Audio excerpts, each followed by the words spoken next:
there means no one to share your last meal with. Your spirit's in disrepair.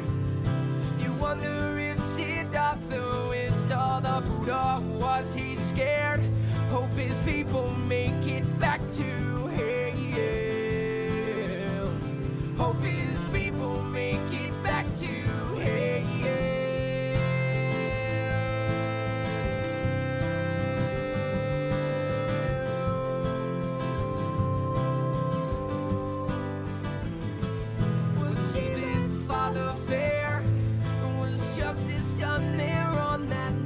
God's hand must have been scared, because the devil's always after hell. Yeah, the devil's always after hell.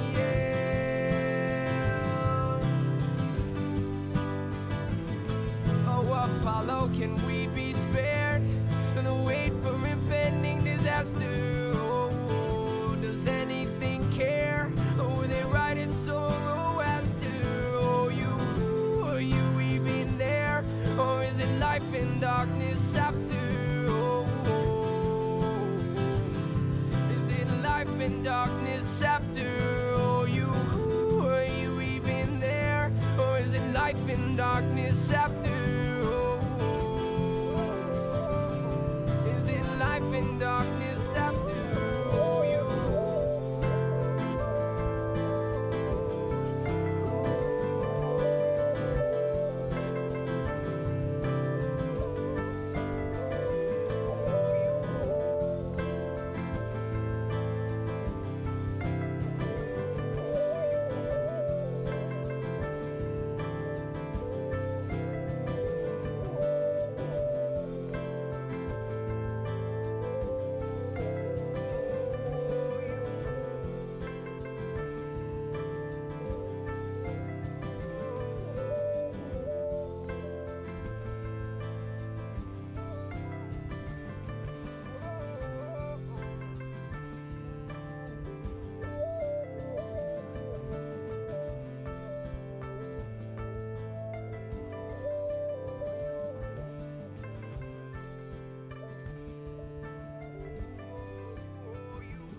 about the way the world's crumbling down and down and down. No beach, just coast will come closer to town. Well, I see San Francisco Bay in the sundown, through goggles or underground. Suddenly, California can't be found.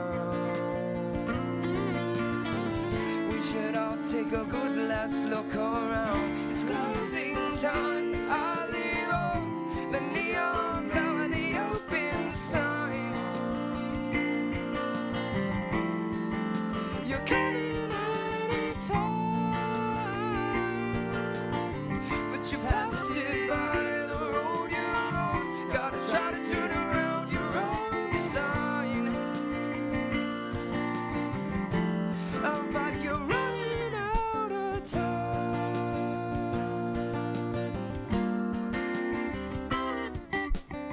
How long do you think we'll stumble around and drown, saying the structure of the world was faulty found?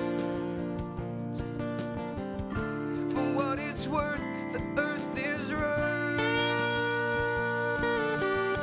Ain't got no good news to say, so say nothing at all, at all, at all. How long till the third tallest tower falls?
hold it down, but won't you all the while, all the while? Ever since our two roads have crossed, I don't know if I'm lost. I suppose that it's possible. Could you help me find God? I'm exhausted. Had it, I lost it. No matter the cost, won't just watch you walk on by. Could you say it if I should even give it a try? I don't want you to lie. I want your love is all I want for my life. To have love is all I want for my life. To have love is all. To have love is all I want for my life. To have love is all. And I wonder now if you knew somehow I was following behind. I'm on a cloud to help me write down this song of mine. You hold your head down, 'cause it's always on your mind. It's always on your mind. Ever since our two roads have crossed, I don't know if I'm lost. I suppose that it's possible. Could you help me find God? I'm exhausted. Had it, I lost it. No matter the cost, won't just watch you walk on by. Could you say it if I should even give it a try? I don't want you to lie. I want your love is all I want for my life. To have love is all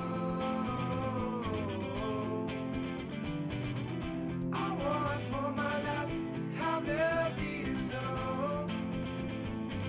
To have love is all I want for my life. To have love is all. You should say anything I can do for you. Should say What's going on, guys? for you. Should say anything I can do for your love.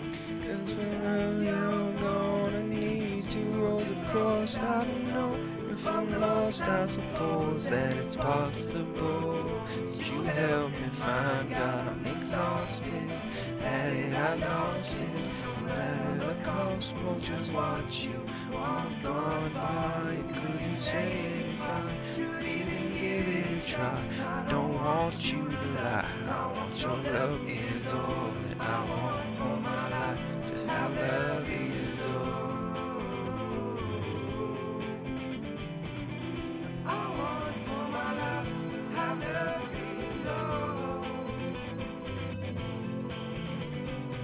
So I want for my life to have love is all.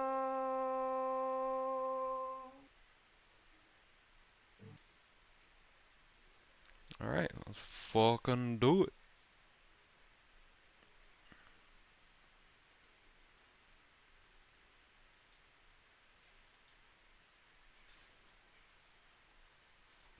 Zhang's girlfriend, was also convicted. Chinese man Zhang was found guilty of throwing his two children out of a high-rise apartment window on the 15th floor of a residential tower in southwest China, Chongqing. God damn. The Independent reports that Yi, Zhang's girlfriend, was also convicted after the court determined that she coerced Zhang into often the two young children. The children, a 2-year-old girl and a 1-year-old boy, reviewed by Yi as an obstacle, and she aided in staging their deaths to appear as accidental falls. Also reports that Zhang and Yi, a Chinese couple, have been executed by lethal injection on Wednesday. This punishment follows the recent approval of their sentence by China's top court, as stated in China Daily. The reason for the crime was to enable Zhang and Yi to start a new family together. God damn. Listen, after Jackie Chan, this is probably the most base thing China's ever done. So because they want to start a new family, they got rid of the 2 kids.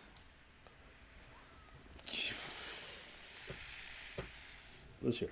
According to a New York Post report, Zhang started an affair with Yi without informing her that he had 2 children from his early marriage. Zhang had divorced his then wife Chen Meilin in February 2020. However, he was pressurized by Yi to take the life of his own children. Nah. In the video shared on Chinese social media, Zhang appeared grief-stricken because of the act he committed. As per the outlet, the man was also seen sobbing uncontrollably and banging his head on the wall. Well, we don't know if it was highly publicized, but they know that. Oh, wait. What? So the mom isn't even like... The real mom isn't like passed away. No. He had a relationship with her and had an affair with the second girl.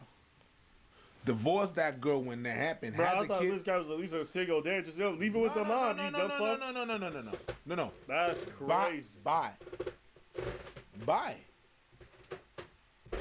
They really did that. Yo. They really did that. But, maybe... No, I have nothing. I'm about to say, well, maybe the mom couldn't take care of that. No, it's a no for me. So, yeah. Oh, they got videos of this guy screaming and making some public outing. Oh, man. Seeing the picture of the kids is wild. No, I'm not doing Bro, how do you look at these two? Yeah, look at it. Why, you want to see the human faces of people who are tragically hurt? Why not? Don't want to do it. Why? Just don't want to do it. You don't want to imagine them as real I people? already have hate for this guy. I don't need to add more on top of that. You know what I mean? I think it's Like, good to humanize people that were hurt. Yeah, it's fine. It's fine. You know, right now they're just kids, but there's no faces to them. You can't even imagine. I'm good. Yeah. I'm good. Well, that's I'm really good. I don't need to. It's not their bodies. I'm not It's showing you. fine. It's fine. It's fine. It's really fine. Chen Meilin, the children's mother, said that Zhang had asked to take care of his daughter on the day he killed them both. So he was trying to spare one of them? What? So he went to the moms to take care of her on the day that he was going to do it. He was going to do it to the son only. Nah, listen, the more you read, the worse it gets. Oh my God. Nah, Do you want... Okay. This is crazy. Just say it. Okay, so this man was on a video call with Yi, his girl. She started slitting her wrist, and then he threw the kids off. Because she's like, if you don't do it, I'm off myself. Hey, yo! Hey! That's crazy. It don't make anything he did forgivable. It don't make anything he did forgivable. That woman is extra level. He's already at the... She said, I'm off myself. Nah, bro. And the mom says, I couldn't imagine what my kids had experienced from the 15th floor to the ground. Were they desperate? Were they afraid? That last detail was nuts. It was There's not much. I don't not have the much to say. brightest bulbs in the shed. No. To start. Well, obviously, whatever this planet is. Well, they're not bulbs. They're garbage. But imagine just like wanting to start a new family so bad that you would kill infants. You guys are already the worst people I could ever see. It takes something really special to be like, all right, these kids are an inconvenience. I'm going to chuck them from a 15-story high building. That is insane. You got to be some different level of sociopathy. That is special. And Am I for two people tripping? like that to find each other and accept it, like How the in the dad got to look fuck at the did kids I and miss say, that? I'm doing it, which as a father is crazy. Wow. But for the girlfriend to also come into someone's life, see 2 kids and be like, throw them off a balcony. I don't know. And look, this might be completely insensitive, Now I don't but I do trust know in shit. China for a long time they had a policy in regards to like the one-child rule in terms of like one girl or whatever. Maybe there's a different approach to children in some parts of the world. Actually, no, I know there is. In some parts of the world, there are definitely a different approach to children because children are not these cute things to be protected. They are hands that are going to be working the fields very early. They are your legacy purely. Like some people, like the relationship with their children, it's just different. So maybe this is obviously not everybody in China is just throwing their kids off balconies or feel similarly. But I'm just trying to say maybe the approach is different for that. Kids are such a status symbol, and being married to somebody who already has kids from another marriage, maybe it's so not well seen that maybe it's an issue. If it's not seen the same way, but that's how they treat people who did that, that means that it's still a no for them. It's still a huge no for them. So yeah, they might see kids differently, but if you throw your kids off the balcony and off from them, well, we need to get rid of you too. If that's how they think, which I ain't got nothing to say about that. Yeah. I have nothing to say against that. If you think because of the sentence that they don't support that?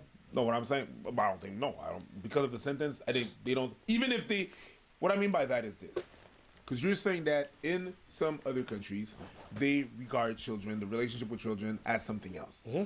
Even if that's true, they did, and that makes it even worse. Even with their relationship, their different relationship with children being a little bit more distant, they still felt like, oh no, you gotta go. You gotta go. We don't feel the same way that they feel in other countries about children, but Yeah. you did that, you have to go. And I agree. I don't agree much with China, but that See, the thing is, that's a no-brainer. let me just look this up for you. I want to know if this is highly publicized. And the reason why I'm saying that is sometimes some places don't act because they inherently think what happened is wrong. Oh no, they just act Because it was looks bad. publicized, right? So I know places where honor killings, but if it gets enough public scrutiny, Then they're gonna do something about it. right? Oh, this is what people care about? Oh, let us act accordingly then. We don't want to file the paperwork, but we'll do it for that because people care, apparently. Yeah, that's what you're saying. Hold on. Okay, so here's a bit more context. Again, I'm just giving theories. I don't believe that Chinese people are just like, oh, throw your kids off. That's not what I'm trying to say. I'm just saying, for some places, the idea of having kids going into a new marriage or a new relationship is so not well seen that culturally maybe it's more understandable. That's all. I just couldn't. There's literally nobody on this planet that could ever make me consider doing that to my own kids, let alone someone else's kids. I could never. I don't care who it is. If they say I'm gonna slit my throat if you don't throw these little babies off, I'd be like, then you just gotta go, bro. I just can't. Maybe you guys watching feel differently. I don't care who it is. I just couldn't imagine. But hey, people really are built different. Anything else? No. I'm gonna need you to talk, or I'm gonna start slitting my throat. Want me to go get you a knife? See, that's the right reaction. I think that's exactly what you should have done. Why are you being so serious? Go away, nigga. Off. Really? I'm. Oh yeah? You You don't care about me off myself? After all we've been through with this channel? Go ahead. It's good content. Do you just throw away this money bag too? All you need to do is just talk a little bit more. Share. I'm so busy interrupting you all the time that this is your chance. That's terrorism. That's terrorism? That's terrorism. I'm trying to encourage you to express yourself. Why are you keeping all your bodies, your feelings, and all bodies inside? You know what I meant. Hey, yo. Yeah. Well, why are you keeping all your feelings inside? Hey, yo. Express yourself. Nah, I got nothing to say. I said everything I had to say. They feel like you don't talk enough. Why don't you talk more? I don't think there's nothing to talk about. So you're really just gonna let me start? I'll go get a knife. Wow. Oh, there's one right here. You can't put a knife on camera. It's not on cam. Damn, you just gonna let me do that? Mm-hmm. See, this is why we're not friends. Priest wouldn't even just start talking to save a friend's life. That's the kind of person he is. I don't respond well to threats. That wasn't a threat. It was. It wasn't a threat. Yeah, it was an It ultimatum. was me, a cry for help. It was an It ultimatum. was a cry for help. And you didn't respond to my cry for help because you don't really care about us. I'm like a gaslighter. I like to dance. Dance?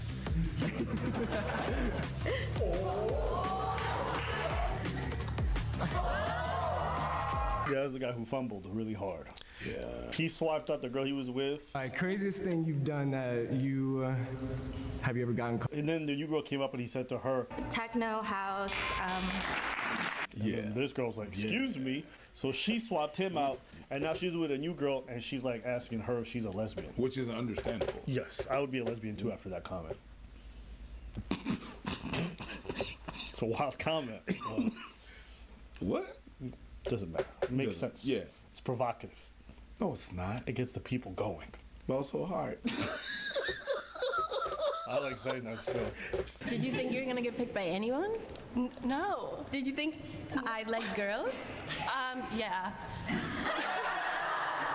you like girls? Sometimes. Sometimes. Yeah. Tell me your favorite thing about you right now. Oh my God, I don't know. My passion.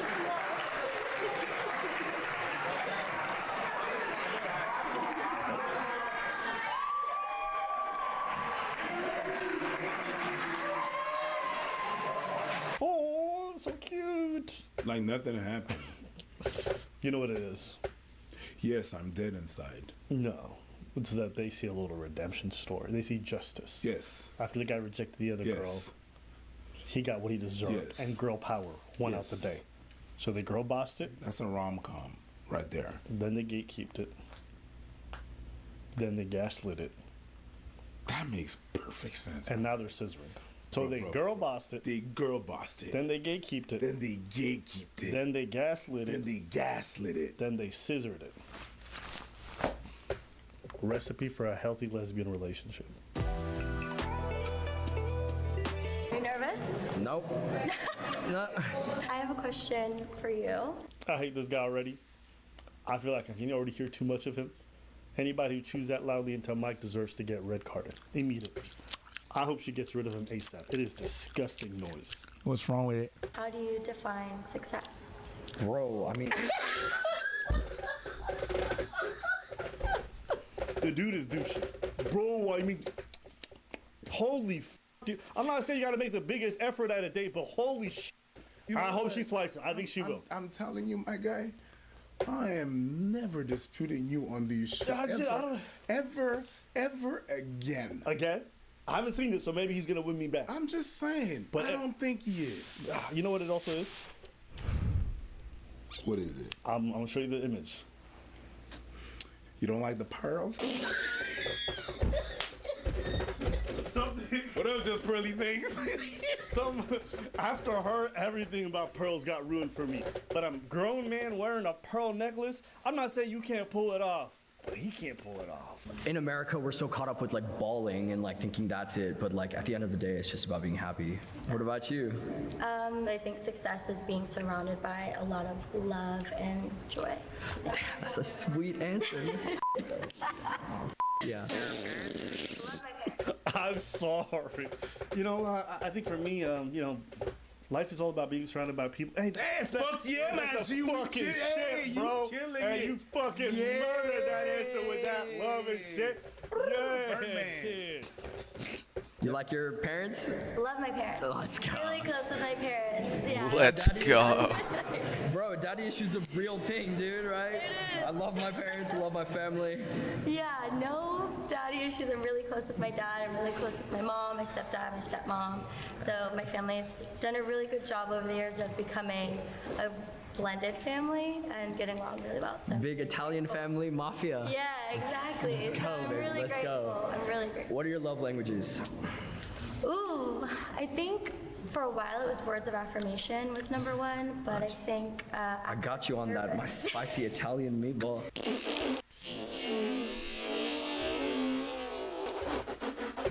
Hey, I'm justified. He just did that. That's what he did. And I wish her family would just show up just out of the back, like just one of her grandfathers. Just show up like the fucking Godfather. Who's meatball? You're doing it right. You do the Al Pacino? Who's meatball? Who's meatball you think? Who's meatball you think? Who's eating the meatball? Shorty, bro, shorty. what was the question? Love language? Yeah. I think acts of service now because my biggest ick is like when I have to do everything or make all the decisions because You don't have to worry about anything. I'll take care of everything, baby girl. You just show up.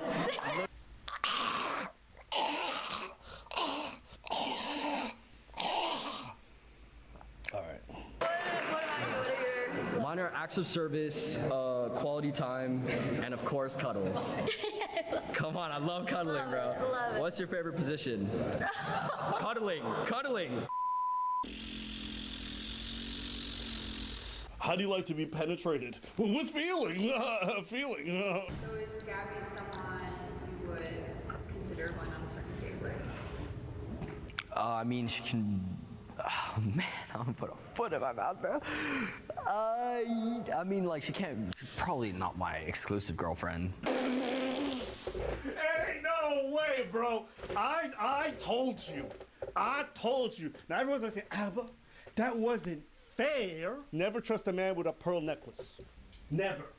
You're saying probably no, you would not want to go on a second date. No, I'd go on a second date. Do you think she would want to go on a second date? I think so. So we are going to find out first one. Okay. So Gabby did say no. Good for you, girl. Dodged the whole bullet. This dude was laying it on thick, and you could just tell he was off. Good for Gabby. That's fine. I'm totally fine with that. That's better. I don't like hurting people's feelings, so, you know, these girls fall in love, bro.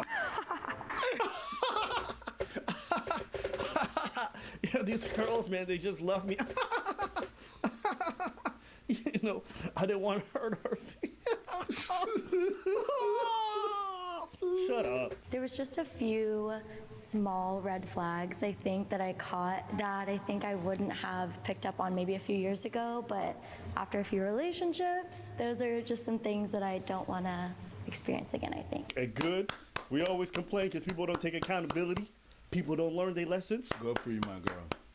Yes, all right? All the folks watching right now, be careful of dudes like this, okay? They're gonna waste your fucking time and also waste your bank account.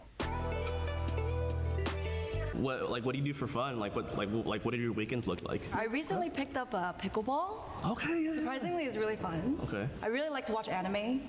Okay. And I would like to play video games too. Are you a weeb?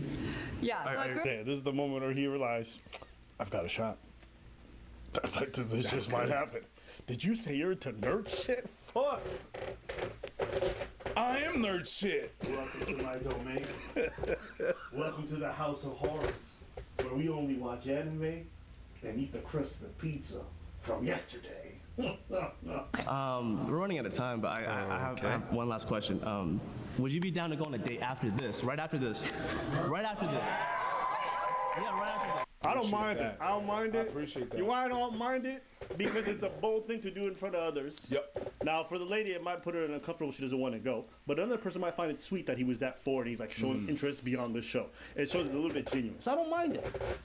He's swinging for the fences. You know, if she flakes, she flakes. It's cool. Like, I wish nothing but the best for her. Yeah. Let's go.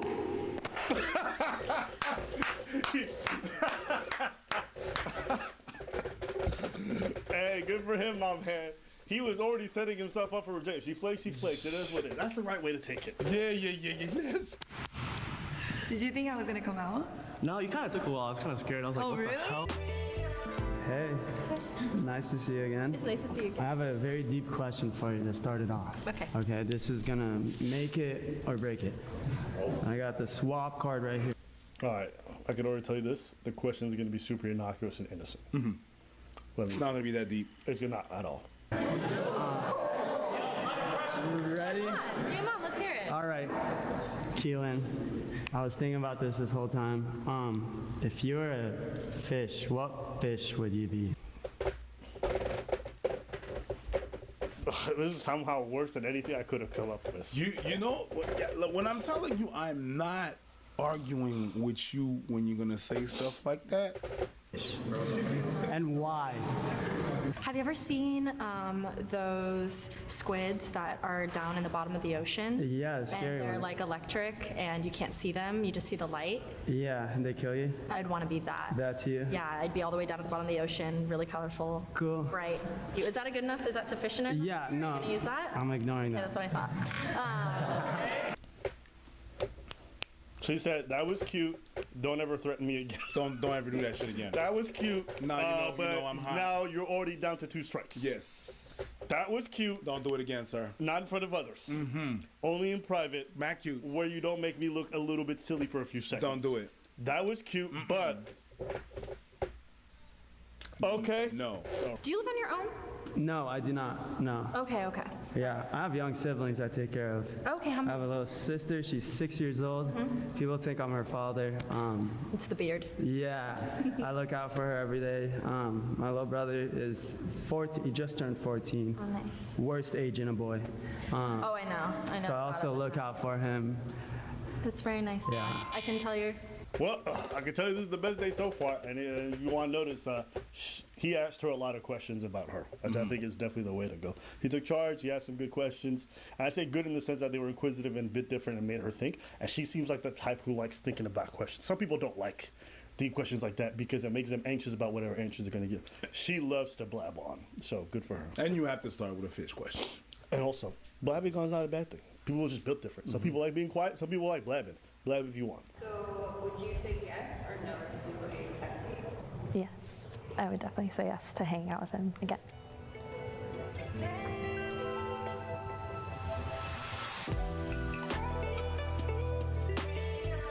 So, tell me something you wouldn't want me to know about yourself. The mustache isn't real. That's. I think that's half the reason why she said yes to the most. So how you doing? How you feeling right now? I'm First of all, feeling pretty good. Pretty good. I'm feeling pretty good. So first of all, I mean, tell me like, what are you interested in? I write horror movies. This guy, what do you think he raps? What kind of music do you think he does? His name is Rosebud. So. Flute. So that's like my main thing. I also make music. So those are like my two big hobbies and career path, I guess. What got you into like horror film writing? My grandma got me an entire Hitchcock collection of things, like his movies, and I just kind of got obsessed with them. Nobody in my family likes horror, so. So do you watch like scary movies by yourself? Yeah, all the time. I'm that person Yeah. too. Okay. So you said you do music? Yeah. Do you play any instruments or anything? I play guitar and violin. I play guitar. I Nice. play guitar, bass, drums, piano. I love music. I'm a Okay, producer. sick. So. Are you, What kind of music do you make? I make pop, hip hop, R&B. I've been recently going into like rock and roll rage because I grew up half black, half white. My mom's, she like got me into classic rock and Bon Jovi and all that, and then my dad got me into Earth, Wind and Fire and a bunch of like Motown music. So Sick. Tell me something interesting that like is something crazy you've ever done or anything that's like the most interesting thing about you. Oh God. Oh my, that's like a really big question. Craziest thing you've done that you, have you ever gotten caught doing something crazy? I'm so sorry, Mom. I stole one thing from Nordstrom's when I was like 15. That's the craziest? I know, it's pretty insane. That's the craziest? I was really good growing up. I don't think that's fair. I'm sorry. That's okay. Whoa! Whoa! Yo, that went from 0 to 100! Just like that? Here's the thing about swapping. Actually, you know what? Hey, listen. We're gonna see how it goes, but I feel like this date was just going regular. He was just like, you're too boring.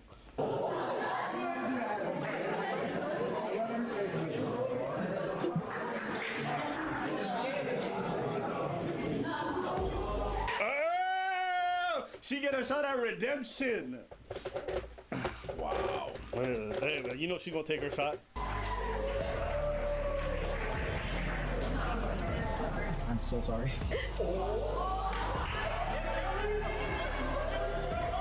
Okay, so you said you like doing athletic things. I like Yeah. doing things like that too. I grew up playing basketball before music. I skateboard, surf, Oh, snowboard. skateboarding. I've always wanted to learn. Do you know how to snowboard? Oh yeah. Oh, nice. I love trying things. So like even though if I'm not good at it, like snowboarding, I'll keep going up the hill and falling, but I don't care because it's fun. You can't do that with skateboarding, but snowboarding. Yeah, we but can I do still- that. I wanna Have you born and raised out here? Yeah, born and raised. Yeah, don't do that. Leave her alone, okay?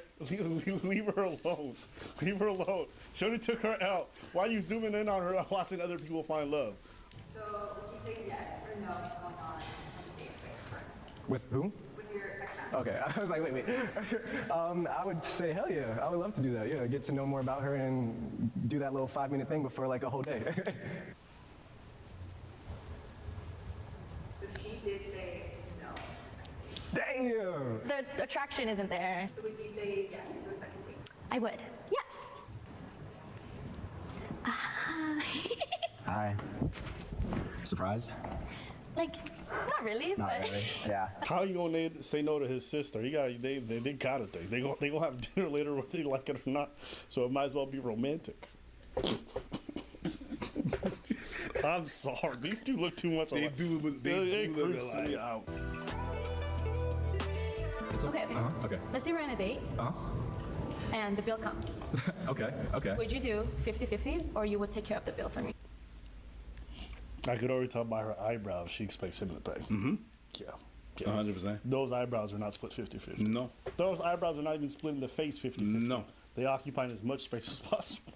I would have prepaid the bill on the first date. Yeah. Oh, shut up. She went and looked at her. Hey, guys, clap. He gave the right answer. Yo, if that was me. Swap. And you know what I'm saying? I'm like, I'll cover this tab. And I'll pick up the thing. You know what's so stupid about that question? The only people who ask that are people who expect you to pay. Yes. No self-respecting woman who would go 50-50 would ever ask you to. They don't need to. They don't need to. Because when the bill comes, they're going to want to pay. What's one thing you've always wanted to do, but you haven't got to do it yet? Skydiving. Why haven't you been? I don't know. I want to go with someone, but no one is down to go. Everybody's scared. So. I want to go with someone. I'd love to try with. Would you? Please. I'm not inviting you, but if you'd like to ask me. That's like when you ask girls, hey, what are you doing? They're like, I'm just home alone with nothing to do and so much energy. Just say you want some dick. Just say you want some dick. What's this? Want to go with me? Yeah. Hell yeah. I'm just like indoor skydiving or like real skydiving? No, real skydiving. Real skydiving. Like, real. Okay. And you're going to pay for it. I'm just careful, son. I think we vibe really well, and I think she would say yes too.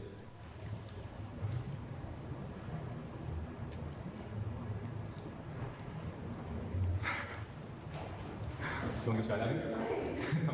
Skydiving. I feel he is really charismatic, and also like it's like he's quiet, but I think. Yeah, I like quiet guys who are really tall. Yeah, he's a little bit quiet, but he's fucking hot. Gorgeous. Drop dead. I don't want to give him too many compliments out loud because it'll get his ego up and he'll think I'm thirsty. But yeah, I'll just say that he's charismatic. Dude got the fucking personality of paper mache. And she said he's charismatic. If you don't... What? I am too online brained. I saw agate and I literally just thought slur.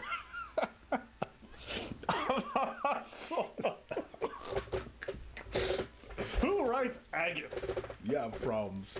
Do I? You have Am issues. I You have issues, my guy. Right away, slur. God damn. You know why? God damn. You want to know why? I think I know why. In video games, they have anti-slur mechanisms. Mm-hmm. So people would literally put stars in the place of certain words to be able to finish them. Yeah. So you'd have to read in between the lines. So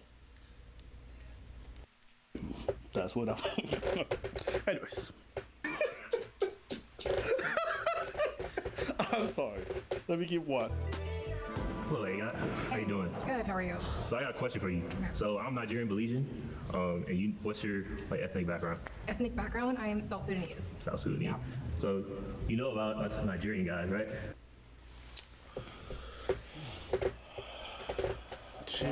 My guy. Why am I annoyed? My brother, you were backstage, huh? You are backstage the entire time, coming up with a script. Hmm? And you have come up with something that my 3-year-old niece could have written. For what reason? You have come here, the only African representation we have seen on this entire show, and you have decided to embarrass the continent like this. This is why I prefer Ghanaians. Their jollof is better. We are never going to eat at a Nigerian restaurant again, all because of this Agut guy. No, I think Agut is the girl.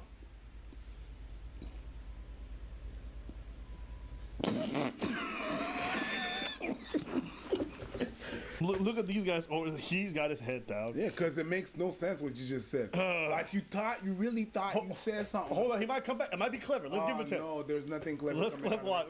There is nothing.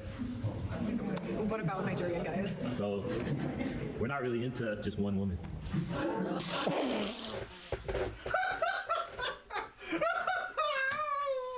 Hey, this was worse than even what you could have expected. Yo, I don't know if it's because of the red pill stuff. There are so many weirdos coming out of the woodwork right now talking about multiple women.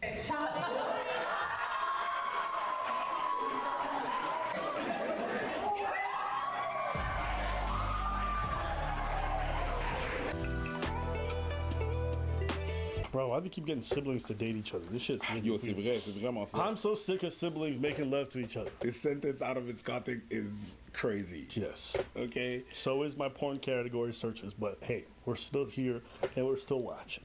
Yes. Not even ashamed. I'll look right at you and be like, yeah, do that face. Okay. It's prod, it's not real.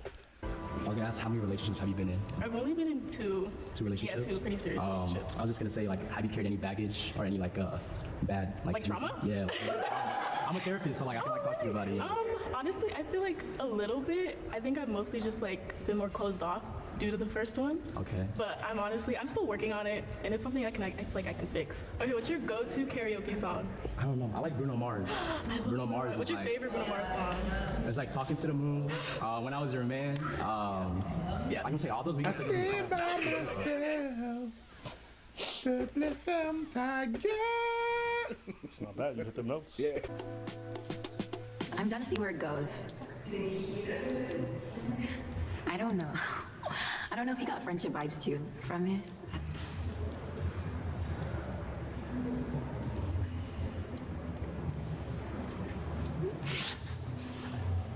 Oh, surprise. Okay, so you make music too. So if I give you a beat, will you rap? I don't rap. I don't rap at all.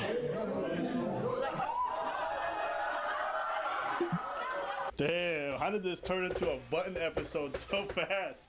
He saw her reach and he went, no! I ain't even mad at him. If she asked him to rap on the spot, I would have been swapping too.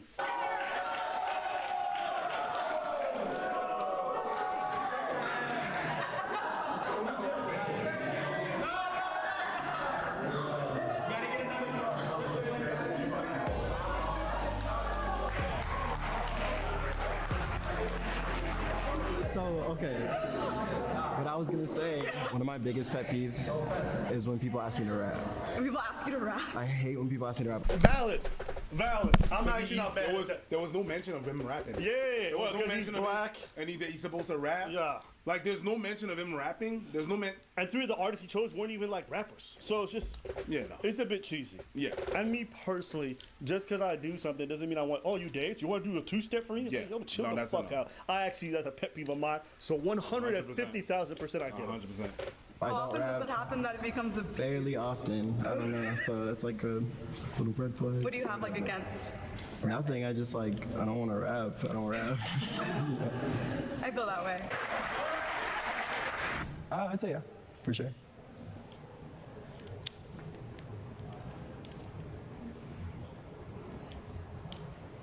Y'all love the build-up, huh? What's up? No. Are you more of like a coffee person, dinner person? Are you more of like a coffee person, dinner person? Like a dinner person. Okay, cool. Or like a dive bar. Yes. Okay, let's do it. Let's Okay, run it. cool. Nice. I'll get your number after this. Coach chat. You can already tell these two are going to take great photos on Instagram. Sorry. Am I wrong? No. I feel like she comes out with an R&B single and he's the one who poses beside her on the cover art. You know what I mean? She's only gonna come out with one song and then she'll be trash afterwards. Tell me why you're single. I was married about a year ago. Stop it. A year? Stop. Yeah, so I'm single right now because marriage didn't work out. That took a toll on me, so I've been on a journey to find peace by myself. Yeah. And just, having So fun. you're like in the middle of your healing journey. I feel like I'm healed, you know? You think? I feel like I'm good now. Yeah. Just, you know, having fun right now, so. Oh, is that what you're looking for? Fun? I guess, yeah. What about you? What are you looking for? Yeah. I feel like someone who excites me and brings something to my life that I can't provide for myself. I love it when people's heads are literally in sync with their fingers. So, like, excites me, and you probably do it better than me. I don't even know what you mean. Like, how would my fingers? I hang around with girls too much. Be in sync, right? Maybe, I don't know. Anyways, perfect. I knew Breeze was gonna nail it. Someone who like excites me and wants to try new things with me. So what's your like ideal first date? Oh, I love first dates because you could do really anything. Okay. So where would you? It depends on where you are, because I'm in San Diego right now. So we would start off like going to ride roller coasters at Belmont Park. Okay. And then chill on the beach for a little bit, and then we'd go out to eat, and then. Okay. What's your favorite food? Tacos all day. Tacos. Yeah. What kind of tacos? Carne asada. You know. All day. Everything on it. Everything on it. Yeah. What about you? What's your favorite food? Probably Italian. I love carbs. Any like pasta, pizza, bread. I make some mean spaghetti. Do you? I do. You ever have sausage in your spaghetti? Smoked sausage? I don't think so. Is that your specialty? That is my specialty. Am I gonna nice with it? Am I gonna get to try it sometime? If you want to, yeah. I'd love to cook for you. Okay. Was that an invitation or It is am I an inviting myself? invitation. No. That's an Okay. invitation.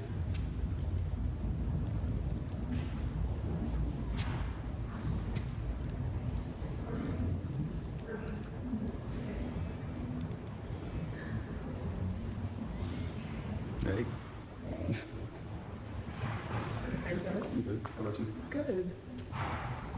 Does this mean it's a yes? Yes. There's anyone who's not sick volunteers who would like to shoot their shots off. You know that boy is. That's ooh.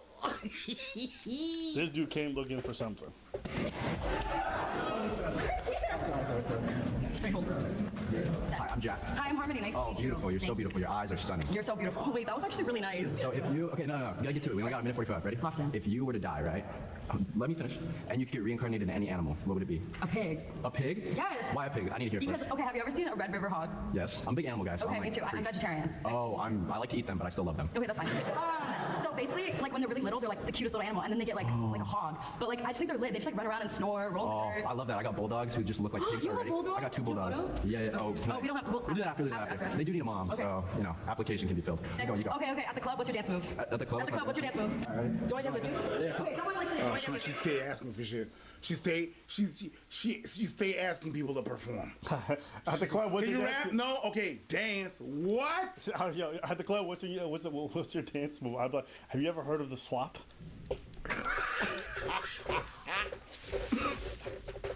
That would have been a good one.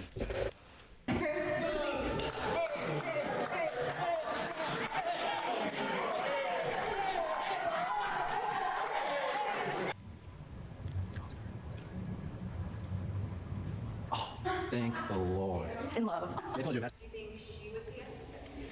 Yeah, I think so.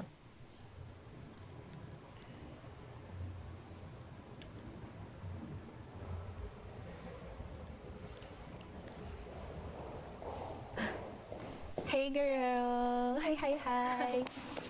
How are you? Grand. I was definitely not expecting it, but it was a really nice surprise. Yeah, she's really fun and flamboyant, which is kind of the opposite of me, which kind of brings out my like lower energy into a higher one. So yeah. All right. Well, that was it. There's a lot of swaps. There was a lot of twists and turns, unexpected surprises. I got some wrong. I got some right. Priest got some wrong. I got some right. Of course. But yeah, that was messy. That was very messy. But some of y'all messy. Yeah. Some of y'all messy. Like, you play football or something. Okay. And shout out to Jubilee. This is a well-produced thing. It has some twists and turns. Definitely a good. step up from a lot of the stuff they normally do. So They good did for good. them. They did It's one of good. our longest, it's the longest video we've done. Yeah. I am pooped. All right. And he goes, tell them the truth. Don't walk out that door. My husband's voice was surprisingly calm. I followed them out the door. I was almost in the car with them. I don't even mean this as a gender thing. You just you gotta be some level of coward to not defend your husband. No, not saying anything. I can understand the shock. You walked out! So, this is a story of how a lady didn't defend her husband when it mattered, and she's asking, is the relationship over? Okay. So I'm going to skim through it because it's a long post, but I'm going to give you guys the most important parts, the parts that matter. I met my husband when I was 20 at the gym. I was trying to lose some weight. He eventually noticed that I was sticking to my New Year's resolution. 2 months later, we were dating. I learned that he was from Indiana, and he had stationed there in Texas for just over 2 years at that point. Eventually, he met my family. My parents liked him. My siblings liked him. And so all in all, my family loved him. I had set up a surprise for his birthday. His actual birthday. Nothing extravagant, but his 2 roommates were immediately on board and told him they were going on a couple trips for the weekend. My family wanted to come to be there for a surprise and cake before heading home, and a handful of other friends. Everything was in place for the plan, was that I would hide behind the door and jump on his back and cover his eyes when the lights would come on. So I heard his truck pull into the drive. Everyone hid. It was almost pitch black in the house. He opens the door and shuts it, takes a few steps in, and I jump on his back. Everything happened so fast. I immediately flipped over, slammed into the ground. The lights came on. I felt sharp, intense pain in my shoulder, and my ears were ringing. Yeah. That sounds accurate. He was horrified at what happened, and my brother and my dad started yelling at him. He was trying to help, and my mother and his roommate had to get between him and my father and brother. He just kept apologizing to me. So we spent the birthday in the ER. I had a separated shoulder, a broken collarbone. Dude, that's why a lot of us don't like surprises. Some of y'all don't realize who's getting surprised. You're clouded by the fairy tales that you got in your head about how good it's gonna be and everything and stuff, and it's gonna be so nice. But basically, you're jumping on the motherfucker. You're jumping on someone. Essentially, that's what he's doing. What's the surprise? You scaring him? And then what happened? Then he realized he's surrounded. He got scared? Yeah. Well, a scare is fine. I guess they were hoping like, oh, you'd be like, oh, and they're like, oh, it's all the people. I don't think you see the best of human beings when they're scared. A lot of things can happen if you're scared. I can jump you, I can run, I could shit and piss myself. Here's an example. So we spent the birthday in the ER. I had a separated shoulder and a broken collarbone. I was initially furious at him for doing that and didn't want him around me, so he sat in the waiting room. By then, my brother and father had calmed down and realized for what it was. What was he supposed to think, walking into the house believing it to be empty and get jumped from behind? Eventually, I agreed, let him come back, and he immediately started to cry and tell me how sorry he was. He would never do it again. Never do what? Well, I mean, you love somebody, you hurt them, you see them in pain. Yes. You're gonna say you never want to do that. It's not. I'm not saying that he's wrong for saying sorry. It's just the phrase "I'm never gonna do it again." How about you don't scare me and I never do it again? Of course, I understand that it was not my intention, but the "I'm never doing it again" part is weird to me. Yeah. No, it's not weird that I think that. I think it's what people say. I understand. So it's what people say. I don't think that's an abnormal thing. You hurt your wife. You probably, if she's in the ER, not gonna be like, "Don't ever scare me again." No, I'm not gonna say never scare me again. I'm just saying, yeah, sorry. She's in pain in the ER. I probably wouldn't say. I'm not gonna say, "Bitch, serve you well." I'm not gonna.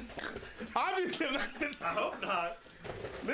Sometimes people read these stories with like so little emotion. I'm like, are you guys? I'm not gonna be. No, that's not even what I'm saying. Yeah, it is a fuck up. But you know, I ER with a dislocated. Hey, yeah.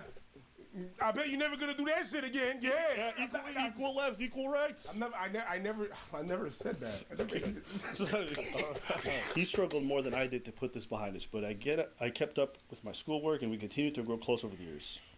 Eventually, he asked me to marry him, and it was a no-brainer. It was hard for him to say goodbye to the Air Force, but he wanted to settle down. We had a move between our wedding when he finally left the service.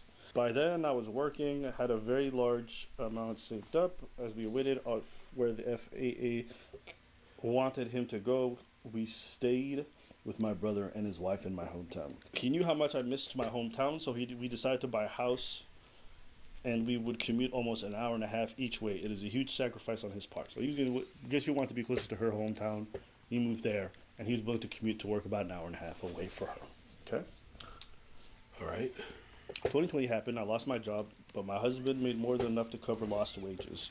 We weren't getting any younger. Decided to start a family. It took a bit, but eventually I got pregnant. We had a wonderful 2-year-old son, which first year was a struggle for us both, but we tried to adapt to parenthood. My husband struggled more than I did, but I helped him. If you've kept up with the news, the FAA, which I think that's for the people who attend to flights, so those are the people who manage the airspace and basically flight towers. The FFA is short-staffed with not enough controllers, so my husband works mandatory overtime, and usually most shifts are 10 hours. Each Wednesday he gets off work at 11 and has to be back at work by 8 a.m. That's a very short turnaround that will leave him most 5 hours of sleep if he drove home.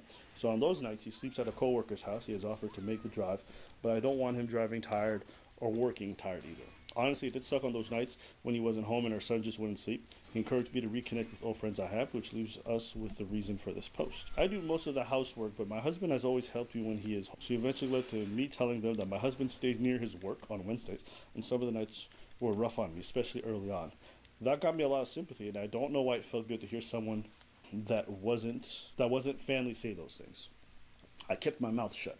And when they said my husband should suck it up and take care of his kid, and that their husbands commute 2 hours to work each way, I wanted to say, well, your husbands have the same hours every day and aren't responsible for other lives. Instead, I just nodded in agreement. It makes me sick that I did that. My husband woke up as much as I did and still does when our son needs him. Last week, my husband had a very rare Saturday and Sunday off. We wanted to have some people over for dinner and invited my older brother, sister, in-laws, as well as 2 of my friends from the previous week and their husbands. So, going back to getting slammed by my husband, he mentioned that he hates that story, that even if it wasn't intentional, he seriously injured me, so I stopped telling that story out of respect for him. Friday rolls around, the dinner starts, everything's going well. That's when my sister-in-law asks me to tell the story of how I broke my collarbone and separated my shoulder. I figured since my husband was out of the room, no harm, no foul. Tell the story and I'm laughing. My sister-in-law is laughing, and Sarah and her husband seem amused. Lana and her husband aren't laughing. Lana reaches across the table and grabs my hand and says, I saw your knee and how bruised it is. My sister-in-law snorts at Lana and continues, you said he doesn't help you with your son, and now he has you believing that he did that to your shoulder with some kind of accident? My husband walks in and asks what we are talking about, and Lana tells him that she knows that he's that he doesn't help with our son, and that he obviously shoved me down and bruised my knee. That I should have left him when he broke my shoulder. My husband immediately looks at me and asks, what the hell did you tell her? That's when Lana's husband speaks up and tells my husband to lower his voice because he won't tolerate verbal abuse, and that if you lay a finger on her, I will beat your ass. She goes on to say, I'm too shocked to speak up and stick up for my husband. My husband didn't take kindly to that and told him to get the out of her house. Brother hears the confrontation as Lana and Sarah's husband stand between my husband and I. My husband tells him again, don't make me repeat myself. I'm not going to tolerate being called a wife beater. Get the hell out. My brother tries to explain that my husband doesn't hit me, and I just turtle like a coward. I remember my husband looking at me as if he was pleading with me to speak up for him, but I just sat there unable to do anything. I don't know why. I've never been in a situation like this before. Lana and her husband start telling me I need to leave with them so my husband doesn't hurt me. My husband flips his shit at that, and my brother-in-law had to almost tackle him. And he goes, tell them the truth. Don't walk out that door. My husband's voice was surprisingly calm. I followed them out the door. I was almost in the car with them. But then she pulled me back, and my brother forced Lana and her husband to finally leave. I get back inside and just started crying. I look at my husband, and the love in his eyes was gone. He looked like a stranger to me. I tried to hug him, and he pulled away and said he needed some space. I remember telling him that perhaps he could stay with my brother. I was insulted in her home. You stood by and let our friends lie, and you didn't say a word. You walked out the door with them. You chose them over me. If anyone needs to leave, it's you. I'm not saying you have to leave, but I'm not leaving our house tonight. I need some time and space to think about how to move forward. This girl did something foul, and she suggested he leaves with the brother. That's crazy. I'll just finish the story. My brother agreed with my husband, and I left with them. My brother didn't say a word as we rode to his house. I couldn't stop crying, wondering why I let them in my husband and our marriage like that. When we got home, my brother just went off on me, asking me questions I had asked myself. That my husband never did the things that those friends accused him of. I didn't sleep that night. Every call and text went unanswered. I told my parents what happened. They reached in a calmer manner but aren't happy with me right now. My family's supportive but firmly on my husband's side. Honestly, I don't blame them. I have no excuse for not defending him and trying to de-escalate the situation. My husband wants space, and I'm trying to give him that, but I miss being near him. He has stopped by every day to see her son, but he has been avoiding talking to me. I got a call from him today saying he's deeply hurt and feels betrayed, that he isn't sure if he can trust me again. He still loves me, but he needs to sort things out on his end. But he was considering separation. I told Lana and Sarah to fuck off and never contact me again, but I'm so hurt and angry, very angry at myself. I want my husband back, but I'm not sure if that's possible. I need some advice, please. I want things to be back to normal. I want to picked up and slung over his shoulder as he grabs my butt. I want him to kiss my stretch marks and tell me that he loves me even more for them. What do I do? How can I save my marriage? I'm not gonna lie, I believe this whole story to those last couple nights. Those last couple lines look like some creative liberty in someone's fantasy. But anyways, we're all operating under this being true. It's a very popular post. It was pretty long. Is it real? I say like 60% chance it's real, 40% chance it's fake. But it's a good story. Let's operate on the basis that it's real. Yeah. I'm gonna say something that probably is gonna be unpopular. I don't think it's gonna be unpopular. No, I think it's gonna be unpopular. I'd rather my girl cheat on me than live that. Told you it was unpopular. Living that and having all... No, I think most people would agree with you. Having all those things, me being accused of all those things, and I turn around and I'm like... Because at this point, I can't fight. I can't prove anything. The only thing I got is her. And she leaves out the door with them? Without saying a word. Without saying jack? At that point, you are saying that it's true. You are 100% saying that what they're right. Because you are leaving, I'd rather my girl cheat on me. And I find out. You want to hear an even hotter take? I don't think that's a hot take. I think most guys would rather get cheated on than have their partner accuse them of domestic cheating. And I think most guys in the comments will 1000% agree. Because if she cheat on you, she just hurts you. But if she accuses you, she doesn't just hurt you, she ruins your reputation. She destroyed your marriage, it's irreparable, and she made everyone think that you beat her, which is a stain on your reputation forever. And it's a level to this shit. It's like, I told you not to tell that story. Yeah. You tell that story.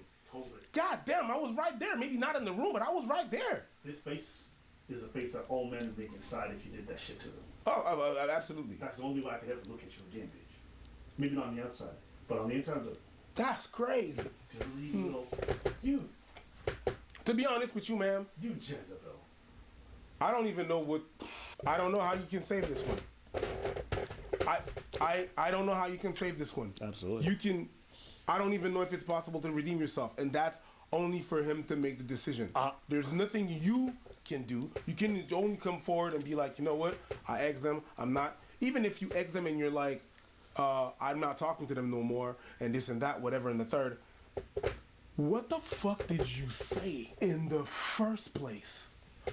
For her to think that, and then to report that to her husband, and then the husband wants to beat my ass. So now I'm walking in the street, I'm not even, even the fact that you're not talking, what are you doing talking to what do you say to these people when I'm not around? Hey, listen. And I try to pay the bills, and I'm trying to work hard, and this and that and the third, and I'm doing what I'm saying. Hey, you feel I'm not there? Yeah, reconnect with your friends. And that's what you do? You went through hell and high water to make sure your life was good. And you did that. I don't even know if it's possible. But Preach brings up a good point. You've been saying other things to those ladies that you didn't write in this little paragraph of yours. Because the way she was primed to think that she was beating off of one little thing about him not being around with your family, yeah. You said a whole lot more than that. Also, I don't even mean this as a gender thing. You just a bitch. Like, you gotta be some level of coward to not defend your husband. No, not saying anything. I can understand the shock. You walked out. Wait. So you gotta be some level to not defend your husband when he's accused of something so heinous that revolves around you that you know he didn't do. You gotta be super weird to be a coward in that moment and be so afraid of confrontation you won't speak up for your husband. But then the thing is this: people make mistakes. How they recover from them matters. You make that initial mistake. They tell you to come out the door. And for some reason, the only action you take in all of this is to walk with them. So you'll follow their instructions to walk out the door and leave your hound and leave your child, but you won't follow your husband's instructions to defend him. The easiest thing you could do, which doesn't require leaving your kid. No, there's a lot of things missing out of this story. I think there's a lot of feelings about your husband that you haven't resolved, that you're not willing to admit to because I think they're darker than you'd like to admit. Or you a bitch. There's no level of bitchiness that does that. I think you have to look at your husband a certain type of way to walk out that door. I don't know about I that. could say quiet, innocence is one thing. To walk out with somebody else on your husband takes something else that's going on in your head. I don't know about that. I believe that. I don't. But it's at this point, it's not important.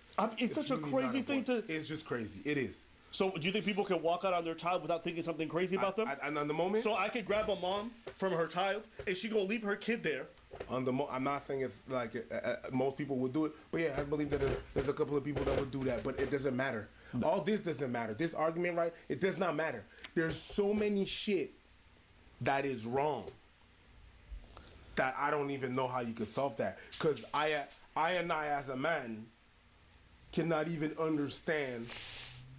That's the ultimate. Nah, B. I don't even have the words. I just think there's more going on, so I can't say nothing or offer anything.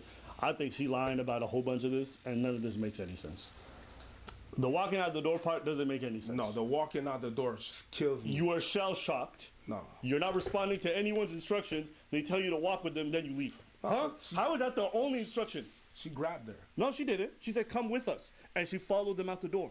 How does that make sense? How are you so shocked you can't talk? No. You can't move in your own house, but you'll get in someone else's car. You'll walk out your door, you'll get in someone else's car. No, I'm sorry, you lost me. Yeah, that's crazy. There's levels. There's levels. There's levels. There's a lot of levels. The walking out is the ultimate one. Me asking you not to tell that story. Yep. That's the first fucking wrong, and then a succession of fucked up shit. And before that, it's just what the fuck are you telling people in there when I'm not around? What the fuck is going on? Yep. But I'm gonna say this again. I don't think it's a hot take what you said. I think. Oh my days. You really think guys are gonna choose being called a domestic beater? There's no way. That's not a hot take. I could feel sick to my stomach, fam.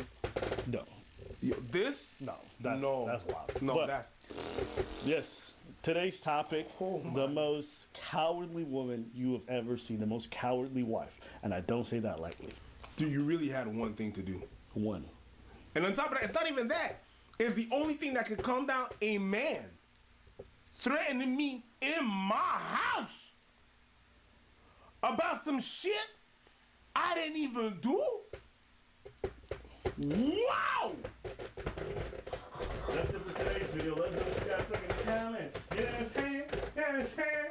Also, we got our second channel, I'll be preaching the floor, so go check that out. All our funny videos are gonna be there.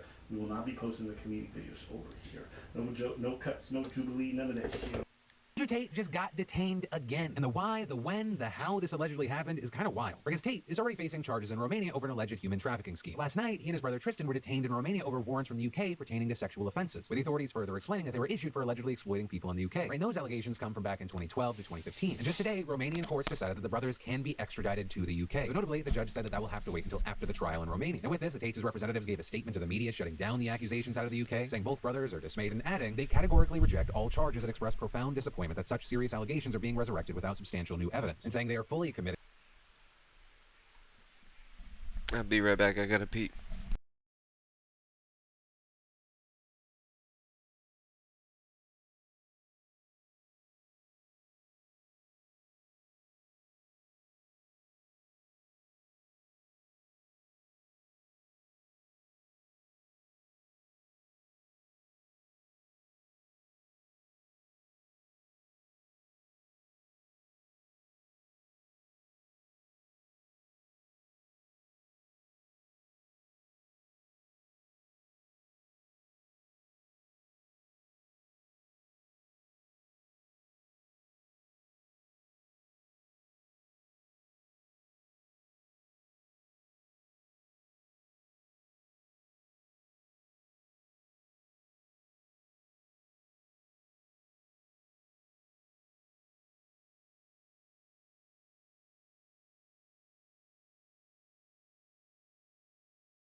to challenging these accusations with unwavering determination and resolve. Right, and this is not the first time that Andrew's been accused of sexual assault in the UK, though notably the authorities decided not to prosecute him previously. Right now, details about the specific claims in the new warrant remain unclear, but one London-based law firm has actually chimed in on this, with McHugh Jury and Partners releasing a statement saying it represents 4 British women who accused Andrew of rape as well as physical and sexual assault, claims that were subject of an investigation in the UK, with them adding that they became aware today that he had been detained over allegations during the same period in which our clients alleged Tate raped and assaulted them. And then continuing, last week we received information that Tate might have been planning to flee Romania. We wrote to the British police to bring this to their attention and to urge them to immediately seek a warrant for Tate's detention in Romania and extradition to the UK. And going on to say, while we cannot and do not comment on any knowledge of ongoing investigations, we are grateful that the British authorities have decided to take action and take heed of our concerns and the concerns of our clients. Tate is accused of serious criminal offenses against a large number of victims and must be held accountable for those actions. And also, here's what's kind of wild with all this. As for how they may have been tipped off that Andrew was considering leaving Romania, well, a lot of people's fingers are pointing at none other than Aiden Ross. He's one of the biggest streamers in the world. He is a friend to Tate. But the reason people are pointing to him is because during one of his live streams, this happened. Andrew had hit me up. He said, hey, I'm going to be leaving Romania soon and probably never coming back. If you want to come over and do a week of long streams and content before I leave, I think it'll be big. And I'm sorry, he said it's basically now or never. And in fact, this is no longer just a theory. A legal representative for McHugh Law told Rolling Stone it was Aiden Ross who kicked this off. You got your homie snitching on you, Tate? Hey, you know what? That's not even Aiden's fault. If you're dumb enough to befriend this person and then tell him your private business about what you want and will not do, and you text it to him on his cell phone, knowing damn well you being investigated, and they've already been through your cell phones looking for evidence against you, you a new fool. What? Yeah, I am a new fool. I don't know who Aiden Ross is. Who's They're Aiden literally Ross? using those cell phones against him in this trial for the human trafficking stuff, and that's where most of the incriminating evidence has been coming out with those WhatsApp messages. Fair. And once again, you're talking about potentially escaping via text messages. I don't know. But who's Aiden Ross? He's a big time streamer. He's really stupid. He's He's one of the really- dumbest fucking people you could ever imagine. I used to think he was so dumb it had to be an act.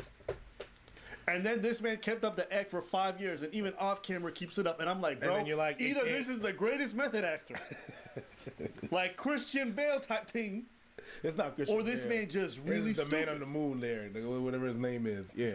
Yeah. You know what I'm talking about. Yeah, and I don't know who said this quote. It's like, don't credit to conspiracies and shrewdness what you can credit to just stupidity. Yeah, I understand, but why are you saying all this? I'm gonna escape Romania. What? Are you gonna escape from the world? You know what it is? I don't know what it is. A lot of Please enlighten people me. are arrogant when it comes to the legal process. So, for example, they will hire really expensive lawyers. Yes. The lawyers will counsel them on an iron, bulletproof plan, and the client will do things that sabotages their own case, making the lawyer's job harder. Happens all the time. That's true. Right? A lawyer will say, don't contact the ex, you have a restraining order. And you're The like, yeah, motherfucker- but you're gonna take care of it because I'm paying you the big bucks. Okay. And then that becomes evidence in the court case that this dude is obsessed with Though notably, with this, a spokesperson for the Tates told the outlet, we unequivocally deny any accusations that Andrew or Tristan Tate intends to abscond from Romania to evade the judicial proceedings, and Aiden Ross misconstrued Andrew's message to him. To that, whether Aiden misconstrued Andrew's message to him or not, man, with friends like Aiden, I mean, most non-clout chasers in the space know, like, his stupid is, like, weapons grade level. But to see the friendly fire go down like this... It's friendly fire. Really, I actually ended up finding the Twitter account of the lawyer who's representing these people who are pressing charges against the Tate. Just read through some of his stuff and why he's saying this is happening. So, Matthew Jury says, I'm the lawyer representing 4 British victims of Andrew Tate's alleged rapes and misconducts in the civil proceedings being brought in England. I'm afraid your information is incorrect, Candace Owens. The UK sought Tate's extradition for alleged misconduct against 3 women whose criminal complaints were investigated by the Bedfordshire Constabulary. Our client's criminal complaints were investigated by the Hertfordshire. Holy shit. Right, right there. Say that shit. Bedfordshire. Huh? That's Hertfordshire. Say that shit again. What'd you say? Hertfordshire. Hertfordshire. Hertfordshire. Yeah, it's the Shires. They're really good with the Shires there. Okay. Worcestershire. Hertfordshire. I can't even say Worcester sauce. Where's the Shire sauce? It sounds like you just casted magic. Yes. Okay, anyways. The Pulso. Here we go. Where's the Shire sauce? Here we go. All right, Harry Potter. These are different women, and new criminal complaints and Tate's detention on the foot of the UK extradition request has nothing to do with the civil case of the Hertfordshire victims. Either raped them or subjected them to serious violence. All right. I don't know why I said it like that. I don't know why you said it like that, but it's been interesting watching this unfold because online you'll have a whole bunch of people saying Tate never did this.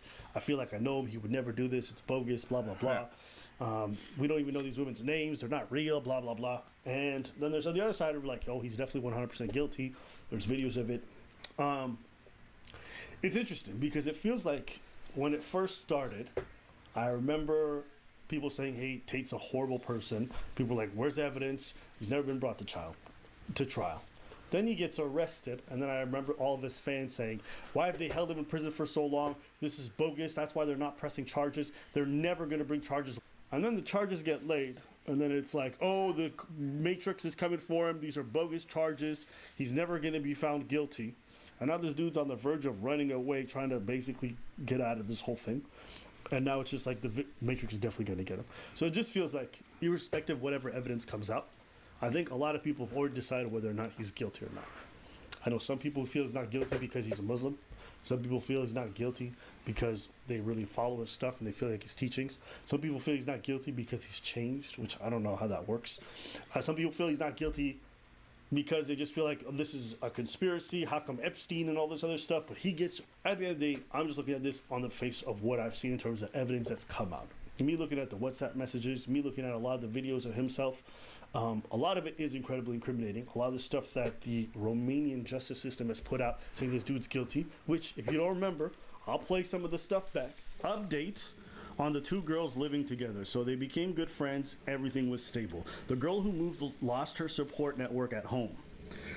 Cemented her move. Talking about staying forever, can't wait for me to come back, etc. Essentially, this girl moved from somewhere else to come live with Andrew. She lost her family network back home as a result, okay?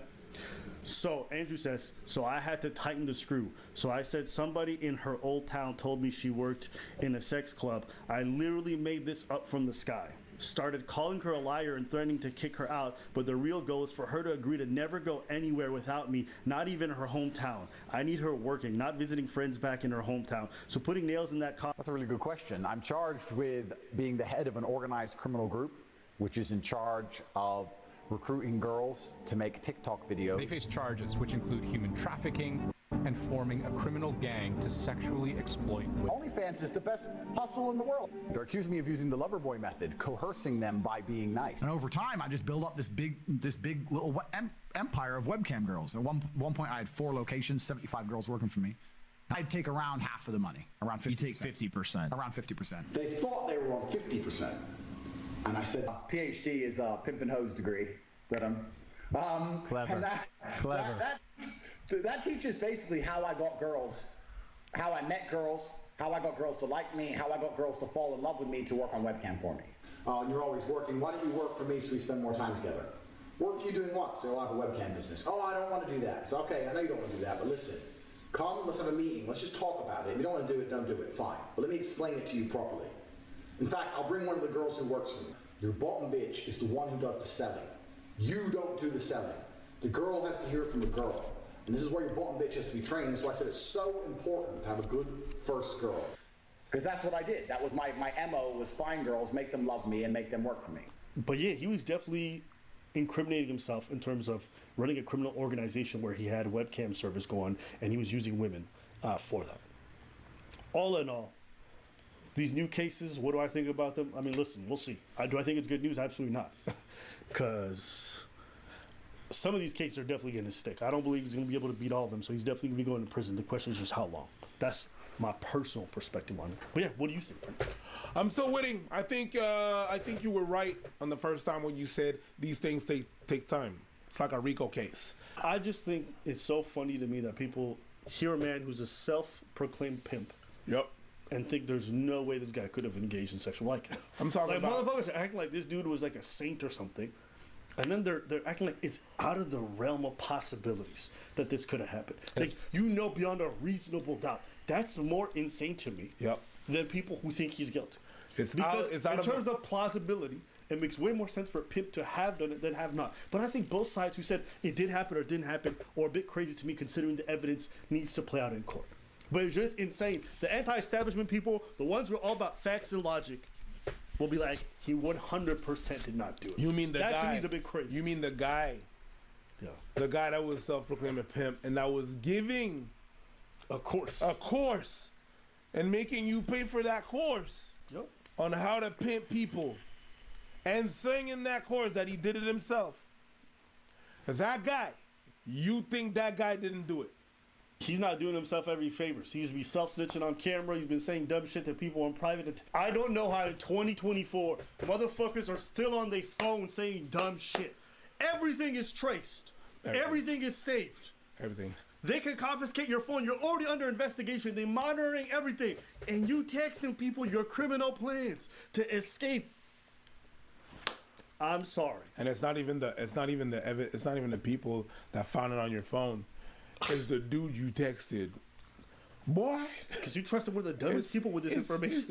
It's either you're really smart or you trust some very dumb people. Either way, it comes out the very dumb But outcomes. he knows Aiden is dumb. I just can't believe this man would actually say this shit to him. Now it's literally biting him in the ass. That's crazy. Like they're gonna be watching him extra hard to make sure he doesn't escape the country. Because honestly, in my opinion, the way the court case is going, if he could get out to Dubai or one of these places where they don't have an extradition treaty, I would do it. I would do it. Not because I think the case is bogus, but because I think he's probably gonna lose. So if I wanted to be free, I would 100% be trying to escape. But Romania can't let that happen. They fucking You're on lockdown now. Romania would be considered a goddamn joke if they let that shit. Yep. So I know if they let that shit slide. They watching him 24/7. But yeah, he's on Twitter. He's on these lives saying a bunch of stuff, and I just think a lot of this stuff is probably gonna come back to bite him in the ass. You know what the thing is? What? Give a man enough rope and he's gonna hang himself. Facts. That's what this and that's why they didn't give an order to restrict anything because of that.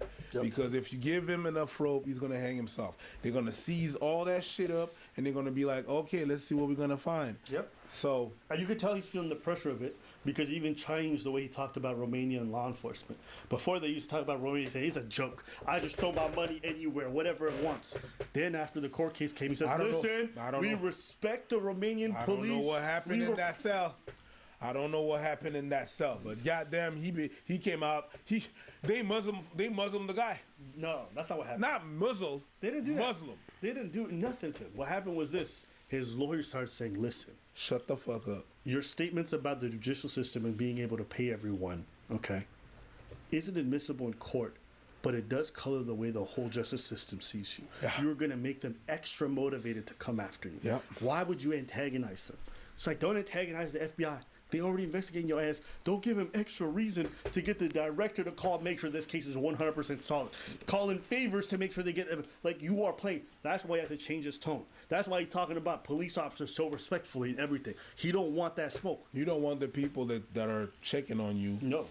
Just say those words. No. Oh yeah? His lawyer told him. That's how you think? Yeah. That's how you really feel. And then they're gonna be on your ass. Yeah. They're gonna be all up in your butt. Pause. If it wasn't, they're gonna be in there. If it wasn't beneficial to him financially to be online, I'm very confident his lawyer would have told him to stop posting at all. Because it's his business, he has to keep posting shit because he makes a lot of his money from his fucking course thing. But every time he goes up on live and he's saying stuff and he's doing this or that, I'm just like, bruh, you are risking it all again. So I think he's going to keep costing himself the more he spends time online. But hey, listen. Everyone got to make their choices. Yep. Anything else? Nah. All right, let's know what you guys think. Do you guys think what Tate did is a good thing? Do you think he's guilty? Do you think it's smart? We want to hear from you guys in the comments below. That's a dumbish. God damn. Can you give a disclaimer first? Trigger warning. Jesus. Grape is punishable by hanging in Islam. But here, nothing happens to women, only to men. Even the woman is guilty. Solution to this: if any woman, whether married or unmarried, goes along with a man with or without her consent, she should be hanged. Both should be hanged. It shouldn't be allowed even if a woman goes by consent. Leader of the Indian National Lokdal political party. Child marriage is a solution to rape and other atrocities against women. On Friday, a foreign tourist in India put up a video on Instagram. She was talking about her travels in India and she had bruises on her face. She had been gang raped by 7 men during her trip. Something has happened to us that we would not wish on anyone. 7 men aid me. They have beaten us and robbed us, although not many things, because what they wanted was to Amy. We are in the hospital with police. It happened tonight here in India. This incident happened in the state of Jharkhand. Her husband, who was with her, was beaten up badly. The story led to a lot of outrage and condemnation. The authorities swung into action. 3 of the accused have been caught. 4 others are on the run. Now, this is not the first such incident in the country. Chances are it won't be the last. Every 18 minutes, a woman is raped in India. This is data from the government of India. And this incident has sparked a fierce debate on social media about women's safety and women tourists. 5 years, 63 countries, 170,000 kilometers. This couple began their world tour half a decade ago. They boarded their bike. He's 63, she's 29. But their journey took a horrible turn last week. The woman and her husband were on a biking trip in India. They were traveling from West Bengal to Nepal. On their way, they stopped in Jharkhand. It was around 5 p.m., so they decided to spend the night there. They set up a temporary camp and were preparing to go to bed. That's when 7 men entered their tent. They beat the couple, they robbed them, they raped the woman, and threatened to kill the duo. At around 11 p.m., the couple flagged down a patrol van. The patrolling team couldn't understand what they said, but they looked visibly injured, so the van took them for treatment.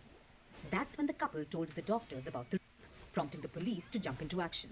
3 of those men have been arrested, and 4 are still on the run. The woman is a dual national.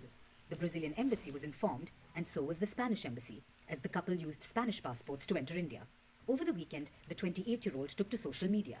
She put up a video on her Instagram page. It was in Spanish. She talked about her ordeal. She showed the bruises on her face and how glad she was to be alive. Her husband posted a similar video. The videos are not on their page anymore, but it sparked a fierce debate. Is India safe for women tourists? No. India's not even safe for Indian women. Ask a local Indian woman if she feels safe in India. There's a rape every 18 minutes, and I'm sure the number is probably higher than that. Yeah. But we'll get to that later. Over the weekend, Indians and foreigners shared their stories. They all had one thing in common: how they faced sexual harassment, or have been a witness to it. One such post got a response from the chief of India's National Commission for Women. Rekha Sharma commented on the post. She questioned why the person didn't report it and asked them to not defame the whole country. But was the tweet defaming India, or are these heinous incidents doing that?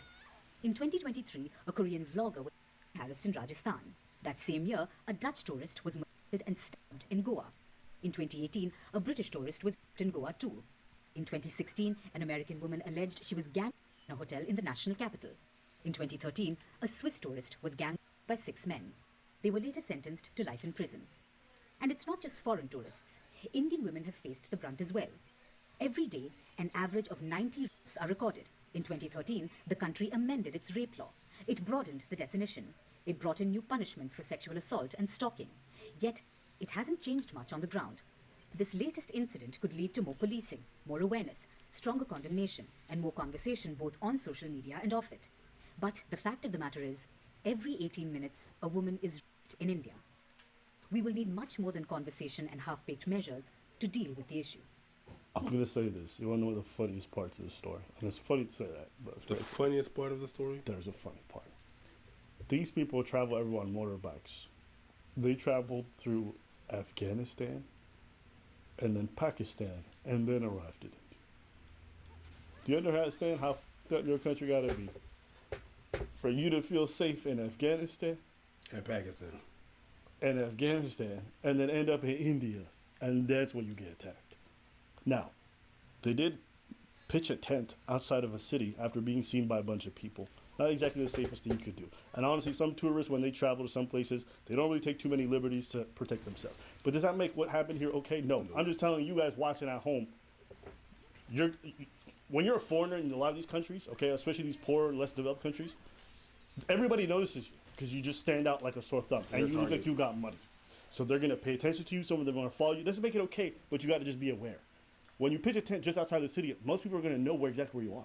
So not exactly the safest habit of living. I understand they wanted to travel freely and not spend too. It's just not smart in some places. So that's one thing to talk about. But the other thing is, India, in terms of its culture surrounding this topic, is pretty twisted. Their views on what constitute grape are crazy. These are some things that came out of not just grapists over there, but also politicians. Okay, so these are elected officials, leaders who make the laws, who enforce a lot of these things. Let's listen. All right, he's a grapist. Okay, when being graped, she shouldn't fight back. She should just listen in silent and allow the grape. And then they'd have to drop her off after doing her, and only hit the boy. You can't clap with one hand. It takes two hands. A decent girl won't roam around at 9 o'clock at night. A girl is far more responsible for a grape than a boy. Boy and girl are not equal. Housework and housekeeping is for girls, not roaming in discos and bars at night doing the wrong things, wearing the wrong clothes. About 20% of girls are good. Good Lord. Let's go to somebody else. This is a defense lawyer. If my daughter or sister engaged in premarital activities and disgraced herself and allowed herself to lose face and character by doing such things, I would most certainly take this sort of sister or daughter to my farmhouse, and in front of my entire family, I would put petrol on her and set her alight. About a grapist, he says, only 5 to 6 people are not the culprits. The victim's daughter is also as guilty as her grapists. God damn. She should have called the culprits' brothers and begged for them to stop. This could have saved her dignity in life. Can you clap with one hand? I don't think so. I guess that's a line over there. I've heard this like twice now. Can you clap with one hand? And that doesn't mean the same thing. Good Lord. It doesn't mean the same thing here. It is not that women do not like grape. They like sometimes. They willingly. That is the psychology. Outwardly, they show some displeasure, but inwardly, they do not. Why are you reading it like that? Because it was written like that. Read it. Goddamn. Read it. It's not that the women do not like grape. They like some. Rasemwak Paikra says, no one commits grape intentionally. It happens by mistake. Sawaji Party. Grape is punishable by hanging in Islam. But here, nothing happens to women, only to men. Even the woman is guilty. Solution to this: if any woman, whether married or unmarried, goes along with a man with or without her consent, she should be hanged. Both should be hanged. It shouldn't be allowed even if a woman goes by consent. So again, understand the reason why I'm bringing up all these quotes. These aren't nobodies. These are leaders of political parties. These are members of political parties. And when you have this kind of mindset that not only permeates throughout the culture, but is openly espoused, you can understand why a lot of this happens and is normalized. A lot of people who come forward are shamed for it. A lot of the women who have this happen to them have no recourse because they're never going to be taken seriously.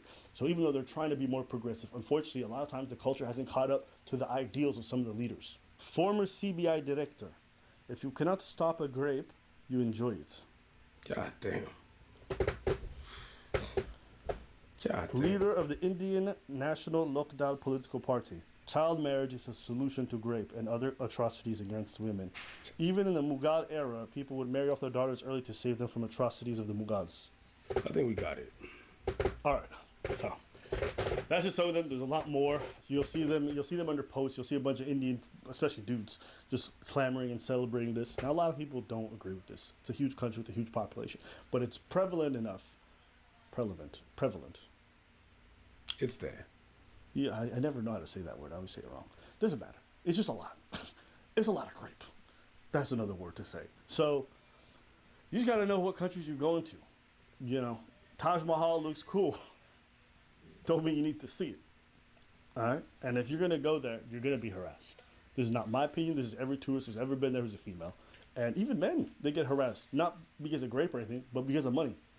People follow them down the street, ask them if they need a ride, if they need to be taken somewhere, they need a haircut. People are always trying to make quick buck because money is money. So you have to understand a lot of places in the world, as unsafe as North America might seem, or some places, you have no idea how much worse it gets out there for some of you. So I would highly recommend against it. And I'm very comfortable saying that. Do you want to go visit India? It was literally never on my list. No? Never. Yeah.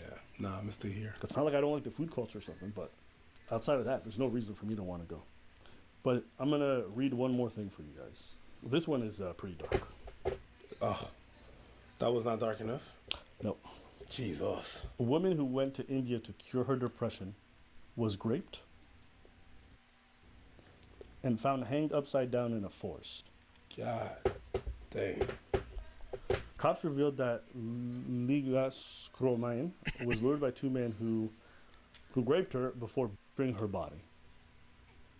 She was only identified by the clothes she was wearing. All right. At any rate, I won't keep reading the story. There's a lot to read. You guys can look it up yourselves. All this to say, it's not putting a whole country in the same bin. It's just that's what the officials are saying. One such post got a response from the chief of India's National Commission for Women. Rekha Sharma commented on the post.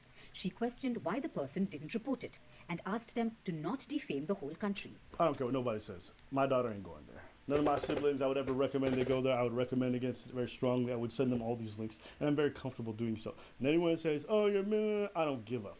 You can go and send off your friends, and if something bad happens to them, that can be on your conscience. Yeah, and I would also tell my family not to go to Afghanistan. I think I'm pretty comfortable saying that. It is crazy thing to say, hey, you should have gone to Afghanistan instead of India. I can't believe I even said that. That is a crazy thing to say, but it turns out, in a lot of cases, that shit's true. So maybe you should stop worrying about how other people perceive your fucking country and worry about some of the issues in there. Alright? Yeah, if your own women and people are saying it, I think it's okay for others to say it without you having to label some other weird shit. 100%. I can look at my own home country, Ethiopia, and say some things about it. He can say the same thing about Haiti. Same. And then a foreigner can say it, and it's still true. It doesn't make it true, not true because someone else said it. So I don't feel bad. And if you want to say I'm prejudiced, you can suck my nuts. But guess what? I guarantee you that most likely the women in my life will probably be far safer than women in yours. So that's your problem. So if you got any energy to comment to me, I better see that same shit for all the politicians out there. But I bet you don't. You won't. Yeah, I bet you don't. Exactly. You won't. So don't say nothing to me. Bitch. Yeah.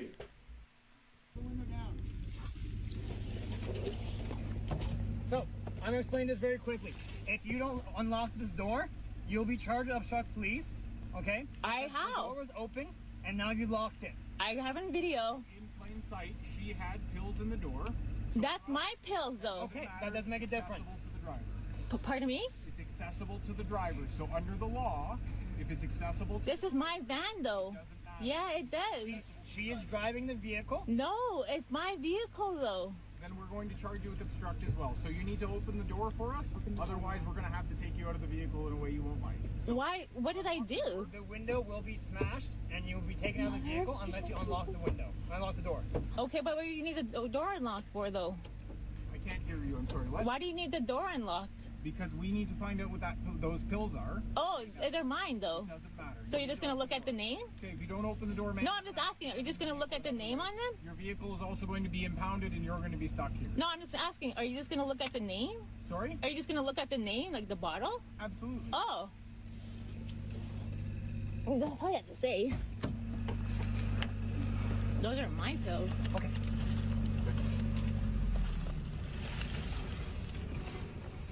And what's your name, sorry? Ashley. No. Ashley? Yeah? What do you mean, no? Those are mine. I got that, but these are gabapentin. Those are gabapentin, though. Cancer. I got that, but these cannot be within reach of the driver. They weren't in the reach. Your car smells like weed. How does it smell like Your car weed? smells like weed. So that is right in the cup holder, or the door handle of the driver. That's the driver position of the vehicle. That is right there. Because we switched spots before we drove in. We're just switching because I was tired. But so then you were driving then. Yeah, I was and it's still within reach of a driver. But I have cancer. I have colon cancer. I'm terminal, and that's why I have all these pills. But you cannot have medication like that. That's within. I have medication all over because I have cancer and I have to have access to it. I just got discharged from the hospital. Okay. When did you get discharged from the hospital? Like a week ago, and that's why I have all these pills. Like I was supposed to get more, and I have Thunder Bay. Thunder Bay. Regional. Okay. And I have it from my pain doctor. Hey, Northern Ontario, stand up. It doesn't matter what like the rest of it think. Cops often do that. I think as a cop, there's times where you're just supposed to use your discretion. And most cops would know this. If these guys are hot on an arrest, and so they're just going full on ahead and they don't care, even though they look stupid. First off, from my reading, gabapentin is not even a narcotic that impairs your driving. I think he has it mixed up with something else. And the moment this girl says she's terminal and she got cancer, you're on video and you're arguing with her because of the position of where the pills are. Not whether or not the driver took it, but just where the position of the pills are. You look stupid. You look incredibly dumb. but he can't turn back now. No, but they will never turn back and say they're sorry. Go ahead. Like you're talking about a terminally ill person who's using the only drugs that are helping her out, and you're yelling at her because of where the drugs are. She gave you a very plausible reason for why they're still there. And even though by the letter of the law, you may be right. If the drugs doesn't impair anything, it doesn't matter where they are. You're lying. You have to understand that even if they're people are cops, they lie. They know they're doing a job, but they also lie about their laws, about the rules, about what they can and cannot do, and they're gonna twist everything. It happens every time I get stopped for bullshit. Every time I get stopped for bullshit, they really just want to check who I am. They keep on adding stuff. Your back windows are pretty tinted. I have the right to have my window tinted. It could be a cardboard box. It could be plaster for all I care. It doesn't matter. They're gonna give you a bullshit rule. They always bend the thing because they know you don't know the law, and they're trying to get you. You don't work for the citizen. If you think cops are working for you and for the citizen, it's like thinking that human resources works for you. Any place that calls humans resource, it's not working in the benefit of the worker. So you see how we jumped it in and we smell that car, and this always trying to find some bitch. Yep. Always trying to find something else. Okay, that argument was not strong. Yo, you wanted to see the medicine. Now you're trying to pull some other shit. No, stop. But they always do that. Yeah. And I have it from my pain doctor, Dr. Bizantin. He's the one who prescribed me all these pills, and I just picked them up, and that's why we have them in my vehicle. I'm not disputing that, but you need to understand something. You cannot have these anywhere that is accessible. But it's my vehicle, though. Like, where would I put it? Where am I going to put it? Trunk then. Why? Did he say put it in the trunk? Okay, watch. The thing is, but hold on. You have to put things in the trunk, like whenever it's alcohol or beer, anything that impairs you is going to be put in the trunk. So he's right, but he's applying it to something that does not impair you. It's like if I was saying, yo, that bottle of water is at reach of the driver. It is. You have to put it in the trunk. If I'm driving and I have in my holster a beer and it's open, it's all like I can be charged with impaired driving. I can be charged even if he didn't see me drink or anything like that. He's doing a check. He's asking. I burn a stop sign. He rolls up to my car and he sees a beer bottle open. He didn't see me take a sip. It's right there at the reach of the driver. Yeah, I could be definitely charged with impaired driving. You go to the restaurant and you have a bottle of wine and you take it home because you didn't finish it. It cannot be around the area of the driver. He's right about that. Any drugs that you take that can impair you cannot be. These don't do that. These don't qualify. But even if they did, hold up. Even if they did, if you're taking a life-saving medication, it's not the same as taking alcohol. If you have epilepsy medication, hypothetically, you have epilepsy medication, okay, and let's say it impairs your driving, if you are to take it, but you have it around because in case you're having a fucking shock, okay, you start having seizures, you need to have the medicine on hand. No. You gotta put that in the trunk. No. Actually, no. If you taking any kind of medication that is impairing your driving, you cannot having around you. If that medication is gonna save your life, and you can't be driving. So the law makes it that it's very fucking gray. Listen, I can understand that it's gray. Yeah. I just question. I don't believe most cops would see that and then charge somebody for that. I don't believe that. Now, cops who are watching, whatever, in these kinds of situations, I think most of them would use their discretion and let them walk. And the reason why I believe that is if it's not, I would think we would see hundreds of videos like this every day of somebody having medication on their dashboard. Not everybody's filming. Or maybe most of the time cops will see it and they're like, okay, it's fine. I think most cops have enough discretion to look at that. They're not going to look at somebody who's fucking terminally ill with their cancer medication and be like, because first of all, it's the worst PR. It's the worst PR for your department. They don't care about the PR. Oh. They don't care about the PR. I disagree. They care about being filmed. They care about stories coming out. They care about them. They care about them losing their job or being filmed or getting on blast. When you say PR, you talk about the PR of the person. Your own PR. Oh, okay. Yes. Never mind. Okay, so we agree. Yeah. All right. But so they're going to care about that. They're not going to want to take on a headache where they're just like, this looks horrible to everybody. Yeah, but they will not backtrack. Like the mentality of it's crazy. They never fucking backtrack. Even it's better for your PR to say, oh, sorry, I was wrong. They don't do that shit. I agree with you. A lot of times if they get this far, especially the rookie ones, will not backtrack on what they're doing. But it should have never gotten this far once you see the medication. I know a lot of cops who would have just looked at it like, you have cancer. Okay. What is that? Oh, that's the medication for my cancer. That's what you. Yes. Because like you imagine, walking away. You understand like from the cancer in my life. Without even a video. If this ends up in a news story, it just looks crazy. Cop arrests someone for their cancer medication. It looks crazy. It is. All this to say, but we can disagree. I really don't. Okay. I don't believe the person should have it around. And that's what I'm going to give it a count. If it impairs your driving, you should be having it around. And if it should save your life, well, you can't be driving. You can't. And I'm just going by what the law says. I'm going to be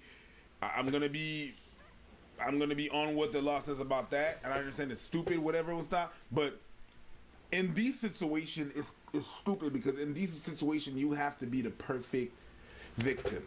If you go on and be like, yeah, but it impairs my driving, but I needed to survive. Yeah, but well then you shouldn't be. They're gonna find a way to be like, well, you shouldn't be driving. That's your responsibility to not be driving while you need those medication, and you shouldn't. That's why there's on every medication that impairs the driving, there is a label saying, hey, you shouldn't be operating heavy machinery. Okay, they're not talking about a lift. Heavy machinery can be a car, and that fits in that description. So it's in any kind of the vicinity of the driver, then you're kind of you're in the eyes of the law. You're in the wrong. So I can understand a cop being like, yeah, but you can't do that because this and that and that and such. I'm my person because I have to take them all the time. I take them 3-4 times a day. I let you talk, but you don't let me No, talk. but I'm just saying I have to take them 3-4 times a day. Now listen, stop talking and listen to me. If you don't want to get stopped here, you're going to listen to me, okay?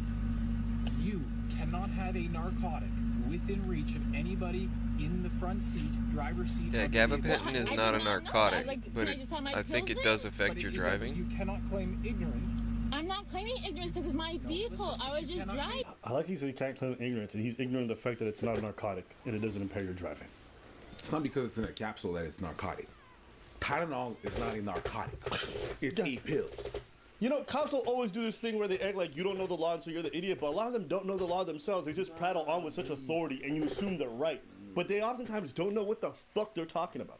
And when it's basically because as a citizen, bro, you not knowing the law is not an excuse. But when they don't know the law, it's like, oh, well. No reprimand. Oops. Yes. Man, fuck. You know, it's a lot of laws. I can't know everything. What a clown. It's like, yo, you guys are. You cannot claim ignorance if you didn't know you can't kill someone. I wasn't. You can't have open alcohol. You can't have narcotics in the front seat. It's not narcotic. I was driving, and I have cancer, though. I just told you. It doesn't matter. So you're driving under the It influence might, of narcotics? I mean, in Canada, it might be considered a You narcotic. know how they fucking. You're Phoebe. You're Phoebe. You're snake guy. You're a snake. Phoebe as get the out of you.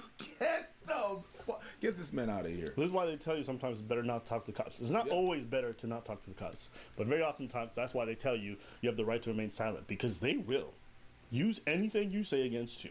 You told me you were driving, you got tired, you switched. You told me you have to take these 3 times a day. Yeah, I do, and then it says right on the pill bottle.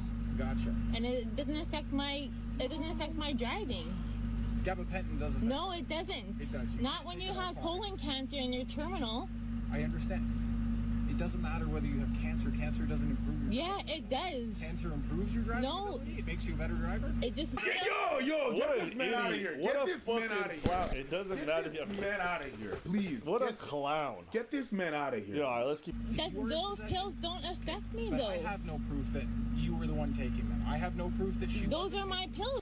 That's not even about the fact that you know the law or not. Clown. Are you a doctor? No, shut the fuck up then.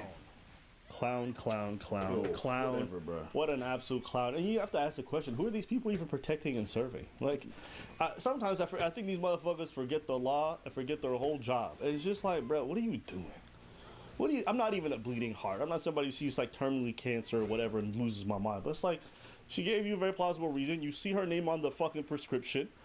If the other person is looking like they're impaired, put them in for a DUI, whatever the fuck it is. But like, this is stupid. Let me use the like you didn't even take the time. Like, am I even right about this drug? Google it, dumbass. You have a partner, what Tweedledee, Tweedledum over there, just standing in the same spot. You don't just Google it. You all have phones.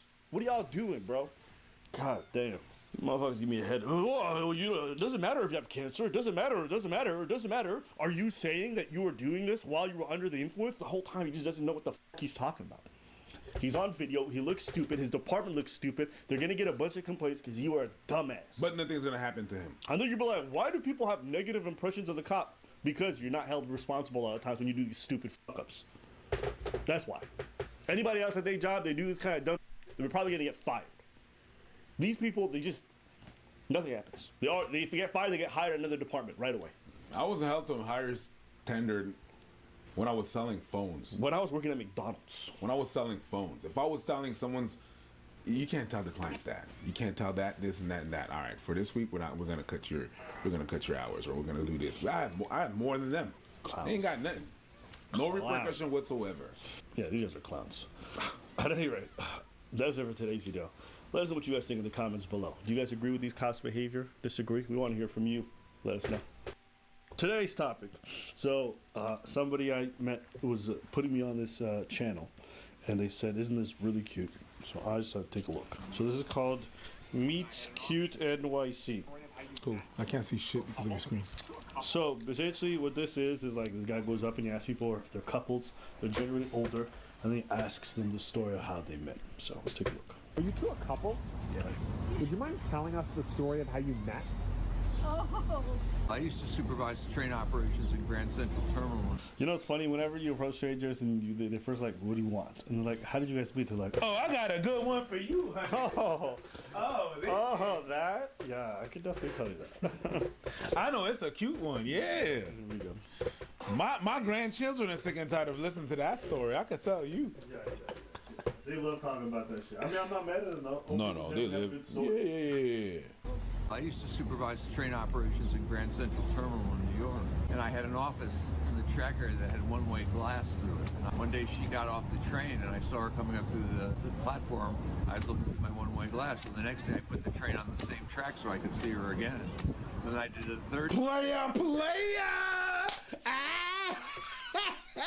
Oh, there's a 500 right there. Let me just reschedule everything. Put that shit on the track. That's dope. Same track so I could see her again. And then I did it a third time. And then she wasn't on that train, so I put the next train on that track until finally I was putting every train on that track to make sure I got it. So one day she came up, got close to the one-way glass and saw me inside and smiled. And the next day I went out and introduced myself. How long ago was that? That was 30 years ago. Did you know when you met that he had... It doesn't mean that they met when they were young. It just means that they met old. They were already old. 20 years ago. Yeah. How long ago was that? That was 30 years ago. Did you know when you met that he had been doing this with the trains? No, and in fact, I didn't know it for a few months. I had no idea. So the next time somebody changes your gate on your plane, just trying to get a date, that's all.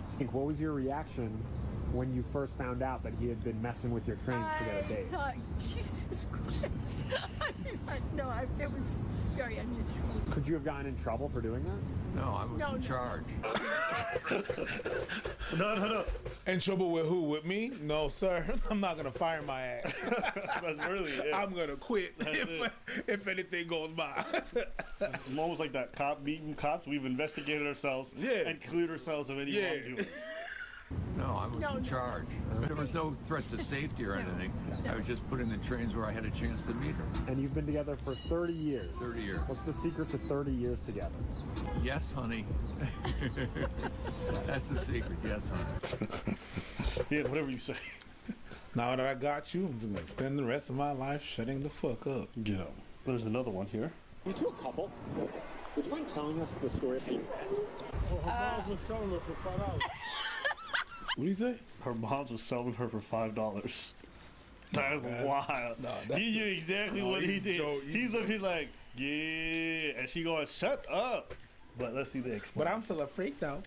Listen. I bought her for $5. Big investment. Is this how you remember? No, that is not how we met. She'll be all right. It's my baby. How do you remember how you two met? We met I was sitting in the diner with my family, and we were having breakfast after church, and he offered to pay the bill for my entire family. And he left his number with the waitress to give to me. You were sitting at a different table? Yes. By myself. I got the courage. I was watching it for a little while, for a couple months, and I just went over it and went. Let me keep my mouth shut. And I just went over it and went for it. What's your favorite thing about him? He's so loving. He's so loving and caring. He gives his all. He gives himself. What's your favorite thing about him? She's a great mom. She's a great mom, great person, great wife. What's your biggest pet peeve about him?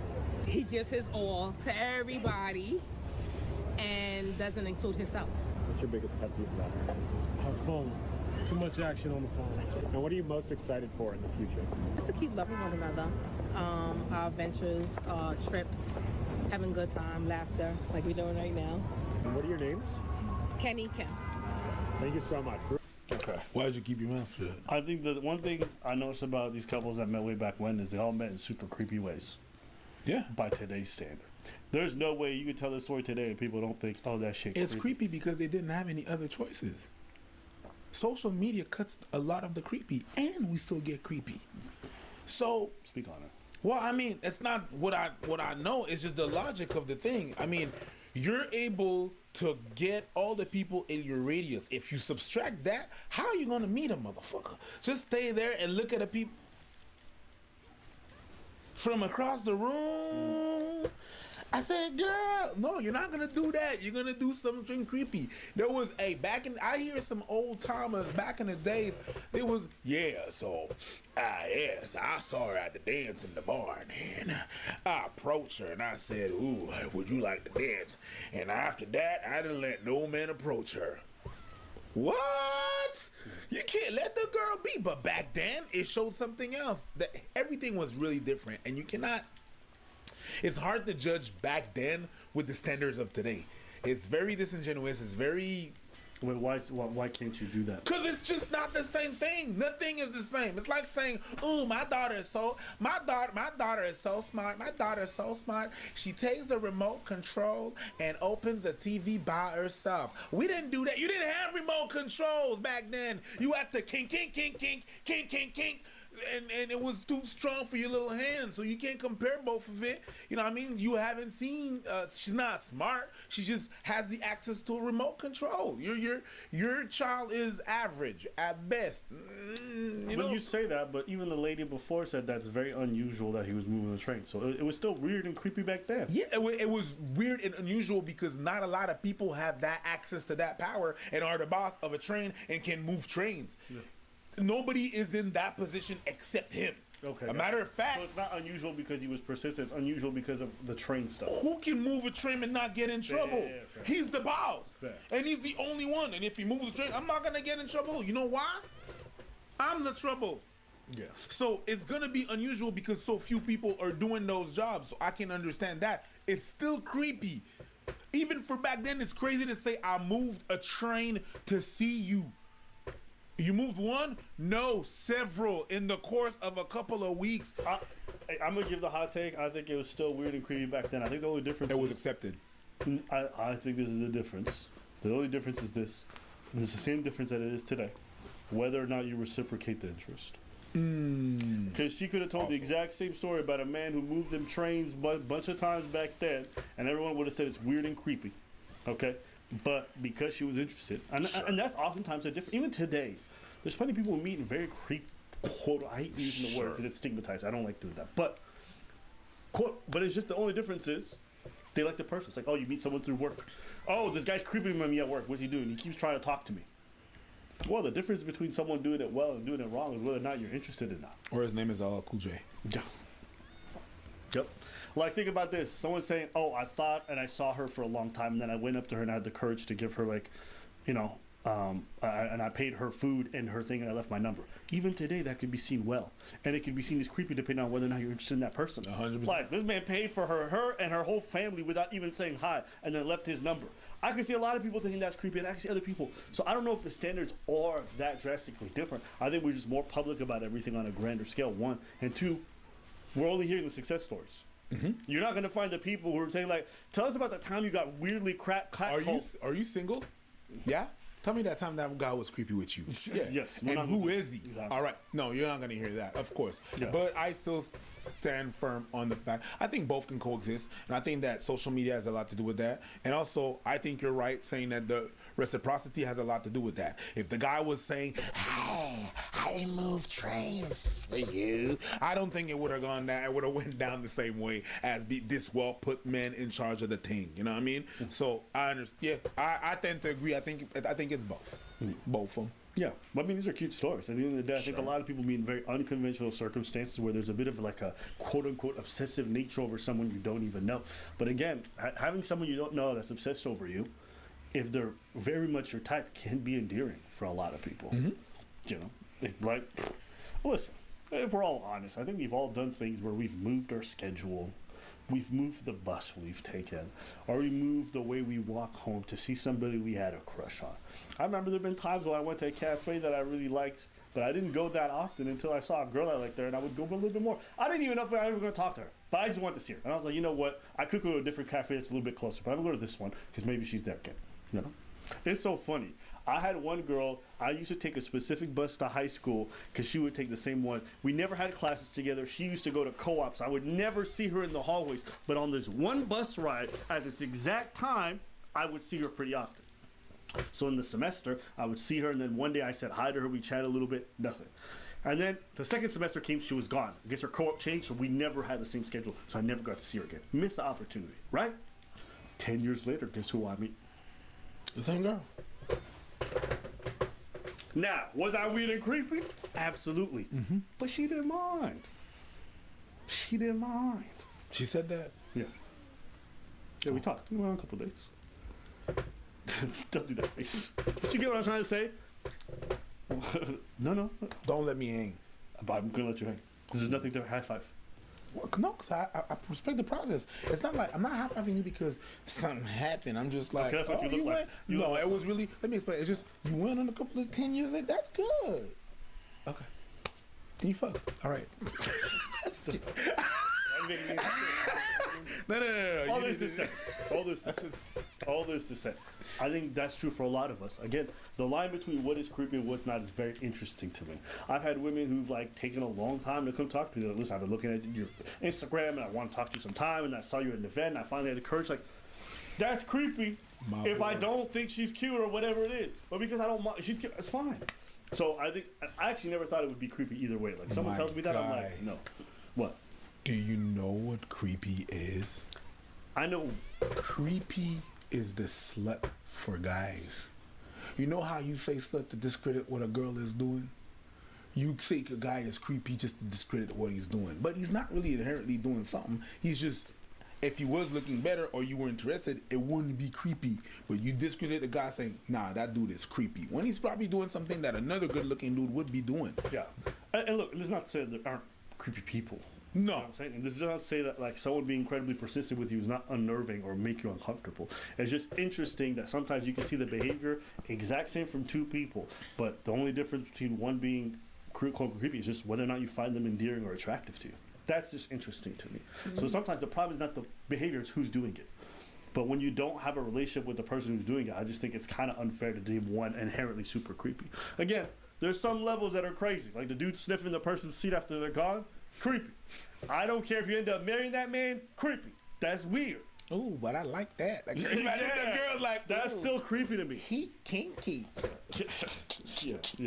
All this to say, I like this channel. I think it's cute to see older couples. I think it's good to see unconventional ways in which people meet, because I think a lot of people meet in very unconventional ways. I mean, that story's way better than we met on Bumble.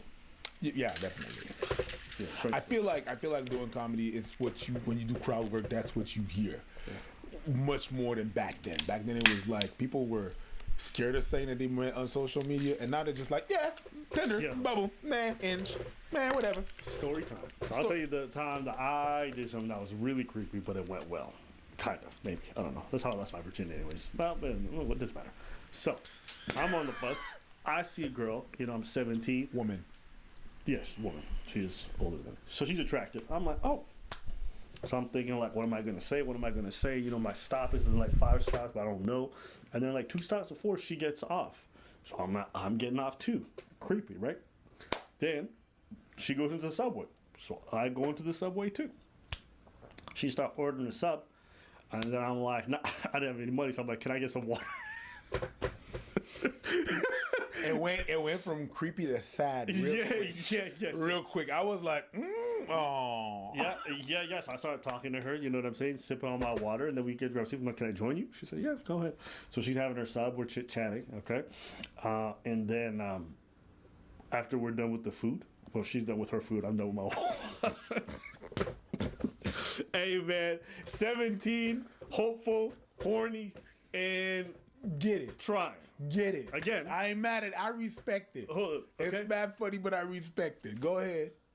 I offered her to walk her back because she's not too far. She just accepts. So we're walking back. We're talking. And as she gets to her apartment, I'm like, hey, can I grab your number? I'd love to take you out sometime. She said, sure. We exchange the number. And then, later I find out she's 28. I never mentioned my age because I'm 17. And I was like, if I just keep quiet, nothing happened. We ended up, losing my virginity to her, et cetera, et cetera. But I'm thinking, like, that is a creepy fucking story. No, it's a creepy story because you tell it from where it started for you.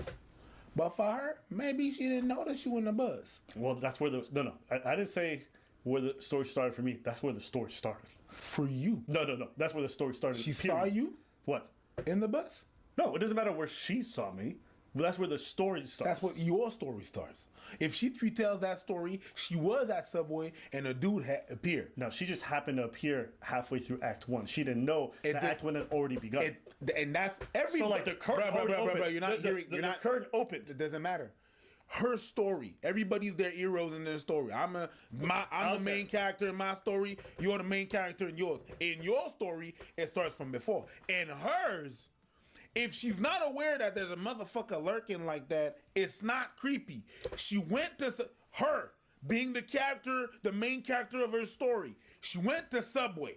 Mm-hmm. Dude orders water. Hey, can I join you? Sure. So it's less creepier. I agree. From her perspective, she didn't think it was creepy. Mm-hmm. I'm not disagreeing with that. Mm-hmm. I'm saying it was creepy because it is. Not from her perspective, from the perspective. You understand? That's like you as the viewer know that story was creepy. Her perspective, it might be different. But the fact is, it was creepy. But that's what makes it creepy for her.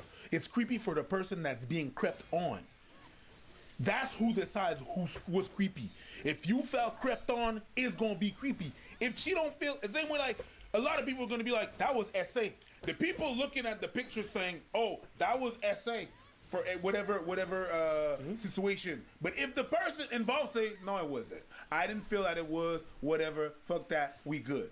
But the people watching is going to claim it because they're watching. And from their point of view, the people being crept on is going to decide if it's creepy. I disagree with you. I don't think you get to decide everything that's creepy. I get to decide because I want, sir. Just because you don't think me sniffing your seat after you're gone and you know the whole story, you don't think it's creepy, doesn't mean it still is. Like I said before, you might like the fact that man sniffed the seat before he came to say hi to you. It's still creepy. Sure.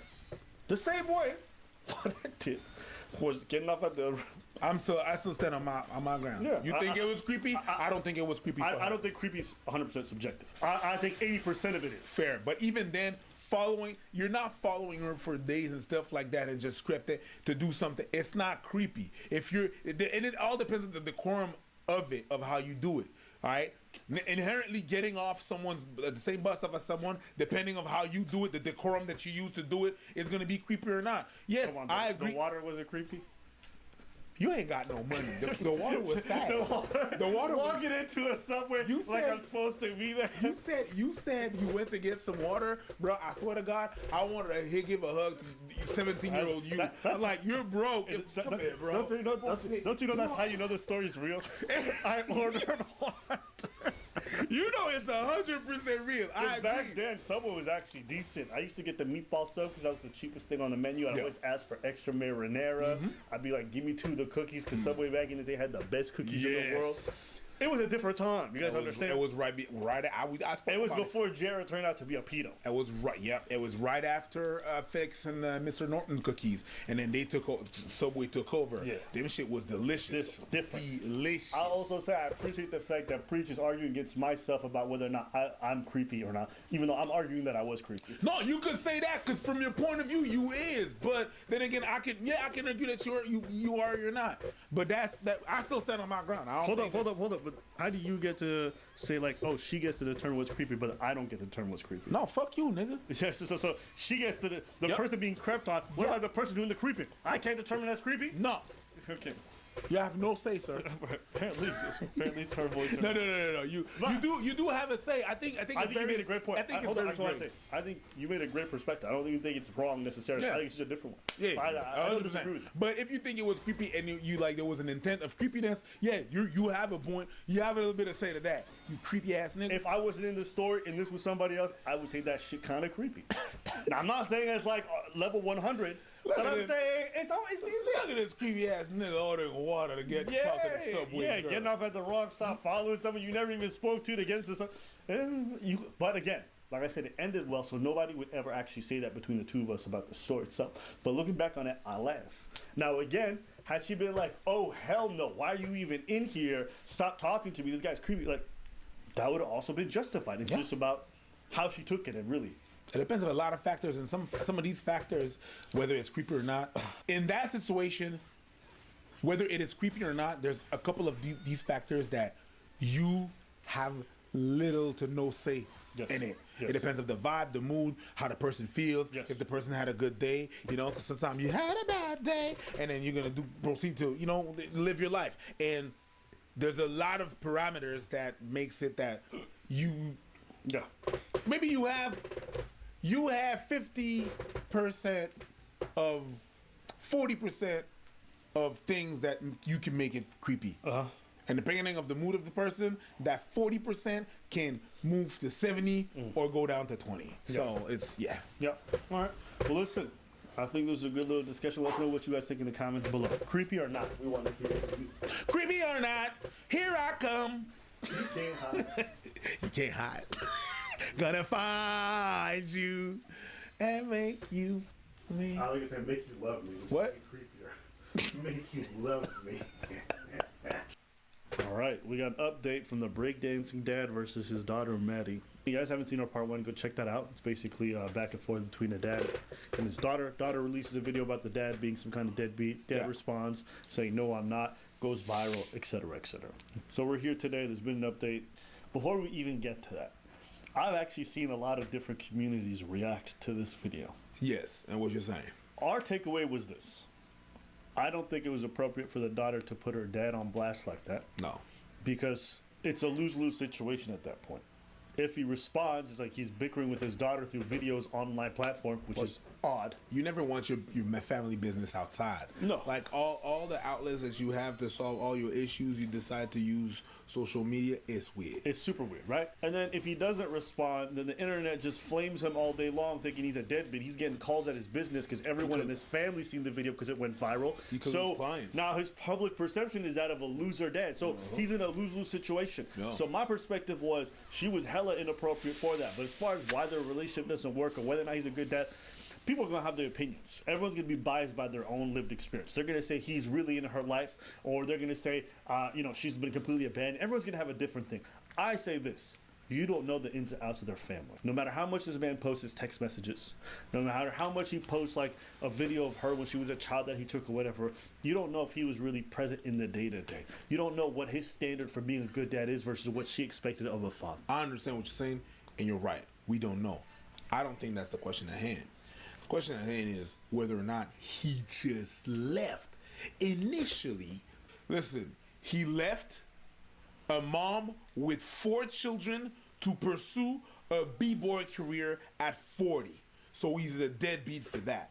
The rest, whether he was a good dad or not, that's what we're defining good dad, whether or not he was involved with the kids or not. And she's trying to make the claim that he was barely involved in their lives, right? So people think abandoned, they think like, oh, you turn into Carmen Sandiego and change your postal code and your whole identity. Abandonment, like, I know this is really fucked up. I literally know a family. The dad abandoned the kids. He lives 2 blocks away. You know how weird that is? This guy, like the homie would literally see his dad at a random street corner at some points. Like, some families are like that. No, I'm not gonna pass over the fact that you brought back "Where in the World is Carmen Sandiego?" I used to play that shit on PC all the time. No. So, there's a game. There's a game.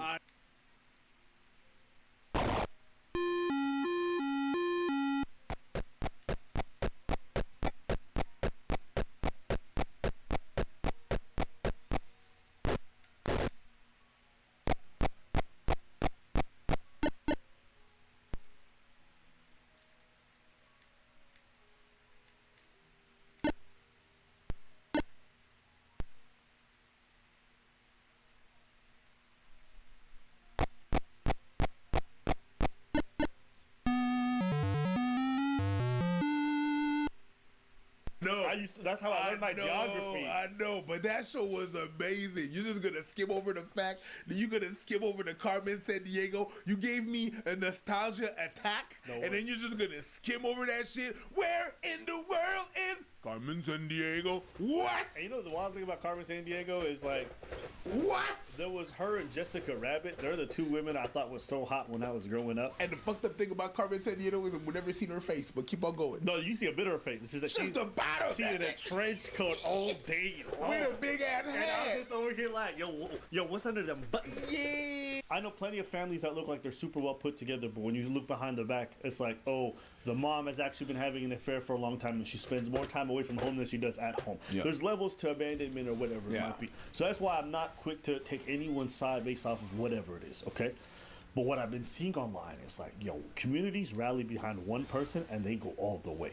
I see I remember watching, I think this guy's name is Curtis Connor. He has a community. And they're just flaming the dad. What a loser. How could he respond? Why is this guy arguing with his daughter online? And I'm like, not this time. Benny Hanna, the breakdancing dad, was apparently receiving a bunch of hate comments from people who saw that video. So he decided to make a response video to his daughter's video and post it on Twitter. But going on Twitter to say you aren't a deadbeat dad to convince your fucking Twitter crypto bros to go and dunk on your daughter, that's probably the most deadbeat thing a dad could do. Drumroll, please. The patriarchy, you dumbass. And I'm like, do you guys think it's acceptable and respectful for a daughter to get up on these platforms and trash her dad like this as a deadbeat? Like, no, obviously not. And then on the other hand, there's other people who are like, this dad is unbelievable. He sent her text messages. Like, oh my God, chill out. Yes, money is a good thing. Yes, money helps with a lot. Money's not everything. How involved and present you're going to be in the child's life is going to be far more important than how much you're going to send to them financially. Now, of course, some people just lose their parent and don't even get finances. But her qualms about not having a father in life may be valid. All I'm trying to say is, we don't know. We don't know, so I don't know why anyone's jumping on any team like they do. This video is a follow-up to my Sunday video on my daughter's viral video trashing me, her dad. And these videos are all over the internet now, with titles like Bitcoiner and breakdancing dad Ben Hart navigate storm from daughter's viral TikTok video. And you should see my first video on this topic before watching this video, just so you know what this storm is all about. Now she's posted a second video. I know my dad posted like a 10-minute video or whatever being like, you know, my daughter's lying, we have a great relationship, I have a great relationship with all my kids. That's just objectively not true. Like, guys, we're all freaking out about this in my family group chat right now. We're being like, he's so unhinged and delusional. We don't know if he actually believes his own narrative or if he's lying on purpose, but he's just like a weird guy. Man, he said he lived down the street from us. That's not true. Or like if he did, it was only for a few months maybe, but actually for most of my childhood, he lived in Florida with his new wife. Like basically, like, I don't want to get into this. Like again, like my video was basically like sanitizing the situation and like poking fun at the lightest parts of that childhood trauma. But obviously in real life, it was a lot more like complicated and traumatic, and it was really hard. He left us, immediately married another woman. We didn't hear from him for years. And then he would visit every few months and we'd go out to dinner, but like he truly had no hand in raising us at all. We don't speak with any sort of regularity. He doesn't know when my birthday is. Like, as you guys saw in the video I posted, he got it wrong. He gave us some money growing up. I honestly don't know the nitty-gritty of the financial situation. I really, really don't. But I do know that several times I've asked him for financial help with medical expenses, like especially like in college, and he wouldn't help me. So that's what I was referring to in my video when I was like, he wouldn't pay some of my medical bills. I'll probably delete this in the morning, but I'm, 2 hard kombuchas in, and so I feel the need to kind of defend me and my family's like POV. Bottom line is, this guy was a completely absent father. He's like, I was just a bike ride away from those kids, and it's like, not once did any of us ever take a bike ride to his house. I don't think I've ever been in his house ever. So this whole thing is so bizarre. Like, I'm so surprised that he responded to my video, because I'm just like, damn, I could have actually made you seem like way worse than I made you seem. Like, in my video, I just made you seem like such a whimsical, funny guy. Like, but in real life, it was actually a lot darker. So I'm so surprised that he responded to it. And it's obviously kind of hurtful and weird, but again, we don't really have a relationship. So at the end of the day, it doesn't have a huge effect on me. It's just kind of a bummer for my family. And we're all kind of looking at this and looking at his response, and we're just like, this is crazy. If this is actually his narrative, it's like delusional. Now, I'm not going to go through all of Maddie's points here, most of which are just a repeat of what her mom's been telling the kids for the last 19 years. Okay, so let's roll tape to see what childhood was actually like for my kids. And let's see how my relationship was with the kids, even after the divorce. We have with us here Maddie Hart. She is a YouTube specialist. How many videos, Maddie, do you have on YouTube now? About 54. And what is your goal? One day I want to be a partner. What? He's got the videos with his daughter in his car. He was never there. What? He was never. Well, never there does not mean they're literally never. Someone could have a video with their child and still not be present. That's like saying you took a picture with your kid, you were there. Come on. You know what? I'll allow it, fam. Listen, allow it. Yeah. We'll see. Because you don't know. Because you're right. You keep on reminding me that I don't know. So let's go. It's just that it's really just I'm just basing myself on the impression that I had that you never really dealt with a dude ever, and you're sitting in his car. It's like that's not ever. But you know what? Yeah, I'll give a little leeway. You're right. Okay, so here's an example. You might have a parent.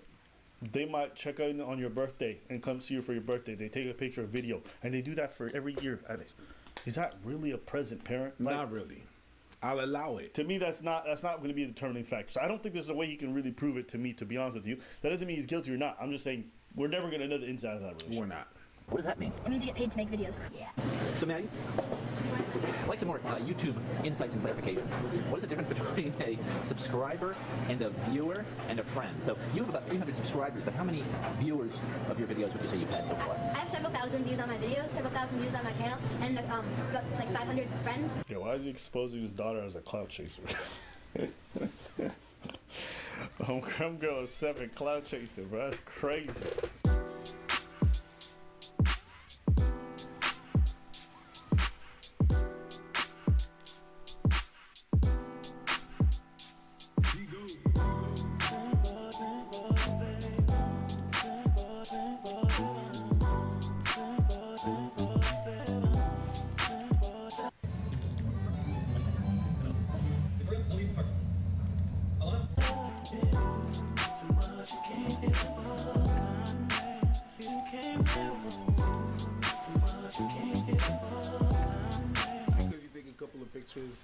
That you're an absent, I can understand that, okay?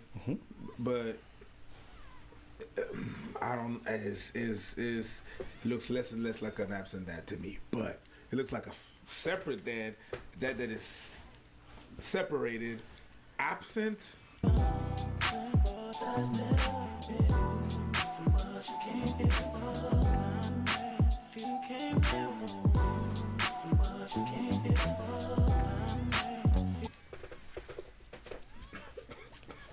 That's a lot of photos and videos. That's a lot of photos and videos. I'm not gonna lie to you. That's a lot of graduations, a lot of events, and he's showing up. But maybe he's not. I don't know. Yeah, I'm just saying. That's a lot. God damn. But hey, let's keep watching. Let me be clear. Maddie is not lying in her videos. She is saying in these videos what she perceives to be true from her perspective. She's expressing her truth. And her perception is impacted radically by 19 years of brainwashing by my ex-wife. I don't want anyone attacking or bullying Maddie for her videos. Her videos express her perspective, and I believe they are honest from her perspective. So feel free to direct negative comments my way, but please don't bully Maddie. Now, I told Maddie I liked 98% of her video, but that there were some significant inaccuracies in there, like about me not paying medical bills. That's just not true. And the implication was that I was some kind of deadbeat dad. I paid her mom millions of dollars in alimony, child support, put hundreds of thousands of dollars into the kids' college funds, paid for their health insurance, of course, and out-of-pocket medical costs, as I should have. The result was that the kids were able to live in a wealthy suburb of Chicago, attend top colleges, and pursue very good careers. Anyways, I asked Maddie to take down her video and at least correct the damaging inaccuracies. It just wasn't true that I wasn't covering medical costs. I told her almost everyone I know had seen it, including clients. It had the potential to hurt my business, hurt me professionally. And I certainly don't think she meant any harm by her first video. Fair. So like all the people saying, why would this guy post it? That's one valid reason to post it. When your adult daughter is trashing you online, hurting your business and all your reputation, yeah, you want to be able to defend yourself somehow, especially if she doesn't want to defend you after you ask her to take it down quietly. So I don't think this man's being unreasonable for him posting it. I think it's a very odd thing we're seeing unfold, but I don't think he's wrong. But she declined to take down her video because she said her video had gone viral.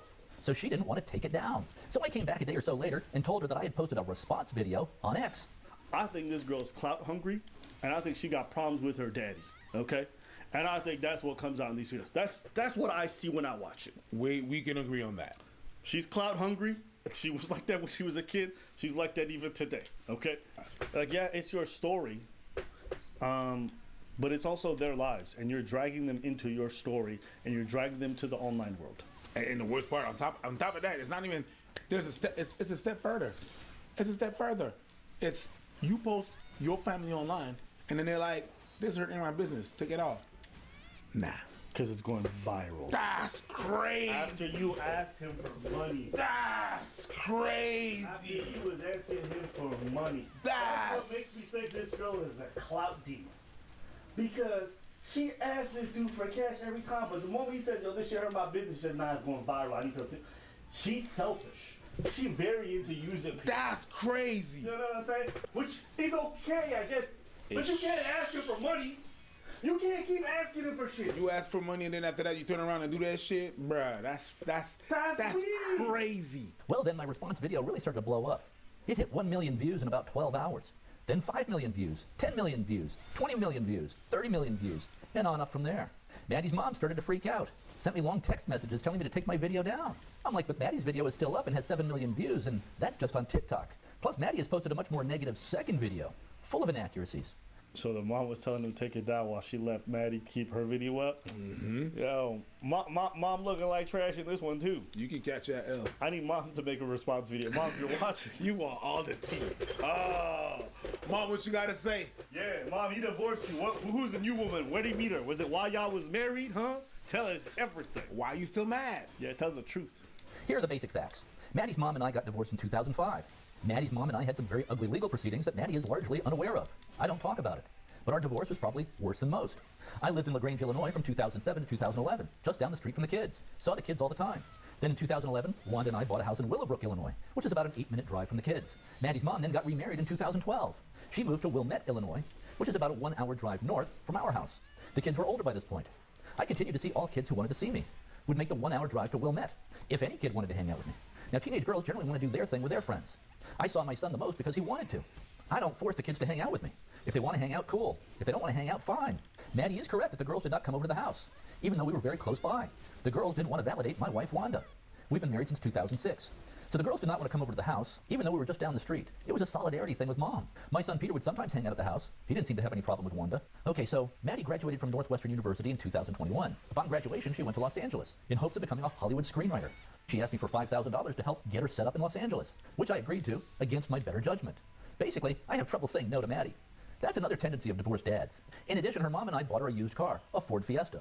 I think her mom and I pitched in $2,500 each. Maddie might have put in some money also. I think the car was about $7,500. I also co-signed a lease for her on her apartment. Now, this is very different from how I was treated by my dad when I graduated from college. Another thing I'll say that works against a daughter for me is like, you strike me as a bit of a brat when you become an adult and you're still asking for your dad, who supposedly abandoned you, for money for every little thing in your life. Sorry. To me, you strike me as a bit of a brat. You're going to this person all the time for money, but then you also want to trash them afterwards online for views and shit like that. You seem like you're using people for whatever you need. Because clearly you had these negative feelings for him this whole time, but you kept going to him for finances every time you needed a little something, every time things were tough. I could never. If I had a problem with a family member, I could never ask them for money if I really didn't like them. You seem like you use people when you need them. Yeah, I was not raised like that. If you have a problem with something, I'm not gonna go and ask that person some money. It's weird. That's weird. When you're in a pinch, you ask them for money, but then you get on TikTok and you trash them. Who raised you? It's him. I could never. Well, apparently he didn't. No, it's according to her. It's her. So he scot free. Give us some money growing up. I honestly don't know the nitty-gritty of the financial situation. I really, really don't. But I do know that several times I've asked him for financial help with medical expenses, like especially like in college, and he wouldn't help me. So that's what I was referring to in my video when I was like, he wouldn't pay some of my medical bills. But also, she had broken up with her boyfriend around this time. She said she needed to go to grief counseling and therapy. She and her mom wanted me to pay for that too. That's where I drew the line. I consider medical care to be like when you're sick or have a broken leg or...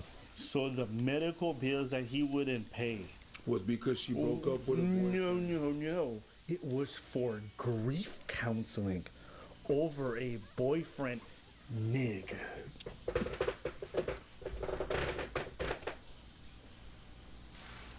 Okay, I'm choosing sides. I'm choosing sides. Yo, no, this it I looks. tried. It looks bad. I tried to allow it. Grief counseling. I tried to allow it. And you called him a deadbeat because he wouldn't pay for grief counseling after a breakup.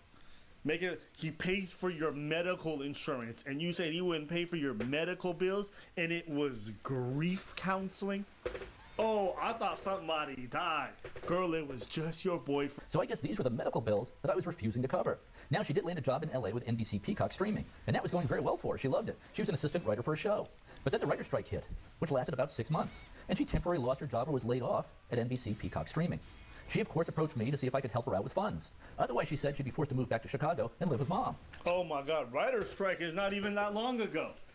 That's not even that long. She was still asking for money. She graduated. Then I gave her some startup money, some adulthood startup money, which is a thing that does not exist. You know when the strike was? Last year. And she's trashing her dad, but she in the DMs asking for more money all the time. Actually disgusting. She probably asked her mom, to go ask your dad. Yo, listen, I'm not gonna watch any more of this. You guys can go see the rest. No. We're doing a job. Wait, 20 minutes. They can go watch the rest of it. I don't want to play the whole thing. It's fine. There's still more of it to go. They can go watch the rest you're of the really context. pissed off about it. You're done. No, I think it's just enough. It's enough. This is what I think. Sometimes, and just even hearing him, how he talks about his dad and his dad's parenting style. He talks about his dad didn't really text much. He talks about how his dad really didn't give him any money, and he's much better than his dad. And it's possible, okay? And it's possible that his standards for how much better he is than his dad are real, but maybe they don't meet the standards of what she needs. Who knows, okay? This is what I'll say. Sometimes, it's not that your dad is absent. Sometimes it's that you don't make an effort to reach out. And people think that parental relationships are a one-way street where the parent is supposed to do all the legwork to make it work between the two of you, not recognizing that fostering a relationship actually still takes two people, and that includes your parent, especially if they're divorced. Especially if they're divorced. But then again, if you're being fed some shit by your mom, I appreciate the fact that he was saying that, hey, you know what, don't get at her. Because it's still her, from her perspective, I appreciate that. It's still her perspective from what she see and what she's been fed. There was anger there. And in the first video that he did, he's like talking about, yeah, I messed up and I left. And that's probably where the anger is from. But if you guys want a relationship with your parent, it's also your responsibility. 100%. So this doesn't strike me as a situation where there's actually some deadbeat or some absent father. This strikes me as a situation where there's a lot of pent-up feelings and things are not being discussed, and she thinks it's his dad's fault and that he never discussed it. All I'll say about this, some of you guys need to go reach out to your parents. They're not actually deadbeats. You just have a lot of negative feelings there and you haven't dealt with them. And the longer it builds up, the more absent they are, the more resentful you become, not recognizing you also have power in this situation. So that's all I'll say. The key point thing is whenever you have a parent that's not talking down on significant other, and you have two parents and it's just one person that's bickering about the other when you're separated, that's a red flag. That's weird. You have to see who's talking about who. The initial narrative was he left them alone to go all of that is wrong. That's not what we see here. The rest, is just extra drama. But like you said, there's a lot of pent-up feelings in that shit. Yeah. And it's sad to put that shit online. Well, I wouldn't do it. Yeah. Even if I think the original video was made in jest, I don't think she was actually trying to make the claim that he was out there going to break dance. I think she was trying to put a funny spin on it because he's not around much and he goes and he break dances and he's known for that. So it's a funny story. But as that's getting viral and people are calling him a deadbeat in the comment, it's your job to correct that. That's your job. Yeah. That's where you come across as sign. Because we all maybe might massage the story. Comics do it all the time. Comics do it all the time when they do their content. They massage stories and make elements that are not there actually there, and they'll change it around, and there's some element of truth to it. He really does breakdance, but that's not why he left everybody for. That's not why. But it's a funnier story if you say it that way. Yeah, I don't think that's what it was. But what you mean? I think she actually meant what she said. That he left the family to breakdance? I think she meant that. She meant exactly that, and she thought it was, it's canon, it's funny. I'm healed now, I'm okay with it now, but it's kind of funny. That's what I thought happened. I don't think that she was like, okay, let me twist it to be a funny story. I don't think that's what the point. Well, she was complimenting the whole time and laughing about it. Yeah. And she was saying trauma that is funny. So that's why she was going about. So the trauma means that it's real. So the trauma is the fact that he's absent. He didn't actually leave the family to breakdance. That's a funny bit. That's something comics do all the time. I'm not saying no, but I'm not buying it. I can't. Okay, yeah, so you're just assuming her intent. I can assume her intent. Yeah, the same way that you're assuming that she's the opposite. No, but I'm saying you would give the benefit of doubt to every comedian, but because it's a non-comedian, all of a sudden they're not allowed to make jokes. Comics do that all the time. All the comedians have good intentions when they make jokes, but regular people, no, they're all doing it because they're malicious. No, it's just how she formulates it. It's really just how she formulated it. That's it. How does she formulate? And the fact that if you was about to say that it was a joke, then you could say that. After that, in your follow-up video, you're gonna say, "Oh, you know what? I could have made you look really even worse." But that's the whole point. She's trying to say the reality of the situation is substantially worse than that. But I never went that. I went from a funny, made-up story. That's literally what she said in the follow-up video. I think that they have the liberty to do whatever the hell they want, but there's gonna be repercussions. So yeah, you're allowed. It's not against the law to talk about your parents. Go ahead. But if they respond and make a video, well, it's the same liberty that you had to make that video. They have the same on the side. So, yeah, it's weird to me. It's more than just weird. This is like extreme bizarro land. It feels like. This was a very interesting saga. A lot of different takes. A lot of people feel very drastically different about it, and I think that's what makes this really interesting. No, we can always debate like if it's your story, can you tell it? Like, if that was part of a book, would we allow it? You understand what I'm saying? Like, it's you lived your experience, so you talk about your lived experience, right? I think the problem, like, you could put it in a book and everything and stuff, and the difference between putting all that thing in a biography or putting it in a book, and no matter how traumatic that your experiences is that she puts footage that we can directly link the dad to what it is. You know what I mean? Because they do that in biography, and they do that. They talk about the traumatic events, and they talk about that, and that's fine. The fucked up part that she did all that, and that was like, okay, your lived experience, but this is him putting your pictures and the name, and I think that's the fucked up part. I think even if I tell a story about my mom, I'm careful.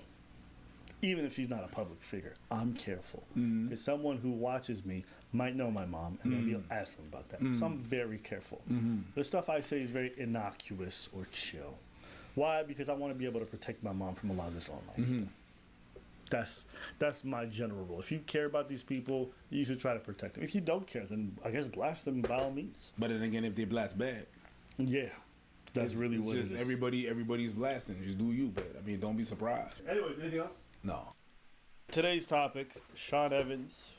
So he's apparently dating a woman who's a prawn star. It became a really big public story.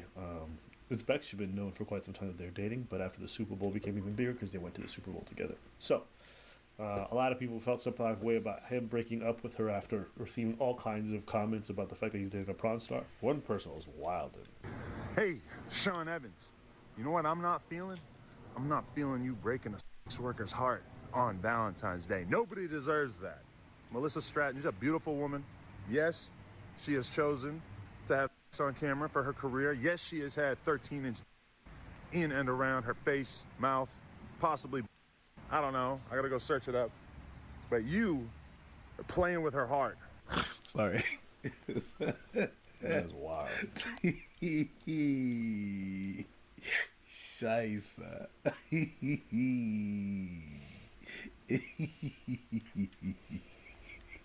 I'm sorry.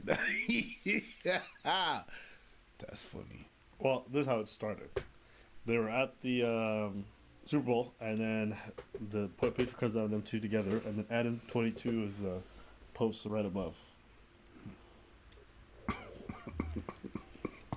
Now, saying that about someone's girlfriend is wild. But he's not talking about your girl. He's giving a Google review. She does scenes with dudes. Dudes review her poom poom. Adam 22 does scene with women. He's reviewing her poom poom.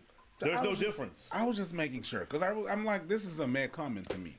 Especially if all the normal ideas of how a relationship should function between a man and a woman kind of go out the window when she does adult scenes with other people. Same thing for a man. It has nothing to do with a woman. It's just like if you do adult stuff, it's not the same thing. If you have a weird relationship, you're going to have weird response to that relationship. That's a normal thing. To me, it's not a big deal. I wouldn't date. Is he being flagrant on purpose? Yes. Yes. Adam 22 is in his phase right now where he's doing the most inflammatory stuff and the most debaucherous things very publicly to get a lot of people riled up, and then people cover it, and then he makes money because more people sub to the OnlyFans. Listen, outrage bait right now is the way to make money if you do adult content. The women are doing it, the dudes are doing it, Adam 22 is jumping on the train. So this is what that is. Now, jumping on the train. Choo choo. With that being said, some people are getting mad at Sean Evans for breaking up with her with all the backlash that's happening. So let's hear why. Here we go. Donkey today for Friday, February 16th goes to the co-creator and host of an amazing show called Hot Ones. Yes, I'm talking about Sean Evans. Dropping a clues bombs for Hot Ones. Okay, I like Sean Evans. I've done Hot Ones before. Fantastic show. He's always shown me love and respect. But when there's an opportunity to have a teachable moment via Donkey of the Day, I must use it. And today's lesson is about peer pressure. Okay, I've gotten on this radio and told y'all over and over and over again that most people wake up every day and don't even know how to feel. They literally go on social media and look at what everybody else is saying, and then they base their opinion on whatever the majority of people are saying about the person, place, or thing being spoken of. Okay, in 2024, most people don't have feelings. They have narratives. Okay, y'all sheep don't know what to feel, and this situation is an example of that. And that's why I'm disappointed in this situation, because I don't know Sean personally, but he's never struck me as a follower, but he allegedly broke up with his star girlfriend because she's a swallower. Yeah, the fact that rhyme disgusts me. No. But I'll concede. No. It was a good one because I didn't see it coming. I'm going to give it to Charlotte. Go, Charlotte. Do your thing. Mr. Stratton, I don't watch. No, he did good. I appreciate it. You don't appreciate it? No. I appreciate it. All right, you're a swallower too. Let's carry on. That's not what I said. That sounds like why you got to be white like that? Why? Also, according to TMZ, they traveled everywhere together and even attended the Super Bowl together because she's a huge Kansas City Chiefs fan. Oh, you liked her like Deshaun. If you spending money on Super Bowl tickets, okay, because that's her favorite sports team, you like that woman, and that's fine, okay? Star past or not, if you like a woman, then you show that woman you like her. Okay, we know physically why you like her, as she's described on as a smoking, sexy brunette with large, firm boobs who loves. As I found out this morning, she's got a verified account on. Okay, first video I saw, the title was Melissa Stratton in the sloppiest, spittiest scene you ever seen. Suffering succotash, Sean. Okay. What was that? That scene name was crazy. I don't even think that's a real scene name, but that's funny. No, I think it is. Photos from the Super Bowl. Okay, it's really that. It's really that. Man, get that shit out of my face. Nah, not me. You took her to the Super Bowl, and that's fine. But the reason I am giving Sean Donkey today is because Melissa tweeted about her experience at the big game with Sean Evans, and I guess at some point, pictures of them being seen together at the Super Bowl went viral, and people started saying they was a couple. Sean apparently couldn't take the pressure of that, so he dumped Melissa on Valentine's Day because of the media attention over their romance. This is what Page 6 and TMZ are saying, according to insiders, okay? According to insiders who spoke to TMZ, they said Evans wanted to keep his personal life private. The relationship took a turn after Stratton shared photos from the Super Bowl, okay? The adult performer was said to be surprised by the media personality's decision, as he was fully aware of her job before they began dating, and I agree, and that is why we are here today. I understand you, Sean, wanting to keep your personal life private, but I do not understand you breaking up with her because people found out you were dating a star. Who cares? If that was a big deal, you wouldn't have wifed her in the first place, okay? Wifed her? That's a big statement. Sean. Yeah, according to yourself, they started dating at the end of the year, which come February 13th is less than 2 months ago. That's not wifed her.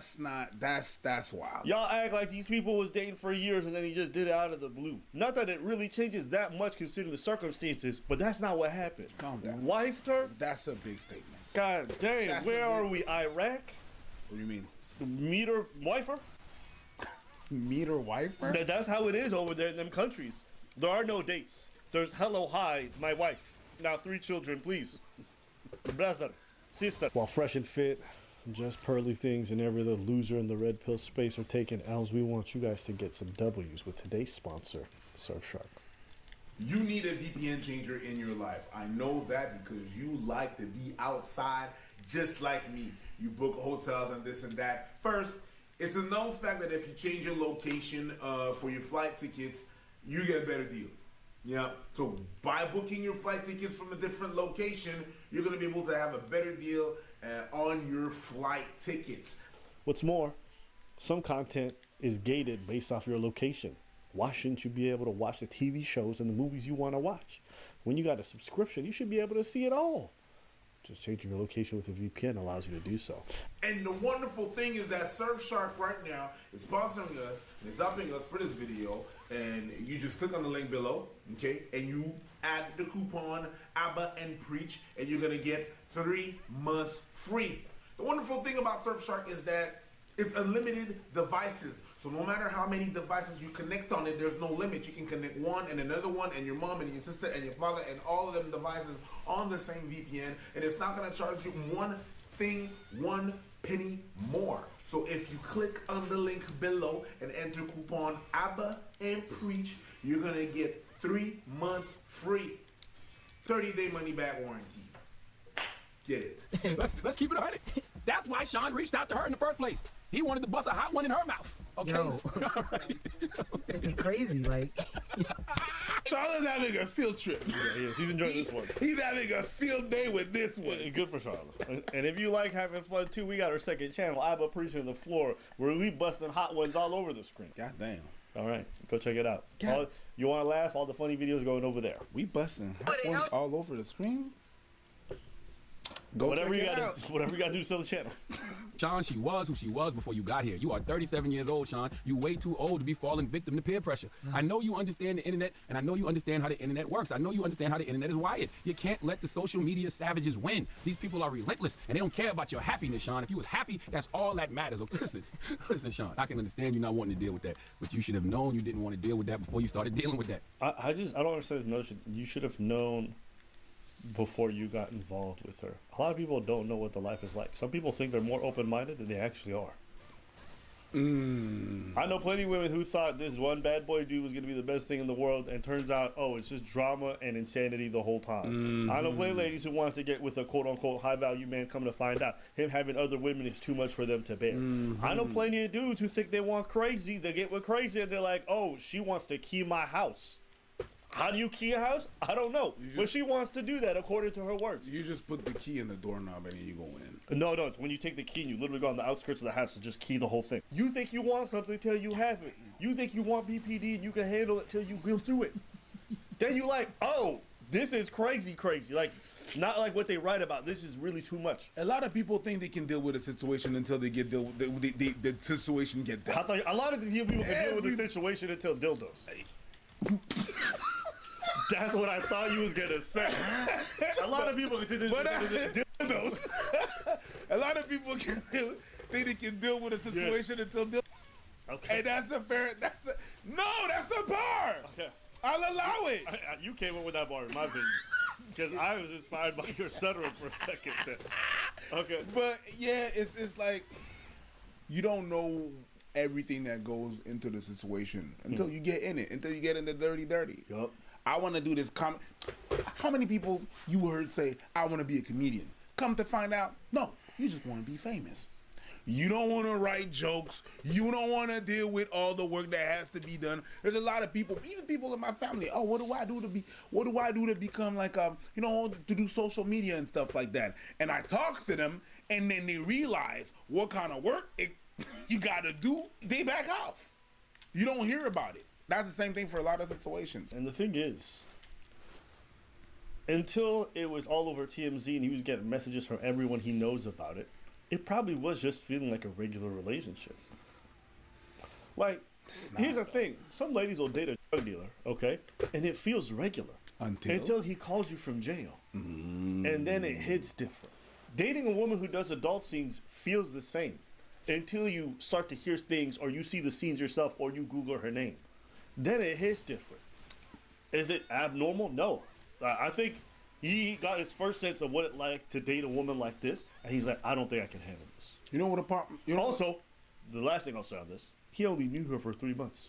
Maybe he just wanted to bang and have some good times, take her out. Oh, he took her to the Super Bowl. Who cares? You know how much money this man makes? For him, going to the Super Bowl is like y'all going to a regular season game. It's not that special. Believe it or not, a lot of people who go to these events, they have so much money to spend, and I know the dudes who make hot ones that make so much money from what they do for work. He can afford that shit. And so he didn't do anything crazy. He didn't put an engagement ring on her. He didn't buy her a house. He didn't do none of that. he took her to the Super Bowl. It's not that big of a commitment thing, in my opinion. He just wanted some hot arm candy, and he went there, and then it became a big thing. He's like, whoa, this is not worth the press. I don't want to be known as a guy who's dating the girl who does adult things. More so, some of these people at the level that they are in the public eye, they get invited. It's crazy the amount of shit I've been offered that I could pay. Yep. Even you guys, when I go in a bar in a club and you see me and you're like, yo, can I pay you a drink? And I'm like, man, I can't afford a drink. I can't afford a drink now. It's when I was broke, I would have used a drink. You know what I mean? So these people, sometimes they get invited. They got booths, they got purse. So sometimes it's just like, hey, I got invited to the Super Bowl thing. You want to come with? They're not even spending all of that. So you have to take that shit in consideration. And oftentimes, whenever you go into these weird situationship, the perks come first. Like all the perks of the situation of, like you said, you're dating a dealer. The money he has, all the this and that, and the access to jewelry, the access to connection is gonna come first. Yep. Then the police gonna come. Yep. Then you gotta hide. Yeah. Then you gotta So it's when all that shit hits that it kind of becomes difficult, and you kind of question everything that comes into, you know. You want to date a dangerous man until he becomes dangerous with you, but that's danger at the end of the day. How many rich guys do I know who like to take hot arm candy to big events? That's it. Okay, all of us got a pass. Every woman alive got a pass. Every man got a pass. Okay, it's just a majority of women's sexual pass. Most of our sexual pass aren't titled, viewed, and liked on. I mean, big-breasted brunette. South Carolina game, that's pretty straightforward, Sean. Okay, you knew what that was, but you buckled to the mob anyway. Okay, you did something your ex-girlfriend never seemed to do, and that's run. I mean, she was taking it in every imaginable from the stuff I saw. When I saw the guy put it in her left ear and asked her, "Can you hear me now?" I said, "Oh, she's a professional." Yes. Listen, the moral of the story is, people, stop falling victim to social media peer pressure. Do what makes you happy, regardless of what your social media feed says. Okay, always remember the words of the legendary Bruce Lee. I'm not in this world to live up to your expectations, and you're not in this world to live up to mine. Please give my guy Sean Evans the biggest hee-haw. As you over there throwing up, Jess, I didn't know what you were throwing up, but I assumed it was the morning sickness. Yeah, but like it's also the description you're talking about. But like you get certain things you can't even hear when you're pregnant. Like, yo, what? I would have enjoyed that if I wasn't pregnant. But it's like, whoa, oh my God, yo, no, please. Why are you so descriptive? I'm just reading the titles off. These are actual titles of the videos. I didn't make none of this stuff up. My thing is, like, why would he take her to the Super Bowl? You took her to the Super Bowl, right? He liked her. And yeah, I get it, but you took her there. Somebody would, you know how many people there watch? Yeah, you're right. They probably would have been like, hey, Melissa, you Melissa from the, and then what would he would have done?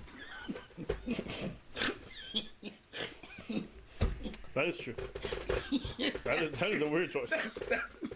Yeah. No, she got a point there. You know how many people they watch? And the way she said it too, I don't know, man. My girl, I'm gonna give it to you. I don't think it's that big of a deal. I don't think this guy's deserving of all the criticism that people are giving to him. He thought he could handle something. He couldn't. He broke up with her. Big deal. And here's the truth. A lot of you guys want a partner who's going to be socially well seen.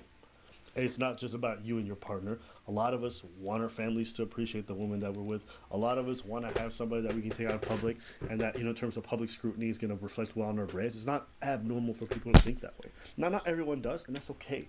But for the people who do, it's not a bad thing. And, you know, some people have social images they have to upkeep. Like, I'm sorry, as progressive as I can be, dating a porn star for his social currency is probably not the best thing. And for a lot of brands, they don't want to be associated with it. The people will literally lose endorsement deals if their partner does adult stuff because from a brand's perspective, it's just bad for them. Charlamagne said something really interesting. He's like, yo, don't be like, don't follow to the social media and stuff like that. Don't be a follower and stuff like. Do what you feel like. Maybe what he felt like was not to be with her. What then? Let us know what you guys think in the comments below. All right. Some of our favorite streamers are doubling down on the streaming is socially draining more than regular jobs. Blah, blah, blah. Hassan's unhappy. I canceled on Twitter again, Oh, obviously, really? as always. Oh, fuck. This time it was for me saying that I run out of my social battery after 9.5 hours of streaming in a way that, like, a real job doesn't. Uh-huh. Oh, God.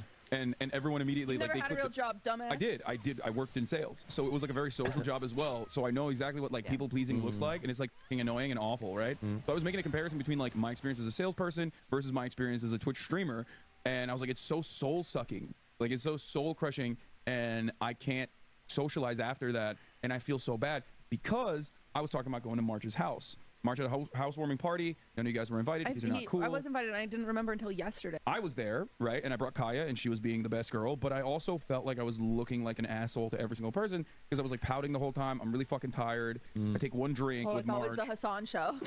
I take one drink with, and I was like, I have to get the out of here. Like That's crazy. I'm so You tired. got hungover immediately? Yeah, I think it's because like I'm fucking tired after 9.5 hours of streaming, right?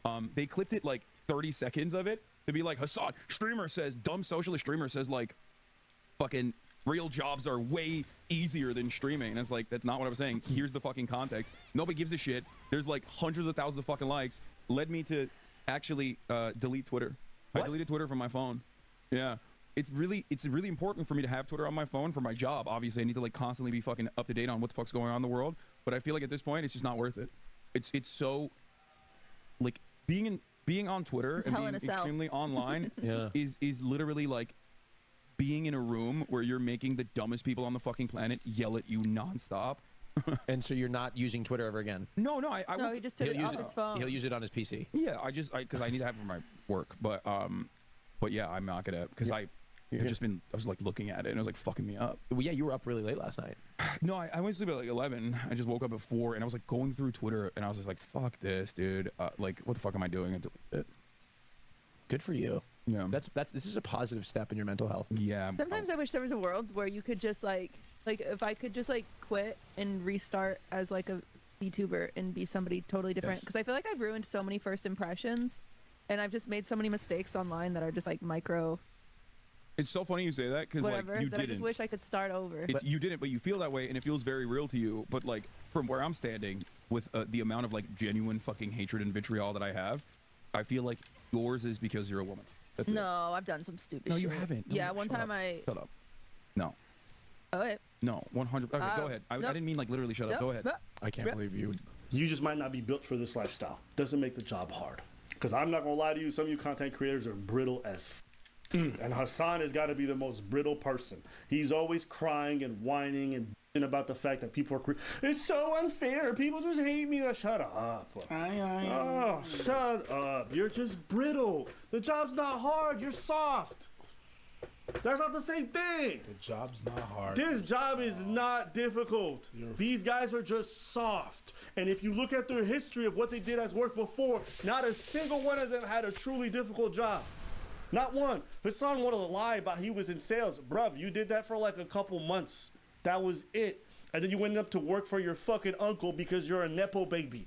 Most of these people have never had to do worked difficult sales jobs. for his and uncle. the ones who do generally don't find this shit hard.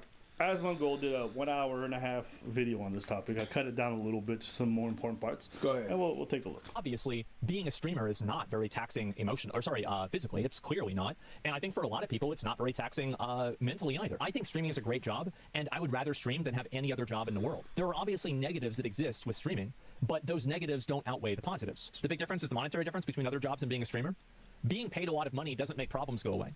Being paid a lot of money makes it easier to deal with problems. There's actually studies that have been done on this, and I can show you the graph. I'll do it now because I think people are going to disagree, because for a lot of people, and this is really the reality here, is that I'm preaching to a very tough audience, arguing my point of view, because for the majority of people that are watching me and disagreeing and getting angry, the biggest problem in their life is money. So for them, the idea that you can't, like, that money isn't the problem, well, this is going to very much upset them because they look at it from the perspective of like, well, if I had money, then this would totally solve all my problems. And I think if you work at many jobs, that's absolutely true. And I want to show that with a graph. So let me go ahead and do that. These are some graphs right here that I can show. And these are studies that have been done over the years with a number of different people. And basically what you see happening is that, especially whenever you're reaching, again, into this like leading up to like $200,000 a year, more money will absolutely make you more happy. Absolutely it will, 100%. But that does not necessarily mean that more money infinitely will just make you more and more happy. And that's the perspective that I'm making. That's the point that I'm making. That's the point I was making too. That's why you should turn your stream off. You make millions. At 200K, you'd be just as happy or close to it. Turn your stream off after 5 hours. That's the point I'm making. You have the luxury to do that. See that graph? Everyone else lives on the bottom of that curve where it's fucking dog, because they have complete financial insecurity. They don't know if they'll ever be able to afford a house, be able to send their kids to college, be able to take vacations, be able to pay college and pay off their debt. That's where most people live. You live in the upper bracket where infinity is not in existence, but you're going to continuously be happier. marginally with time, but still happier. So why don't you just turn off your stream and then stop dealing with all the extra stress that you're self-imposing? If 9 hours of stuff, do half. If half of that is stuff, you're still gonna be good. Yes. That's exactly what. And I know there's gonna be people, well, you know, you're not gonna be as popular. That's not true, okay? There's plenty of streamers who take months off and they're fine. I know this as a content creator. I take months off. I think I took 2 weeks off in February. The year before, I took a month off in like September, and then I took another month off, I think in May. I took 2 months off out of the year. Why? Because I can afford to. Why? Because I know, all right, if I keep doing this work, it's not going to be that great. So I'm going to be responsible. And because this job affords me the privilege of choosing my hours and stopping and going whenever I want, I can. And guess what? My audience is amazing. They come back. They respect it. They appreciate it. They're like, yo, if you post me there, and if you don't, take care of yourself. I respect that. So were you saying that you're taking a break before it becomes taxing and unbearable? Yeah. And you know what? I can. I could never do that at my old jobs. Nope. Yes. So I would never compare. No, they're going to ask questions. Oh, yeah. And you're going to be on sick leave, and they're going to ask questions. Yeah. That's only so what did your doctor say? Money is such a big problem in their life that whenever they hear anybody say anything that is even adjacent to money isn't a problem, it immediately, and I'm not trying to be mean, but it unironically triggers them. And so they stop thinking about what's actually being said, and they start arguing against something that they've heard before. They get emotional about it. And I understand that. I've been in that position myself. That's not what I'm saying. That's not what I ever said. Yeah. And I don't think that that's really what Hassan was trying to say, because he was really talking about, and like also like, I don't like, because I've watched Hassan for years. I've known Hassan, I've talked to Hassan. I don't think that's really what he thinks. Now, maybe he should have said it in a way that was better, but I don't think that he thinks that. So like we can talk about the way that he communicated that, and if it could have been communicated in a better way, sure. But I'm talking about like what the intent was behind the communication. These guys are right. I mean, they're right that, yeah, he did say that. I think that it was very clear in my mind that wasn't what he intended. So like I can only go on what he said. Like I cannot go on what you think he said. I don't know that. I can just go about what he actually said. And what he actually said was garbaggio. That's it. And it's okay. It doesn't make you... You said that was a dumb take. Move on. You think that's not what he said or this and that. How am I supposed to know? People didn't take him out of context. He just misspeaks. That's the difference. Those two things are not the same. Thank you. If you're over here, you're like, oh, I don't really like black people. And then people are like, whoa, what the fuck? And you're like, no, the context was like, growing up, there's a lot of people who happen to be black who hurt me, and I didn't like those people. That's not the same thing you said. Well, bitch, use the right words. That's your problem. Don't get mad at people because you can't communicate and orate yourself properly. If you're saying shit is out of context, but the rest of the context is in your head, it's not out of context. It's in your head. You know, there's what people mean, there's what people feel, and there's what people actually say. And you said some really dumb shit. Not you specifically, but Hassan did. And then you came out and defended it very ardently based off what you thought he meant. Nobody's trying to hear that shit. Yeah. And I know Asmongold knows this, because a while back, he was telling game developers, I don't care how hard your shit is, nobody's trying. Totally fucking true. Absolutely 100% true. And I said that with streaming, absolutely. Nobody gives a fuck how you feel. And it's the same thing, like, so you can make, and this might seem like a bit of whiplash, because I'm talking about like two separate things, right? So like, I can talk about like the ethical world that I think is best and that I try to live by in the cases that I can, which is trying to listen and understand how other people feel, and trying to like basically compromise with people by understanding them and taking them at face value and trying to empathize with what people's perspective is. I think this is a good thing. Back over here in reality, outside of my own ethical utopia, nobody gives a fuck. Nobody gives a fuck. This is the hypocrisy. Here, make the fucking games. Xavier's tweet was well-intentioned, and he went on to add a lot of important... He made a lot of very good points. He did. But I think it misses the perspective of the consumer. I literally said that. And this is the thing, is developers need to stop. Like, nobody gives a fuck about, oh, it's so hard. Shut the fuck up, pussy. Stop crying. You either do it or you don't. Holy fuck. Just nobody cares about, oh, it's so hard. Oh, well, this is... Bro, you're talking to people that work in construction, and you're going to say that it's hard? Your job could be more demanding than that. I don't know. But guess what? To them, it's not. But now when it's you guys, like, oh, we want, and you expect sympathy for what reason? No, I don't expect it at all, and I know that I won't get it. No, he's totally right. This is a complete contradiction of what I'm saying, and that's what I was talking about before, with like how I think things should be versus how I think things are. And like, in my opinion, I find it to be problematic that people think that way, but I also know that that's true. Which that's not even being good faith and I mean you can see that way. I think that's being incredibly charitable to someone that you have close ties to, because I've seen you not be as charitable to game devs, for example, or to other streamers who've complained who you may not be friends with. So to me, it's interesting that you extend this much charitability to Hassan, but you, like you said yourself, you have a very good relationship with him, or a strong one, and so that's why. It's really not the same on so many levels, but anyways, I think we are saying the same thing as Asmongold. It's just that, well, no, Asmongold's saying the same thing as us. The difference is just that he's saying that, well, he can read minds, and I can't. Oh, he knows Hassan, so I think he knows how he communicates. So he can read his mind? Sure, or he just understands them better.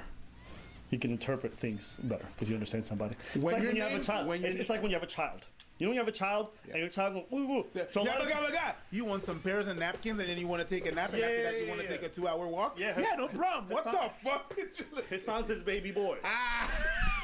No, but I like the idea of him reading minds because Asmongold sounds like a wizard name. You know what's funny? What's funny? He made his career playing World of Warcraft. See? Not crazy. No, like That's that. a wizard. This motherfucker's like a paladin or as another sorcerer or some shit like that. Yeah. A necromancer. I'm just flashing Did you shit. say behind me. negromancer? Negromancer. Hey, what up, my dead people? What's up? Rise up! New York, LA, Philly, Chicago. Everybody rise! That's Negromancer.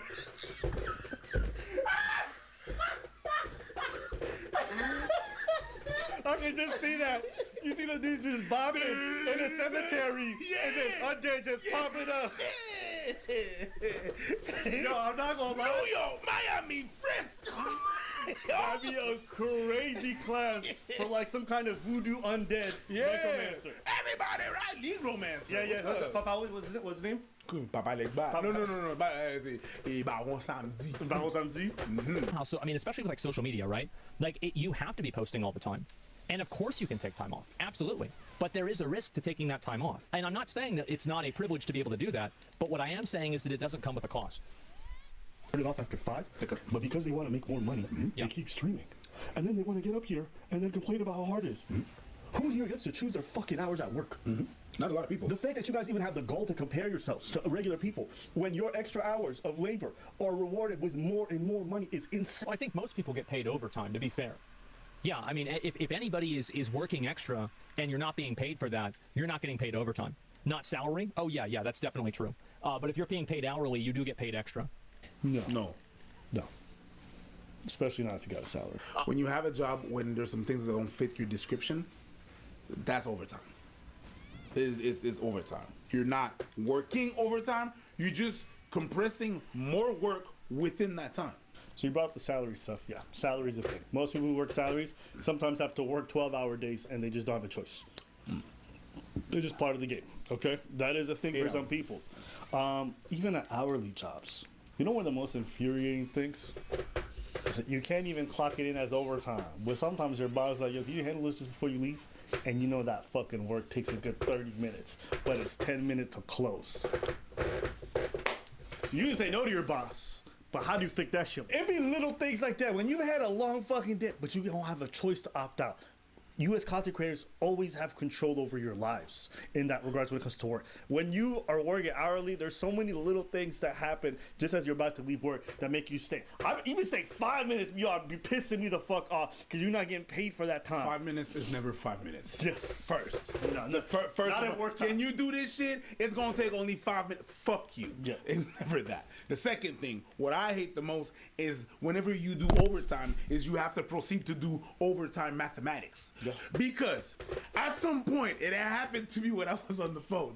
You do overtime for a certain amount of time because you increase your tax bracket, you end up with less money than if you hadn't had done the overtime. Because overtime is taxed at a different rate. Oh which my pisses God. you off, so you're already losing money. I've had sales jobs, I've had military, I've had government, I've had it all. Okay, it fucking blows. Like you don't get compensated the same way. Like you guys get a flat rate no matter how many hours. Everything is incrementally more money. That's not the case for regular people. So they're actually rewarded less for spending more time at work. What's more, you work from home. One of the greatest privileges that you guys have is you don't have to deal with long commutes like everyone else. Do you know how many people are literally dying They are dying going to and from work because Yup. they have 1 to 2 hour commutes. This is not my opinion either. I'll put up the graphs and the studies, but it is actually super nefarious for people's health and their mental health to have to do those long commutes. So all those little details play into the fact that people look at your job. And at the end of the day, this is what it is with streaming. You can frame it however you want. You can say it's hard. People are going to hear streaming and say, you get paid to play video games. What people do as a hobby, you get paid to do. And they get paid millions, more than doctors, engineers, pilots, government, congressmen. They get paid more to play video. Now, this is, in my opinion, I understand it, but I, to be honest with you, I really don't respect it. I'm sorry, but I don't respect feeling that way because it's an emotional perspective that's selfish. And I think that anybody out in the world has a right to own their own problems, and nobody else in the world has the right to take that away from them. And I really dislike this idea that because some person has it bad, they try to go out of their way to invalidate other people who have other problems that they deem less important. I think this is an incredibly toxic way of talking. It's an incredibly toxic way of looking at the world. I'll say, we don't have the right to take away from you, but we do have the right to tell you shut the fuck up because we ain't trying to hear that shit. Yeah. We have the right. The same way you can voice it, we can tell you to shut the fuck up. Mm-hmm. Let's say I have a stream and I'm complaining because my child has gastro. And I'm like, it's really frustrating that my child has gastro. It's really difficult to have to deal with, which it is, right? Like, your child being sick is not the greatest feeling. And your viewers are all people who lost their children in a recent war. Is it okay for me to be like, I don't give a fuck about the fact that your kid got gastro? When all your viewers are all... Is that okay? You're no kids. You know what I'm saying? I don't care about you. Isn't it insensitive of you to be complaining about your gastro kid when everybody else lost their children, like, permanently? Is that okay to say, like, I don't really give a fuck? I think it's okay. I think this is similar. But it's okay. Multi-millionaire with all the options and financial flexibility, time flexibility in the world, complaining about the fact that their work is tiring to people who mostly have to work shit-end jobs. And I really dislike this idea that because some person has it bad, they try to go out of their way to invalidate other people who have other problems that they deem less important. I think this is an incredibly toxic way of talking. It's an incredibly toxic way of looking at the world. And at the end of the day, I think that we're all very privileged in a lot of cases. That's why we're sitting on here with high-speed internet, probably in most of the cases, air-conditioned houses in a first-world country in many cases as well, according to my analytics, having conversations about this kind of stuff. We are all incredibly privileged, at least according to many other people in the world. I think this is the case with everybody's job. And you see this all the time on the internet. Because you're well compensated, extremely well compensated for the level of difficulty of your job. And this is how most people internalize this and whether or not they want to hear about your suffering. How difficult is your job? How well do you get compensated for it? If your job is extremely difficult and hard to manage, but you get paid peanuts, complain as you want. I don't think so. I think that actually I don't agree with that because if you look at, for example, like culturally, I think that culturally people definitely look down on construction workers. They look down on sanitation workers. Absolutely, that's true. And they get paid shit. Who the fuck gets paid shit? He doesn't know. No. Who the fuck? Construction workers get paid shit? They definitely don't get paid shit. But he just might not know. So if we're being charitable, he would have just chosen another job that doesn't get paid well. He just doesn't know. But they definitely don't get paid well. You should know better. Nigga. To be fair, I didn't know this, but a lot of garbage men are apparently paid really well. Yeah, better than teachers. Okay. Hey, listen. It's not too many people willing to pick up garbage for a living, so I met. Well, not a lot of people are willing to teach kids. Anyways, carry on. There's a lot of people willing to teach kids. A lot less. Today. But there's still way more people who want to teach kids. Concur. I don't care what nobody says. Try dating a girl, be like, I'm a garbage man. God bless your soul. You know what? I don't even think garbage men tell the truth about what they do for work when they date. I don't think you can. I don't think you can say that because there's no way socially that's every garbage man says they're the driver. Yeah. I'm not in the back chucking that shit. I'm driving that bitch. He's not. He's not. So what do you think he would say when he's being asked? What do you do for work? What do they say? I'm a supervisor of sanitation. Yo, all the garbage men, I need to see y'all in the comments. I'm actually mad curious. What y'all say when y'all be on these dates? I'm supervisor of sanitation. I work for the city, which you could. I work for the city. I work for the city. I work for the city. Yeah, whenever you do a comedy show and people tell you I work for the city, what do? You know, city, you a cop. Yes. You're a cop or you pick up the garbage. Both. This is what I'll end up this whole conversation. Can YouTube or content creation be difficult? Yes. Yes. But it's as difficult as you make it. And therein lies the whole crux of this whole topic. It's as difficult as you choose to make it. And if you want to ratchet up the difficulty to the ultimate percent to get the maximum amount reward, go right ahead. Just don't cry about it afterwards, because you're well compensated for it. Content creation is not hard. It's many things. It could be time. Yup, go ahead. Time consuming. It could be emotionally draining if you don't go into the comments. It can be time consuming living out here. It could rid you of a lot of your privacy. Yeah. Fair. Depending on how you manage it, but sometimes, no, fair. Yeah. Content creators, stop comparing it to regular jobs. You look stupid. That's the bottom line. Anything else? No. All right, guys, you can complain about your problems. Leave regular people out of it. Okay, so talk about, because we do have male listeners as well. Right. So talk about what dating would look like for, a guy who's maybe making just like $100,000 a year, and he's a high value man in every aspect of it. Just 100,000 a year. I already know where this is going. I done fucked up. I clicked this video because someone suggested it, but as soon as I heard just 100,000 a year, you know what I know where this is going? Where's that going? Ladusional. Yeah. Ladusional land. Right up there in Louisiana. You said that shit. Louisiana Ladusional. You said that shit like it was the name of someone. We use different words now. I don't say delusional. I say Ladusional or Delulu. Delulu or Ladusional, okay?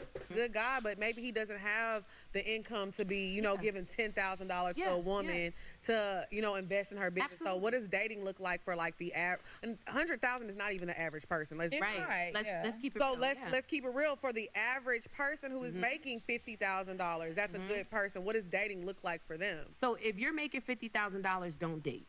Oh. I'm just being for real. You're not ready to date.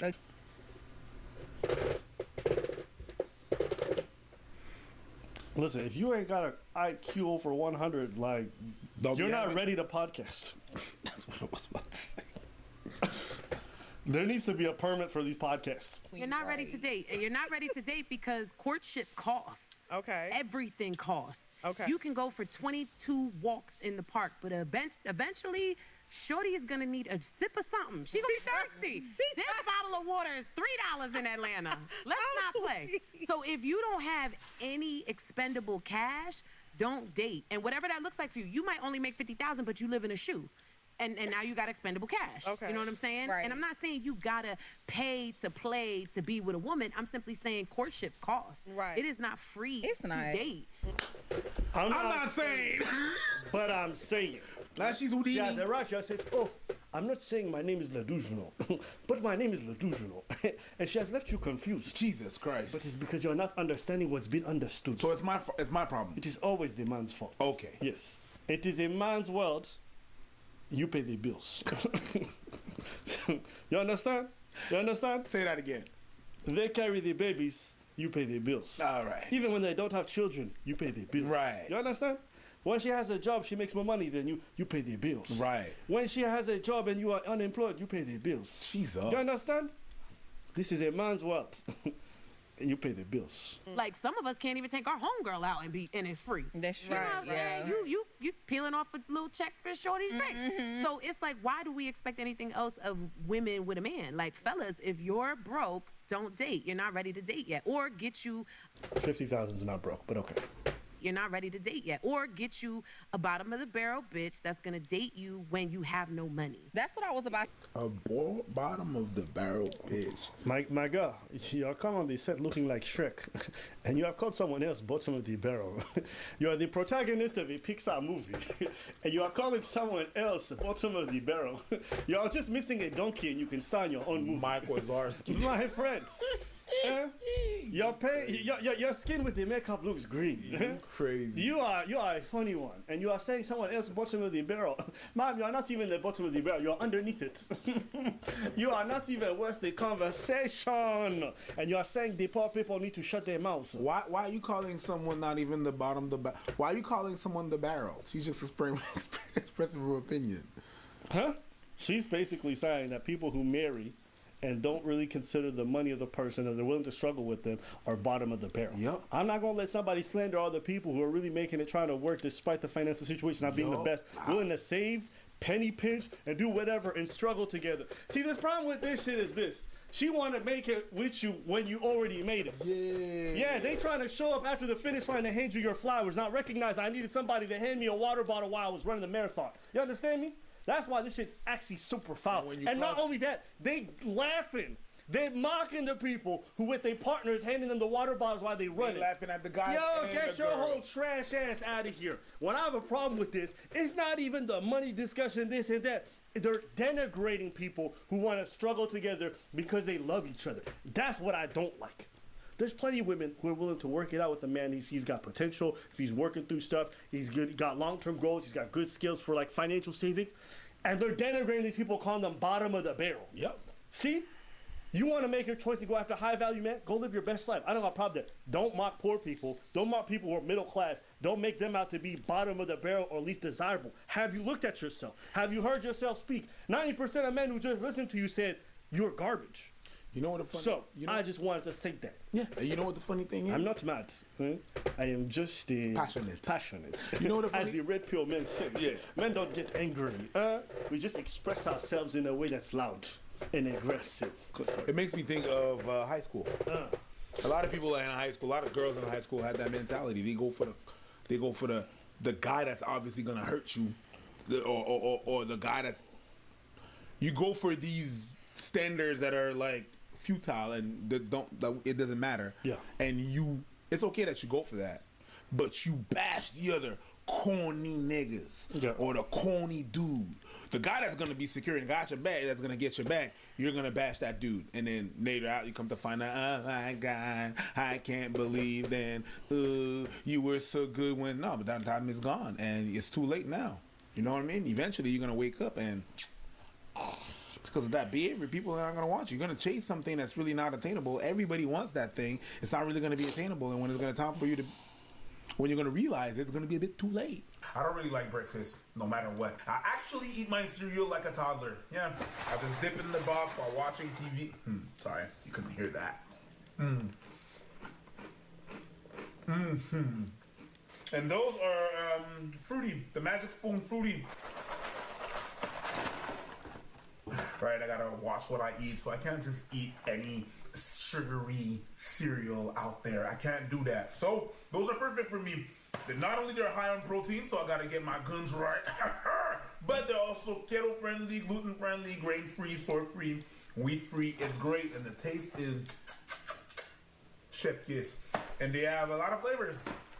They have cocoa, they have peanut butter. They have frosted for those nights when you're indulging in herbal activities. Anyways, click on the link below right now. Or go to magicspoon.com/AbbaandPreach and you save $5 on your pack. Because as that pack comes together, you're going to be able to save $5. So it's like, why do we expect anything else of women with a man? Like, fellas, if you're broke, don't date. You're not ready to date yet. Or get you a bottom of the barrel that's going to date you when you have no money. That's what I was about to ask. If she doesn't want anything financial from you, if she doesn't have that expectation, and I'm going to tell you this right now, enjoy it while it lasts, because eventually you're going to want to run, because she doesn't stretch you. She doesn't make you the man that you need to become in order to thrive in this world. Right. She doesn't set expectations for you. She allows you to be this stagnant dude in the same jeans for 3 days. You know what I'm saying? Same jeans is wild. You be cutting up. I'm you just talk about saying. me. You be cutting I'm up. cut up co-clean. Look, you still got it.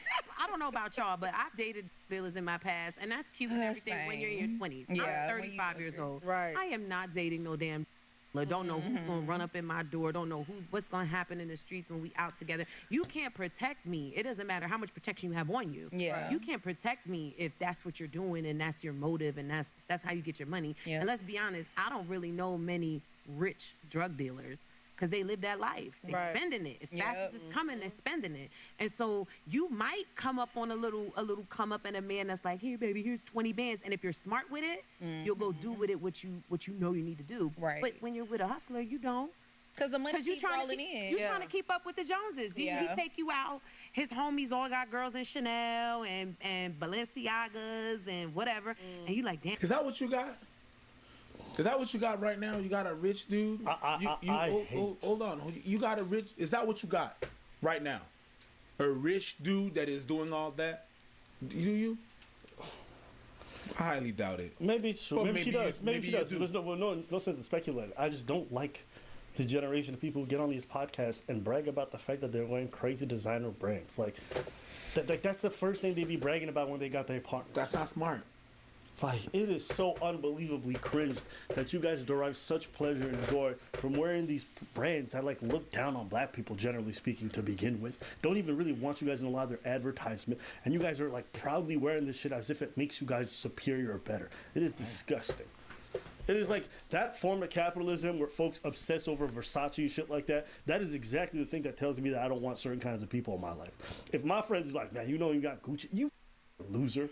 And if I ever met a girl and she was talking that shit, I would already know she's got lacking values if she's obsessed with designer brands. It's fine if you own the shit. If you have a deep obsession or you judge people's value based off what kind of designer brand they have, I already know it's not. Your whole shit is out of whack to me.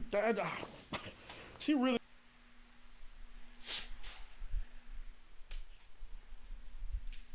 Oh, bait.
really here bragging about all. Damn. But hey, you know, some people live in a different world. They out here really bragging about the fact that they buy their girl designer shit. Absolute cringe, bunch of munches. And you like, damn, I need to go get that. And so you go take your little money and you go shopping to make you a little boomerang. And now your bank account is suffering until he gives you another chunk. Right. You don't know how long that's gonna be, how long that's gonna last. That's true. Like you said that out loud and you really thought you said something.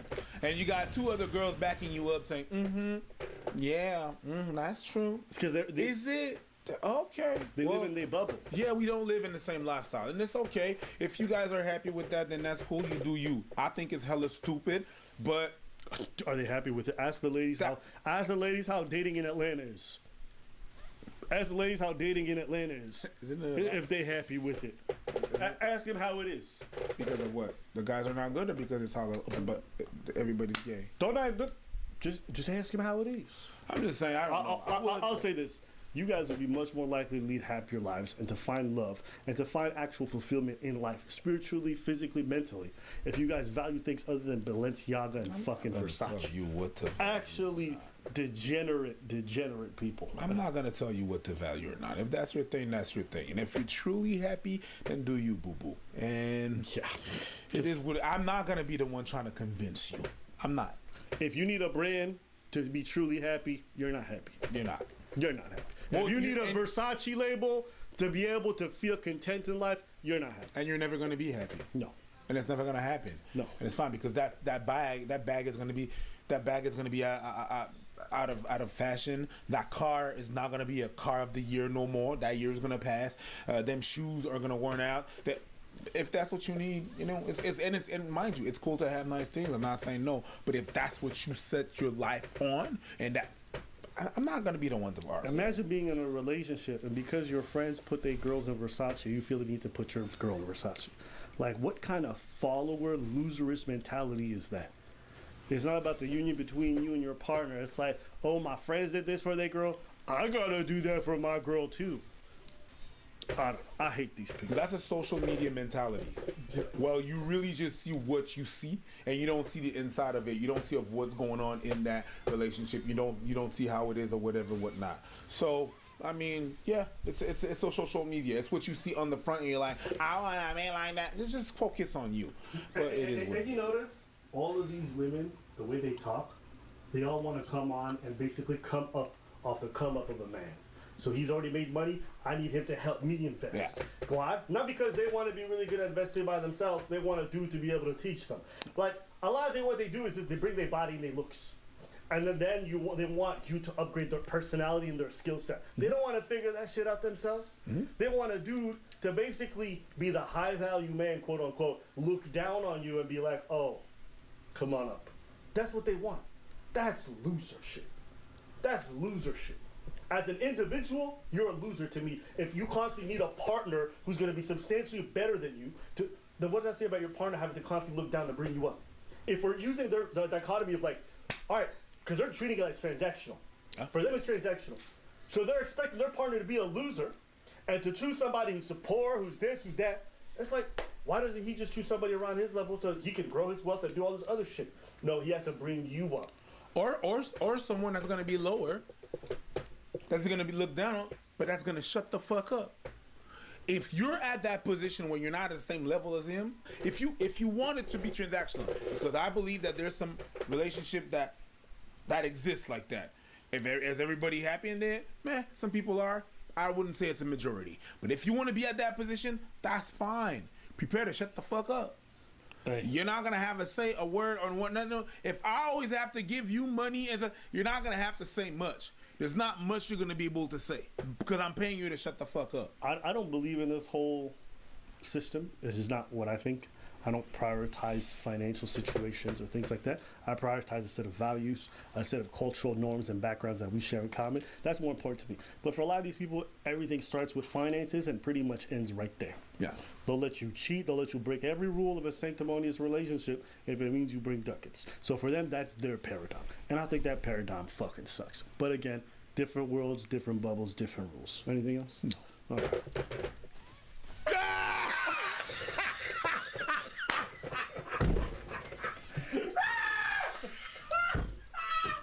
right, today, all the way from Canada. Prime Minister's Arrive scam is now flailing out of control. Today, revelations from a Joël Denis Bellevance that... Context, this is Pierre Poilievre, which is chief of the opposition, and he's the front runner for the Conservative Party. He's next up. Exactly. So he's going to be the guy going up against Justin Trudeau, everyone's favorite man in blackface. And so that's where we're at right now. And they're going back and forth in Parliament. Now, this is going to be a weird sight for most of you guys because you guys have never seen how Canadian politics work. It's interesting. One Arrive scan company received $250 million in contracts. If you don't know what ArriveCan is, during that cough period, right, with the pandemic. The cough period. Yeah. During that China virus, okay. During that period. What happened was they developed an app which essentially would track whether or not you were vaccinated, whether or not you had the right to travel, et cetera, et cetera. And so the app came out, everyone had to use it. It was basically like your passport in and out of the country. That's the app they were talking about, and now there's some funding issues that they're trying to get to the bottom of, hence what he's talking about. One Arrive scan company received $250 million in contracts. Let's get this straight. It's a company with 4 employees, headquartered in the basement of a tiny cottage. They got IT contracts, even though they admit they do no IT work. $250 million. WTF. Here.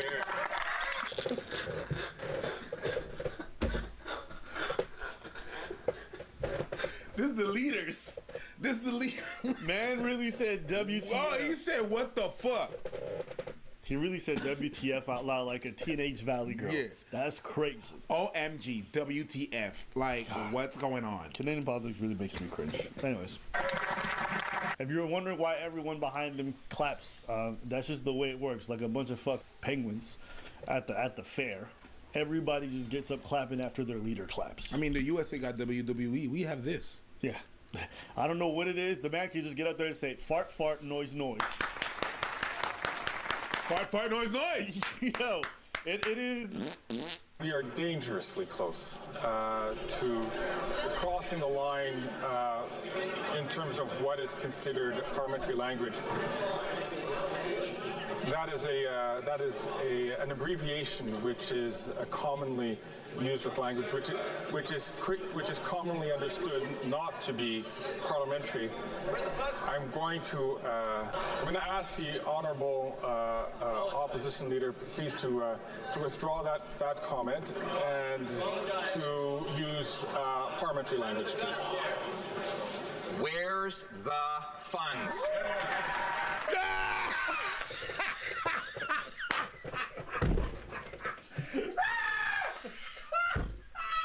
Can you believe that? Bro, I rolled my eyes so hard. No. I'm with that shit. WTF is not what it means, Your Honor. It means where's the funds? The level of cheese from No, but that was good. I'm sorry, that was good. He was Why isn't the government talking about how to retain skilled labor? Why isn't the infrastructure minister talking about how to implement infrastructure funds and get construction workers back to work in Alberta? Why does this government treat Alberta like a fart in the room that nobody wants to talk about or acknowledge?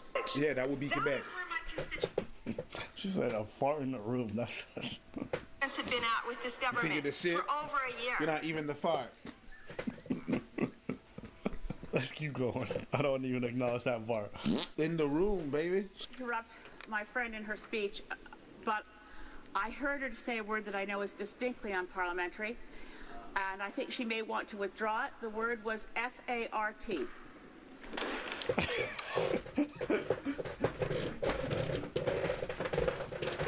This is why I hate these people. This is high school again. It's like, oh my God, miss. Sasha said fire. Oh my God. Gavin said, what the fuck? No. He said WTF. Oh my God. Miss. Bro, she thought the word. She thought the word was so bad. She couldn't even say. No, I'm not going to say fart. I use the word flatulence. Shut The fuck up! Are you serious, Mr. Speaker? Like, is my colleague actually serious? I just gave an impassioned speech about supporting Alberta jobs, and that's what the leader of a political party stands up and has to say? No, I don't withdraw it. Yeah, I'm not sorry because Gavin's a fart.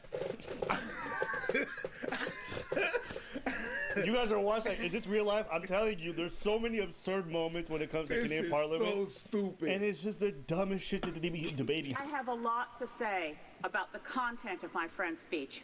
I am deeply concerned, as are all people in this place, for Canadians who are hurting from economic downturn. I would like to speak to that, but the first important, excuse me. But she said the first important point of order is to talk about farts. I can't, this is gonna sound so bad. I can't wait for these old relics to just themselves, okay? For them to just walk off into the sunset, never to be seen again. These older politicians who waste their time talking about what words are acceptable while people are struggling with their finances. This is actually the stuff that be turning me off so much from politics half the time. And I've never used language that was unparliamentary, not once. And I recognize my friend's passion, but I do not forgive, nor do I accept. We looked up on page 619. Oh my God, for real, if you don't shut this shit off. No. Oh my God. These people are paid.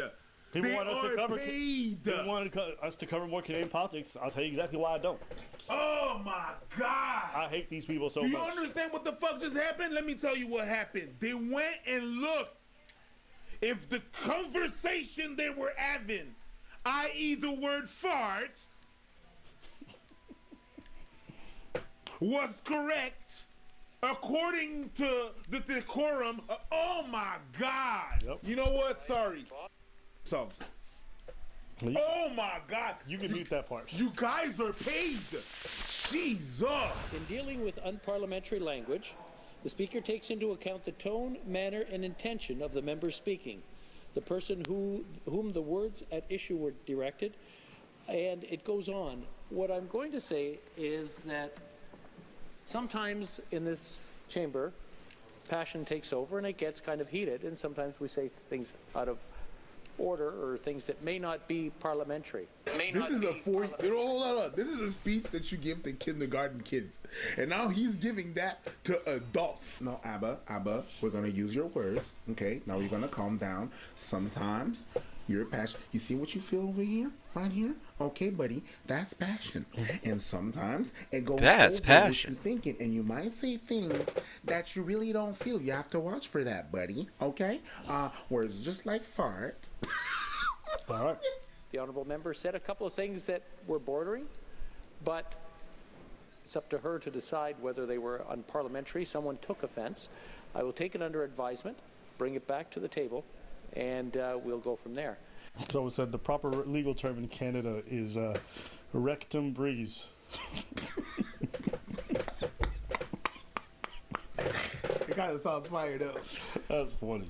Did you fart? No, rectum breeze. It would have been hilarious if someone randomly into a hot mic just went. What was that? Rectum breeze? I know we can't say F-A-R-T, but can we F-A-R-T? That's the thing. We're nothing but taking nothing but Alberta like a in the room. I think that would be fine. That's unparliamentary. What? I didn't say it. What? I just made a noise. I just made a rectal breeze. Mr. Speaker, we all know that the rules of the House do not permit us to eat in this place. And I can't help but observing that during the last vote, a number of people were eating in their seats, including the Minister of Defense, the Minister of Canadian Heritage, and the Prime Minister, who appeared to be hiding a bagel in his desk. Mr. Speaker, the Prime Minister has already stained this place with corruption. He does not need to stain it with mustard as well. Exactly. And they're so proud when they sit. They're so like, ha. And you can eat that. Don't ever ask me to cover no Canadian politics ever. Jesus. Don't. Ma'am, he ate a bagel, and we're not allowed to eat bagels. Don't. This is not recess. This is a viral video with 4 million views. Don't ever ask me to cover this shit again.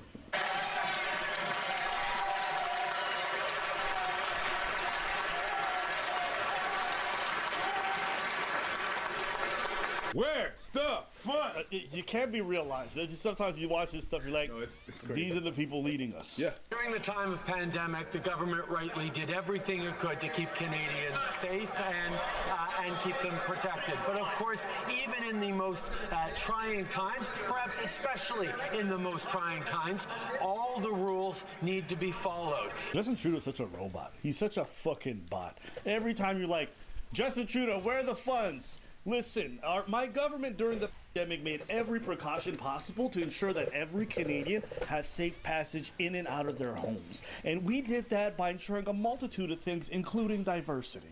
Now, our record will show that we are good at our job. Where's the money? Listen, I only did blackface in high school. Now, there's a reason why humans can move forward. Humankind, peoplekind, can move forward and not have to. It's like, nigga, answer the question. He's never gonna answer the He never answers the question. He never does. And people keep wondering, like, how is someone so unpopular constantly winning? And it's just because, honestly, the opposition. It's because the opposition is dog shit. Up to now. Oh, who was the guy before this? Do you remember? That's what I said. I remember like a vague face. I said up to now. Yes. And so that's how this guy's been in power for what, 10 years? So I agree. It was 8. I agree. Yeah. Like, people put him there because he looked good. People reelected them because he wanted to legalize weed, and then nothing else. Fair. Losing money and money and money. That's what it was. I think his name also helps. Yeah. It's kind of like the Kennedy name. The Trudeau name has a really good report. because his dad was one of them. But we don't have 2 terms like in America either. No, you could stay as long as you're getting elected. True. Company that had never before received contracts from the federal government started getting an avalanche of contracts just 3 weeks after this prime minister took office. The company, in fact, got $250 million for IT, even though it admits it doesn't do IT. It has 4 employees and has a headquarters in the basement of a cottage. $250 million? For a company with 5 employees. Jesus fucking Christ. Run out of somebody's cottage? Jesus.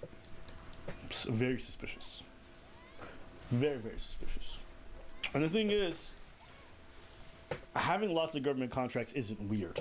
Going from having none to having a lot is.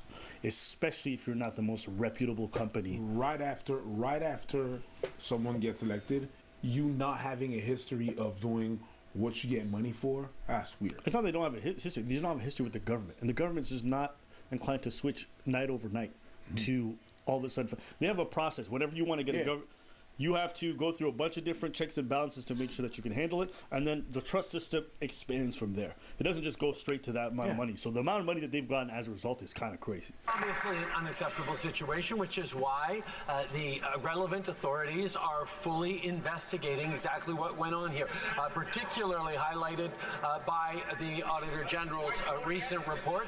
This is an issue we need to continue to understand and make sure that the rules are being followed, make sure that our procurement practices across government are respectful of taxpayer money. For this one company, which boasts on its website that it is now Ottawa's fastest growing company. No doubt about that when they're having their faces stuffed with tax dollars by this Prime Minister. Why is it that when Canadians are starving in food bank lines, the Prime Minister finds $250 million for his friends? Obviously, the relevant authorities need to follow up on this and get to the bottom of exactly how this unacceptable situation happened. In the meantime, on this side of the House, we're going to continue to focus on making life more affordable for Canadians. That's a long word. That's a lot of words to say. I don't know what happened. Do I believe him? No clue. It's also important to note that this didn't happen just since the pandemic. The funding that they received spans over 8 years, I think, since he got elected. And so it's not $250 million just in the pandemic period. They were getting contracts before. Does that make it substantially better? No. There's still a lot of red flags in regards to how this thing and how these people got $250 million. But yeah. I mean, listen, we'll see how the investigation goes. But yeah, that's Canadian politics. We want you guys to get a taste of what we got up here. Anything else? Shut that shit off. If you'd like to actually laugh and have a good time, we got our second channel, Adult Priest on the floor, where you can go and get some laughs, Jubilee, the button, moment of truth, all that good stuff. Go check it out. We got a bunch of videos. God check out. damn. These kids is built different. They doing it on camera, knowing the camera's there for the camera. They're running up to get selfies. They documenting their fuck-ups, knowing damn well their parents are going to see it, and they don't give a shit. Okay, today's topic, Kai Cenat versus the Beta Squad football charity match. Now. What? Yeah. What did you I know, I just said a bunch of words you never heard of. I heard those words separately. Okay. All together is kind of crazy. Okay, you know who Kai Cenat is? I know Kai Cenat is. You know who AMP is? No. Okay, you know who Beta Squad is? No. Do you know who... I thought it was us. Sidemen are? I thought... You know the Sidemen? No. Who's... Oh, yeah, the guys from the UK. Yeah, okay, okay, you're not that old, man. Yeah. Okay, I was starting to see gray hairs pop up or something. I'm glad you still with it. Okay, so they had a charity match, okay? Now, last year they'd done a charity match with the Sidemen. They did Wembley Stadium, which if you don't understand that stuff... I know what Wembley Stadium is. Okay, you know what Wembley is? Yeah. Okay, so you can imagine... Big. I think the capacity is anywhere from like 60,000 to 100. Whatever. Okay, it's crazy. Now, they packed it out. So this time around they're doing... this is YouTubers packing out. So you got to give them credit. YouTubers is changing the game, That's what I'm saying, okay? What happened? The match is going. It's 6-6, 90th minute. 3 minutes of extra time. This is football. Football. In it. The real one. Yeah. Not the American stuff. Yeah. All American. I don't care. It's not real. Yeah. The fans stormed the thing before the game's done at 6-6. A pitch invader has made his way onto the pitch. They're going to call off the play. The fans have been great so far. Kai Cenat is taking on the pitch invader himself. This is crazy. Okay, so we have heard there's going to be 3 minutes of added time. We can see the boys now asking... another pitch invader. This isn't what you like to see, guys. Well, look, it's a shame that this has had to happen. It's been a spectacular game from all of the players here this afternoon. Yeah, this isn't what you like to see.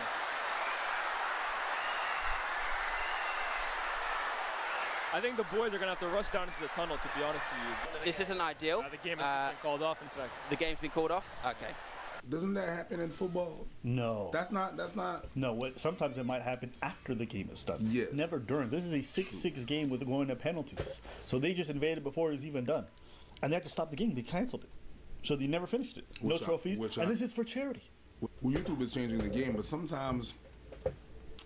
No, you know what? No, go ahead. Because I see this and I'm like, yes, right? That's fucked up. Go. YouTube is also changing the game. Depending of some followers, and I'm not going to put that on... Yeah, I'm going to put that on people. I feel, and I've seen Kai, it's not the first event that goes overboard. Sure. And I'm not surprised of this happening like that because it's kind of a... I'm not going to go and use a trigger word like culture. The culture of stadium invasion. No, we're not there. But there's a thing where YouTubers are there, people kind of act wild depending on what YouTubers are there. Yeah, I'm going to kind of agree and disagree. I don't think this is a Kai thing. No. Or like, agree on that. I think it's just an age thing. If your fan base is really, really young, okay, and you got a bit of a rowdy energy, that's all it really takes. Yes. You know what I'm saying? I think it's just that. Yes. And, I was having this discussion, shout out to Rance from the UK. I was watching the live stream with him, and people were like, oh, kids these days. Here's the thing. We used to do wild stuff when we were younger, too. It was just not televised. Well, it's not that it wasn't televised. It's that we wouldn't want it to be televised, because if it was televised, we was going home to an ass whooping. These kids is built different. They doing it on camera, knowing the camera's there for the camera. They're running up to get selfies. They documenting their fuck-ups, knowing damn well their parents are going to see it, and they don't give a shit. So that's what's weird to me. It's like, what is the influence that these people have at home where they don't give a shit about nothing? I don't think it's just the home. I think it is the home, but it's also like some of them realize their fuck ups after. The bunch of my sister will never be caught twerking. Never. But there's some people that have parents that would never want to catch you twerk, and then you see them, they live stream, and then they twerking, and then the parent goes in and is like, what the hell is you, and then proceed to a beating. So in some cases, they will get the proper beating according to what they did, But there's also the mentality of I'm supposed to do it for the gram. That's what my other people are doing and everything and stuff. There is the home thing. Then that beating ain't good enough. Because I don't care what it was or for what it was. There's no way I was going to do something that was going to give me the ass whoopings I knew was possible at home. To me, like when you actually have, listen, you have to respect your parents. You have to love your parents. You have to, but there's also a little bit of a sense of fear that you should have. I don't think these little motherfuckers got none of that. No, I don't think they got none of that. I don't think they got none of that shame. I'll be honest with you. Their parents are different. They're built different. I remember the first time I met your mom, I was scared of having a bleeding. It's like if I say something wrong to this lady, she's gonna cross me across the jaw, and I ain't gonna say shit. Yeah. To be fair, my mom had it pretty easy with me because as like much of an asshole and bad person I normally am every day. I was pretty well behaved. I can't understand that. That's not what I'm saying. But I get what you're saying. Wait. The aura this lady had. Yeah. I just think when I look at these young folks, I just think the addiction to the camera is so strong for them. They don't care about nothing else but getting clicks and likes online. That's the sole And purpose. I think these parents is not doing much in terms of raising them that well. I'll be honest with you. Well, the purpose of when you're a kid is often, even for our back in the days, it was, I think like it was, you wanted to be liked. You wanted to be liked. Sure. You want either a girl to like you or friends to like you and everything and stuff. They 2.3.4.0. They want the like from people they don't even know. We wanted likes from people we knew. We knew that person. I want that person. They know me. I want them to like them. They are way past that. Yeah. It's people I know and people I don't know and never met in my life. Yeah. Oh my God, they giving me like and stuff like that and views. So the reason is the same. Yeah. The context and the ramification changed. I'm gonna give it to you. It feels as though this generation is way more extreme than us, but both ways. They're more conscientious, more politically aware, more informed, stronger vocabulary, all of these things, more right? Like you hear them talk about stuff at 14, 13 about politics and things like that. Were not. They're thinking about things I never thought of, okay? Yeah, they're more in every sphere. But at the same time, they're on the other end of the extreme. They're doing the dumbest shit. Yo. They're doing it on camera. Yo. They're going extreme because they're competing for everything else. Yo. So it just feels as though social media has just amplified all the extremes to this degree. Yes. And to be fair, I'd also want to seem like an old geezer just hating. Most of the people who went didn't have any issues. They just stayed in the stands. They wanted to watch a good game. They were probably very upset that the match got interrupted. But it doesn't take that many people. And there was still quite a sizable amount that stormed the field. So it kind of sucks that the show was ruined. I think it's a shame for all the people involved because I think they put on it was entertaining. I'm not even going to lie. One point I have to show you. It is one of the wildest sequences in football I've ever seen. I don't even know if I can call it football. You got to see this. You got to see this. Okay, look at this. Oh, Lord. Could it be? That's Drewski. That's Drewski. Now watch what happens, okay? Drewski's a big. So Duke, the American guy, barely can play ball. Just missed the sitter just before, makes a pass. I think by accident to Drewski. Drewski scores. Drewski just sitting in front of goal. Watch. He was on it! Drewski! Look at this. Wow! To tie What the a game. moment! Drewski actively tried to kick it out, and the Lord said, "Not today, my son." With the triple barrel roll, he usually prefers a Swiss. No! He doesn't know. And AJ Shafield's running over the linesman. Hey, Zimbabwean representative here. What's going on? Some little bribery happening there. Kai being Please Kai. ask him, put down the flag. Yeah, right. He's still celebrating. He don't care. Yeah, he don't care. Drewski is writing letters home. He's uploading Facebook statuses. AJ stolen the flag. Oh, wow. Kai Cenat and AJ getting into it. Play has continued. That's There's a funny. wrestling match happening That's over funny. here in the That's corner. just wrestling now. Wrestling / Kama Sutra, I think. Meanwhile, in the background, the Kai game's Cenat still going. booting the flag. And in the meantime, Surridge is in a roll. Surridge! Cuts him across. Oh my Lord, absolutely. Tell me that's not cinema. That's wild. Tell me that's not cinema. That's wild. So you got Drewski left the game because he's still celebrating He's on his goal. the side. That doesn't count, and he just laid down. He just found out the goal doesn't count.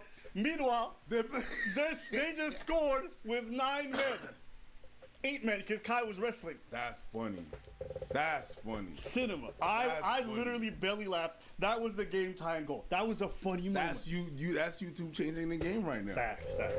That's what I think. I mean, it's never going to be a competition. Like, you're never going to be able to compete. You're never going to be able to, you're not. But for a fundraiser, it's hella entertaining. Bro, I was dying laughing. This whole match was hilarious. You had this big boy from AMP called Phantom. He's a big boy. And then you got Chunks from UK, who's, the name says it all, okay? Bro, they had a running duel. Bro, Phantom just slapped him. Even though he was like almost 1.5 his size, he lapped him. Over to Chunks. Come on, mate. You've got the pace in you. And I just remember thinking, yo, say what you want about Americans, but their fatties can run faster than anybody else's fatties. American fat boys, they can move. You know why? Why? Because the food's better.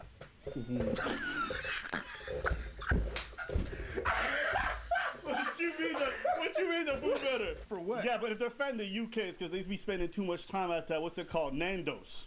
That bootleg Portuguese chicken shit. Okay. Shout out to Phantom. He was doing his thing. He was moving. Yeah, the food's better. I'm not gonna lie either. The Somalis showed up. The Somalis from the UK showed up. America don't even really got Somalis like that. So they're like, yo, what are these black people that kind of look like Arabs? They were confused, you know? And these little skinny niggas was just moving and scoring goals and just... They were doing what they do. Yeah, they just grabbing the Americans. Yo, you on a ship now? I'm the captain. I'm the captain now. That's what They was killing him. Yo, shout out to the Somalis. It was a funny match. Yeah? It was a funny match. I think that's what it should be. Like, people are like, oh, it's not football. It's not. Shut up, okay? It's entertainment. It's charity. It's for a good cause. I celebrate it. YouTubers coming together to do things for good causes. I think this one's for water wells in some places, in different parts of the world where they don't have access to clean drinking water. I support it. Good cause. I just think it's unfortunate that these young folks ruined it. They overthink it. But yeah. Anything else you want to say? No. That's funny, though. Right, you should have seen that shit. That was hilarious. That cinema from that scene. That was good, though. Entertainment. And the game was going. I didn't think I'd be that entertained. I was entertained, bro. It's like watching a freak show. It's like going to the circus and then seeing the man with one leg, you know what I'm saying, outrun somebody. It's great. So I highly recommend you guys tune in for next time. Do you know how many viewers they had watching at the same time? Probably close to 1 million. That's facts. They had 800,000. 800,000 people right there, watching. The football is one thing, and then all these fans, it's like a live. Yeah. With all these, this is a super stream. Super stream. That's a super stream. That's amazing. And it's like a high-end event. They got a big-ass stadium. I will say, I gave these guys a lot of their flowers, but they cheaped out on the security. I saw 2 security guards, and neither of them can run faster than Phantom. Because the food's not good. That's that. Yo, I'm gonna lie. Yo, shout out to Phantom. Yo, you need to hire 10 of this, man. I never heard of him before this thing, but shout out to him. You need to hire 10 of him to run security. They not gonna outrun him, and they certainly not gonna outmuscle him. And they just need to know the risk. They like, if I'm gonna storm the pitch, and I find out a nigga like Phantom about to tackle me, I'm not ready to go to the hospital. The thing that happened is that because you have that big boy lay on you, you gonna feel that Chick-fil-A burger on you in a different way. You can laugh at football, American football, all you want, but the D line is big dudes that can run. Yes. So, I think he played football. The way he was moving, I think he played football. It's like it's big dudes that can run. That's what it is. Yeah. So that's all I wanted to say. You guys should have done better with the security because I think you guys cheaped out thinking nothing would happen. Because I know if this was Wembley, there's no way this happens. They would have enough security for this thing. So that was the only mistake I think they made from an organizational standpoint. But other than that, amazing. I thought it was a great entertainment, great game, and it sucks that some people ruined it for everyone else. Mm-hmm. But yeah, let us know what you guys think. Do you think young people today are raised different? What's y'all thoughts on what we were saying? They are. Do you want to know the biggest privilege these guys got? Got what? They choose to stream 9 hours. 100%. They literally can turn it off after 4. They can turn it off after 5. But because they want to make more money, they keep streaming. And then they want to get up here and then complain about how hard it is. You're literally choosing it. That's like you do it for money and then complaining it hurts. Today's topic, our favorite socialist is getting in trouble. Hamas Piker. Just said Hamas Piker. That's a good one. That's the nickname people are giving him all night. Yes, a real job can be gruesome. A real job can make you very tired. But a real job doesn't suck the soul out of you. You know what I mean? In the same way that 9 hours of streaming absolutely will. Shut that shit off, please. Shut up. Come on, just keep listening. Oh, my God. What? So a nurse that doesn't have a real job? You know what? According to Hassan, people took him out of context. So let's see the full video. Okay. Yeah. No. Social battery wise, unless you're in fucking retail, it's very different. You're out of touch. I'm gonna die, dude. There's motherfuckers who are accountants in here, and they're misunderstanding what I'm saying. A real job does not expend your social battery in the same way as someone who did a sales job, a real job, okay? I'm telling you, as someone who did both, 9 hours of constant performance and people pleasing taps you out from social scenarios. After 9 hours of that, I could probably do fucking physical labor. It would not bother me, but I can't fucking do more social shit. That's my point. There are obviously real jobs out there that are good comparisons. Service sector, people-pleasing jobs would be very similar. Those are like, I think, customer service type shit. But like if you're an accountant or if you're even like in sales, my interactions with clients was limited, way more limited than like constantly having to do this for 9 hours with like a back and forth interaction for 9 hours. That's what like sucks your social battery and you just tap out after it. Yeah, think about it this way. Like, you give presentations for your job, right? Imagine giving a presentation for 9 hours straight. It's like, after a while, you'd be like, I don't want to talk ever again. That's the context. I don't know what jobs you worked at, but it seems like you don't know what the fuck you're talking about. And you're saying people that are not doing a people-pleasing job. Sometimes the people that you have to please in your job are your bosses. Or coworkers. Sometimes you're doing those jobs and they are the one that are draining you. Your coworkers. Your definition of what a client is very limited. A client can be someone from outside of your work, comes into your work, and then you have to serve them. But a client can also be other departments of your job that depend on your position. That's considered a client. And that's people pleasing. When you have to work with other departments and have to bend over backwards to just make sure no problems exist, you are people pleasing. If every 6 months you have to have a report, and you're not dealing with people outside of your work, you're just dealing with people inside of your work. And every 6 months, your boss meets you and it's like, yeah, we're gonna see how you're doing at the job. You have to please your people, which are your bosses and whatever standards that there is in the company. Here's the truth about our favorite champagne socialist, okay? He comes from one of the richest families in Turkey, okay? He's incredibly wealthy. He's always been from a wealthy family. And so this trust fund baby goes on to be a very successful streamer and makes it. You don't really know about this hard work life. That's why a lot of these dudes who before the people never come from backgrounds that are actually of the people. He is top 1% today, and even back then when he was part of his family, he was top 0.1% in Turkey. The truth about Hassan, him talking about work and everybody misunderstanding and they're being really stupid and low IQ when they're listening to his responses, this is just a brat who's always been a bit rich brat. And he's talking about real jobs like he has the experience, but he doesn't. And he's not the only one, because Asmon Gold, okay, reacted to this. I actually like Asmon. I think Asmon Gold is cool, even if he looks homeless every day. He is my favorite homeless millionaire streamer. This has been my opinion observing most streamers and content creators. Most of them are completely out of touch with reality. So people are getting mad. It's a bad take. What's it a bad take of? He says that he gets exhausted socially because he's talking to people for 9 hours a day. You really think that's not true? That's not what he said. I mean, you really think it's not true? That's not the only thing that he said. He didn't say that he's drained because he's working 9 hours a day and he's talking to people for 9 hours a day. I can understand that. I can understand the fact that you're going to be drained. He said that his job is more draining than any normal job, excluding retail. To be fair, and life doesn't work like that. Nope. If he just had said, my work, what I do right now, is extremely draining, you would have just said that.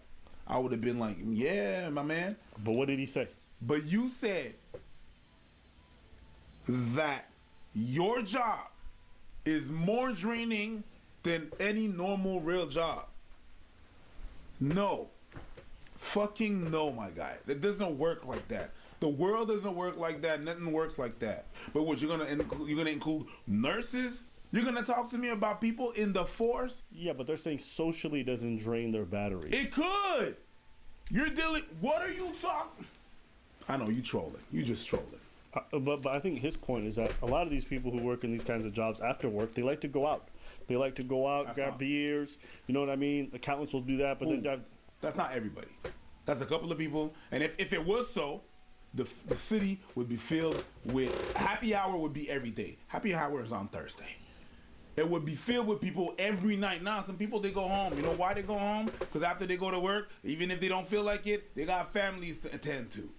And they got to do that. That is so out of touch.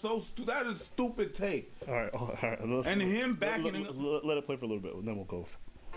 That after you spend 9 hours being investigated by thousands of people with every facial movement, everything you say, every word, with people constantly trying to disagree with you and fight with you, that's not socially draining. This is totally understandable. Do you want to know the biggest privilege these guys got? Got what? They choose to stream 9 hours. 100%. They literally can turn it off after 4. They can turn it off after 5. But because they want to make more money, they keep streaming. And then they want to get up here and then complain about how hard it is. Who here gets to choose their fucking hours at work? Not a lot of people. The fact that you guys even have the gall to compare yourselves to regular people when your extra hours of labor are rewarded with more and more money is insane. It's like the levels of disconnected people, like, why should we feel any sympathy or give a shit about what your struggles is? You're literally choosing it. That's like you do it for money and then complaining it hurts. Wow, this slap was hard. Slap softer. Don't slap yourself, dumbass. Nobody cares. You have a job where you're extremely gifted and privileged. Nobody cares. You choose your hours. Shut the fuck about your problems. And certainly, if you're gonna talk about it, don't compare yourself to regular people. I'm even gonna throw OnlyFans models in there, and all the ex-workers and stuff like that.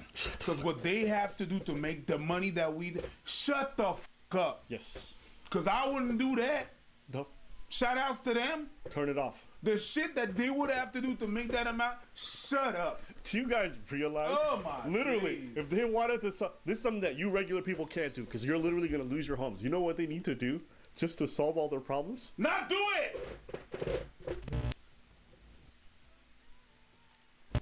They have to turn that shit up. Do it again.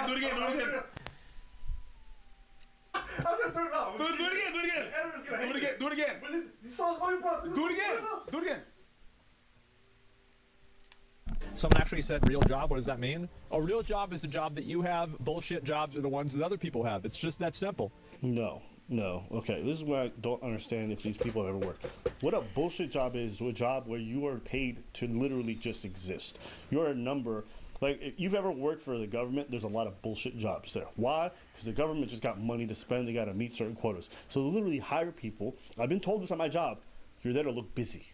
Do you know how fucking crazy that is? That is a bullshit job.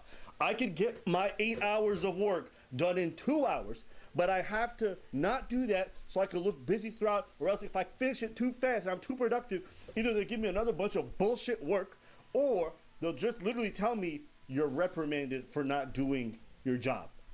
What the fuck is that? That is what it's called, a bullshit job. Those exist. Those exist in huge numbers. And then there's real jobs. They're not the same thing. He makes thousands of dollars a day. Him making takes trying to relate to normal working people is fucking stupid.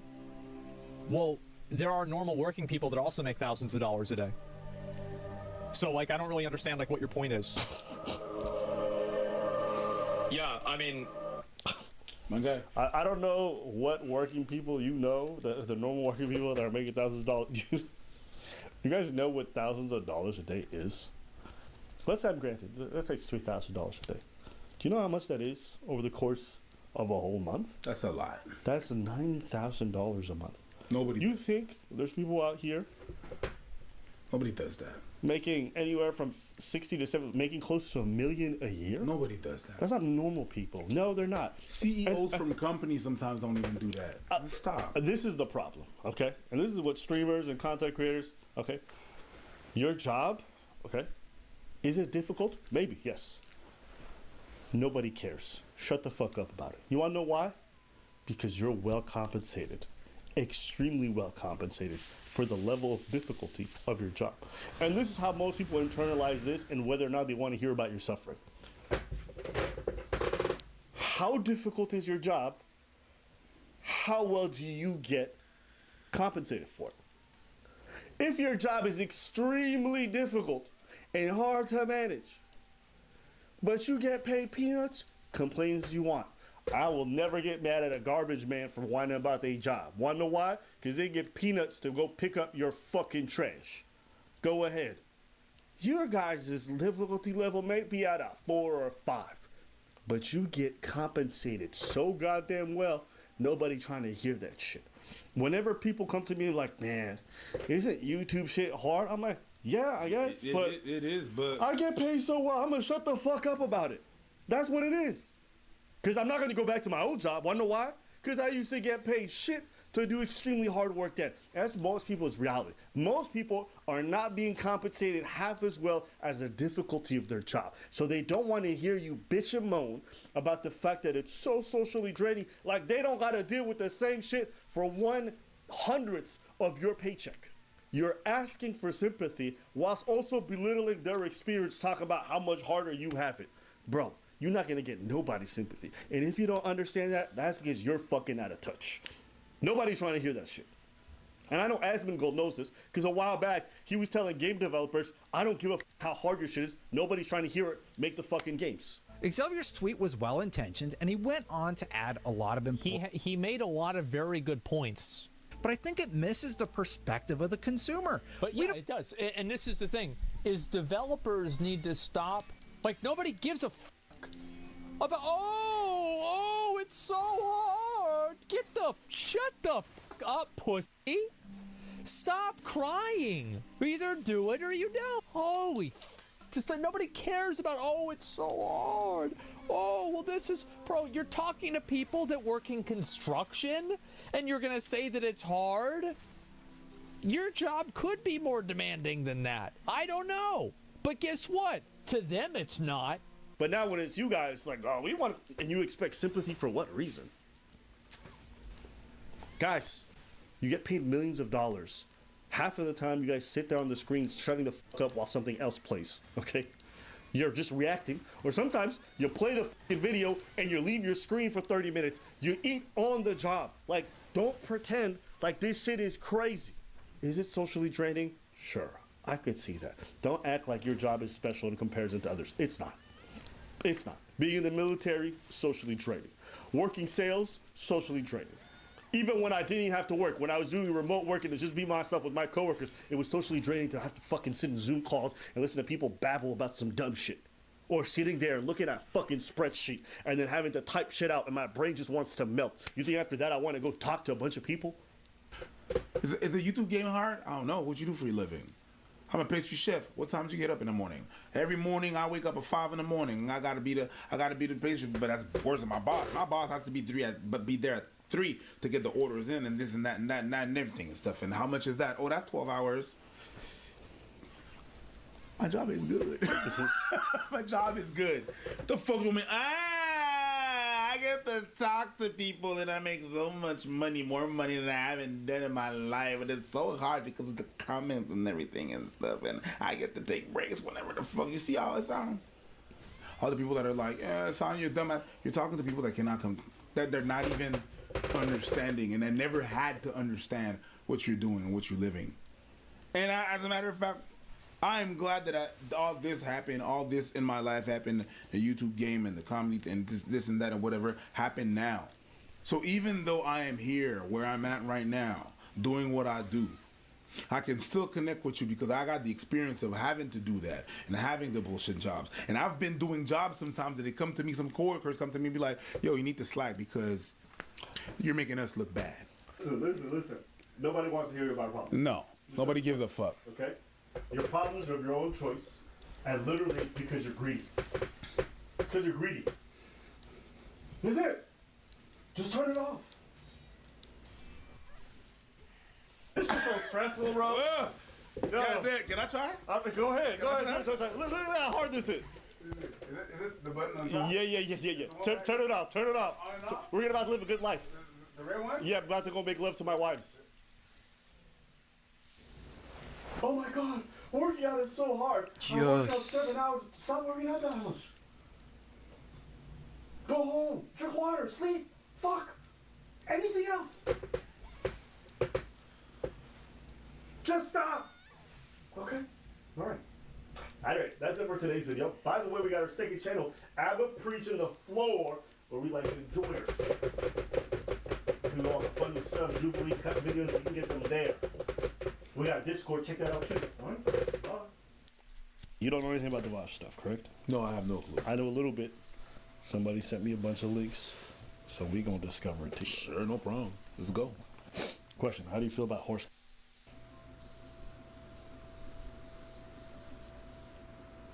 All right, good start. This how we gonna start? No, that's where this starts. So some guy was streaming, and he was going through his folders, and he opened one folder, and he goes, "Whoa!" He starts panicking because there's a horse cop. Now, if you don't know who Vosh is a political commentator, debater.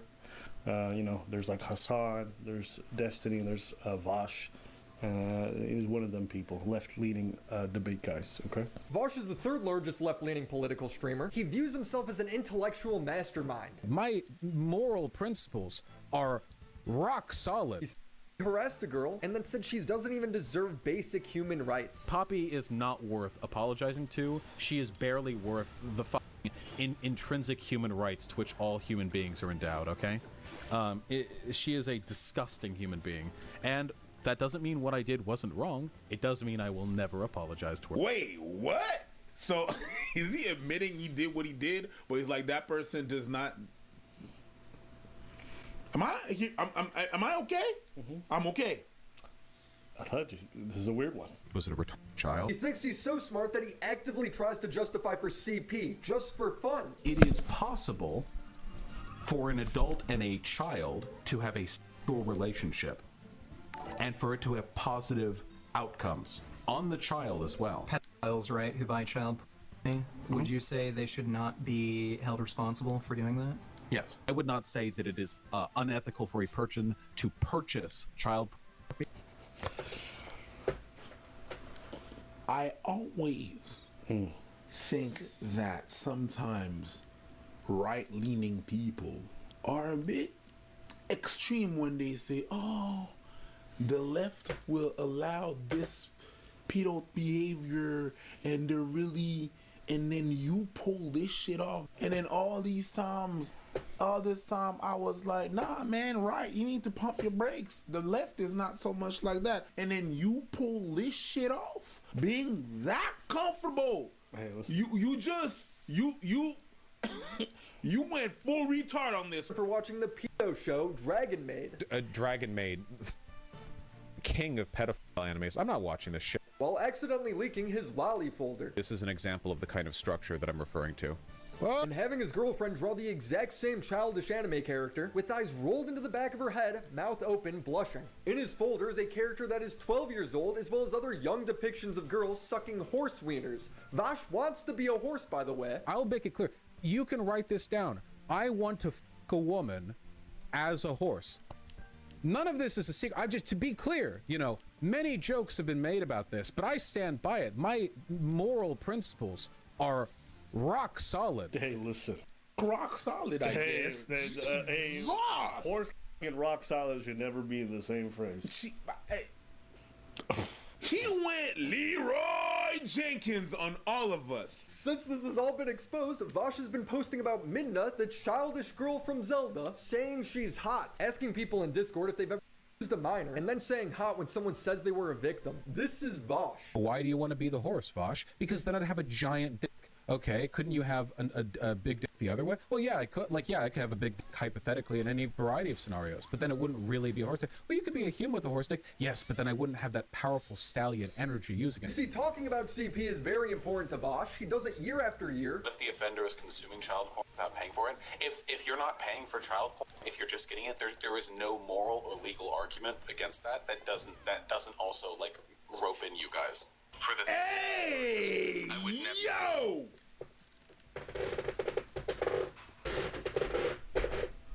Hey, yo, Don't. Can I say it? Don't. Can I say it? Say it. This is a sickness. You need to say of the highest order. Yes, it is. It is deviant, therefore we don't want it. No, we don't. Back in Uganda, this one, he would not have lived another day. No, he wouldn't. Yeah, I said he wants to watch the Husscock. My friend, Sapapaya, you are lost, huh? You have decided to get on the internet and said, please put me in jail. The police are coming for you.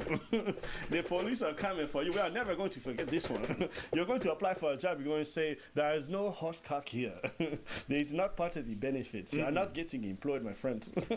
You are a deviant. Therefore, it is sick. And this is what Obama wants to bring to our children. For them to enjoy the Husscock. We do not want it. Stagafulizer. Stagafulizer. Aleo. We shall, but this shit. I'm not even gonna give much commentary. I'm gonna be honest with you guys. Dave. Like, on the whole topic of like children and stuff like that, like this is so inflammatory for most people. Yeah. And this guy using the most inflammatory take and like expecting any kind of goodwill from people is insane to me. But this is a topic which if you want to cut through, it ain't butter, baby. It ain't butter. You trying to cut through a rock. So make sure you got some kind of crazy bone saw. You dig? Now, since you wanted to cut through this thing with a butter knife, now you getting fucked up and your tools get fucked up. I don't feel bad for you. That's your own stupid ass. It's crazy how these people are claim to be some of the highest IQ people, but the way that they approach topics is crazy. It's completely like self-sabotage, self-deleting, stupid shit. But why? Okay. Some of these guys debate this stuff religious. I've walked in and heard people say stuff like dog warts. And they're like, but you know about dog warts? And I'm like, what's that? And it's like something about banging your dog. I just turned it off. I'm not going to spend 30 seconds talking. What? Yeah, spending time just debating, like, should you be able to bang your dog? Like, I don't know. I didn't want to learn. I don't understand what it comes from, what it means. I don't want to. There's certain parts of the online content creation world that I'm like, this is for the social rejects who have no ambitions in life. It has to be. Like, you got to be some level of, like, social retardation to be on here seriously debating, like, banging dogs. This falls into that line with me. The only words I know is hard. Last time I heard some guy debating, like, CP stuff, he was advocating for it, and the dude ended up being a guy who touches kids, and he went to jail. Just saying. If it's to out yourselves, then I'm all for it. Just because it all you want. Fair. If you guys don't know what I'm talking about, I think his name was like Amos Yee. I saw an article of him being arrested. And I'm like, yo, did this guy spend years on the internet debating this CP stuff? And then okay. Make the argument that somebody who doesn't pay for child pornography but consumes in any way has committed an immoral act. I would not say that it is unethical for a person to purchase child pornography or purchase blood diamonds. We've all did Delali at some point or another. I mean, they're both unethical. And I think it's perfectly fine to tell the person who has a blood diamond that's unethical. I certainly wouldn't want my wife rocking a blood diamond. I mean, I think the whole rocks thing is also really fucked up. But I don't know why you're diverting from that to talk about CP. And I think you're like trying really hard to like make these equivalencies to make one okay because the other one is maybe more okay. That's weird. That's a weird defense. Instead of just saying both are bad, we should both outlaw both. Like, we allow this, so why don't we allow kids getting diddled? That's wild.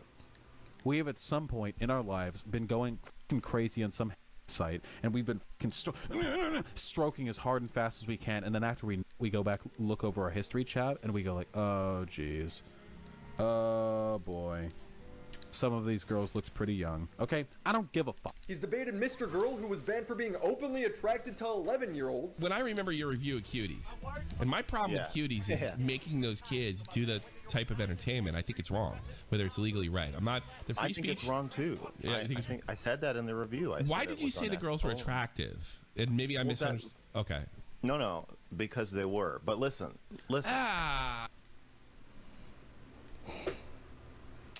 Again, these are people I would never see in real life, so I don't know what to think. I don't know what to think about these people. During the debate, Vosh said that the most popular strip club for men in America would probably be 14 to 17 years old. In one strip club, the strippers are 25, 24, 23, 22, all the way down to infants. Which club is the most popular? Let's say men, straight men are going, and they're women. Culturally, I don't think that we've done anything to appropriately discourage that kind of behavior towards girls. So my guess is that it would be somewhere between 14 to 17. He got away with this for years because Vosh would always say it was out of context, but the conversation would resurface when Vosh would leak his Lolly folder. Lolly is anime that focuses on younger or young-looking girl characters that act truly suggestive or erotic. Vosh has been very harsh towards people who consume Lolly, saying that they're probably hiding something. I've had a bunch of links thrown at me by people who are, again, very sussy, trying to argue there's not actually a relationship between instances of child predation and access to like lolicon or whatever. Well, I would assume there is a correlation between people who really want to believe that and people who are pedophiles. Hey, shout out to William Mack. He pulled out that receipt real hard on you. Yeah, I'd be willing to bet that. The widespread consumption of hentai, lolicon, whatever, you know. I still think that it normalizes quite negative things, you know. We have at some point in our lives been going crazy on some hentai site, and we've been stroking as hard and fast as we can, and then after we nut, we go back, look over our history chat, and we go like, oh, geez. Oh, boy. Some of these girls looked pretty young. My frame rate was fucking up, so I'm restarting it. Crazy to think he wasn't joking here. Why is the possession of child pornography immoral? Because it hurts people to make child pornography, yeah? Because you have to hurt children to make it. That's why it's immoral.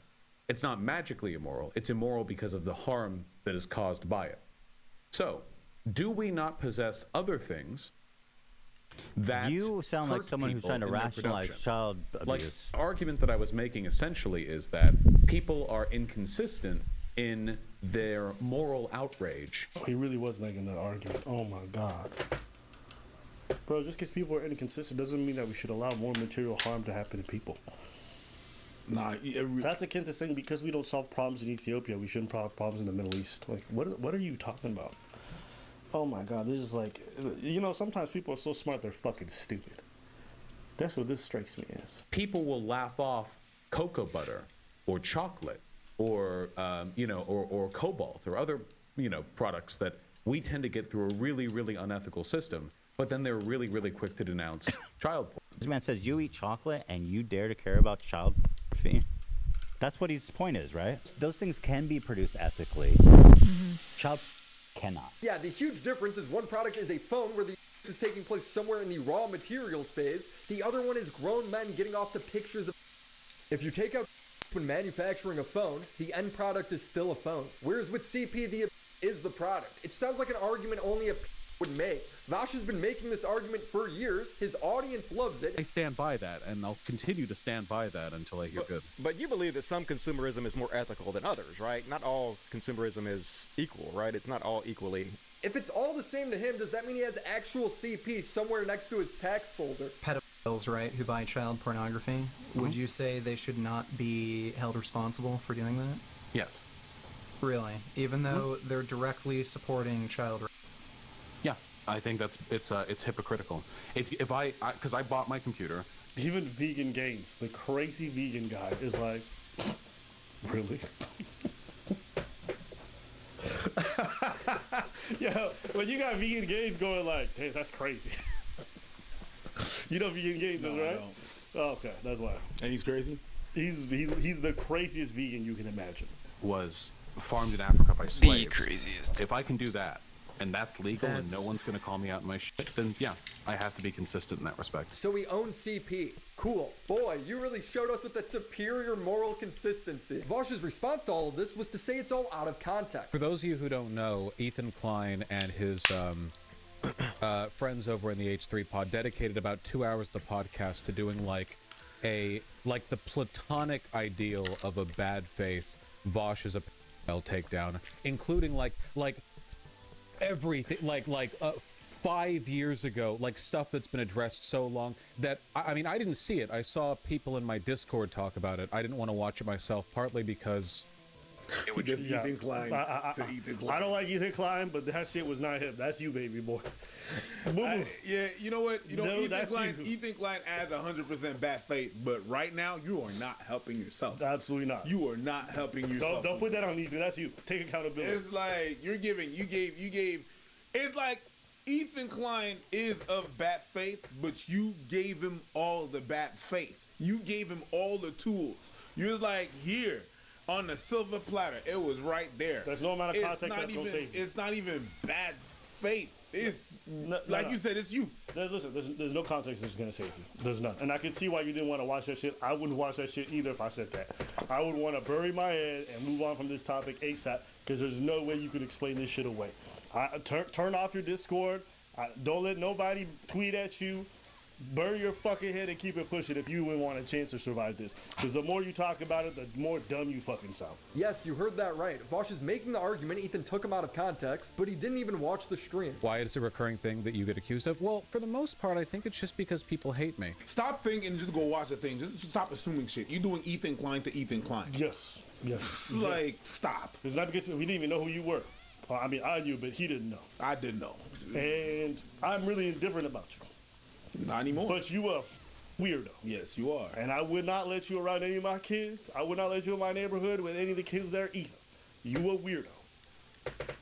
I feel like a lot of the stuff that I've said looks pretty bad without context. But it looks bad without context because it looks bad with context. Facts. It just looks bad. It looks bad. And you gotta just be accountable for the fact that you was being spicy, not realizing you was feeding the wrong crowd. You was being spicy, now your butt hurts. Yeah. Bro, stop eating spice if you can't handle it. We're not telling you can't handle spice. Baby boy, you got diarrhea leaking everywhere. Not the doodle stings.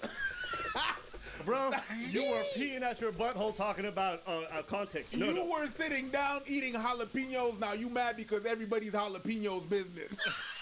Yo, get him out of here. No, boo-boo, honey chicken. Jalapenos business. That's funny. It's you. That's it.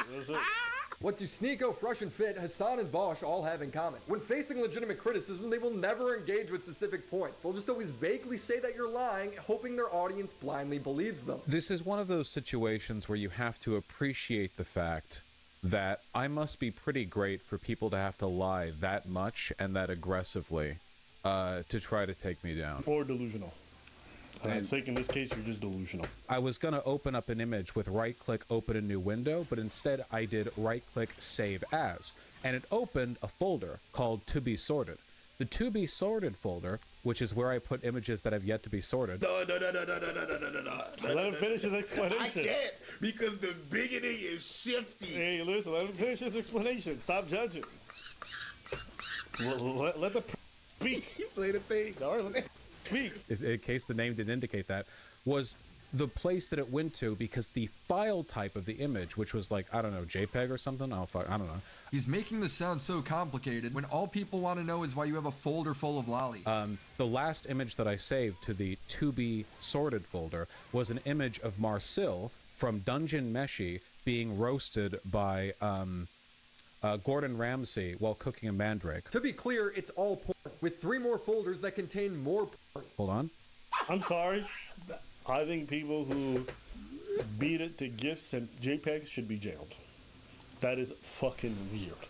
I don't understand how people download a GIF and beat their meat to a 3-second clip on repeat. A GIF. GIF. That's actually the pronunciation. I used to think it's GIF. It's GIF. It's GIF. It's GIF. But no, it's GIF. I'm just talking shit. That's weird. Like, you don't ever want to relive things in your life, like 3 best seconds of something in your life, and relive it over and over and over and over and over and over and over. These guys are weirdos, bro. These guys are weirdos. Eventually, Vosh's chat would pressure him into addressing the lolly. Of the images that showed, 2 of them were from the same artist. 2 of them, those from that artist turned out to be a lolicon. One of the 2 images... He's making it sound like there's only 2 pieces of lolly. No, there's tons. There's only 2 from that artist. I can't show to defend myself, nor would I encourage you to go look it up because this is a lolicon artist, so I don't, want to direct you to that, you know? But one of the 2 images from this lolicon artist, okay? To be clear, one of them flatly did not look like lolicon. I'm sorry, you can say it's defensive. I think that's bullshit. I literally went back and looked. The chick is like 6 heads tall. It's a sexualized version of this VTuber's avatar, made by a famous lolly artist, who Vosh has declared not lolly because of her height. The other pictures in Vosh's folder are also way creepier. The other one is like a threesome with 2 chicks and a guy, and in retrospect looking at, knowing now that that artist is a lolicon, yeah, I can see it. Oh, that's how you know it's real bad. When I looked at it, I think the vibe that I got was like short stack, thick kind of thing. You know what I mean? Like the way like goblins get drawn in porn. Short stack, thick goblins. That's a kid. Not short stack. Stack, but short. You said it, and then you, yup. Says that like his community can relate. It also doesn't explain the 20 worst photos on his hard drive. Was intended to be a lolly drawing. So like that's how it is, right? It's a drawing, you get it without context. I know that when I saved them because both the drawings have like a meaty dick in it and I'm a huge size queen. Ah, see, he didn't save it because of the little girls. He saved it because of the massive cock on their face. Vosh is innocent. His nose like horse. Send your asshole. He has loads of messages over the years about horse cock. People, you know, and this is one of those like... Alright, I can't watch anymore. That's it. I've been sick of this for like a good 5 minutes. There's more. There's way more. There's a lot more. What am I gonna say about this? It's all horse. Enough horsing around. This is disturbing. Listen, what do you I'm mean? not gonna be one of those people who thinks what you inherently watch for prawn is a reflection of what you want, right? Like there's women who like watching crazy BDSM stuff. They like watching like great fantasy things. Like that's the thing a lot of women like. Doesn't mean that these people actually want to get raped in reality or whatever it is. Nay. Now, the way you're defending this shit is crazy. Wow. And the difference between that stuff and the CP stuff that you're defending is the fact that minors are being harmed. And you're saying it's okay because some kids in Africa are being, you know, taken advantage of for diamonds. That's a stupid fucking argument. Okay? And I'm pretty confident most people would think BDSM stuff is unethical if they found out that people were actually being harmed for real against their will through that process. Yeah. Okay? So, because kids can't consent, that's always going to be wrong. Stop defending it. You look really fucking stupid. It's a bad business move. Just say this. I was being edgy. I was making some really dumb takes, and I'm my bad. Keep it pushing. All this other shit is really stupid. No, but the way he's holding on to that is more than that. Do you think you're so smart? You think you can argue your way out of everything, and no one's buying it? Everyone thinks you're weird and creepy. Okay? And that's going to be the narrative about you forever because you've been defending it and you've doubled down. Triple. So anytime I see this dude, I'm be like, oh, it's the guy who likes CP. That's what I'm going to think. Based off your defense. And I think that's what most people are going to think. And you know what? They're right to do so. So, anything else you want to say? No. All right. If there's anything else you guys want to tell us or think about this topic and you want to write it out, get in the comments, let us know below. That's enough for today. It is. Anything else you want to say? I'm good. You were holding that in for a minute. You were holding that shit in for a minute. Yeah. What's a piece of trauma that you have that's funny? It has to actually be funny. I'll go first. My dad abandoned my family when I was 5 years old. That is a wife and 4 kids. He abandoned us and then pursued amateur breakdancing. And he got...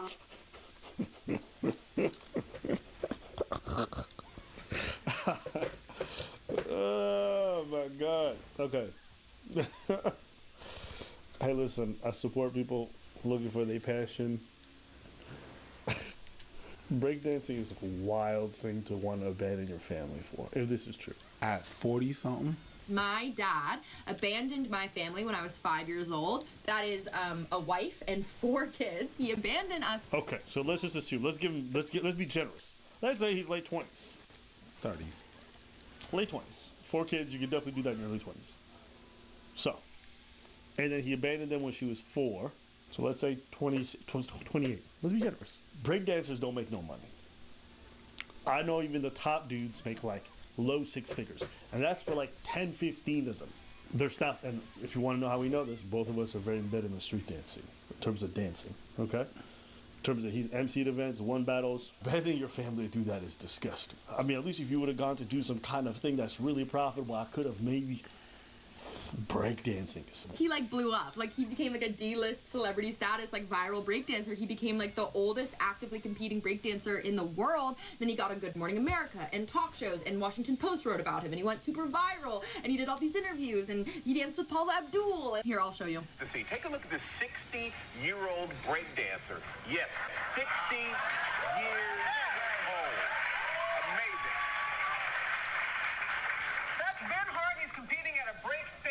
competition in Philadelphia, and he may not have won, but I tell you what, he is winning over a lot of people on the internet. Yes. He really is. Yep, he's winning over a lot of people on the internet. This guy wouldn't pay my medical bills.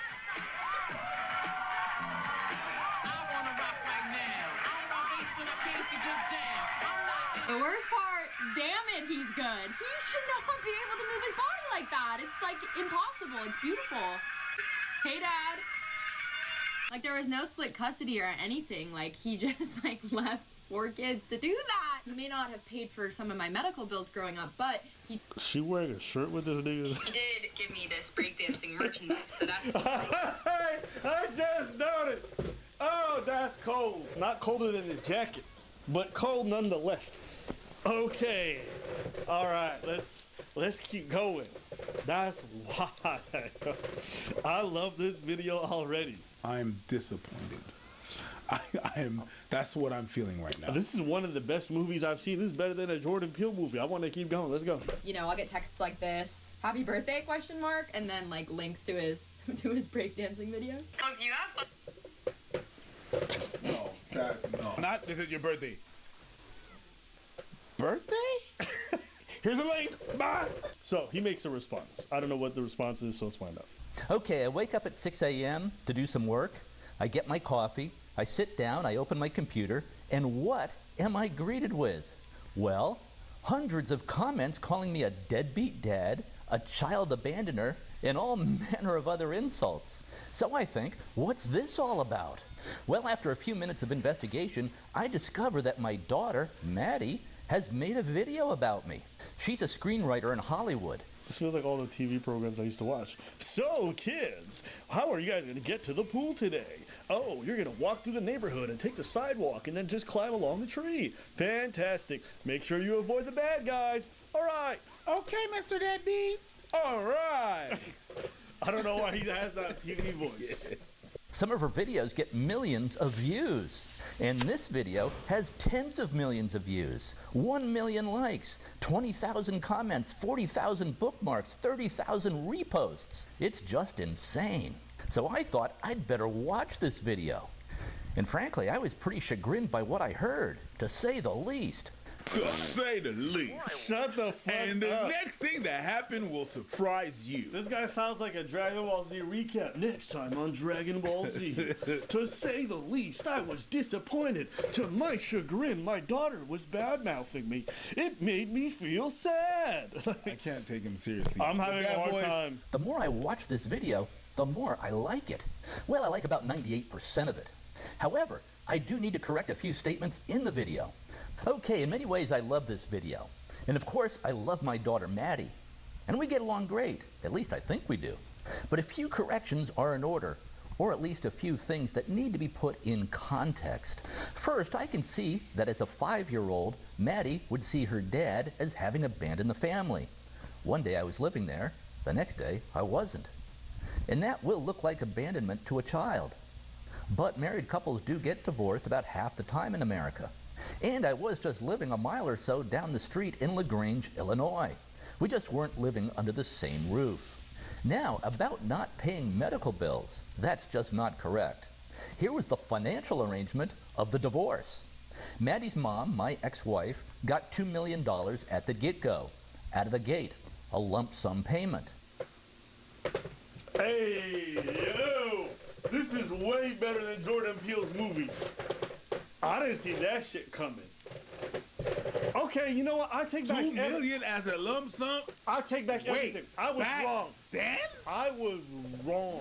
I am so sorry. Yo, my bad. I said this man was a fool for going to pursue breakdancing, so he was gonna struggle, not realizing this man was already a made man. He just wanted to start enjoying his life, and if that's the case, I take back everything I said, and I'm sorry. I f***ed that up. It looks like Mama was bad-mouthing the dad. Because personally, the only people I know who pursue breakdance seriously are poor people.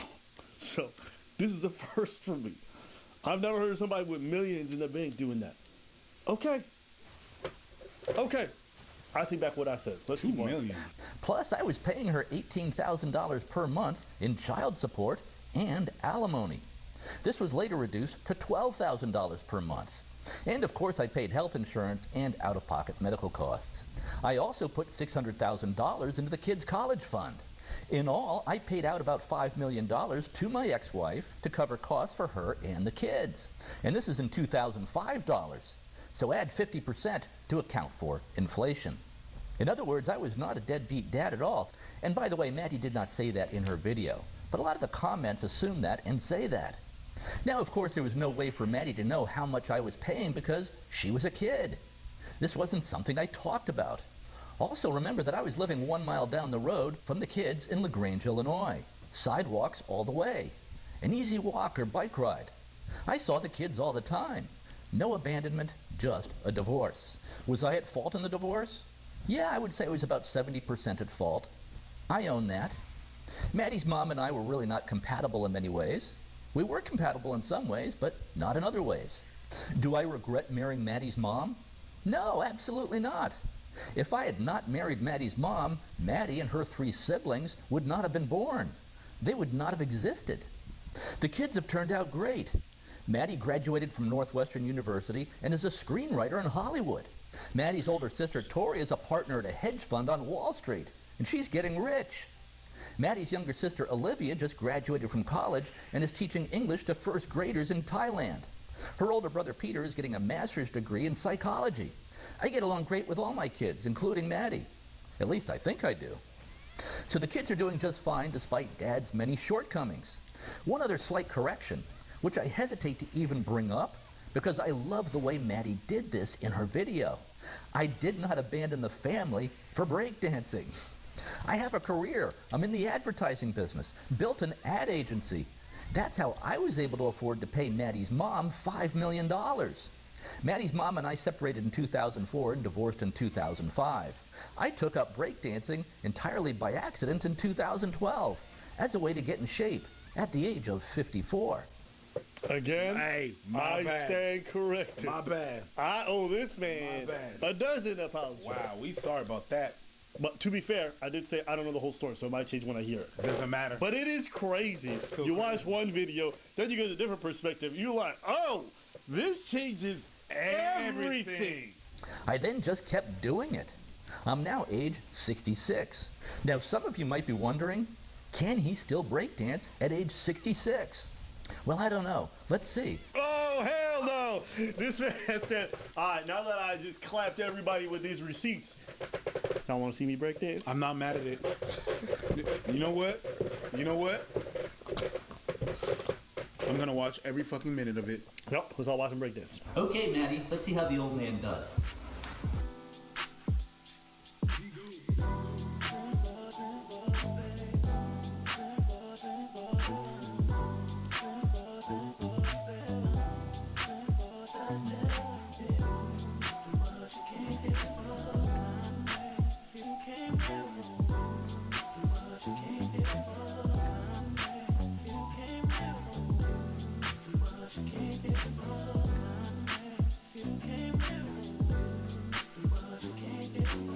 Crazy to think he picked that shit up at 55.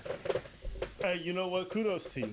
That makes me think whatever you do for your health to get there, if it's dancing, it's breakdancing, I just gotta show it love. I thought this man went out to be a professional, but he's just doing that as an amateur who enjoys it, and I love that. And I encourage everybody. Anybody's learned to dance, whether they're good or not, I don't care. When you want to be professional, that's a different discussion. Then we have to have more serious talks because you want to make a living from it, and it's very hard to make a professional living from dance. So then you have to be more critical. Anybody who's trying to learn, I don't care how good you are, how bad you are, I always encourage it. So I think it's really beautiful to see because I'm telling you right now, a lot of the moves that he's pulling off are difficult. They're not easy. So shout outs to him. That makes me think of my girl Leslie. Yes. Leslie was. Did you see that video where she's dancing with Daz? She started dancing house dance when she I think she was 65 when she started, when 62 or 63, and then she used to go to all the teachers knew about her because she was there. As a matter of fact, when we did our first show, our first comedy show, she was there, right on the side. How old is Leslie? Huh? How old is Leslie? My God. She got to be 70, right? Something like that. Yeah.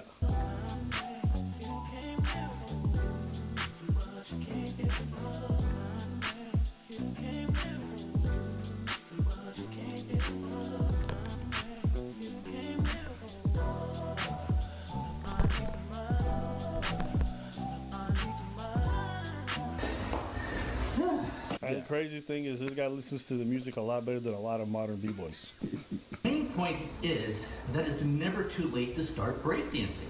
I started when I was age 54. I'm now age 66. So there's really no excuse for anyone not to be breakdancing. So the bottom line is this. At first, I really did not like Maddie's video at all. But I was biased by all the negative comments that I was greeted with at 6 a.m. in the morning in my social media feed. But the more I watch the video, the more I like it. And her video certainly is true from her perspective, even though a few details are off. No doubt because of what she heard from her mom. And I do think it's a great storyline that a 54-year-old dude left his family to pursue breakdancing, even if not quite true, factually. But perhaps it speaks to a bigger truth. A truth that is really truer than the actual facts of the matter. This could be a very funny movie plot. So maybe Maddie will make this movie about her 66-year-old breakdancing dad. Daddy knows what the fuck he's doing. Didn't I tell you? Daddy works in marketing. What did I say? And it could be a plot. Holla! Because she's a screenwriter, Maddie is. Yeah. And what did I say? You said what you this said. Is better than a Jordan Peele movie. And I also say this, despite the fact that his daughter was very complimentary of his dance, and she was like, this guy's really talented, all this other stuff. She was showing him love. I like that in his response, he did nothing but try to protect her as much as possible. While still explaining the things and giving the context, he never excoriated her. And I actually really dislike it when I see family members going after each other and saying all this stuff, especially if they're supposed to be tight. So this was a nice turn. I like this video. This guy is smart. Yeah. As I scroll through the 12,000 comments on Maddie's video, I really like most of them. Some are hilarious. Here are a few I'll read at random. This one is from someone named Ro, and she says, my mom abandoned me as a kid to join a Renaissance fair across the country. Hey, yo! This is from Diane. In foster care mandated therapy, the therapist told me I had abandonment issues, and then stopped showing up to the sessions.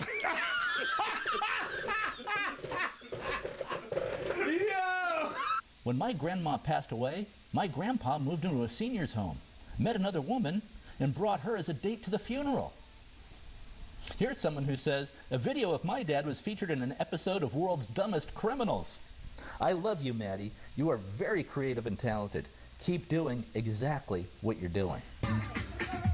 Now, I'm going to say this, prove me wrong. I want to see if she has a response. I'm recording a quick response to all this. I'll probably delete this in the morning because I don't actually have bad will. I posted my video because it's a very funny story. It's very silly. I like to laugh at my trauma instead of being super sad about it. But I know my dad posted a 10-minute video or whatever being you know, my daughter's lying, we have a great relationship, I have a great relationship with all my kids. That's just objectively not true. Guys, we're all freaking out about this in my family group chat right now. We're being he's so unhinged and delusional. We don't know if he actually believes his own narrative or if he's lying on purpose, but he's just a weird guy. Yeah, he said he lived down the street from us. That's not true. Or if he did, it was only for a few months maybe, but actually for most of my childhood, he lived in Florida with his new wife. Basically man, I don't know what to think anymore. You know what? I'm gonna say this. Hey, I don't know what to think. What happened? Why'd she run out of here real quick?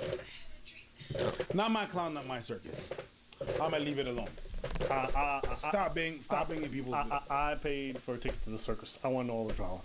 I want to know why the bitch with the knives is fucking the dude who does the flamethrower. I want to know why that monkey is pregnant, and I want to know why you on the trapeze, but you have one leg. I want to know all these things. I want to know what happened. Is he lying? Did it leave you, or was the money there? Well, yes, I want to keep. If the money was there, I don't care about the rest. Let's see what she says. I don't want to get into this. Again, my video was basically sanitizing the situation and poking fun at the lightest parts of that childhood trauma, but obviously in real life it was a lot more complicated and traumatic, and it was really hard. He left us, immediately married another woman. We didn't hear from him for years, and then he would visit every few months and we'd go out to dinner, but he truly had no hand in raising us at all. We don't speak with any sort of regularity. He doesn't know when my birthday is. Like, as you guys saw in the video I posted, he got it wrong. He gave us some money growing up. I honestly don't know the nitty-gritty of the financial situation. I really, really don't. But I do know that several times I've asked him for financial help with medical expenses, like especially like in college, and he wouldn't help me. So that's what I was referring to in my video when I was like, he wouldn't pay some of my medical bills. I'll probably delete this in the morning, but I'm, 2 hard kombuchas in, and so I feel the need to kind of defend me and my family's like POV. Bottom line is, this guy was a completely absent father.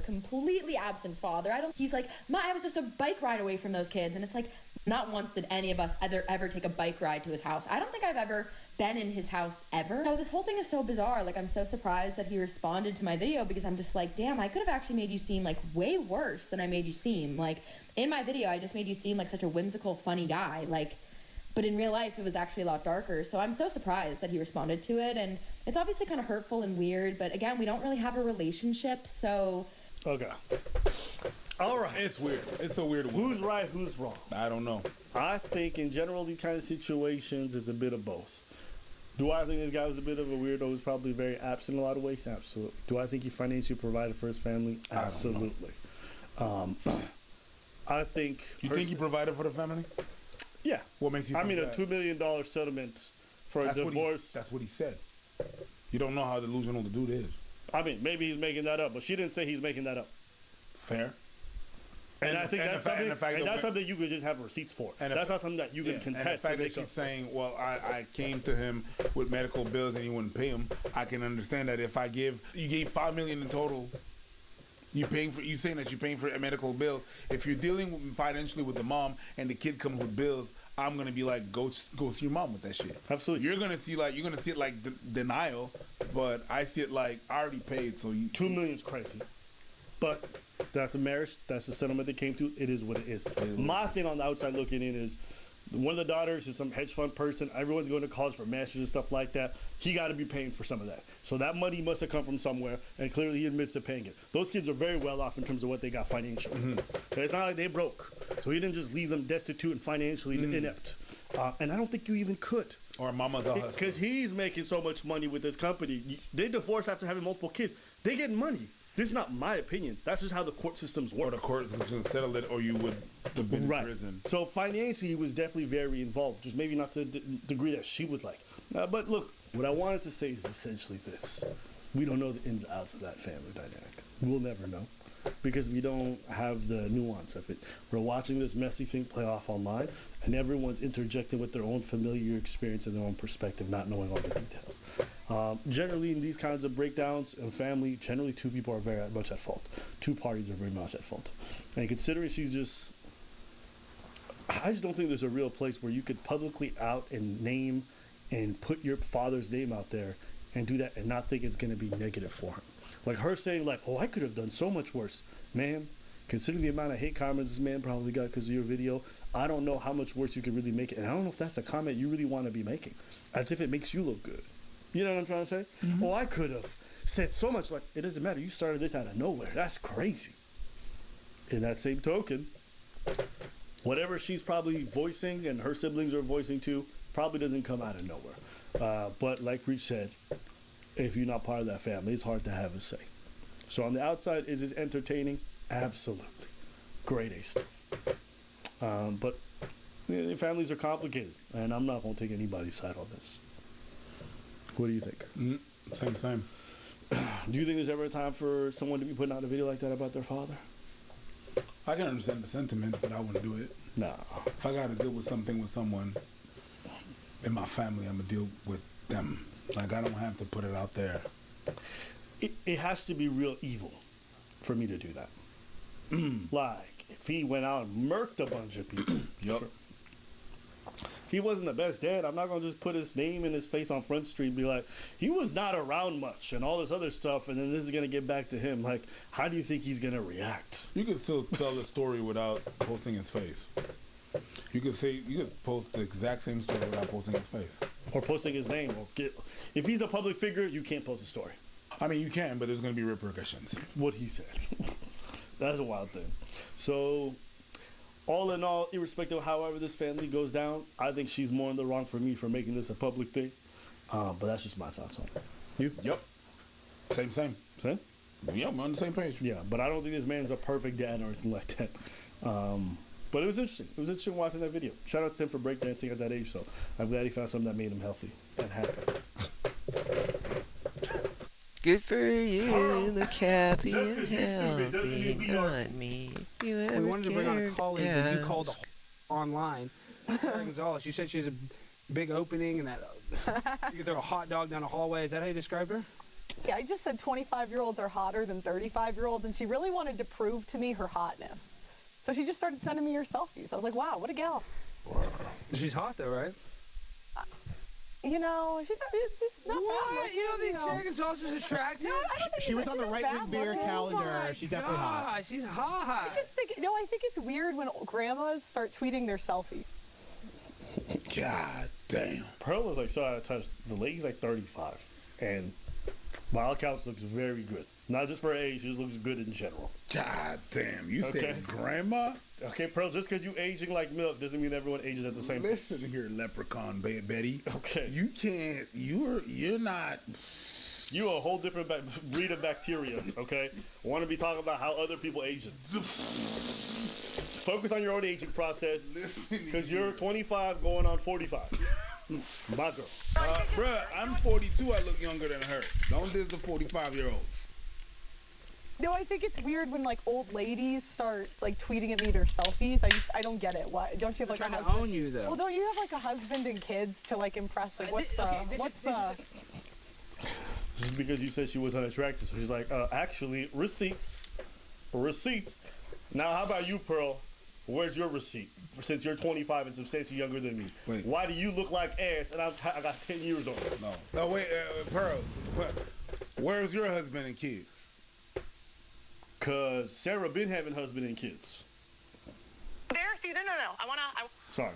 Do you want to do that again? Well, we got her to do a video question. Come on, let's play the question. All right. Hey, Pearl, Sarah Gonzalez What are you here. Let's go! Is that my girl? That's Sarah Gonzalez. Is that my girl? Hey, yo, what's up, Sarah? It's been a while. How you doing, baby? You good? Hey, I'm not calling you baby to disrespect. I'm just saying. Here we go. I'm happy to see you.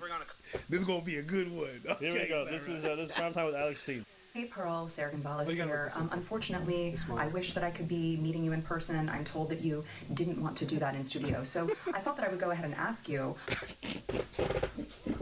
Yo, Sarah Gonzalez really showed up on video. Bitch, I was gonna pull up, but you don't said want. no. Hey, shout out to Sarah Gonzalez. That was gangster. She started off the question be like, I was gonna say it to your face. I heard you don't want of this. You don't want all 35 years of this goodness? You I gotta was gonna pull up with my aging booty.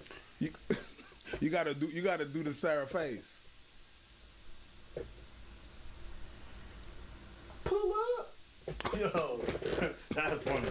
Shout out to Sarah. And you guys don't know why we like Sarah. She did a video recently about another guy named Alex Bauer who's dealing with a false accuser. And Sarah interviewed that false accuser. Interviewed? Sorry, she annihilated. Thank you. Okay. And so this is where Use this your all comes. words. About your statement that 16-year-old minors are more attractive than adult women. Have you always been attracted to minors? Have you sought help for this? Obviously, this is a big problem, and I look forward to your response. Ball's in your court. What do you say to that, Pearl? Where did I say I'm attracted to minors? No, if you're disingenuous, let's be disingenuous. That's the language you speak. And I'm gonna be honest. So can any man get up here and start saying, yo, 15-year-olds are hotter than 25-year-olds? God damn. 14-year-olds are more attractive than 24-year-olds. You said that as an example, and I kind of, I can't really be seeing you. And don't clip this out of context. That's foul. Can any man? That's creepy, right? That's kind of nasty. Just publicly be out here talking about, man, yo, 13-year-olds are way hotter than 22-year-olds. Oh my damn. That's not what she said. She said 16. Bitch, it ain't that much better. It ain't that much better. You fucking weird for even making that argument. Yeah, well, in my country, I don't care. Okay, we out here. That's weird. That's weird. And you're out here. Y'all talking about little teenagers, You know. girls who are barely in high school, talking about like they're so, ooh. Y'all, this is like some terminally online weirdo shit. Yeah. I have never in my entire years of living on this planet heard a person in real life say, man, yo, 15-year-olds are so much hotter. Something wrong with you. Something wrong with you. No, that's a no. That's a dud. Do I think Pearl is a pedo? No. I think she's really fucking stupid. That's all. That's all. I don't think she's a pedo. I think she's really dumb. It's different. It's different. While Fresh and Fit, Just Pearly Things, and every other loser in the red pill space are taking L's, we want you guys to get some W's with today's sponsor, Surfshark. You need a VPN changer in your life. I know that because you like to be outside just like me. You book hotels and this and that. First, it's a known fact that if you change your location for your flight tickets, you get better deals. Yeah, so by booking your flight tickets from a different location, you're going to be able to have a better deal on your flight tickets.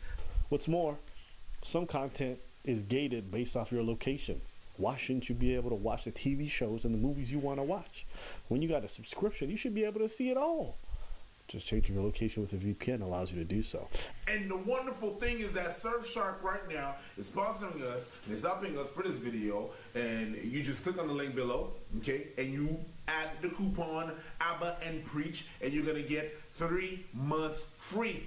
The wonderful thing about Surfshark is that it's unlimited devices. So no matter how many devices you connect on it, there's no limit. You can connect one and another one and your mom and your sister and your father and all of them devices on the same VPN. And it's not gonna charge you one penny more. So if you click on the link below and enter coupon ABBA and Preach, you're gonna get 3 months free.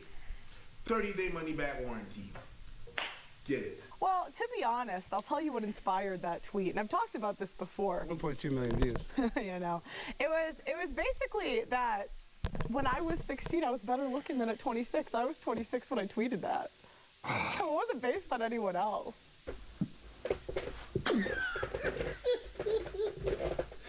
Yo, throw the whole thing in the trash. Throw all of that shit in the trash. Pearl, just because you stupid doesn't mean we are too. Girl, stop. Stop. You didn't say at 16 I was more attractive. You said chicks. You said chicks. Chicks is plural. Chicks is plural. Bitches, you, they, them. It can include you, but it's a lot of people. Are you multiple people? No, you're not. Ma'am, I'm not that good at the English language. No, you're not. But I do understand what they, them means. Plural. Unless you got blue hair, then it's your pronouns. But everyone else, it means multiple people. Yeah. Stop. Don't play that. My girl. Stop. Now you think everyone watching is stupid. Stop. No, you said Stop. you didn't inspire that's that. The thing. Stop. When you call you stupid, that's one thing. When you call me stupid and I haven't done shit, that's some other shit. And I'm sorry. If you were more attractive at 16 than 25, maybe you need to take better care of yourself. Ooh. That's a you problem. Ooh. It's not because of your age, it's because you're fucking lazy. She didn't have a glow up, she had a dim down. Bro. 26? 26? You should still be incredibly good looking. Yeah. You should be fully developed. Yeah. If you were more attractive when you weren't fully developed, that means that you ain't taking care of yourself. The only people that I know from high school that look better at 16 than they looked at 26 was because drugs. Or kids. And a combination of both. You know, and even if you look at the obesity stats, there's more people at 26 that are obese. So, say that again? Even if you look at the obesity stats, more people are obese by 26. Wow. 16 isn't a minor, by the way, so that's also... Like, wow.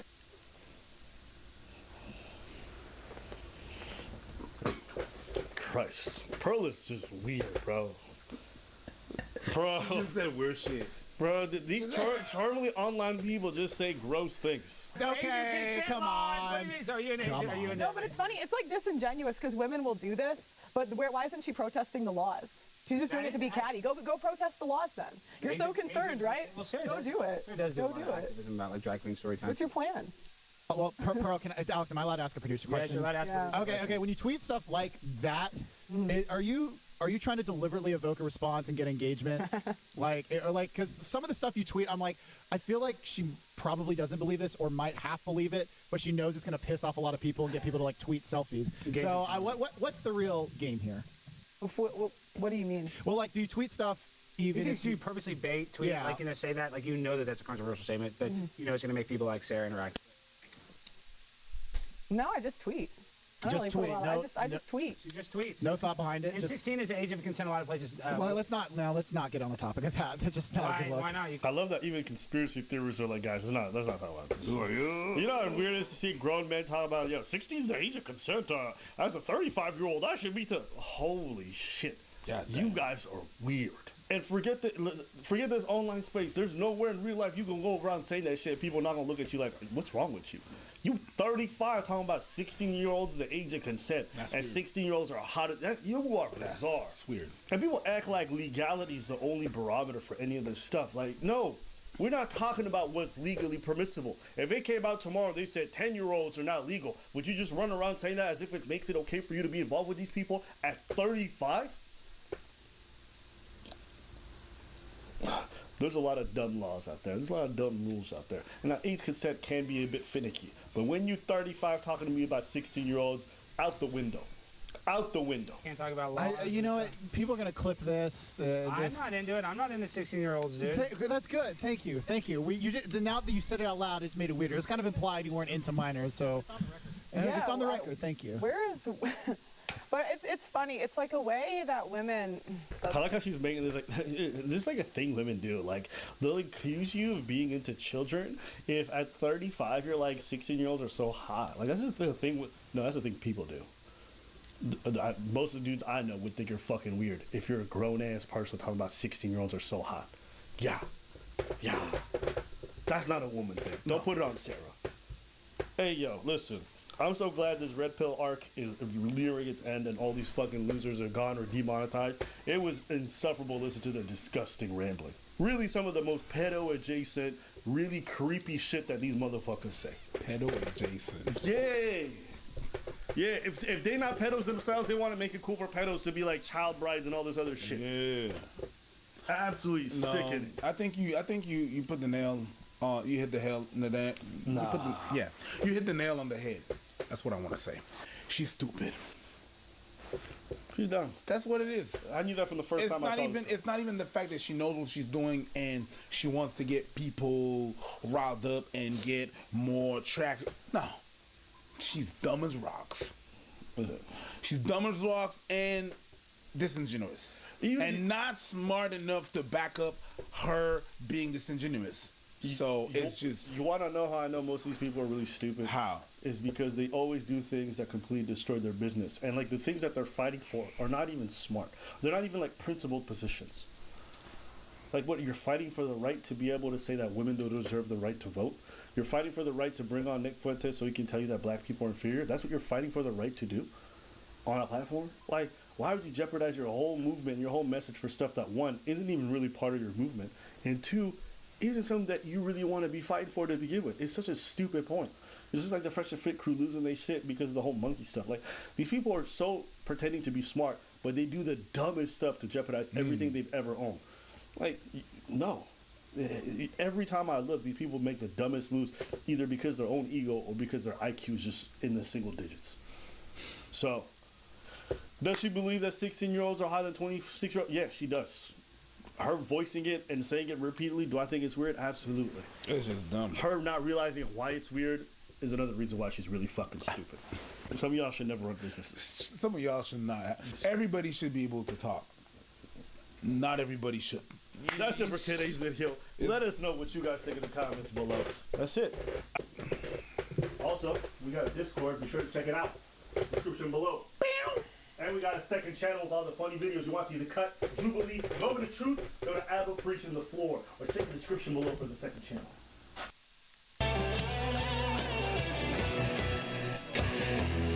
Barney Mac, nice to meet you. What is it? I have a Comedy Central half-hour special, and I'm also the voice of Lenny on the Cartoon Network, Joy Cab. All right, well, let me write all this down. Okay. Thanks, bro. Can I get some change for that? Do what you do. Quit picking pussy hairs out of your tongue. I can't help it. I fucking eat pussy before every show.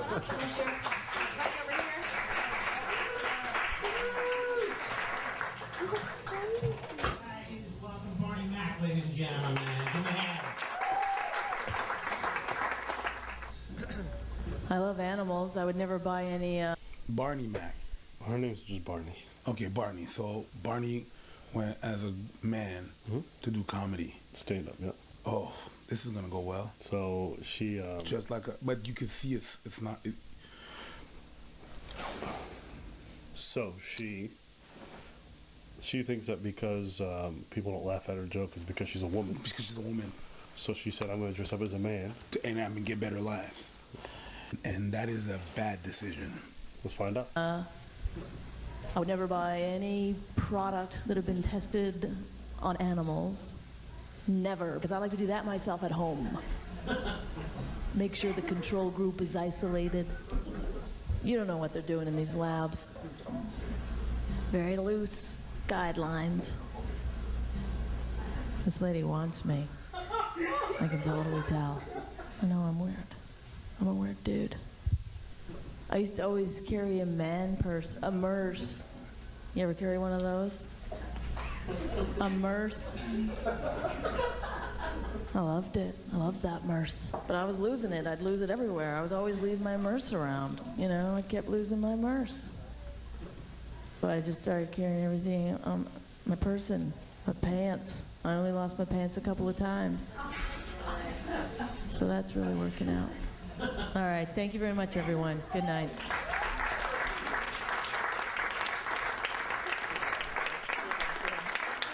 Barney Mac, ladies and gentlemen.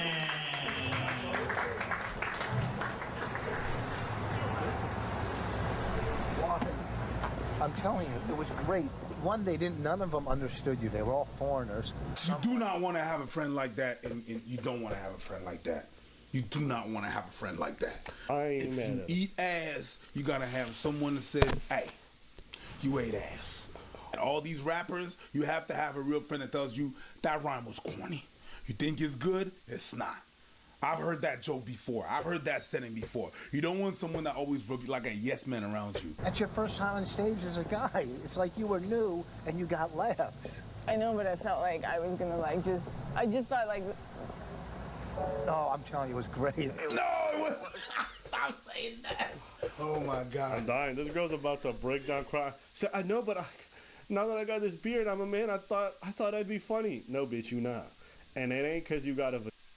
It had nothing to do with that. You just suck on stage. Listen, I know some female comics who kill it. I watch them live. I even have some online that I actually enjoy. I like watching Miss Pat. I like watching Just Hilarious. I think they're funny. I know there's this whole trope online that a lot of people are like, women are never funny. Yeah, okay, look. Most of my favorite comics are going to be men, too. I agree with you guys. But there are some women that do make me laugh when I go out to comedy shows. It's fine. She's just not one of them because she's not good. And guess what? For every terrible woman out there in stand-up comedies, there's another 20 dudes out there who are, because there's just more men. There's a lot of bad comedy out there. There's a lot of bad stand-ups. There's a lot of people who will never make you laugh, irrespective of gender. What she's realizing is that she sucks. And it ain't because her gender. You just fucking suck. That's a fucked up realization. That's it. Because all your eggs and everything that you said, the reason why you sucked, you put it on something else. And then you realize, nah, it was not the beard, it was not the manliness, it was not the gender, it was you. It was your jokes. And some people get demoralized by that, but it's actually super reassuring. Because you have complete control over your situation. You can choose to go back up. You can choose to write more. You can choose to improve. Thank God it's not the audience that determines whether or not you're funny or not. Thank God. Because then every show would be different. Telling you, it was good. Didn't you see me laughing? I know, but I felt like you were laughing at me. I wasn't laughing at you. I was laughing at your jokes. I wish I could have been in the back of that room knowing this experiment's going on. Yeah, you what suck. would you have done? Me? Yeah. What would you have done? You know this girl's about to go in as a man to prove herself that the reason why she's not funny is because she's a girl and people had their As soon as it gets quiet from the darkness of the back of the room, I go, men are so funny. And I just keep yelling that. Every time there's an awkward silence, yo, men are just kings, bro. We killing comedy. And she gonna know why. Everyone else in the car is gonna be like, what the fuck is what the fuck is up with this weirdo? And then you know, you're like... Soon as she comes out and she comes back to the green room, I'll be like, this is a man's world. Put your head down. Put your head down. Put your head down. Put your head down. Put your head down. And now you guys can open your eyes. Oh shit. Yo, jeez, tu sais que c'est fucked up? Si j'ai magasiné ça sur Amazon.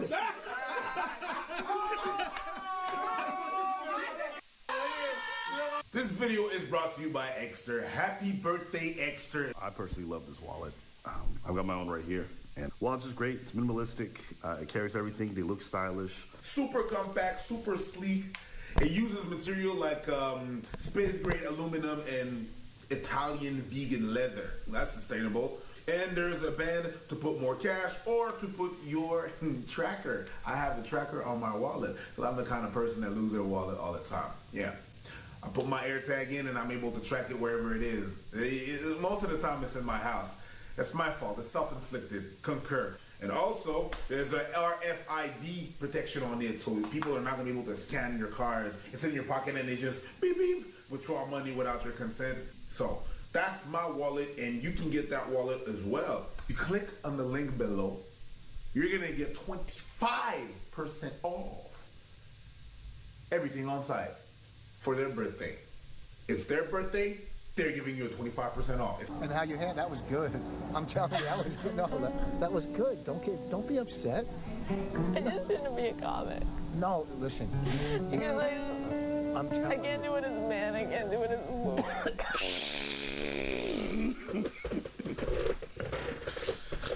Yeah, you're too brutal for stand-up. And that's the thing. You can't do it as a man. You can't do it. That's the realization that you said.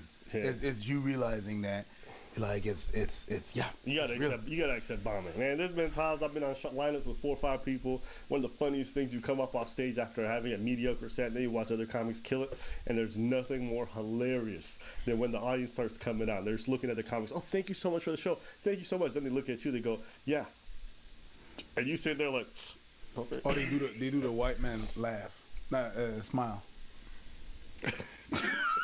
Good show. Good. I know my set was ass, but I appreciate you reminding me.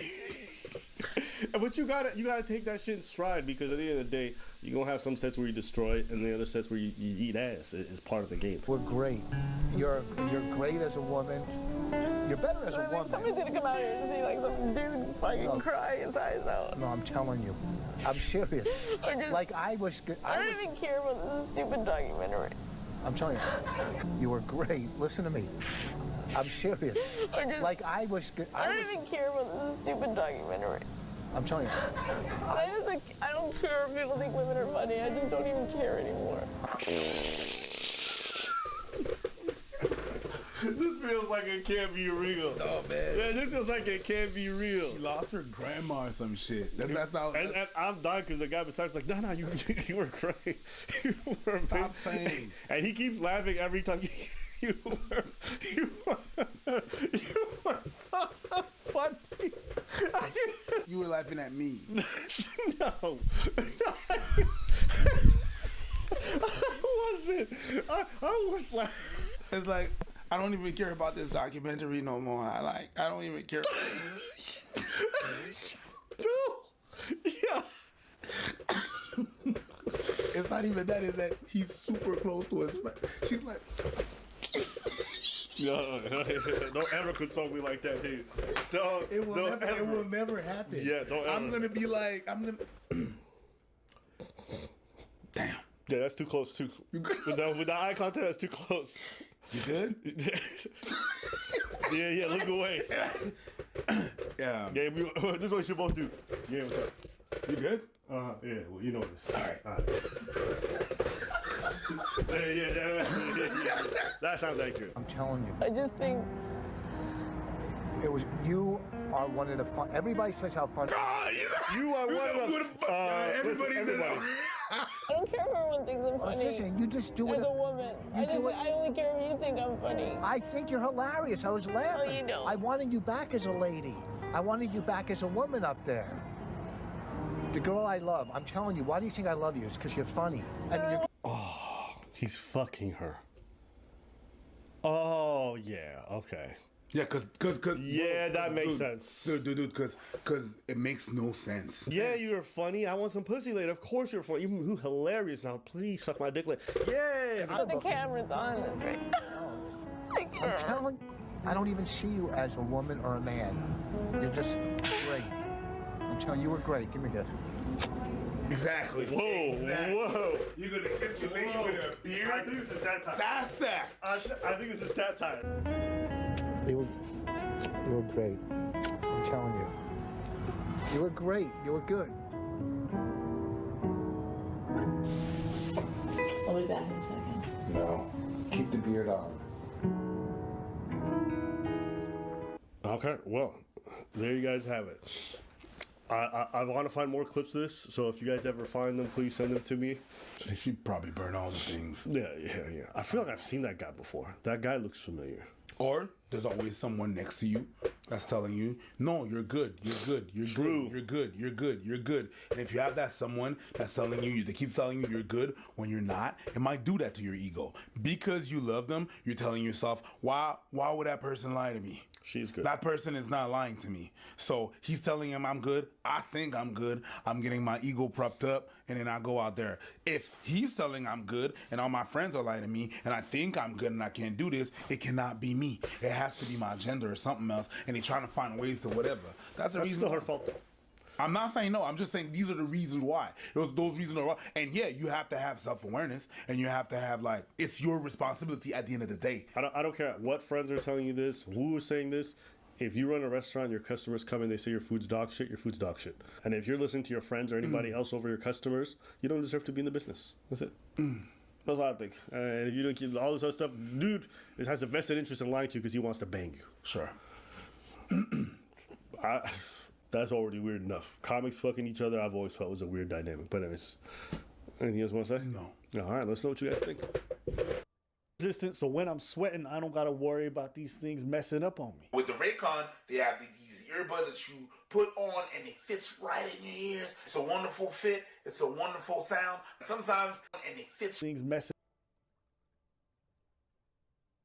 I'm going on a date tonight from very first date of 2024. And I was supposed to meet him at the restaurant a minute ago. I get to my car and my car won't start. So I texted him and he said he could come pick me up. And usually I don't let men pick me up, but I'm gonna need somebody to help jump my car. So. Yes, he literally left me here.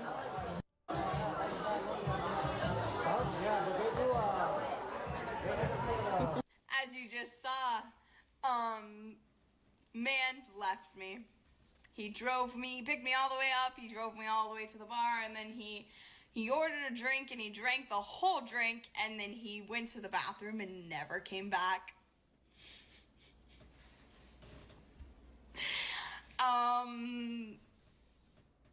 Not much to say. Not only did he order a drink the whole drink, and then leave and not pay for the drink, he also left me stranded. He left me knowing damn well that I was stranded because my car hadn't started, so he picked me up, right?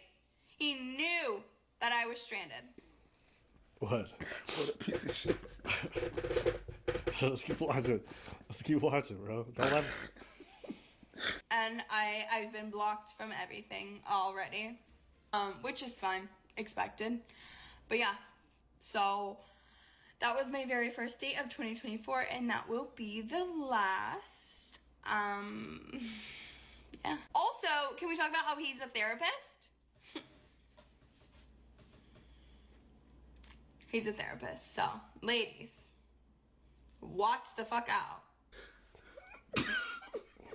That's funny, dude. Hey, baby. I don't even know what's wrong with that. I Baby. think him being a therapist makes perfect sense. Create trauma, create demand, and provide supply. Get the money. You thought he was bailing on your date. No, what this guy's trying to do is get another customer. Oh, hello. How we meet again. Sit down. So, let's talk about what I did to you and how it makes you feel. So I got a girl that got stood up. I'm the guy. That's me. To his coworkers. That's me. Oh, thank you, buddy. High five. Have you been struck by a fuckboy?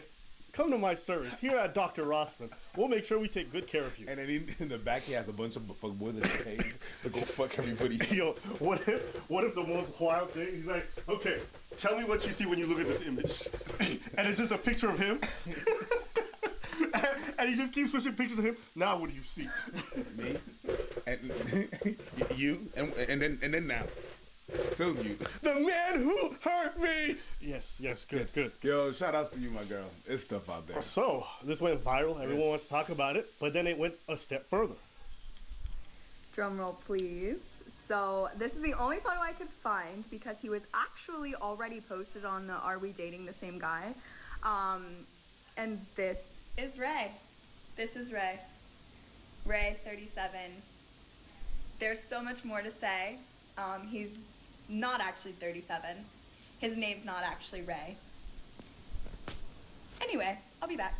Oh, you got the crunchy stuff.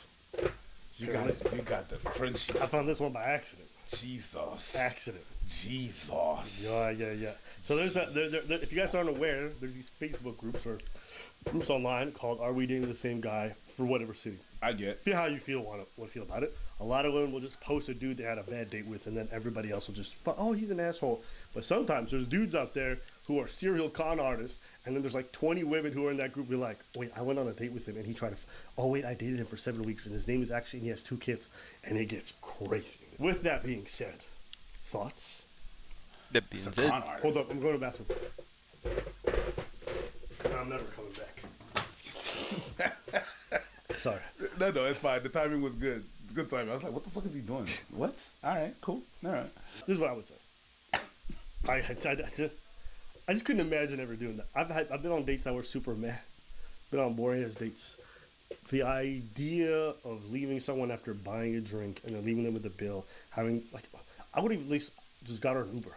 I don't get it. I don't get it. I don't understand why. The only way I could ever see myself doing something even remotely similar was if I was being catfished. But if I'm being catfished, I'm nibbing that shit in the butt right off the top. I'm going to pick her up. I'm like, is that you, Cindy? And I would have just drove off right then and there. I would not entertain a conversation. That's fine.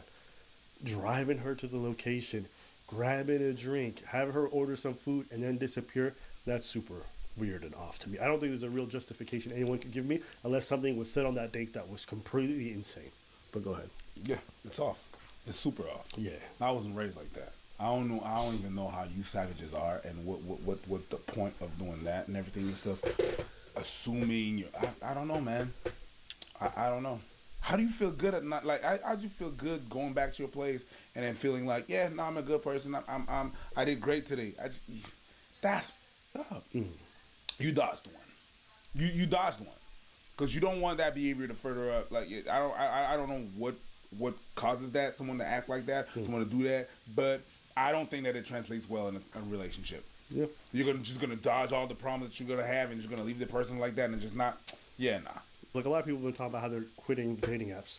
This is one of the many dates that people are talking about. But there's just somebody who did an extensive video on the topic. Go ahead. Here's my theory about why dating apps have never been worse than they are now. I'll explain by doing a quick history of how we got here. Let's flash back to the early 2010s. Tinder is this revolutionary new app that's branding itself as this crazy new way to meet people via your phone. Like many of you guys, I wasn't old enough to use it because I was in high school at the time, but we all knew about it. I mean, like Kendall Jenner was promoting it. So for a time, it seemed totally legit. But over time, it developed a reputation for being seedy and primarily for people who just wanted to do booty calls. No.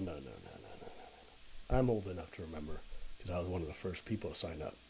And at its inception, it was primarily an app for people who wanted to hook up. The problem is, they went mainstream and a bunch of ladies were like, I want to find love. So they started signing up on Tinder, not realizing folks were looking for booty calls. So then they were like, oh, this app is disgusting. It's like, yeah, you went to fucking a strip club and found out there were strippers there. That's your problem, not ours. I'm shocked to find that there is gambling in this establishment. You know what I mean? You went to the wrong spot. There's plenty of fish. There's a lot of different apps at the time, but no, they went to Tinder. I want to make friends first before we go on a date. That's why the app went to shit.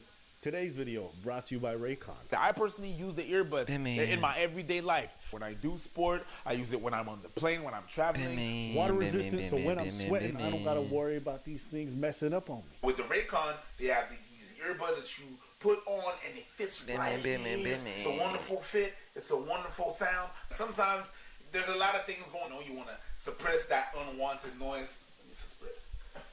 There you go. And they have noise isolation so you can focus on the real good things in life. When I'm flying and I gotta take these long hauls and all these different connecting flights, I pop these in with me and they last throughout the whole trip. And so I can go to sleep peacefully, not to have to listen to any babies on the flights, man. It's just so nice. And the other competitors, far too expensive. We offer the premium sound at half the price. Go to the link in the description below or go to buyraycon.com/ABBA to get 15% off. Plus free shipping. If I remember correctly too, Tinder was popular first on college campuses and universities. It was popular because it was Olympics at the time. I remember there was Olympics. One of the big things that happened is that Olympic teams were hooking up. I don't remember which Olympic it was, but I remember specifically there was one Olympic at the same time that Tinder was on. I think it was Australia. I don't remember, and people in the athletes village or whatnot, the Olympic village, they were using Tinder to just find each other, and it was a whole ass fest. And that also promoted Tinder, but it was exactly for the reason that you said. It was really to hook up. Mm-hmm. Now you got all the people from different countries all at the same spot, able to. Let's go see what the gymnasts are talking about. You know what I mean? Yeah. So, did you see it? I don't think that was how it started, but yes. It didn't start, but they helped it promote it. Yeah, here we go. Online dating app Tinder gains popularity among college students. You think college students were out here looking for love? Created by USC alumni co-founders Sean Rad and Justin Mateen in September 2012, Tinder was first launched at university starting at their alma mater. It was never for relationships. Mm-hmm. College students were just hooking up like crazy. Yeah. There was outbreaks of chlamydia and everything. It was wild time. Yeah. So that's how people were hearing about it initially. So people were coming on the app looking for relationships like that's not what this thing was for. And so it just kind of shifted over time until it went downhill. But her telling the history is incorrect. So a few years later, in direct response to Tinder's gross vibes, Bumble launched, creating a space where women made the first move and ostensibly solving the problem for anyone who wanted a place to go if they wanted to find a relationship. And then found out that women don't like making the first move, so Bumble was also dog shit. But like Tinder, it eventually got overrun by people who just wanted to bang, and its reputation declined. Again, in direct response to this was the emergence of Hinge, which, despite, fun fact, being originally designed to match you with mutual friends of people you had on Facebook, was rebranded as the dating app designed to be deleted. And so it overtook Bumble as the place you would go to find the real deal. Now, this all happened in the late 2010s. Then what happened in 2020? The pandemic, which threw a wrench in this cycle and kept Hinge popular for longer. But what's happened to Hinge these days is exactly what happened to the apps that came before it. Because one of the main ways these apps make money is by selling your data. And to have as much saleable data as possible and just to drive business growth, they want to sign up as many people as they can. But that's a double-edged sword. You can't drive growth and retain your sterling commitment to set people up with life partners at the same time. The more people join an app, the more people just want to use it for hookups, the worse the quality of people on the app gets, the more diluted the original mission gets. And at least with Tinder and Bumble, there was another app to jump to if you really wanted to find a relationship. But ever since Hinge, no other app has come on the market that's a genuine competitor. Smaller ones like The League or Coffee Meets Bagel or Locks Club have all come up, but they're too niche to really crack the mainstream as the next big thing. So if you're wondering why your Hinge feed is absolute trash, it's because it too has hit the inflection point where it's so oversaturated that it's sacrificed quality for user growth. I remember the old days of Hinge back in 2018 where it seems like I was awash in a group of men who were exactly my type, aka Hinge just pushing guys who went to Ivies and worked in corporate America. But these days, Hinge puts those people behind a paywall because it doesn't actually want to be the app that you delete. That's a horrible business strategy. So it's going to make it a lot more difficult for you to get off the app. And that's where the Rose system comes in, where it identifies the people you would most want to match with, tempts you with their existence, but puts them behind a paywall so you have to spend more money to even talk to them. Because selling your data isn't enough. It wants you to spend as much money as possible to find people you would actually like. Which, in my opinion, doesn't even end up working because receiving a rose from someone isn't flattering, it's unsettling. No matter who you are, the idea of someone paying to try to talk to you when they don't even know you feels desperate. Not a good first impression. Counterintuitive to the function of— Whoa. The feeling of someone having to pay to talk to you seems desperate. Yeah. What the fuck you think we were doing in clubs buying y'all drinks? Yeah, but that's also seen as desperate. Well, how the fuck am I supposed to meet you? You want to be high up in your tower and me to fucking meet you and everything and stuff? How am I supposed to do? Just talk to the people. Oh, hi. Yeah, but sometimes you have to have a conversation starter and stuff like that. And sometimes it's with money like a drink or whatever, a coffee. You're gonna talk over something. Yeah. No, you don't. If you don't know somebody, just going up to buy them a drink is weird. It's super weird. First off, especially if you just pop up with the drink. She's like, I didn't even see that drink being made. So you were ran in person. I'm not accepting a drink from a stranger. I'm not making my point clear, and that's my fault. If you go, my impression is that if you go talk to someone, right, you're still gonna pay to meet them. You're gonna pay to talk to them. You're not gonna sit there and just, hey, let's have a talk. No, you're gonna be like, let's have a coffee, let's have a tea, a drink, or whatever, whatnot. So and oftentimes in the dating world, the guy is paying at the end of the. I think I know what's going on. I think you're misunderstanding. What happens is like possible. you can like somebody on these apps, okay? Yeah, I know. Instead of liking them, you can super like them, or you can give them a rose, which you pay pay for those. Yeah.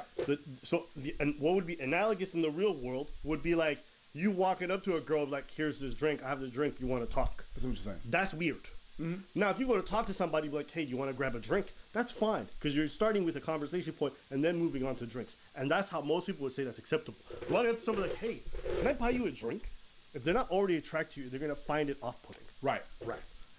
For a lot of people. So that's why she's saying it's unsettling. Yes, if I'm, because her point of view is like, I'm already on this app for free. I'm like, and you're paying money. Like, how too desperate or invested are you into this dating app? That you're paying the money to have matches. It's my fault. Because in my head, you on the app, you desperate too.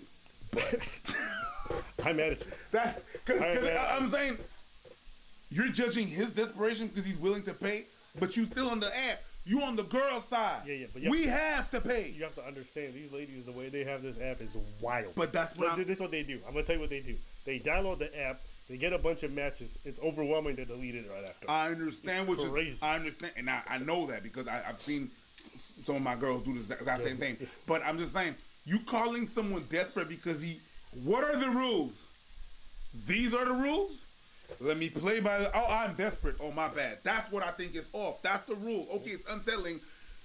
In the position that you are as a girl, you don't have to pay.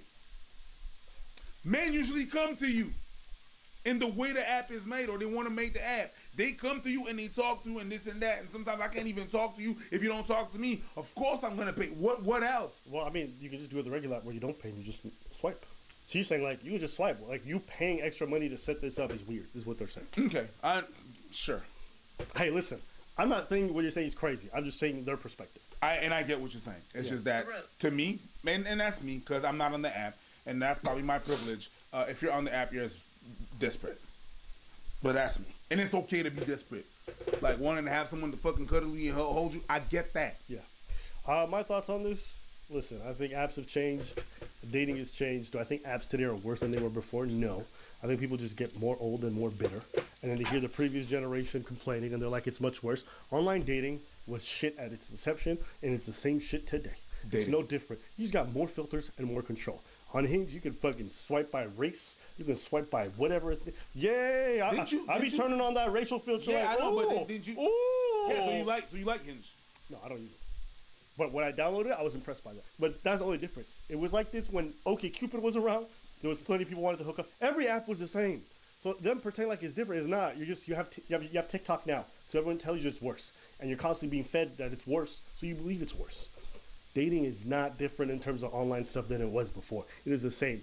But the problem is a lot of y'all don't even go outside. When I used to have the online dating apps, people used to go out. They used to go out on the weekends. Now you motherfuckers stay inside and browse online all day. So there's no balance in your life. The problem isn't online dating, it's that you only do online dating. The problem is you ain't got no life outside of online dating when it comes to meeting people. That's a real issue. So that's my thoughts on that. But her whole telling of the history of dating apps, she just making shit up. Because I was old enough to use a lot of them. I was old enough for High Five.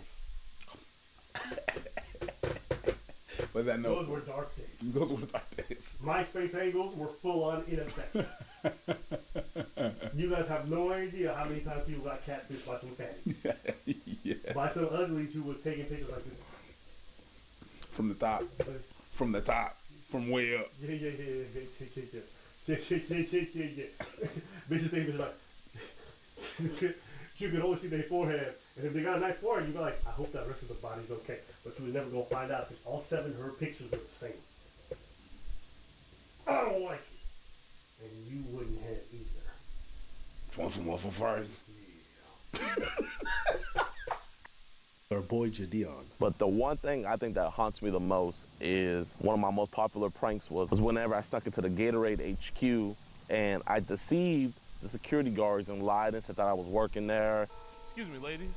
Do you know what floor PepsiCo is on? I got checked in. Okay. We're with the Gatorade commercial team. We just have to go talk to PepsiCo. ID? Yes, ma'am. We gotta go shoot a commercial for them. So did they know you coming up there? Yes, ma'am. If you're not in the system, I have to call upstairs. No, yeah, you're gonna have to call upstairs. This was kind of like last minute. Just tell them we're with the commercial team. If you guys don't remember, Gideon used to do pranks for quite a long time on YouTube. One of my more liked prankers. I don't like a lot of them, but Gideon was an exception because he did some that I really enjoyed. But some of them were kind of wild. And, he recently stopped as he really rediscovered his faith and realized that a lot of the stuff that he was doing, according to himself, wasn't okay. Why can't you follow Christ and make content? I mean, you're over here making millions upon millions of people happy. Isn't that of God? Isn't it a godly thing to put a smile on people's faces and to make them happy? And while bringing happiness to the world is of God, you can also bring happiness to the world through wickedness. You could bring happiness to the world by serving the devil, Not all happiness is from God. He decided to change his whole direction, turn towards God, and, with some self-reflection, he thinks back on some of the many pranks that people fucked me love. up there, man. And this is one in question. And that I was part of the commercial team, and I got the prank done. Hello, we're here with IMG Academy. Didn't the lady said you guys couldn't do it? Yes, ma'am, but I got the authorization, and then she got us. Okay, hold on. Okay. How you doing? You guys know where to go? Yes, sir. Bro, guys, confidence is key. Hey, what's up, my man? We have some test flavors. You mind trying some? Sure, that'd be great. Oh, appreciate you. This one is EMERP. Oh my gosh, a lot of flavor. I know, finally Gatorade stepped up the game. Me personally, is my personal favorite. IMAP Use. I like that one too. Can you say, I love IMAP Use? Got millions of views off of it. So many people giving me prop. Corporate, they're trying to get us to use lingo whenever someone likes the flavor. So can you say, I would definitely hit Ice Spice? I would definitely hit Ice Spice. I would too. You fucking did that. But what a lot of you guys don't know is 3 people lost their jobs because of me. Because I lied and was saying that I worked there, I got 3 security officers fired that had been working there for years. All because I wanted to play a practical joke. All because I wanted to entertain you guys. And that's evil. That truly is evil. And to those people that I got fired, I wouldn't say it's evil. I wouldn't say it's evil. I think it's very negligent. Evil is, there's levels to this shit. Yes. And evil is a bit much. Because when I think of evil, I think of you intentionally going out to harm people. I think there's a certain level of intent that's there. When I think of what he did, it was just very thoughts. What do you want me? I don't like pranks. I'm not here for it. If you're wasting people's time and stuff, and now you're wasting people's livelihood and money, I'm not really here for that. Never been a fan. So yeah, especially with the repercussion of that. After that, I'm sorry. I truly am. Okay. Good. For him to be saying sorry, that's one thing. Doesn't mean that they have to forgive him or whatever, whatnot. It's good that he does other things and pranks. I'm happy for that. But initially, oh my God, I would have been pissed. I really would have been pissed. I'm happy he's just doing something else, man. I'm happy he's able to self-reflect and be like, that's not the best thing I should have done. And at least he recognizes it. We all make some mistakes. Yeah, good for him. Good for him if he's able to see that and self-reflect. Not a lot of people can. Nah, it was nothing. It was just a prank. It was just your pranks sometimes have consequences. If your prank costs people their livelihoods and their jobs, it's not just a prank. And that's why it's just a prank. It's such an annoying thing. It's like people get these folks riled up, get them really upset. I've seen some pranks where the other person literally thinks they're being attacked and they might lose their life. Like, oh, it's just a prank, just a prank. Yeah, when your adrenaline's rushing, when you're having all these kinds of things, you're putting people in a really terrible emotional state. That's not just a prank. Pranks, something you did on your friends, your family. The pranks that we're seeing on YouTube is everyone's trying to push the envelope to see how offensive they can be, and how riled up they can get you, and how much you can freak out, and how much they can have you have a panic attack. Like I said, you don't know what people on the other end are going through. So you're just pressing these buttons to see what happens, find out. You just launched a nuclear button. You had a dude blast somebody because he thought he was being assailed by 2 individuals. And then they wanted to say, you don't have a right to Quit thinking about my twinkle. What's that? Quit thinking about my twinkle. No. Quit thinking about my Get on my Facebook call, Thompson. Stop. Quit thinking about my twinkle. Stop. However you feel about that case, whether or not it's self-defense, it's a gray zone. And that's what you guys are operating in. You guys are risking your lives and the lives of people around you. What if the cops would have showed up and started blasting that dude? What if that dude missed y'all and hit an innocent person? What if you had the strap on you for self-defense person and you start firing back and other people get hurt? Like, the way you guys are escalating these kinds of situations is unreasonable. The other aspect of this is, like, these are young men who are on these platforms. They have all this fame and adulation, right? Doing pranks is one of the quickest ways to shoot up if you go extreme enough. So they're trying to just get by. Honestly, I say this every time. I'm glad I wasn't a YouTuber in my young years. Who knows what I would have done? Who knows how I would have used my influence or whatever it is with women, with money, and all these other things. So these young people are coming to the game and acting like menaces. But I expect that from people in their late teens to early 20s. I expect it. I don't think it makes it okay, but it's understandable. Seeing that growth, I think that's a beautiful thing. And so I'm happy for the brother. Look at my content. Every video where it was someone getting angry or someone getting in my face, those are my most viewed videos, because when you provoke people and when you get people out of their element, when you get people in a spirit of rage, it gets views. And I would profit off of that. And I was teaching younger kids that were looking up to me, this is how you blow up, this is how you get big, by provoking people, by making people just trying to do their day or work their job, by getting them angry because you're doing what you're not supposed to. And so to everybody that I ever provoked in my videos, to everybody that I embarrassed and humiliated in front of millions of people, I'm truly sorry. His apology, I think it's good to talk about it with the internet, but at the end of the day, it's to the people who lost their jobs. It's to the people who were affected by the pranks, right? What everyone saw was this amazing prank, but on the back end of it is people losing their jobs. Oh, the security should have been better. Listen, security lapses happen. People don't get fired over them instantaneously. The reason why they got fired for this is because this was highly publicized. Gideon made so much money off of this, as did his company Prime. They profited off the fact that these guys and magnified their mistake. The company had to take action. So yes, absolutely cost them their job. It cost them their job. And in this economy where people are struggling to make ends meet, sometimes that job is the one thing you need to just be able to make rent at the end of the month. And you take that from somebody, you might be pushing people towards homelessness. You don't know what people's living situations like. You don't know if they got kids, if they got bills that are behind. You don't know. The amount of people who are living paycheck to paycheck in America. I don't remember the number was. Do you remember what the number was? No, but it's a lot. 73% of millennials are living paycheck to paycheck. When you cost somebody's job in that kind of situation, what are you expecting? People, oh, you guys are just being old heads, all this other stuff. How many of these pranks have you seen gone south where someone's had enough? Like the one in the grocery store where the people got arrested for it. No. Y'all think this is just a prank? It's not. It's real life. You're taking people's groceries. Excuse me? This is my stuff. Say it one more time. This is my stuff. What do you mean? I buy this. No. Hey, wait. What's going on? I scanned it. You're taking that from me? What? What? What? Excuse me? Yo, what's up? Wait, what happened? I buy those stuff. No, those groceries, those are mine. You kidding me? You see the water bottle? Hey! Get off! How's it going, man? Disappear from me, okay? Bro, homie tried to fight me over his paper towels. That's actually comedy. But me personally, like if someone was trying to take my groceries, I'm probably giving the same reaction. I feel like everybody is not gonna let anyone take their groceries. But bro, that was hilarious. Nah, get shot. You need to learn. Nah, bro, get shot. I know you said you don't wish it on. I wish it on them. No. I wish it on them. Do you see me right now shutting the fuck? Sorry, I ain't said shit. I ain't said shit. He lived. In the past, I said cook them, and you're cooking me. I'm just saying, it annoys me because we've been saying this dumb shit gonna happen.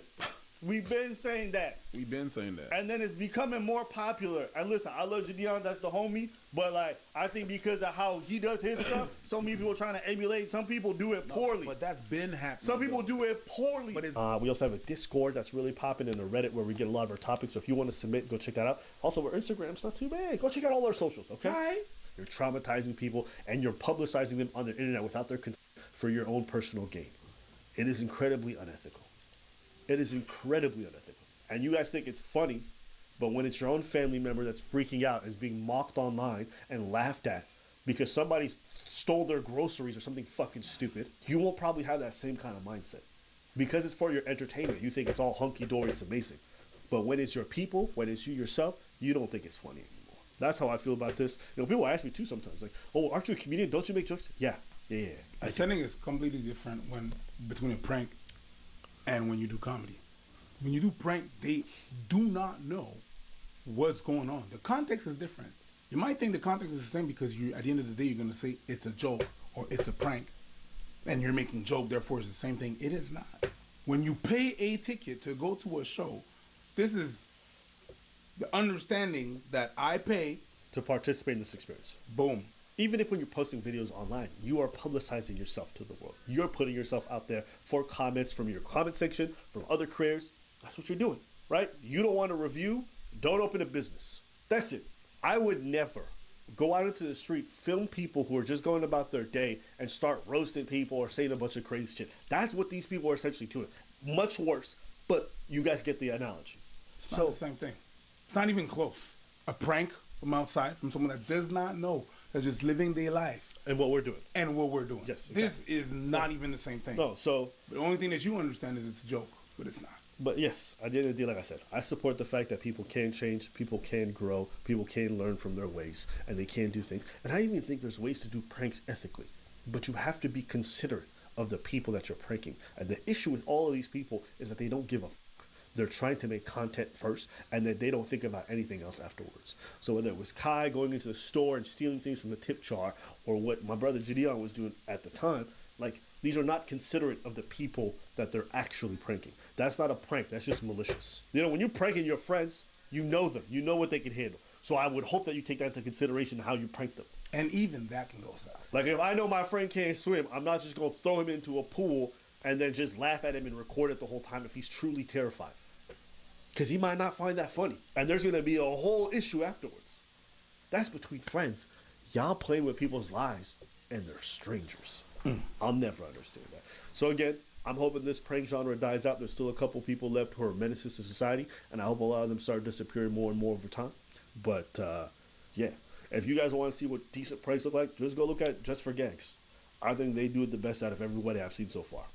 And they ask, they put release forms. They say, would you be part of this? And if they say no, they never publicize it. Do you think any of these guys are doing that? Nah. A lot of my content wasn't quote unquote that bad. I'm gonna just get rid of all of it. It's all gone. I'll never be seen again because I love you guys. And to answer the question, why did Jadion delete all his videos? I deleted it because of you. That's why I deleted it. I love you guys that much. Even though I haven't met all of you guys, even though I don't know all of you guys, I love you that much. That's the reason why I deleted all my content. At any rate, I don't want to say too much on the prank topic. I just, I don't know, I stopped by this video and it's cool to see people have growth. Because even me looking back at some of the stuff I've done in the past, there's some things I'm not proud of that I've had to apologize to people over. And I'm proud of that because I don't want to live with that regret on my heart. It's also a burden off you that's lifted when you're able to make those amends. So I'm happy that maybe his soul feels a little bit lifted from this. And yeah, if you guys ever have things that you guys need to apologize for, to repent for, to change for, I hope you guys go through that process as well. Apologies are not bad. It is not a bad thing to say you're sorry. It's not a bad thing to be wrong. It's not a bad thing to be convinced 100% that you have things right and then learn afterwards like, oh, I was really fucking wrong and I hurt people. It's okay. And it's scary to admit that because it means you have to confront yourself and you have to confront the people that you hurt. And they may not forgive you. But I think going through that process helps you sleep better and helps you be a better person in general. So I'm supportive of anybody who does that, and I'm very happy for the brother. Whatever path he takes in life going forward, I'll always support. Okay. Good on you. Anything else you want to say? No. You better give all 3 of those people a job. Can you do that now? I don't know. Nah. I mean, listen, those people might never forgive me. I don't know. Then that's if you made a fool of me online and cost me my job, that's their right. I'm gonna be salty. That's their right. Yeah, they have every right to be They have the salty. right to not. Yeah. Anyway, let us know what you guys think in the comments. So, I've already started up Abba Preaching the Floor, which is where most of our funny videos are going to be. It should just be called Floored. Floored, sure. Because, you know. I need it to be a specific brand. Floored might be too general. It might be too much too general. I'm mad at that. Yeah. Abba Preaching the Floor, okay? Go check it out. I'm going to be dropping 5 videos on February 1st, so if you're watching this after then, it's already out. You don't know if you're more or masculine than the 3 guys on the left. Well, define masculine. Oh my days. Define We're not doing it. Yeah, we are. We're not doing it. Yeah. All right. There's some traits that are feminine. Okay? If I go like this, oh my God. Oh, that's so nice. That's feminine. Why? It is. Why? The construct of what it is feminine. Why? Because it is. That's not good enough. You can't just say it is. That's not, yeah. That's not science. That's not science. I don't care. I'm not doing science. You're not doing science? What are you doing? I'm doing street smarts. Street smarts? Yeah, that's feminine. Okay. Do that again? Sorry. I'm sorry. I'm intrigued. Do that again? I'm looking at chest. You have the biggest chest as well. Oh, thank you. Yes. Wow. I was like, you two would like go like I 1 feel and 2 like definitely for like me. 1 and 2. Yeah. I'm not gonna lie, this whole conversation hit a little bit different when there's a lot of lisps involved. What's he talking about? I'm just saying. And my leg does play a huge role in my confidence in myself, and that's a big reason why I'm so heavily tattooed, is to draw more attention away from my leg. Oh. I'm so dumb, bro. The way you said, oh. I'm so dumb. You know what I thought? I thought this guy just skipped leg day a lot. So I'm like, yo, let me see them twigs. I'm like, oh, this is a twig. But honestly though, your physique fine. But it's just, I thought it was something completely different. Hey, whatever you're doing is working, because I did not notice your leg. I would put you number 2 in terms of body. I feel like I do look like the most average out of everybody here. So I'm okay with that. Average isn't a bad thing. I go.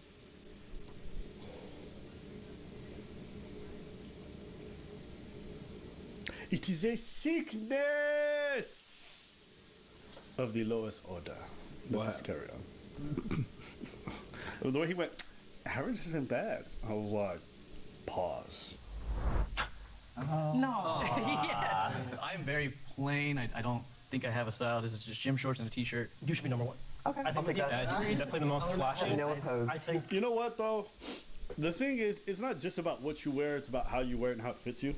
I would say even though you wear just shorts and a shirt, like the shirt fits you well, you know, and the thing about fashion is like, what your body looks like is also gonna matter a lot for the clothes. Yeah. You know, so you could have the flyest outfit technically per se, but somebody with a well-fitted outfit is gonna look nicer than Definitely. you. You know, if we just go and be like, who's got the nicest style, quote unquote, but it's like, how does your style look on you? Yeah. How it falls on you, how, you know, the choice of the sizes, according to your body. Where does your style come from, George? At some point, I got really tired of like trying to force myself to be accepted by other guys. It's just such like a frustrating dilemma to like force myself into that I just like started just choosing what I thought was cool. Men in skirts like Prince and Kid Cudi, queer men, trans men, women, a lot of women inspire me. Like I feel like you are inspired by lesbian women. I'm inspired by my girlfriend. What the fuck? What the fuck did you say? The dude's wearing a plaid shirt and some skinny jeans. That is like one of the most regular white dude looking things I've ever seen. AKA lesbian. No, that was left field. You got inspired by lesbians? Yeah, I feel like homie on the right is going first because nobody trying to get canceled. Yeah. Cause if I'm being honest with you, he going to the bottom half. But anyways. That's what I'm inspired by. I would switch you two because you both have acceptable like guy, like he looks good fashion, but I like the color. Yeah, you definitely put some more earth tones. I was gonna say that. That's very put together. Okay, let's do it. I would put you number 2 and you number 3, just because of the colors. I like the not rhinestoning, the sparkling. And you guys put effort into like jewelry, accessories. I'm like, so where am I? So what's going on? But that's up to, do y'all feel okay about that? Are you cool with number 3? Yeah. I'm so happy that the body type round was done first. It allowed me to feel a little uncomfortable at first, and then it made me realize once I did put the clothes on how much clothing makes me feel more beautiful and attractive. If you thought, like, this is a very masculine person, who's, like, your prime example of? The first person that comes to mind is my stepdad. He really stepped up and took my mom in when she was sick. Yo, get the guy to the right all the way to the left. You probably like Beyonce? Well, to the left, to the left. Just go. I ain't mad at you. If that's what we're doing. No, you don't have to define masculinity. Wearing pink does not mean I'm not masculine. Hey. And being a girl boss does not make you any less of a man. Hey. You could girl boss it, you can gatekeep it, and you can gaslight it as much as you want and still be incredibly feminine. Sure. Yes. To the There's left. nothing wrong with fighters going from like this to like, okay? This is also a fighting style. It allows you to catch the palms and the dicks.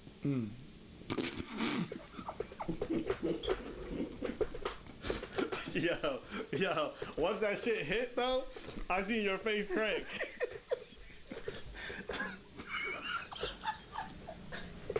Trust me. Sometimes the dicks come at you from all angles. He has cried in front of me. He has cried in front of my mom. I know we separate femininity and masculinity, but like I think if you're peak femininity or peak masculinity, you're in tune with both sides of your emotion. Honestly, growing up, masculinity was taught to me as pretty much just an absence of emotion. I knew that that was wrong, so I've just been like, masculinity, femininity, it's not even real. We're just taking traits that all humans can have and applying a word to it. So I don't know where I stand. I'd like to just throw myself at the end. I'll go with you. I don't like the modern version of masculinity, so I wouldn't associate myself with it. They know. They know. They know. They know. They know. To the left, to the left. Obviously, you are very influenced by your stepdad.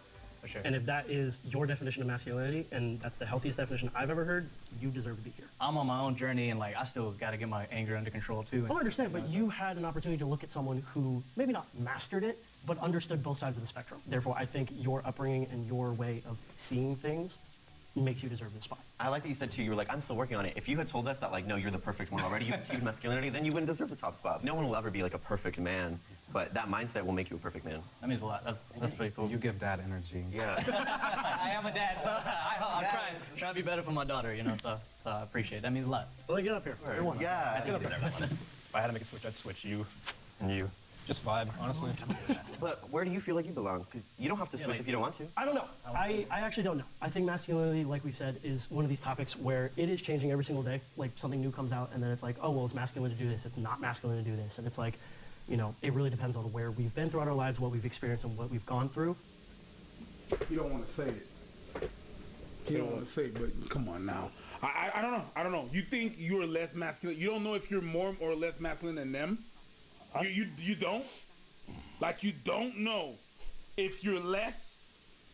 Like they ask you the question, where do you place yourself? And you said, I don't know. So basically, you're telling me you don't know if you're more or masculine than the three guys on the left. Well, define masculine.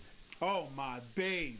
We're not doing it. Yeah, we are. We're not doing it. Yeah, you want to make you it so see easy to Hello define. Kitty. We say Hello Kitty. What's wrong with Hello Kitty? You're saying it's not masculine? Oh my days, no, it's not. And then we have Pinky over there to the left. You don't know if you're at least. So wait, let me ask you something. If they just all swapped clothes, would they switch places because of the clothes? Are you just judging their masculinity based off what they're wearing on their? No.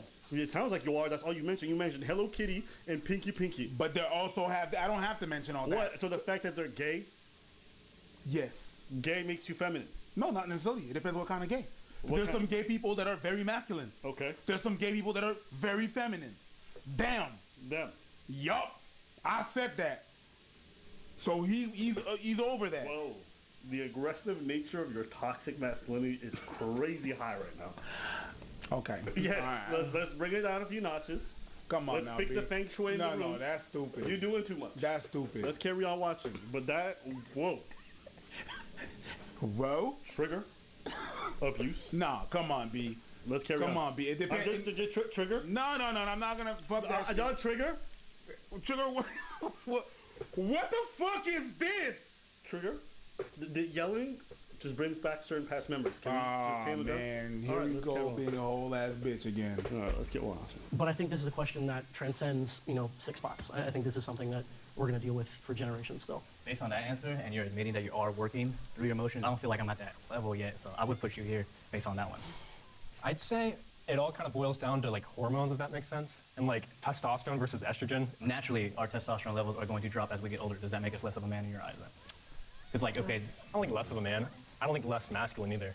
Okay, so then should that be a valid argument in terms of masculinity? I guess when I see a man, like I was able to see like kind of straight away like where you guys stood, if that makes sense. Like I saw you guys as more feminine. I think a man, it's more about like dominance, if that makes sense. Do you think I'm less dominant than you?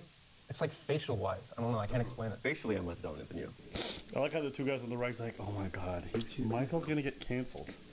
Michael's gonna get canceled. Why is he saying all this shit? Like, I don't think he's entirely wrong. I don't think he's entirely right. It's just... But shit, why is he saying? Yeah. You're more. You could. That's the thing. I don't think it has nothing to do with dominance. You could be feminine and dominant. That's fine. That's fine. But we're talking about masculinity. All right. There's some traits that are feminine. Okay. If I go like this, oh my god, oh that's so nice. That's feminine. Why? It is.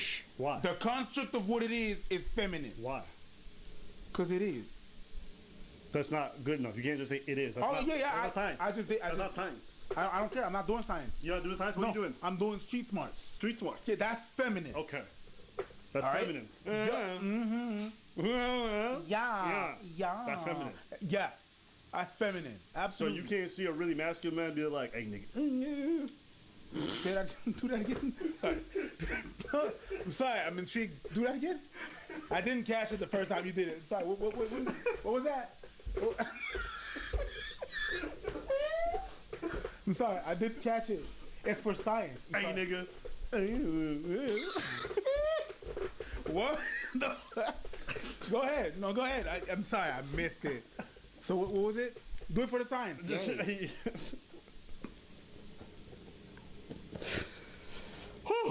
the same reason some people in the comments think I'm gay or say, oh shit, this motherfucker zesty.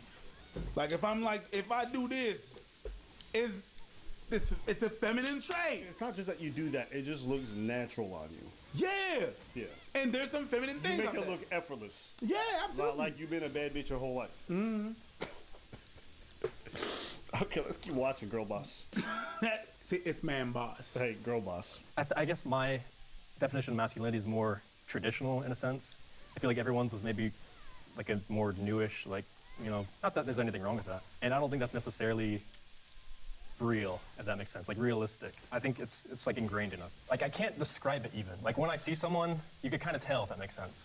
Okay, so yeah, you base it on more physical, and that's totally fine. Yeah, that's totally fine. Growing up, it was always like either black or white, you know, where my parents are like, you're masculine, you're super tough, you're super strong, and you're there at the head of the household, you're always that. Or you're like feminine. So that's something that I've always like kind of seen. That's why I was able to see both sides of like where Michael was coming from. And feminine is not about weakness or anything. I've seen some feminine people, very tough,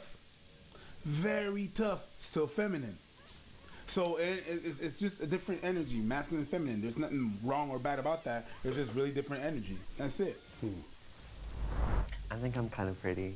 You have a very nice smile. That's what I noticed. You have a very, very nice smile. I have a lot of moles, and I don't have a lot of moles on the rest of my body. It's just all, I just look like a chocolate chip cookie.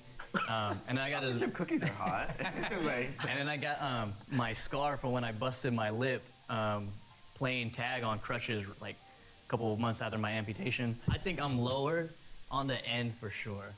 Even man, some people like scars. Depending on where it plays and what it is, you know what I mean? So, it's intriguing. Stuff like that. Of him, I put you 3, you 2, you 1 for now. Okay. Sounds good, yeah. Why is that? I just think they're more attractive, to be honest. That's You're into us? I don't know, like, you guys both have very nice skin. And so that's why I think you guys are above. Well, thank you, but... Yo, Ryan Garcia on the left should be higher, for sure. Definitely higher than fucking Iranian nose over here.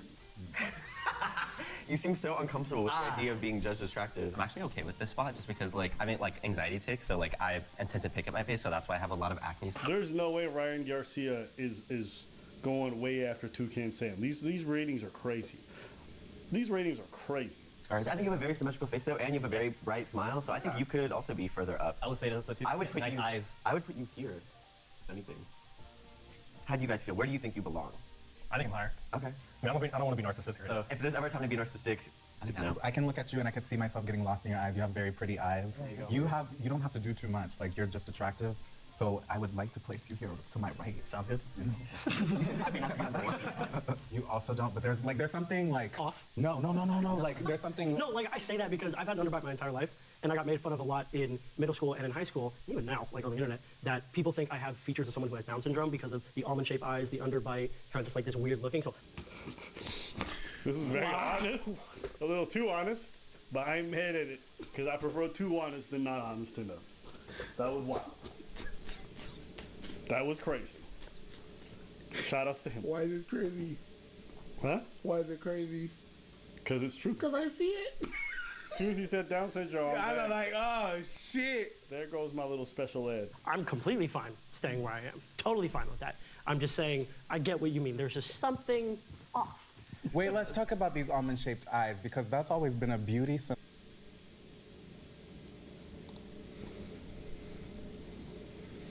You guys could have just left him alone and last in peace. Now y'all gotta start lying to this motherfucker. He accepted it. Bro came in with a whole clown nose all red and shit. He knows he's just going through a bad breakout at the moment. Like, this is not necessary. If there's one thing I hate when I've been in my really unattractive periods, is being lied to about how attractive I am. It really is irksome. No, because I feel like, okay, now you're just making fun of me. You're doing too much. You get it because I find you attractive and moved on. But you got to be like, let's discuss this. Oh my God. It's like, bitch, my profile's dead. Nobody's swiping. Like, nobody want anything. Okay? No, you're good. You got a good thing going on. Are you interested? Yeah. No. Yeah, just stop it. And also, just to call out, even if you had Down syndrome, I don't think that would eliminate you from being the most attractive spot I at agree. all. Huh? Yo, I'm so sick of these people saying this goofy ass shit, but they would never be caught dead dating any of these people that are most attractive. Sorry, it's pretty inappropriate for this conversation. Yeah. But you get what I'm saying. Yeah, that was pretty aggressive. Yeah, you understand. I would put you up second because we got to hear your story too. Yeah, you have a cool story. It's Oh, not a bad story. yeah. Thanks. Man, nobody get no fuck about no story talks of beauty, bruh. This shit whack. You guys have more, I feel like, extroverted personalities. So you're more introverted. Yeah, I'd say. Yourself kind of deal. I'd say Nick should be higher, personally. I disagree. I think you're a beautiful man. So hilarious. Okay, if we're basing it on like Personality and looks, yeah. if I looked at personality and looks, and even if I wanted to boil it down to like right swiping or left swiping, I'd right swipe on all of you. What? Hey, yo, bruh. What's on? Are you uncomfortable about love? Hey, man. They just... Some straight dudes be doing the most. How about if I was, I'd start swiping all you niggas in hands. Anyways. What's the problem? It is deviant. There you go. Yes, this man is straight, huh? He has decided to volunteer information no one has asked for. He has said if I was gay, I would go inside you. Who has asked? Who wants this information? But that's not what these men have asked for. True. I witnessed it with my own eyes. They did not choose to make him more deviant. He has come here, he has said, look, maybe there's going to come a day where my anus is going to be ruptured, and I'm going to enjoy it. This is what he has done. It is a sickness. That's it? Of a medium order. All right, let's just do this real fast so you guys can know where I rank. Amputee. Jean shirt. Ryan Garcia. Pink. Black dude. And then Rudolph. I think it's a pretty easy ranking. What about y'all? Where are you guys at? I think this whole ranking is cap. Busted. I think it's really cap. Do you think this would have been different if there wasn't 3 gay dudes on the thing? Well, if there was different people, it would have been different because it would have been different people. Yeah. I just felt like the gay dudes came with that, like somebody might get canceled energy. Not that they were pushing that. No, but I think because of the fact that they were gay and they were different, a lot of these dudes seem reluctant to say a lot of the shit that they was thinking. Sure. Or maybe I'm being unfair. And maybe these dudes would have been like this in any scenario. We'll never know. Honest, it seems like it didn't even make sense. You want to know why it didn't make sense? Him being last doesn't make any sense. No. Because he wasn't last in any category. No. See, weird. So he was never last. But then ends up last. I just think it's because he didn't have the most progressive attitude, True. right? They ranked the other dude first in overall beauty. Why? Because he had a cool backstory. And you know what I mean? Like, I don't know. To me, it's just... I don't know. Let's know what you guys think in the comments on that. My name is Rachel Justine, and I'm 27. I'm based out of Austin, Texas, and this is Financial Audit. What do you do for a living in Austin, Texas? My main thing is I am a spiritual coach. Okay, interesting. No? Yeah, you're fine. No, what happened? Nothing. How does that go? How does that go? It's like therapy, or? It's not therapy. It's a hybrid between online coaching, online courses, and and also now that things are open back up, I'm doing in-person things, and it's a hybrid of like yoga, meditation, life coaching, upliftment, and all the things that I'm not an expert at, but I can actually put together. Anyways, go ahead. Essentially guiding people into feeling good and fulfillment in their life. Okay. Yeah. And how successful are you in this? Not. It's a work in progress. Yeah. It's a work in progress. Okay. Yeah.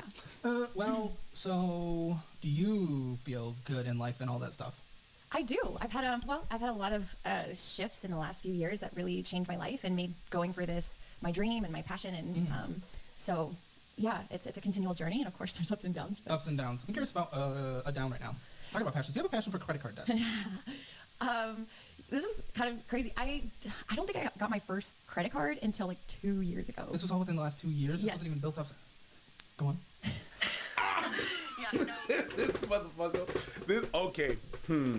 Yeah. You see the face that I said when she did spiritual coach? Yeah. It's the same face he did when she's like, This is all to you. Okay.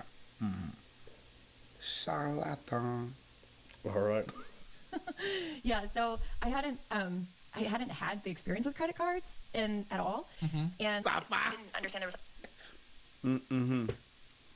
Okay.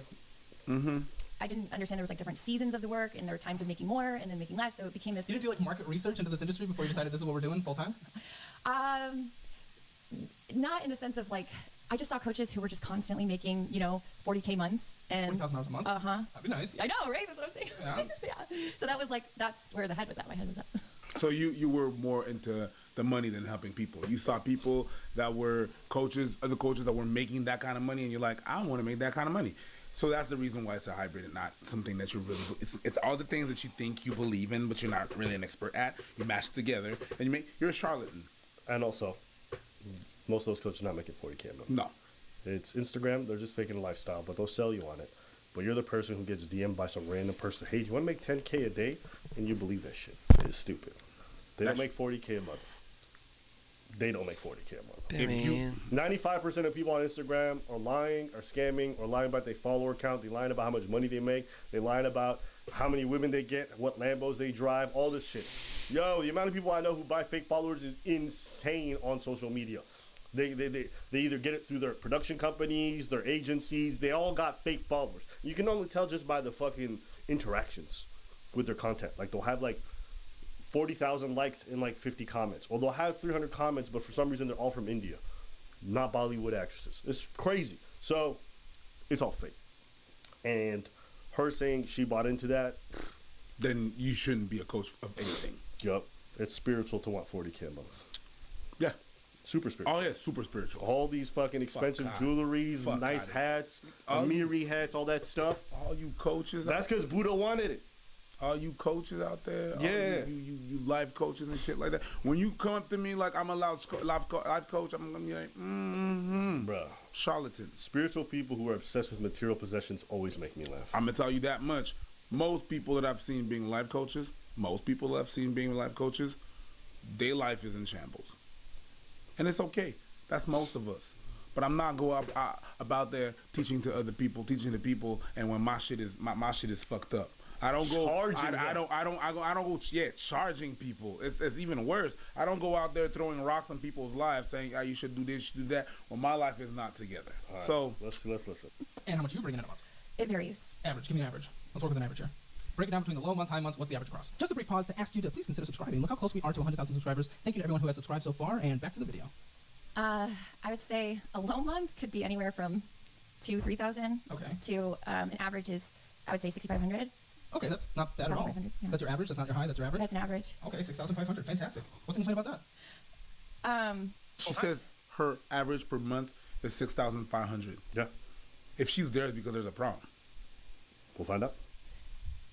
For how long have you been doing this full time? I mean, in the last few years.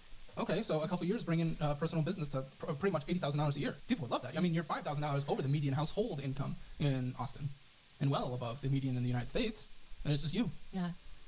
Why are we in this debt in the first place? We haven't even talked about it. We'll go into it, but why? $80,000 a year. Why? Yeah, why are you in this debt? Why'd you get into it? Why are you not out of it? What is happening? That's a question. I mean, it's on my vision board to have all my debts be cleared. So. Okay. I think that's where, yeah, I didn't really understand the nature of having like a credit card. So I started making more money than I ever had in the last 2 years from this. From this when? When did that start? Making more money than I ever have made. It started like 2020, like spring 2020, yeah. And credit card debt started 19, 18, 2020? The same, yeah. Like I didn't get my credit card until after I started making this. Yeah. Okay. Mm-hmm. Okay. How much is in your checking account right now? I cannot see that on here. What's in your checking account? Over 4,000. 4,000. Okay, I am happy with that. That's awesome. $4,000 in the checking. Mm-hmm. Everything in here is just mostly paying off. Well, not paying off cards, but paying towards cards. And you do it in a very interesting way. We have like a mobile payment here of $60 and a Spotify subscription, then a mobile payment of $60. And then we're Venmoing out $2,100. What the heck is that? What are we doing? That's my rent. Your portion? Yes. I live alone. Oh, so that's your landlord? You pay your landlord via, okay. Yeah. Because that $6,500 is pre-tax, which I'll talk about that in a second. And then corporate filings LLC. I think I understand that now with the business and stuff. So, okay. And then we're spending money at Starbucks and we're Venmoing out $1. And then, again, here come the mobile payments again. We have $100. We have $60. We have $60. We have $50. We have check card ARC My Chart $100. Okay. I don't like that $100 into something that you can't think of, but okay, we'll continue with a mobile payment of $50. Mobile payment of $50. And GoDaddy payments website, that's starting to make more sense. And same with the Squarespace thing. And then we have mobile payment $120. Again, we're just getting all this in a ClassPass for $69. ClassPass? Yeah, that's a workout class. Oh, okay. And there's your Squarespace and the Capital One mobile payment of $165 and mobile payment of $100. And then it looks like with this, there's another one at $60, but it looks like your T-Mobile bill, I have the top plan at T-Mobile, $70. I think that's the top plan, but yours is $99.49. That's making me think that phone right there is not owned, that is financed. It is owned now.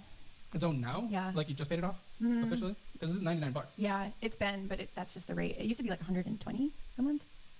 What plan are you on? Are you not on the automatic payment? Because that also brings it down to like $5. I'd look at that because you do not need to be on that plan, I promise you. I get coverage everywhere here for $70 a month, unlimited. Okay, not a plug for them, but you're spending $30 more there when you have a lot of bad debt. And again, we just have mobile payments, Apple subscriptions, mobile payments for years and years of pages of mobile payments. It's just brutal how often this is going on. Now, one thing I do not like, what we have here, we have money going into Acorns right now and subscriptions for Acorns. And Acorns is great. If you don't have really bad debt, you can sign up for Acorns in the description below and get a free $5 and you put $5 in, which is great. But it doesn't make any sense for you to do this right now because you have so much debt. Thoughts, comments? Investing in Acorns when you have all this crap debt? So actually that one, I still have that account open. But it was like, that was one of the accounts that I had is like the reserve, like SOL, I hit a rough month or something, I need money. Like I had that because Acorns, you can have draw. A savings account option? No, I just was using it as like an investment /savings. Well, speaking of that, you took $800 out of it, then you took another $300 out. Yeah, I needed all of that to come out. Why? I had Why $6,500 a month? Do you need that? I hit one of the slowdown periods. So you're not good at saving money then. Because if we're looking at the average, that's great. But the high months, you need to have that money set aside. Okay? Yeah. You're in Texas, so no income tax here. It'll probably be closer to 25. But you need to set money aside. You're going to get into a bad situation where the IRS comes to knock on your door.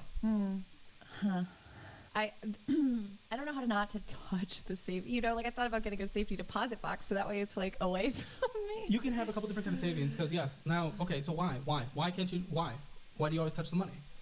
I feel like something always happens. Well, that's why we have an emergency fund. If there's an emergency and you don't have the money to pay for it, you take it from there. But you don't want to take tax money. This is why we haven't even talked about an emergency fund, but that would be the extra $20,000, but you never touch it unless you have to.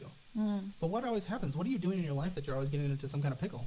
Because usually recognizing that, you're able to then counteract that in life, But if you're just always getting into it, then clearly something's wrong.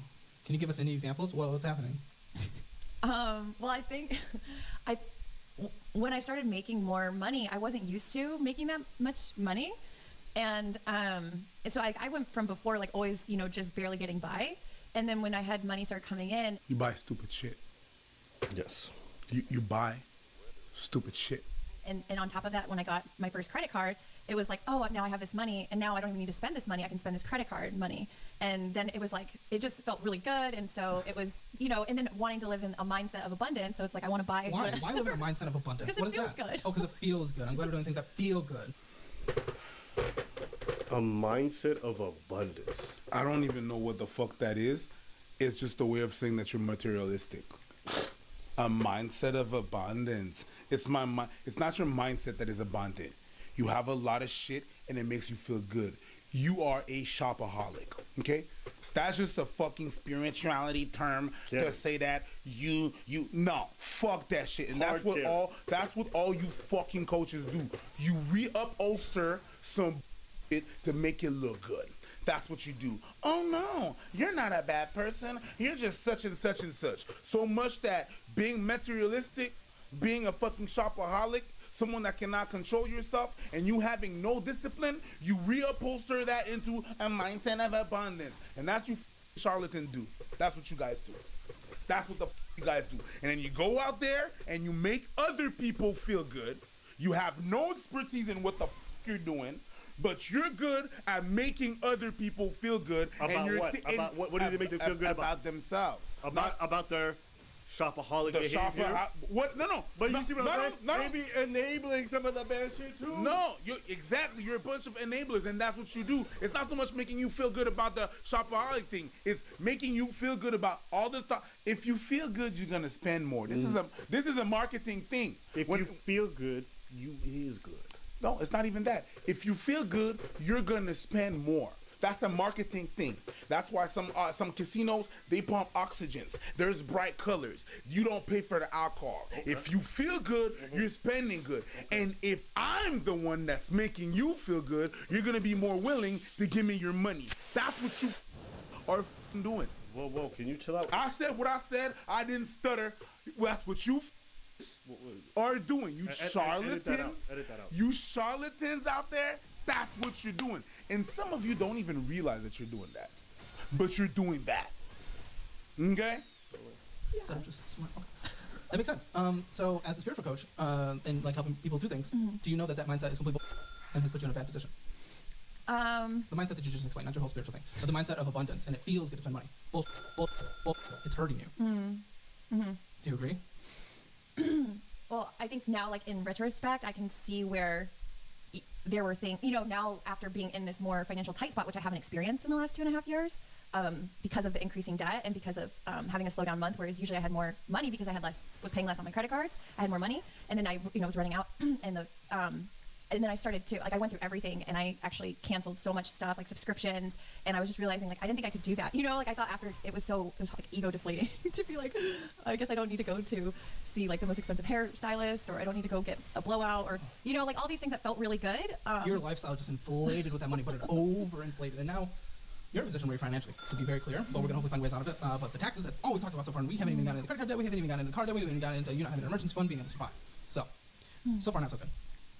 Credit card debt. Yeah. So it's always hard to just get into because this is so bad, and I don't want to hurt you, but this is. So on here, this is something that pisses me off more than almost anything in the world. We have a previous balance of $1,846. $299 payments. Cool. We are making progress. Yay. Progress is happening. Fantastic. We about to buy a bunch of dumb shit because we got a mindset of abundance. So yay. But guess what? We're doing $343.67 of purchases. We're purchasing more than was even paid on when we're already basically at the credit limit of $2,000. And while that's all happening, $41.59 of interest is being charged. Why are you purchasing $4,000 in your checking account, bringing in $6,500 a month? Why are you purchasing on a card that is already almost maxed out? I kind of been doing this dance with credit cards where I don't want to spend the money that I have. I feel like it makes more sense to if I'm going out to eat or whatever, buying something from Amazon if I need, like a household need. Then I'd rather do it from the credit card, pay off the credit card so I have more money. What pay off the credit card? You're not paying off the credit card. You spent more than you paid off, and you're losing an additional $41.59 in interest. You're losing that because you're doing that. You know that? Does that make sense? Yeah, the interest sucks. The interest sucks. It absolutely does. It is time to find a new dance partner instead of these credit cards. That's terrible. You spend the money when you have the money. If you don't have the money, you don't spend the money. It's okay. Don't make fun of the laugh. People have made fun of the laugh. It's the normal coping mechanism when someone is confronting you, so it is okay. This guy's good. He's good. Whoa. He's really good. Who's this guy? His financial audit. What's his name? I don't know. I just call him financial audit. That's his channel. This guy is good. Don't make fun of the laugh. That's what. That's a good call out, by the way. That's good. Jesus Christ. And I don't want you to be sitting here thinking that I'm here making the good financial choices all the time. Okay? What pisses me off is not that she's making the good financial choices or the bad financial choices. That I don't care about that. It's okay. We all have our flaws and stuff like that. I wouldn't care about the fact that I don't care that she's materialistic. I don't care that she likes nice things. I don't care that she wants to pamper herself. I don't care about none of that. And I'm not even sitting here saying I make better choices than her. The difference is in what pisses me off. Huh? What'd you say? I didn't say nothing. What the fuck did you say? Whoa. Can you not Okey be so doke. aggressive? What the fuck did you say? I didn't say nothing. Yes, you did. So now you're calling My me bad, stupid in man. my face. Is that what you're doing? Is that what we're doing? No, I'm just replicating. No, just the bad man. Is that what we're You doing? recognize what I just did? Yeah, but I say it in your face, and you know damn well it's No, you don't. Yes, you know I damn do. well you say it right into the camera. And go. I just want to try once. I never tried it. Thanks. How does it feel? Snaky.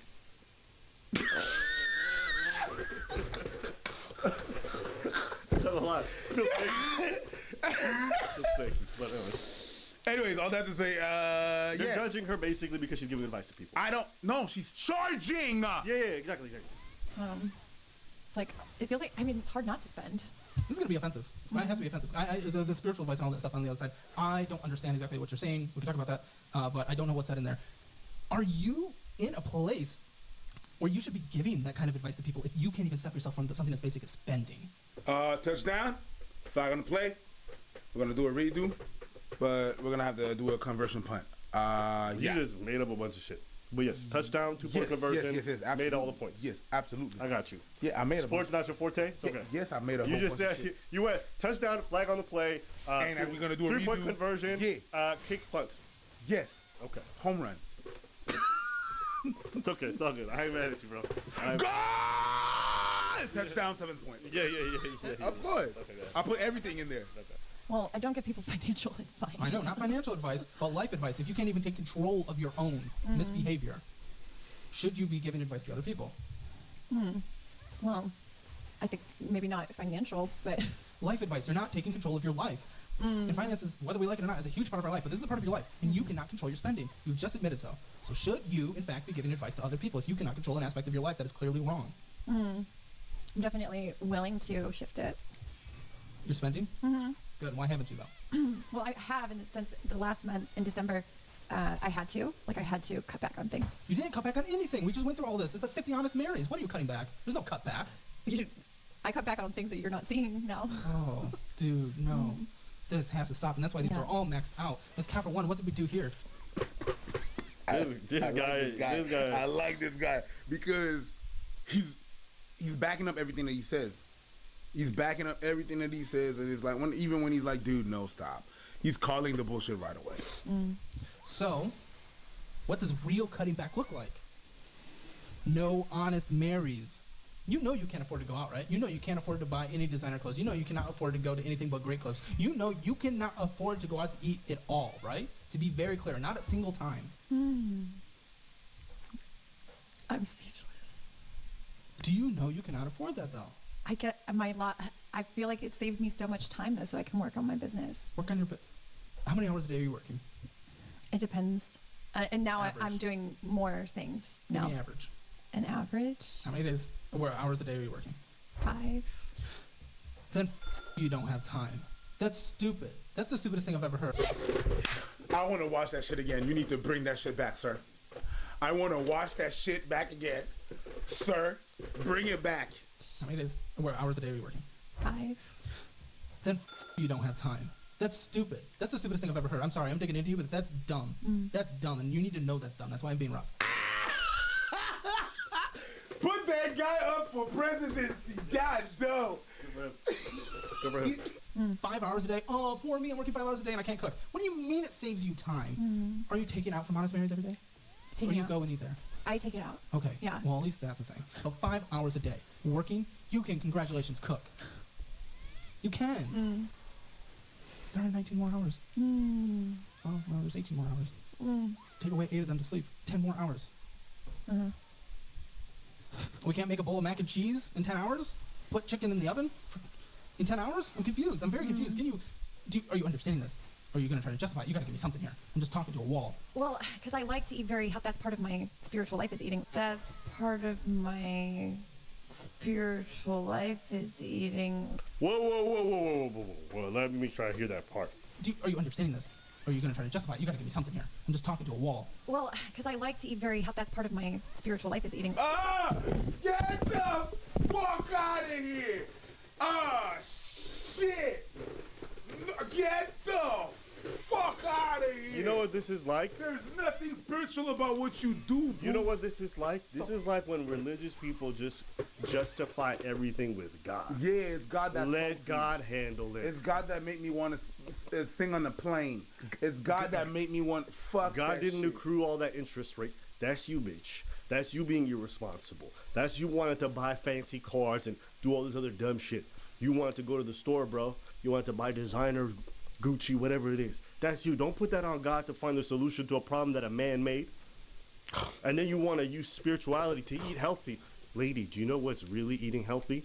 Taking care of your own food, watching the salt intake, watching the quantities of oil involved, making sure you get the right vegetables. It's not true that part of your spiritual life is to eat healthy, because if it was, you would be taking care of make sure you get the best. But you eat out, not because of spiritual life, because you're f***ing lazy. And guess what? You can go eat out if you can afford to, but you in this much that you can, don't. If you can afford it, I got nothing to say. But you're maxing out credit cards talking about spiritual life. This is what happens. People will use their ideology to shield them from any accountability. And it's disgusting because it really reflects poorly on the ideology. I think that's a shame. I've known many spiritual people in my life. They don't talk like this and they're not this irresponsible. This is just a grift in my opinion. The real life coach in all this is him, that dude. Yeah. That's the real life coach in all of this. True. Calling your bullshit out. A real life coach is going to be a financial advisor, telling you spend too much on this and that, and if you want your life to be better, you need to do this. A life coach is going to be your doctor, telling you need to do this and do that, and you know that all those smokes and all those cigarettes that you're taking, you shouldn't do that. That's a life coach. You know, very healthy and Then buy some organic. romaine and lettuce from H-E-B. I don't care. Sorry, continue. I interrupted. It costs more to eat healthy. Yes. Even if at like the grocery store, like But it not really as much does. as you are spending. You don't have to get the top of the line organic crap to be healthy. Just don't eat Panda Express every day like I do. I think it would take just some open-mindedness or seeing what else is possible for shopping. How to save and shop. We need to go on a shopping trip. We might need to go on a shopping trip. Let me know if you guys need a bonus episode of us going on a shopping trip. All right, I'm going to stop it there. You guys can go watch the rest of the episode because it's good. There's a lot. It's over an hour long. But I want to take a second to watch this because financial stress is a real thing. There's certain things in the economy and, you know, in terms of job availability that make things a lot more difficult for people. But a lot of it is also a lot of personal choice. I know too many poor people who are eating out on a regular basis, maxing out credit cards, all this other stuff, playing b-ball out behind the school. And when you engage in that behavior, it fucks you up. And that's self-destructive. And then you're going to blame it on everything around you and circumstances. But no, that's really you doing that to yourself. So I don't know. I just hear this like, her maxing out credit cards and just doing the minimum payment, that gives me super anxiety. I just could never. I have 2 credit cards. One for my business and one for my personal life.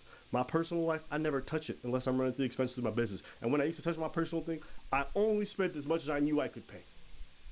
If I didn't know I could pay it easily at the end of the month, I didn't touch it. I was not buying stuff. For a long time, they would hit me up. You want a credit limit increase? No. You want a credit limit increase? No. Why? Because my income, I knew I don't even want to increase that ceiling. I was never someone who spent like that, but let's say I wanted to make sure that I would just pay it off. You know what sometimes I would do? If I knew I had to make an expense that was beyond my credit limit, you know what I used to do? I used to make a payment on my credit card before it went to negative, That's and then I bought it. That's a smart fucking shit to do.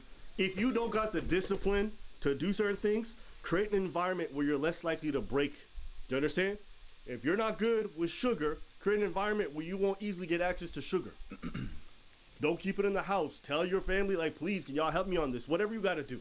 You know the thing is? Go ahead. I used to do both. Be bad with my money and do better with my money, okay? The difference between being bad with my money and making the bad decisions, okay, is that the gratification you get right now, but the stress you get later. Yeah. With discipline, it's the opposite. You're kind of, it's not fun. Yeah. But the gratification you get later because you're able to do much more things. Yeah. And that's the thing. It's like a bit how your body works in the intake of oxygen and intake of carbon monoxide. Your body can take easier carbon monoxide and process it, but in the end, you end up dying. Sure. Where oxygen is harder to process, but you get to live. It's the same thing. The discipline gets boring at first. It really, that's like, I gotta do this and that, and I gotta be an adult. But at the end, you could sleep at night. Yeah. Someone said that too. They said discipline is freedom. Yeah.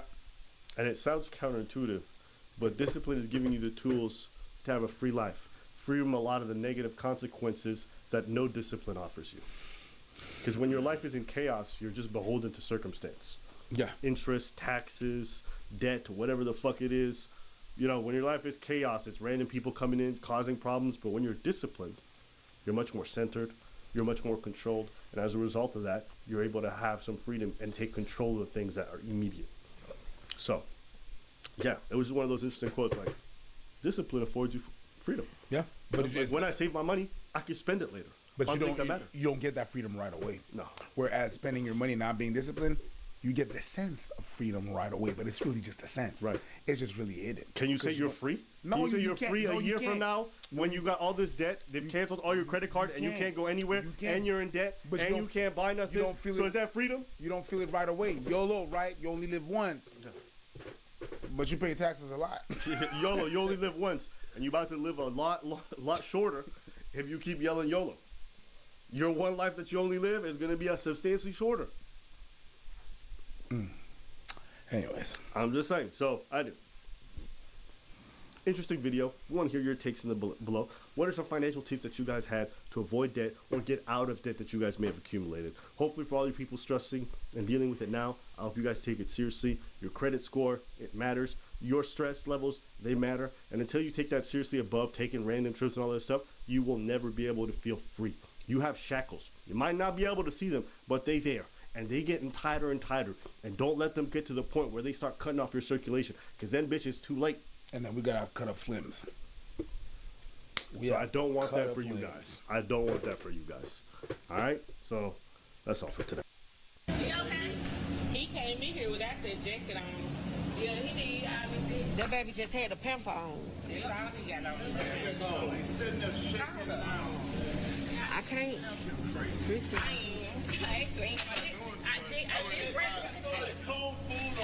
Yeah, don't do that. Somebody call police. All right, so I was confused. There's a kid in some trash bags. Shivering. They're in the frozen aisle. And he's shivering. And the kid is shaking. And under the garbage bag is nothing but a diaper. It's nothing but a diaper. I saw this earlier, but looking back at it now, it's still crazy. And look at how she's dressed. So she's dressed in boots, full pullover. And everyone around has seen this, right? The other black woman has seen this and like, excuse me. Yo, put that kid in clothes. She's shaking. They're filming this. So other good Samaritans are like, this isn't right. Yeah, don't do that. Somebody call police. No, what's wrong with you? Somebody call police on her. Who are you? Lower my voice. Lower your voice. Who are you? Get out that man. Get out that man's face, please. The fuck? You're crazy. So we want this crazy way out here. No way. Bro, that is the most ratchet. Remember that shit I told you about? We told y'all last time. Americans sometimes will just start twerking for no reason. Remember that shit I told you about? It is actually insane. You'll be just talking to somebody. For no reason. Unprovoked twerking, I call it. There's not a beat. There's not nothing. The amount of fatherless activity happening on screen all at once is nasty. That is nasty. What the hell? Somebody call the police on her. Go ahead, CPS already been called 2 times. I keep paying. So long as you got hot water, fire extinguisher. But when you come in the store fully dressed and your baby's not. Now, I'm going to call the cops right now. How many kids do you got? I got one. Oh, okay. So, Is that the new level? Is that the new level? You know, before people, their parents, and you say something, you got any kids? Nah. They don't talk. You wouldn't understand. Now it's, how many kids? One? Oh, you wouldn't understand. Because you only tried this shit one time. How you gonna tell me, with my multiple kids, I'm clearly succeeding? How you gonna tell me anything? How many kids you got? How many kids? Don't say nothing about how many kids? How many kids? Say a number. Say it. You got an opinion? Say it. How many kids? How many kids? I got no kids. Yay! So maybe you should have no opinions either. Yeah, no kids, no thoughts. That's a good bar. Yeah. That's a good bar. Yeah. And you just created that. Yeah. Now And you know people are gonna use your bar. Yeah. And they're gonna say Abba said it. Yeah. There's a lot of people too that you watch, you know, they be like, Abba and Preach, y'all got no kids, y'all can't say nothing. I bet you a lot of them are agreeing with us right now. What happened? I thought we had no opinion. I thought people who don't have kids can't have an opinion about kids. Now you want to agree with us? Listen, I don't think this is. Listen, you can't even keep your composure. No. I hate when people with kids be like, yo, you would understand. No. Yeah, it's okay. Maybe I don't understand all the minute details of parenting. And fair. proceed to do the Fair. dumbest shit. Your kids in fucking diapers in a trash bag. I'm calling the cops. 100%. I don't care how much, like, you don't have no kids, you don't understand. I'm calling the fucking cops. Instantly. 100%. That kid is shaking. Like, literally, he could be on death's door and you're not even realizing. He could go into shock at any point. He could get extremely, at that age, they're vulnerable.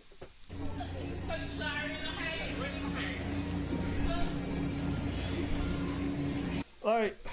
And the crazy, they're in the frozen aisle. No, she's crazy. As an adult with clothes, like when I go in the frozen aisle, I get cold sometimes. 100%. It's a baby in a trash bag. And sometimes the doors are closed and I'm cold. Yes. The doors are motherfucking cold and I'm dressed. This is a big refrigerated aisle. That's a lot of refrigeration. It's natural to be cold there. Yeah. No. And nothing but a diaper. Because let's be honest. Let's be honest. That plastic bag ain't doing shit for the baby. No. Let's be honest. No, so he's in nothing but a diaper and no shoes. Might I add? Nope. No shoes. This is one time I say, take that kid away. But the fact that she said, go ahead, call CPS as long as you got hot water, it really goes to show you. I don't know. Take the. You can get away with a lot when it comes to hurting children. She just sad. That just sad.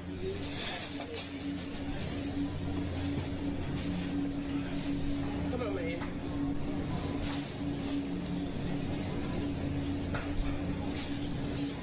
While the lady is just standing there, letting another bystander put some shit on her.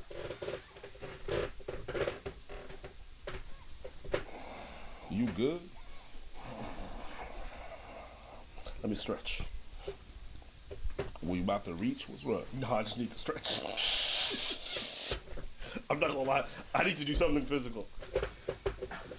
Work on my shoulder mobility. Oh my god. Okay. And the lady's just scrolling on her fucking phone.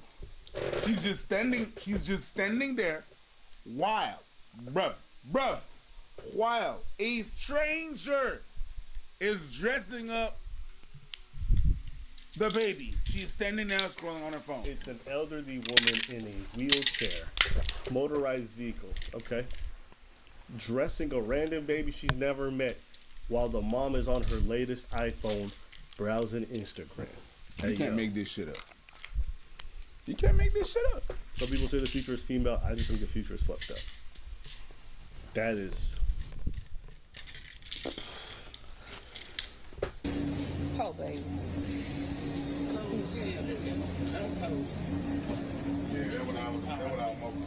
Yeah, don't do that. Don't never in your life do that, baby. No, bless her heart. Honestly, that lady who didn't even hesitate, she grabbed clothes and said she putting on that kid. Bless her. I also say this: Walmart should never be allowing stuff like this in their store. I know they have a hands-off policy, because they try not to get involved, but y'all got a kid shivering while they in trash bags in your store. You gotta call the cops. But I'm gonna just take the second. Take the baby away. Yes. Shout out to the lady and the bystanders around who saw this injustice and acted right away. Right? We want to obviously focus on the person who did the crazy thing, but we should take away from the focus about the people who saw something bad happen in front of them and didn't hesitate to call the cops, to put clothes on the baby that they didn't know, and immediately act in order to defend it. So, yeah. Damn, we run out that snow with you. You gotta stop and put something on.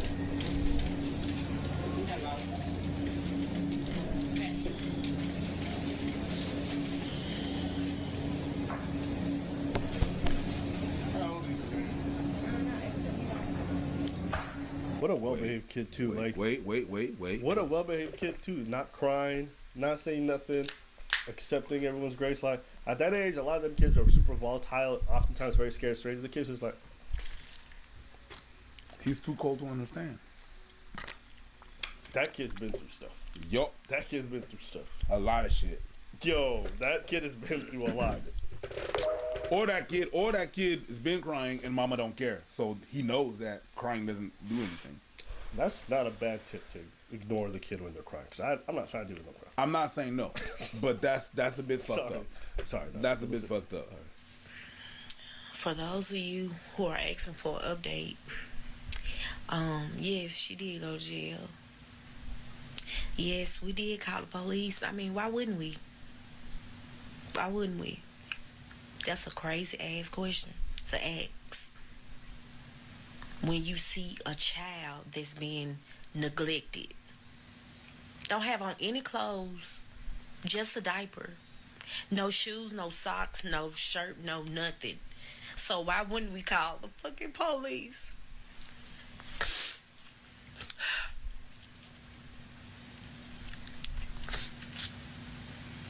Why wouldn't we? And you know, I'm just going to ignore the hate, and I'm going to ignore the crazy comments. I'm not gonna respond to y'all. Oh hell no! You telling me this girl got hate for what she did? Of course, there's always gonna be someone that's gonna be talking. Mind your business or whatever. Yeah. All y'all people want to be in comments talking about staying on business. I stand on business. Then y'all gonna watch a child be neglected in front of you, not staying on business. Yeah, cool story, bro. A lot of them are gonna say that. I've seen some comments too. A lot of them saying that, oh yeah, well you shouldn't be calling cops on a black person. You shouldn't be doing this. You shouldn't be doing that. All child services is the worst, and this and that, and blah blah blah blah blah blah. Yup, they've been commenting that, and there's always gonna be a motherfucker that's gonna have something to say that makes no goddamn sense. You see it in our comments. When we explain our point of view very clearly, there's always some dumb motherfucker in the comments that's gonna say some dumb shit, and that's the reason why you created the pin of shame. Well, and this is no different than any other cases. I'm calling the cops. Of course, I'm calling the cops. I'm calling the cops. I'm calling the cops from another phone too. Yeah. Shit. You guys want to talk about? Oh, call the cops on a black person. So what? You gonna ignore the fact that a black child is being abused? So you could protect some black older woman who doesn't give shit about the kid that she brought into this world voluntarily? Nah. Your logic is ass backwards. Anybody who would sit by and think it's fine to not do anything, you think it's enough to just clothe that child? You gonna let him have another run-in with that mom who's completely doesn't give a shit about his well-being? Mm-hmm. Nah, call the cops, take that kid away. Call the cops, take that kid away. That kid was shivering. And she was moving through the frozen aisles like she didn't give a Nah, call the cops.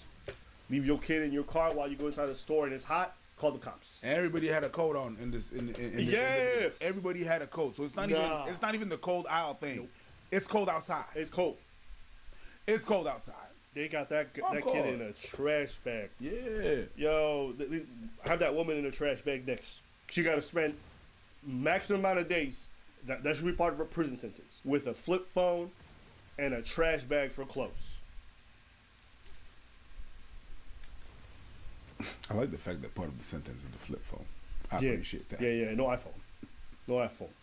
Because I feel like that's actually going to be the most painful part for a lot of these people in 2024. It's a flip Not having access to the latest tech I think that's literally going to be the worst part for them. Oh, it's not going to be the fact that they take away the kids. No. It's going to be the flip phone. If you have to choose to tell people, you have to choose between having a flip phone and wearing trash bags for the next month. They're going to choose trash bag. Yep. That's how backwards these people are. She asked me, did I have a child in the video? Yes, I do have a child. He's deceased. But if my child was living... Oh, God bless this woman. God bless this woman. That hits. But if my child was living, ain't no way in hell my child would be out there with no clothes on, just a diaper. So there you have it.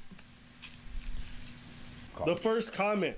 Do y'all know what CPS does to kids? I told you. You know what I know CPS doesn't do? Put them in a trash bag and parade them around the frozen aisle. I'll never understand that. You know, some parents bring a kid into this world only to treat them like garbage. And I'm like, you could have just used a condom. You could have used birth control and just been a miserable ass person by yourself. But you brought this person here, and you're going to sit there while you fully clothed and your child is suffering. How is that ever the logical sequence that should follow? What you mean? It should be your kid that's thriving before you do. It should be your kid eating before you do. But some of you are so fucking disgusting. You bring a person who can't care for themselves, and then you gonna put yourself first. Mm-hmm. Instead of wrapping their kids in the garbage bag, they should have wrapped their dick in the latex. To me, it's the self-absorbed nature of being on your phone while your child is shivering. And you walking through these frozen aisles not giving a fuck. That visual to me... It's crazy. That's crazy, dude. Very upsetting. At any rate, anything else? No. Alright. If you guys want, we got a Discord and a Patreon with exclusive content. We also got a Reddit that's popping. So that's where we got this topic from. That's where we're going to get more. Let us know what you guys think in the comments.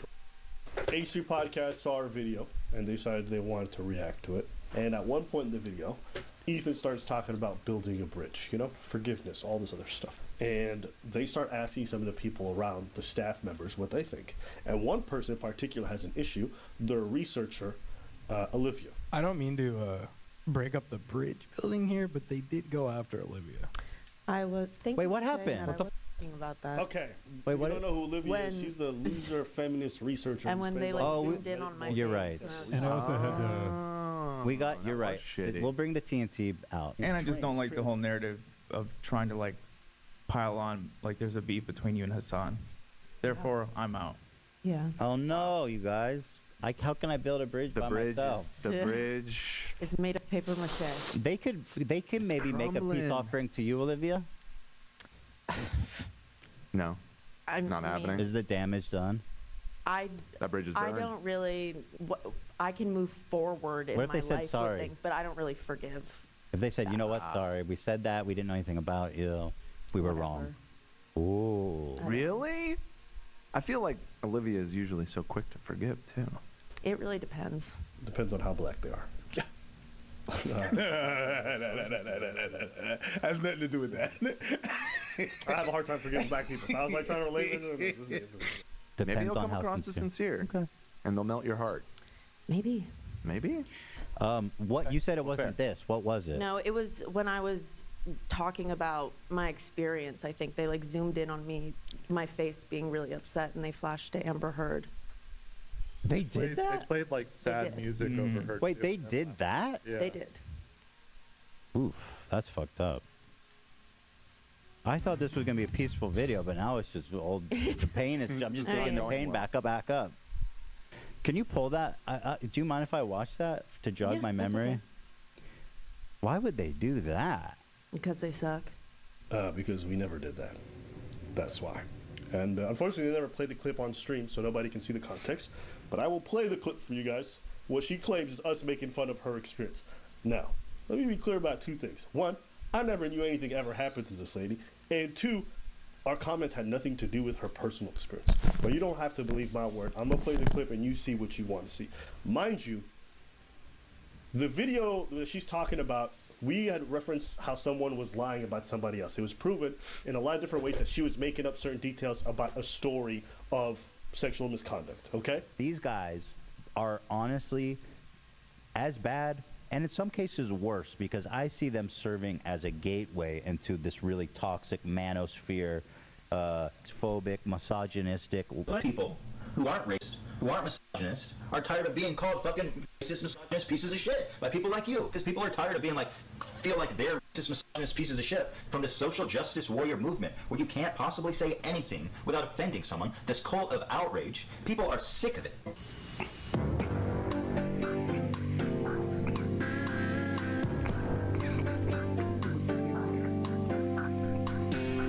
Women be trying to ruin men's lives. It's just what they do. I'm gonna go out of my way to lie. I don't like him, so I'm just gonna go lie about him insulting me. That is such an insanely hurtful thing to say about any woman ever. It's a very humiliating experience to go through something like that, and for anyone to assume that like someone claiming being a victim or surviving something is them like running to boost their ego is so incredibly wrong and uninformed that like you 1,000,000% should not be making content about this, because you're teaching young men who don't know anything about this, and then you're telling young women to not talk to each other, to not talk to anyone, to not tell anyone that something happened, because idiots like you. And you know what? You sound like a feminist loser, though, if I'm just going to interject. I do. If you don't know who I'll say Olivia it is, again. she's the loser feminist researcher who spends all her day on Reddit boards and thinks that's research, okay? Sorry, guys, I'll take it back. Mind you, that's not me editing that. They edited it to the soundboard, and right in the middle of when she's talking, they started playing that shit. That's fucked up. That's hilarious. That's fucked up. I was like, yeah, you can tell her. You know, you can't do it. Is the Zoom and the Amber Heard thing? Yeah. Do you understand why we did the Amber Heard thing? Because the story of Amber Heard is exactly what you described, but Amber Heard lied. Yeah. That's it. We're not saying that you are Amber Heard. We're just saying that what you're saying it just had happened. Here. Go ahead, sorry. But yeah. But if you want to take it like that, that's fine. But you have to understand, like, get out of your feelings and be like, okay, let's understand the big picture. They're not good at that.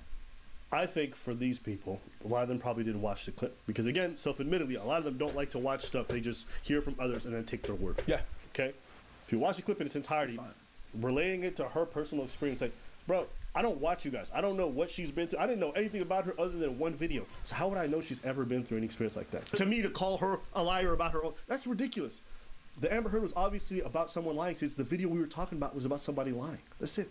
Don't make it about something else. We've done plenty of videos where men have done inappropriate things with women, and we've called them out for it. We don't think that all women lie about this stuff. We don't think that most women lie, but some of them do. And it's okay to say that we should not be accepting of people who make false accusations. That's it.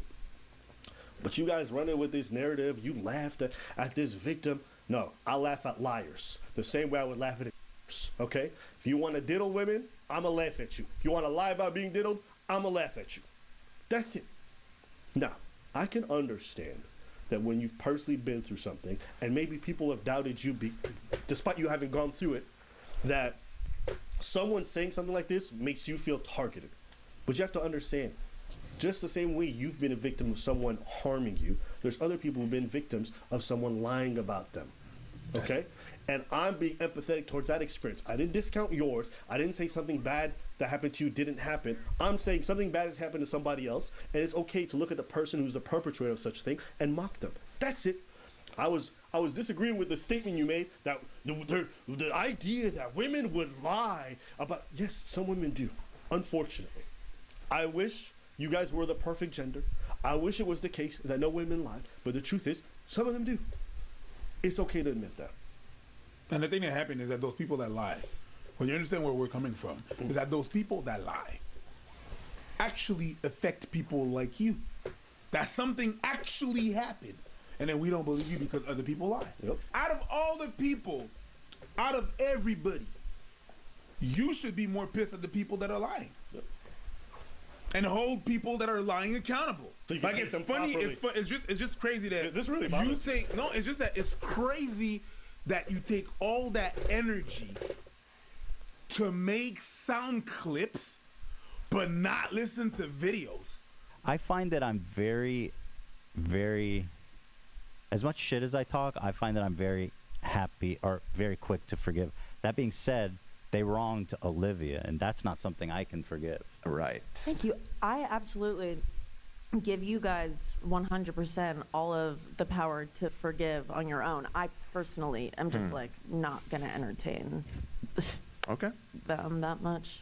That's fair. Were we trying to find that timestamp of what they said about Olivia? I think it might be a bridge building moment. I think it might. But I don't know, because I can't read their minds. So weird. This feels like high school or like middle school where someone has a crush on you. It's like, yo, does Steven across the street like me? What is this from? Listen, What the hell is hold going on. I've already said this, okay? This is not new. I'm not going to say nothing I haven't already said. I've already said that politically speaking, we have more in common than we have apart. When you guys call us conservatives or grifters, all this stuff, I just disagreed. Y'all can check out those videos. I stand today where I stand before. I don't like some of the attacks you can do when you don't like somebody and how disingenuous you can be at those times. Because when you have a hate boner for somebody, sometimes you're like this. I don't like that, all right? You be doing things that are a bit slimy when you're like this and you got an enemy in front of you, okay? But beyond that, I don't think politically we disagree on much. I think we're probably much more aligned than you'd imagine. So that's what I've always said. Listen, but I'm gonna laugh at you sometimes when you do some fucked up shit. Play the Olivia soundbite again so I can remember exactly what they said. Okay, if you don't know who Olivia is, she's the loser feminist researcher who spends all her day on Reddit boards and thinks that's research, okay? That's just fucking mean. That was so unnecessary.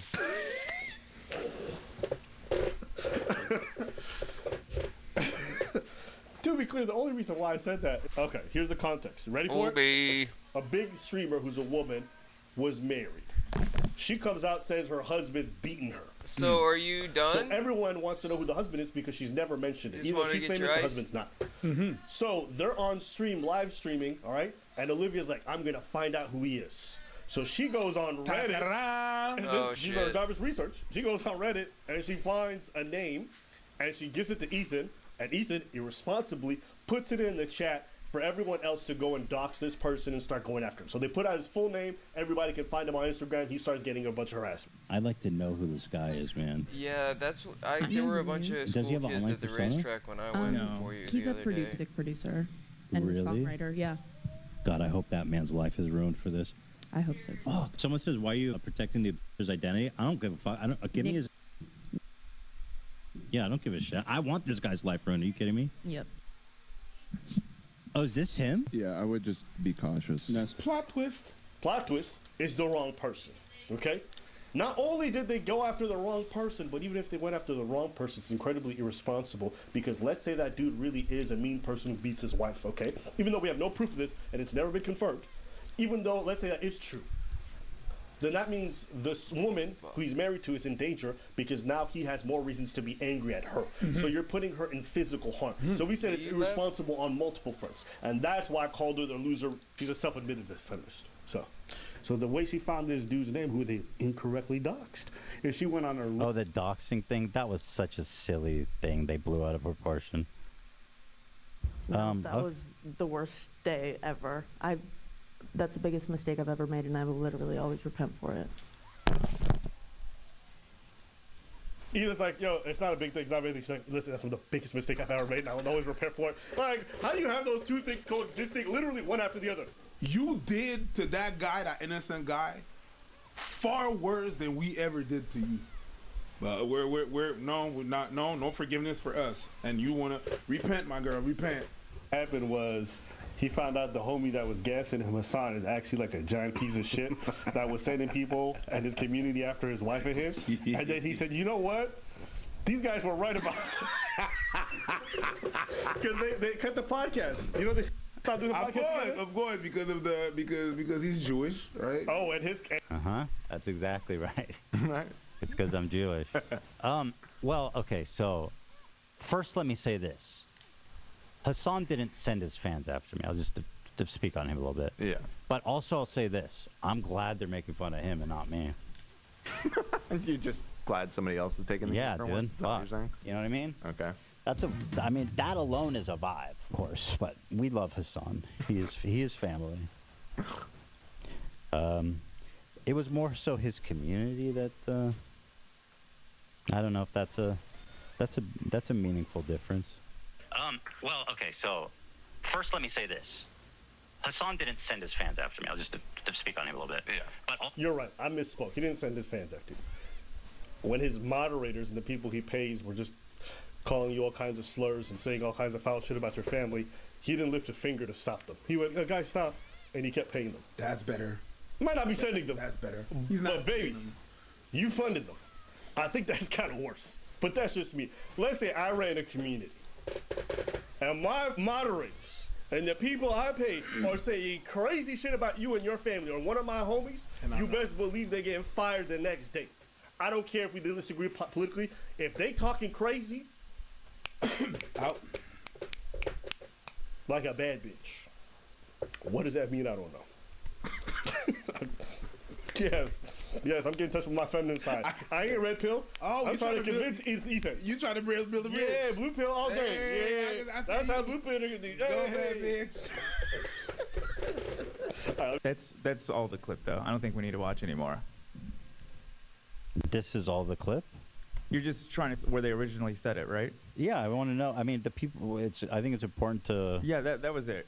I know Olivia doesn't like to watch any more of this. That's why. This is not going how I imagined it would go. Anyway, this has gone all wrong. Why is it wrong? Because we haven't said shit? Why is it wrong? It's wrong because the Olivia thing. I think like they're seeing that she's really hurt, and because of that they don't want to play more of it because it's like soured the mood. Listen.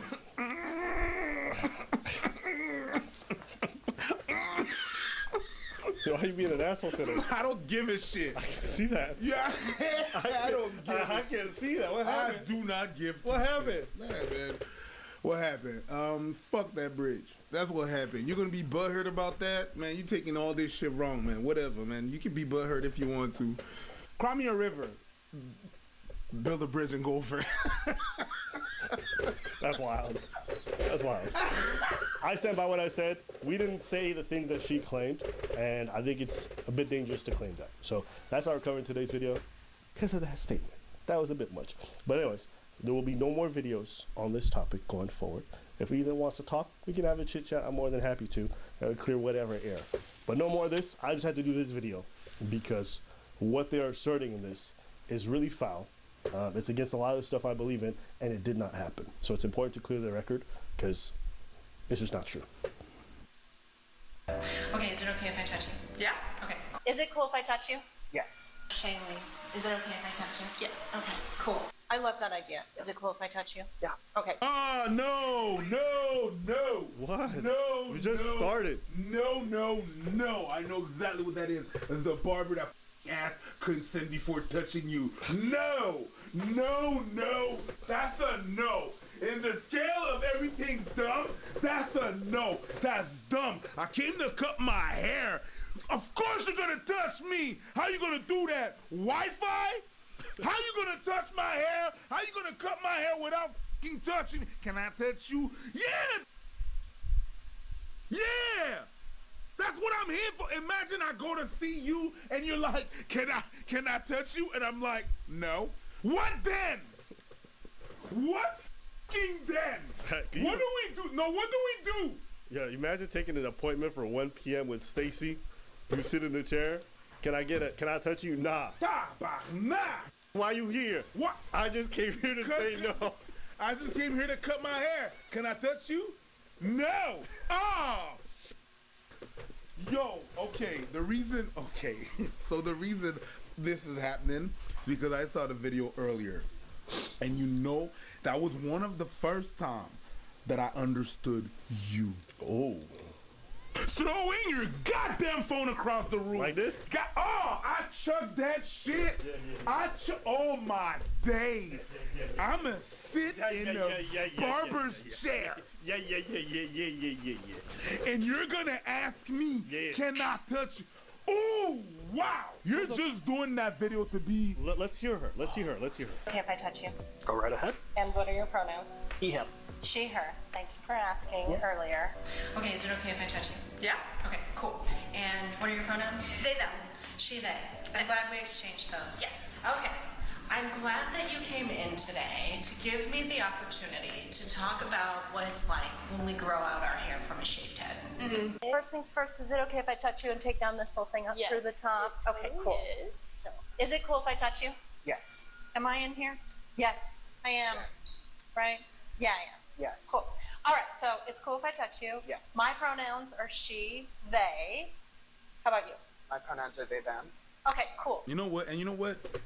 The thing is that it's if we get out of this and we get out of the jokes and stuff like that and whatnot. It's respect. At the end of the day, she's respecting the person in her space. It's her space. That's how she wants to operate it. That's how she operates it. It's just the illogic of you're coming to cut your hair and ask you. I'm like, ugh. Of course you are. But if I'm being really fair and I'm really like, you know what? Let me just. She's operating her business on the basis of respect. I don't feel like that. I'm gonna go there and she's gonna disrespect me. So I can't really 100% clown her and be like, meh, meh, meh, meh, meh, meh, meh. I can't. But it's illogic for me to be like, go and cut my. What if I say no? You're opening the door. Of course you're gonna. But maybe that's just me and that's my privilege because I'm not triggered by a lot of by some of the things, and to some people it triggers them. But it's just that, and it's switching that you don't want me to touch you. Okay, so then what? I'm gonna show you. Well, here's the scissors. Take the scissors, and that's how you're gonna cut your hair. No, shorter. No, shorter. I'm the professional, but I'm gonna teach. It's just that. But if we remove that, she's at the end of the day, she's being respectful. So it's like whatever. I think it's very performative. This seems like a performance done in front of the camera. For political brownie points, but I think it's a good business strategy because like the kind of people who go there, you saw a lot of they them pronouns coming out. Probably because she does this whole little ritual, and for them, their political leanings matter when they go to their barbershop. They're always gonna say yes, but just her asking puts them in a comfort state. So you know what? I cannot clown her, but I'm like, oh my God. To me, it just seems very counterintuitive. I go to a massage parlor, I lay on the table. Can I touch you? I'm gonna look at you funny, but again. I think this is just our reaction because the whole consent conversation is really dumb. Is really dumb in the way that they've engaged in it. Okay, that's all I'm trying to say. And to give you guys a good example, okay. All right, this is a YouTube video that I'll never forget. Can I kiss you? Yeah.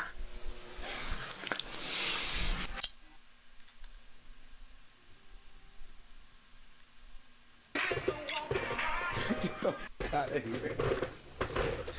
God, yes. It hurts my head. It's so old. God damn, bro. Is this okay? Can I put my hand here? Yes.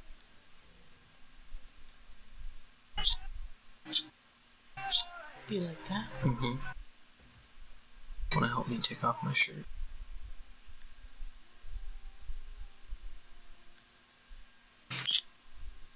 Yo, it is crazy. They got that mic inside someone's throat. Them sound effects.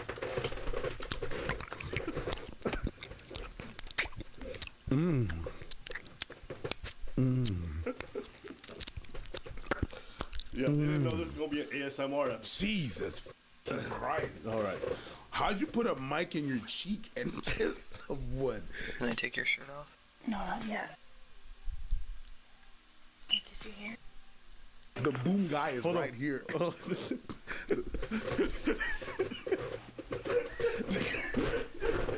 The guy.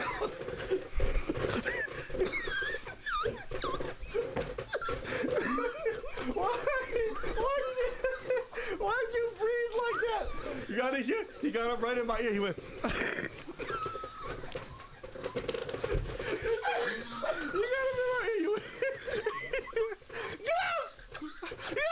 You got it in my ear. You went. He got in my ear, and he goes like this. He goes.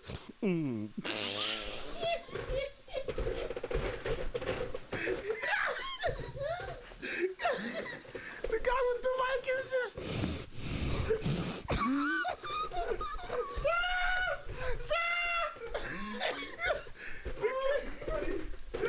The guy with the boom is just. Shut up. Oh, my stomach hurts. Okay. Oh. Okay. I didn't say shit. That was good. That killed me.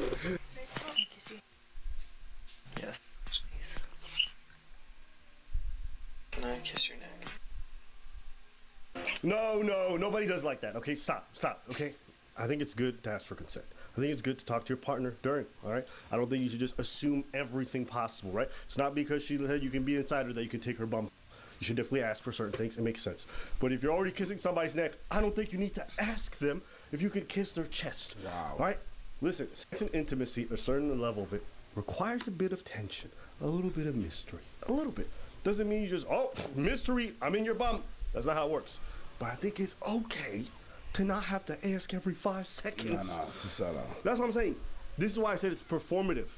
Yeah. I don't think these people actually do this. They don't do that. I don't believe this is actually something that's useful. I think they do it for brownie points because it looks good. Yeah. And this video came out, I think it was like 2013, at a time when it was cool to say you did this kind of stuff. And in some 2015?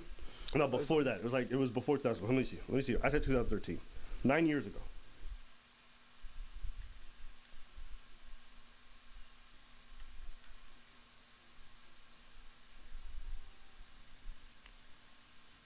Hey, listen, there's a couple of things he did, though, that I think you should ask consent. Yeah, you kids are tied. The inner tie. Maybe I'll skip some steps. You skip the outer tie, but on the inner tie, Jesus, you didn't ask for that. That's wild. That's fucked up, my guy. You should be canceled. Yep. Can you all imagine if y'all just walk in with your wives and you're like, can I hold your hand? Oh, my God. Can you imagine? You're looking at your child and like, hey, can you hold my hand, please? But it's like, it's just in there's, whatever. Again, I think these people really start from a good place and they just take it so far that they just look like Looney Tunes. Consent is a good thing. Absolutely. We all agree. Okay. What you guys are describing is insanity. Yeah, no reasonable human does this. None. I've been in your circles. They don't do that. I actually know some of the people who shot this video. I know they don't do that. You know some people that shot this video? Yep. Oh, all the people who did this are in the city. Oh, shit. This here? Yeah. Yeah. So, all this to say, let's stop pretending it's performative. But it's fine. It's I think it's a marketing standpoint. So, it's yeah. I really think it's just they want political inclusion. I think that's what it is. For them, it's to their political group. It looks good. So they'll say the right things. And this is what this strikes me as. But we want to hear from you guys. What do y'all think? Do y'all think that's sexy, fun, all that good stuff? Let us know in the comments below. Speaking of enemies of the show, here is the omelet of knowledge. He's not really an enemy. I'm being dramatic with these guys, Ab and Preach. Apparently in Quebec, he's like a local celebrity, and he does stand-up comedy, and apparently people like come to his shows and stuff. Yeah. What does he talk about? Break the eggs. It's like, get on. Where's the joke, brother? Wow, you a bitch. Okay, come on. Go easy on him. Go easy on him. I Preach. We kid him because we love him. You made a comment about your boobies. They got a lot of sound. They got a lot of sound. I'm not gonna lie, like they blowing out quotes I didn't even know you made. Yeah, I know. They talking about your movies. Where is that from? I don't even know. We're not their enemy. The enemies of their podcast anymore. Because remember before, you used to get mad when he saw our name. Yep. I fucking hate these guys. But not mad enough to watch the whole videos. No. They haven't. They don't bother me enough yet. But I'll tell you this. I'm fucking insane. They're pathetic. They're liars. They're dishonest. And they're phonies. I guess they're better than Fresh and Fit and stuff, for sure. Like, well, that's debatable. And then they make a video saying how like she's a liar and fuck it. I didn't watch it. I watched some of it, but it was upsetting, so I didn't watch it. He's just mad enough to make assumption about what we're doing and make assumption about what we're saying without watching video. I think what happened was he found out the homie that was gassing him, Hassan, is actually like a giant piece of shit that was sending people and his community after his wife and him. And then he said, you know what? These guys were right about it. Because they cut the podcast. You know, they stopped doing the podcast. Of course, because he's Jewish, right? Oh, and Hassan's community was like, that mustache man wasn't so bad.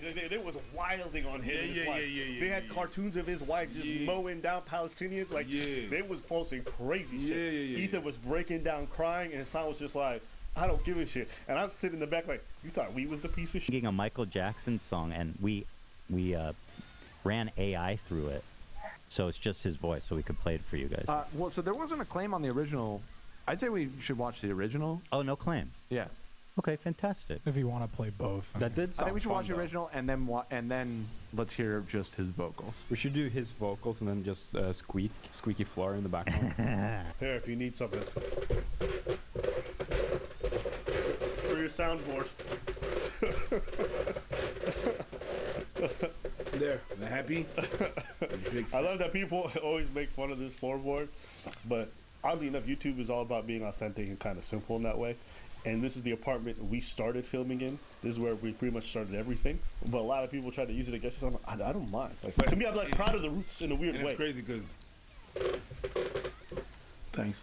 Floor complimented me. You wouldn't understand. Yeah, did you really? I really see it when they try to use it. Hey, what's your cookie ass floor? When change your floors. Hey, you broke motherfucker. The reason why we even started here was because we couldn't afford to have a whole setup, and so I had to run it out of my own place just to be able to cut down costs so we could make videos for a long time because we didn't make any money at all. Let's see what our boys got. I'm gonna be open-minded. Yeah, anyone from Quebec have any details about his local celebrityness? I'm curious. Yeah, I tried to find what the show was called, but I was not successful. En direct de l'univers, Fucking but you guys suck are it, bro. Anglophones and you only speak English, so you wouldn't know what that means. It means live from the universe, basically. Yeah. It's funny too because people will meme on you sometimes and like they'll say, "Oh, Preach is not like articulate or not bright," or they'll say like omelette knowledge or whatever. It's my third fucking language. That's what I think people don't realize. Third language. I just think it's funny that people who are unilingual, speak only one language, can't spot the fact that someone else doesn't have an issue with knowledge per se, but what they actually have an issue with is maybe just English and getting every thought across. Because when you see him in interviews in French, you notice the difference. But the thing that happened is that they don't even understand that whenever I'm talking like that, there has to be a process in my mind. Like Gotcha. I have to literally translate everything that happens in my head, and then in a split second send it to you. So sometimes I'm more intricate stuff.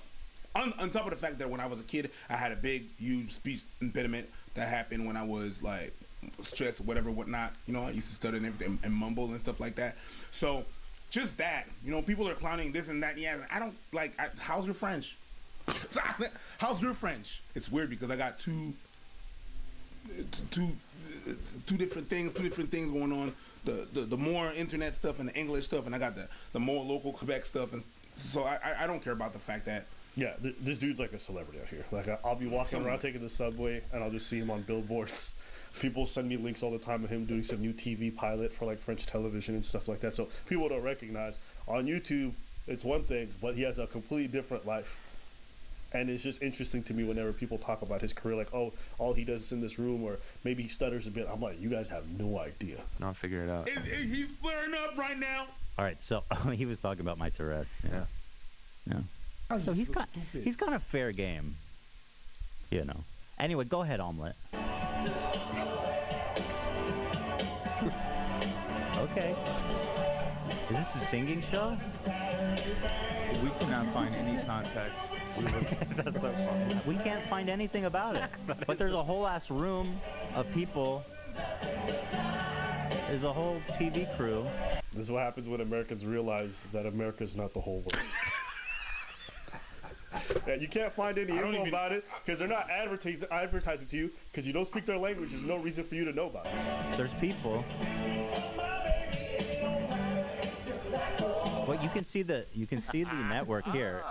It says, dude, he's throwing himself into it. That's what I'll say. Tearing it up. Yeah, he's throwing himself fully into it. I appreciate the enthusiasm. You can see the network name here. It's C-Tele, T-E-L-E, with the accent over the E.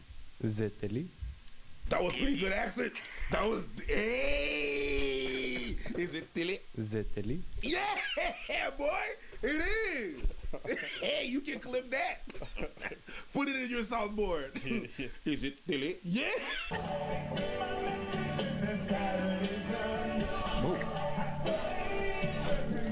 I'm not gonna lie, this is the most Wonder Bread version of Michael Jackson. This one is white or it's white. But it is white. Yeah, your backup singers. Yeah. They don't have an ounce of soul. There's no flavor. There's no tuna casserole. You think? He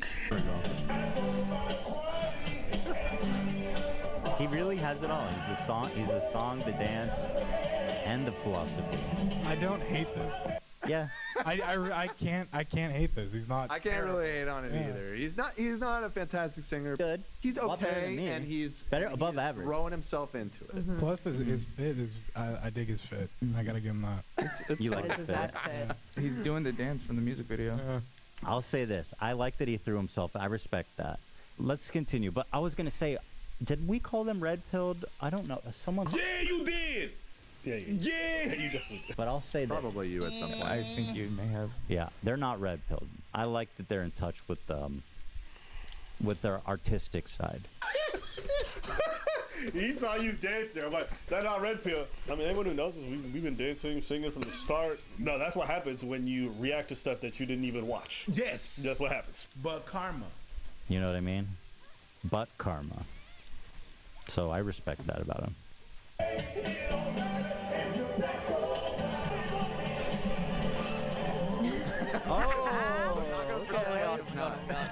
Oh my god. I had to. Yeah, you did it, but you did. I had to. You're gonna do it. Might as well do it right. I might as well just make a turn. That kick was solid. Kick. Grab my. But you didn't do the hip thrust. No, I didn't. Which I think is what's missing. I know. Pause. But if you're gonna do MJ, you gotta do the hip thrust. Or you gotta do the circles. The circles. Like, you know when he grabs it and he's like this and he goes, da-da, and he's jumping around? But I grabbed it and I went down. Okay, they just didn't show it. They didn't see it. My bad. I'm sorry. I didn't see it either. That's my fault. That's my fault. I don't know why I doubted you, because you would have done it properly if you would have done it. I went turn, kick, and then bam, bam. Oh, no, that's shoulders. That's not hips. Yeah, but you know. Don't make me stare at you. No, make sure you did it properly. Nah, that's weird. Nah, that's weird. Let me see them hips move. That's crazy. I never said that. No. You said you did it, but you have to do it again. No. I just said. I just did that. Listen, I know you didn't do it because I watched, but I'm angry that he made me watch. I didn't make you watch. You wanted to watch. None of you could see it because you guys are not subbed to our Patreon. If you want to see Preach Hip Thrust, you can sign up for exclusive content. It's not going to be there. Check out the Patreon. Over hundreds of exclusive videos up there right now. Now let's listen to the one without backing music, though, just because we're douches and we like to do them like that. Fair warning, because the audio quality of this video is not great. I mean, it's not. It did its it's best. not that terrific. Yeah. Okay. It's decent though. You'll see. But I'll say this: as a body of people, we're sending peace and love to Omelette. What is it? They're sending peace and love to Palestine. Cool. You just have to go straight to. Yeah. What the fuck?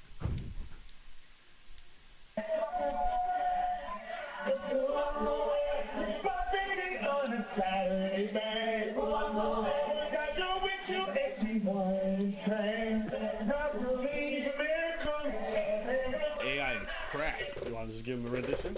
No. Come on, let the people, let our fans know. You know, when I said Dark Child, that when you know a song is going to be fire when it starts, you did the notes. Nay. Yeah.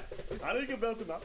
I don't even remember the song, to be honest with you, the lyrics. Yeah, of all the Michael Jackson songs, that's not the one that I would. It's black or it's white. It's kind of weird to me. It screams like you have a white wife. I do. Yeah. So I feel like you should do this. All right. Now this part is turning into a fever dream, and it's making me uncomfortable. It's so funny. Every time he does the little dance with his feet, they cut away from his feet for some reason. Well, they don't want to show it. They just don't understand. Because his sneaker game is crazy. Probably they don't want everyone at home to feel stunted on. Weak and too loud. Distracting. But okay, we give it up. We honor Omelette. Yeah, somebody said he's no Enrique Iglesias in a good way. That's a compliment. Right. Yeah. He's better. You're better than Enrique Iglesias.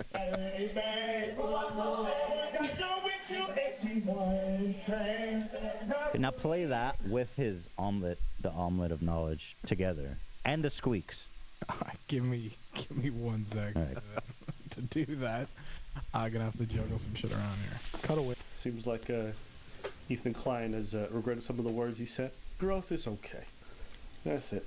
And as far as I'm concerned, you know, him throwing shots, I don't even mind it. If you want to just crack jokes about people, call them silly, call them a little stunted, go crazy. Go crazy. All right. So I'm not even butthurt. I know a lot of folks sent me this. Can you believe what? Whatever. You didn't say anything. You made fun of some things. Who cares? We make fun of things all the time. It's okay. It's okay. So that's what It's I think okay. about it. I'm not going to get upset because they're insulting preach. No, it's fine. It's fine. Now, if there was me, nigga, we got a problem. You can't be talking about me no omelet, bro. Huh? You can't call me no omelet, bro. What would you have done? Nothing. Yeah, of course not. Huh? What you want? But I would have been upset because I'm sensitive. You're not sensitive, but we're not gonna go over that shit. Anything else you want to say? Omelet? No. Call me omelet again. What are you gonna do? What are you gonna do? What are you gonna do? Shut that camera off. Yeah, what are you gonna do? What are you gonna do? Yeah. Okay. So this comes from the What UK. the fuck? Brendan Kavanagh. The guy likes playing the piano. He's got a YouTube channel. It's really popular. And so he was playing in a mall at a public piano, which anyone can have access to. And this is what ended up happening. Can the Chinese Japanese ever go? Oh yeah, of course, we've got the Chinese here. Did you advocate because we're here fit for Chinese TV as well? Oh yeah. Yeah, did you film us all of us in your cameras? I don't know. Are we allowed? No. We're not allowed. Yeah, so We're not allowed. You're not allowed because we're for Chinese TV. Oh, okay. This is non-disposable. It's not disco. Yeah, not disposable. Okay, so these people, I guess they're celebrating something from China, maybe the New Year, and they're like, you can't film us. But they're not filming them. I'm just telling you what they're saying. And I'm just telling you what I saw. Fair. I'm gonna hit play.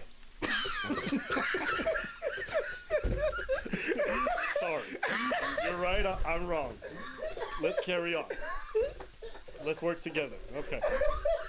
I don't want no problems, sir. I'm a good man. Sorry.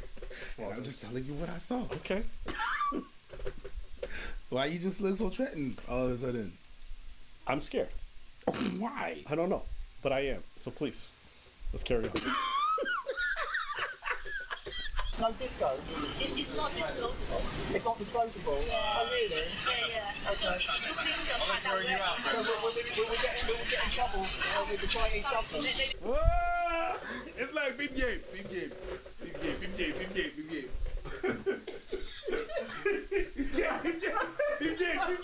I already know what you're gonna do. Excuse me, you can't film. What are you doing? Excuse me, are you filming right now? You can't film me. You can't film me. Excuse me. Are you filming me? You can't film me right Are you now. filming me? Stop. You can't stop filming me. China doesn't You're approve. putting the camera in my face. I don't appreciate it. Taiwan's not a country. Don't. Yo! No, I don't know. But he said you're not Japanese. No, I'll put you in prison, mate. So just say that according to the Chinese law, we're not allowed to film you. Is that right? So basically, Yes. we will much appreciate it when you are, whatever you're doing, that you don't put our face on TV. Then get your face out of there! You put yourself next to the man being like, I don't want you to film my face. No matter what you do, make sure you don't, don't film my face. Don't film my Sir, face. Please stop filming me. Don't film my face. You can't do that. If you don't get the fuck out of here, All right. you can't invade my space like that. I'm not Taiwan. Okay, so what will happen if Just don't do it, please. I will really appreciate that. We just very sensitive about this issue. I'm really sorry. But we love your music. We want to stay here for a lot longer. I mean, the only thing is, it's just like there's other people filming as well. And that's absolutely fine. That's the other people's business. They can make their own decisions. So, That's absolutely so fine. how come Sarah? The only issue It's I've just got. not us, please. Just not us. No, but what I'm saying is there's other people filming you as well. Oh no! It's just make sure that we are very secure in the reason that we don't want our voice or picture being filmed, and then that's just the relationship between you and me, you and us, basically. What relationship? Just now, we are very, so I'm gonna repeat that. All of us, we cannot share our images online. Right. Yeah, there's no reason. That's our choice. That's our right. Oh, so it's not a legal thing? It is a legal thing because this is our right we're protecting, and we don't want our voice or images to be revealed online. No, it's not. You can't be in a public place and demand privacy. It's not the way it works. Now, people can go and film you actively trying to and then use it for commercial purposes. But if someone's filming something and you're walking into the frame, they don't really need release forms because you're in a public space. That's the way it works. When you live in a free society, that's how it works. This motherfucker was over there, and now he came all the way from over there to over here, speaking in the microphone. Just make sure that you don't film and we don't listen to our voice, and we don't. And then you. No, sir. No, sir. Welcome. This is called freedoms and rights. You don't like them, you go back to China. Suck a dick. Really appreciate it. This is not your fault, obviously, and this is not our fault, obviously. That we have our own agreement with other people that we cannot be shown online. Yeah, so sorry about this. So who's allowed to record you then? Just making sure you're not recording us, yeah? Because if you are recording us, that when we are saying this, you're still recording, and then we will put a legal action into it. Oh, okay. Yeah, we will put a legal action Really? into it. For what? We will. Legal I'm action? sorry, this is the end of the conversation. This is our right we're protecting, and that's it. But what right? I don't understand. Image right. Image right? Yeah, we're not sharing this image Are you right. from China? That's not a question. The only thing we are arguing is that we are protecting our own image right. You're not sharing. But we're in public. Yeah, exactly. No sharing. So we're not allowed no to share? sharing. Yes, no sharing us. Share yourself, that's fine. No sharing us. Okay. No sharing. Please share me. Instigator. Appreciate it. Share me. Came out of nowhere. And I'm next to him. Oops. I consent. I'm really sorry. We're on a schedule But here. so me too, but we're in... Oh, I'm sorry. I'm so sorry. I'm sorry. I kind of screamed there. I shouldn't have screamed. Well, And listen. I'm just sorry. It's just that. It's just you on this. It's just like it just came to trigger some shit. I imagine if it's you just like when a motherfucker cuts me off and then stomp on the brake and say, if you were in such a hurry, why didn't you just fucking go, eh? Hey? I might if you were such in a hurry. Like right now, you're on a schedule. If you're so much on a schedule, eh? Get the fuck out of here. Nobody called you over. If you don't want to be seen online, maybe don't make a public commotion in public. Stupid.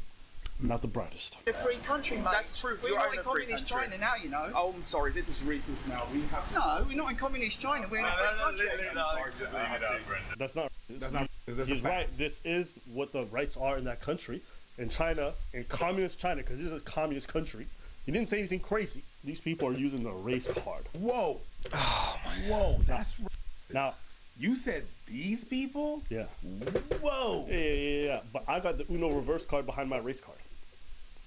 Yeah, right. You're right. Exactly. So you call me racist, I'd be like, well, you know what Chinese liquor store owners are like, and I throw that shit on the table. Wow. Yeah, you be in the hood with your little corner store, but I see the way you staring at me and following me down the aisle. Uno, reverse. Wow. Yeah, try to say something. You don't play that. No, I don't. My deck is full of race cards and Uno reverses. You can't beat me. God damn. Yeah, I lost one of my toes. You lost one of your toes? Just one. That's enough, though. Someone said something to me, I'm disabled. I use that card, too. You really lose one of your toes? Mm-hmm. Let me see. Yeah, look at my feet, baby. Yeah, look at my feet, baby. This is all a ploy to get you to stare at my feet for a few seconds. I don't give a You don't mind? No, you got beautiful feet. Okay, that's a problem. Uno reverse!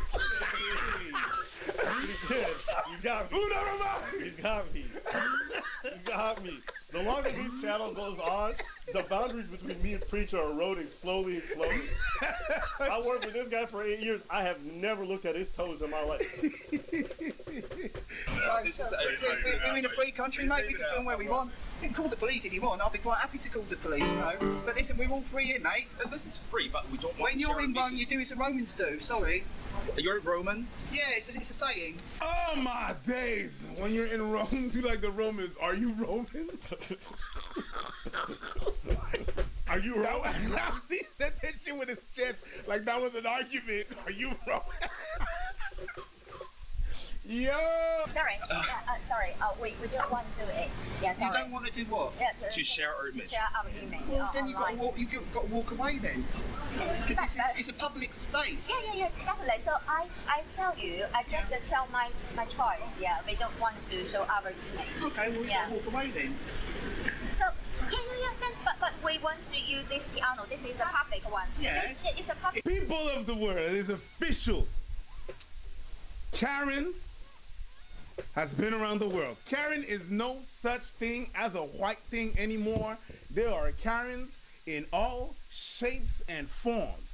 And this is a whole troop of them. But we can use it as well. Yeah. Yes, you can. Yeah, Yes, and anyone can film because in the UK it's a free country, That's and anyone but can we film. have image right. We Not have in public, in China, but we're not in China. No, I have my choice. I don't No, want but much. we are in Britain, Great Britain. We're not in China. I say I'm also British. I'm also British. Okay. thought I'm you also said British. I'm also British, but I don't want to use my image. You've got a Chinese flag there. It doesn't matter. Show me the Chinese flag. Why you're touching her? Stop touching her! Don't touch her, please. Do not touch her. Please, you are not the same age. Please do not touch her.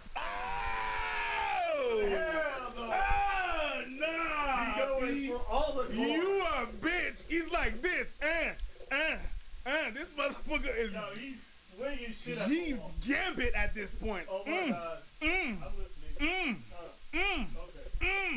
Flinging all the cards.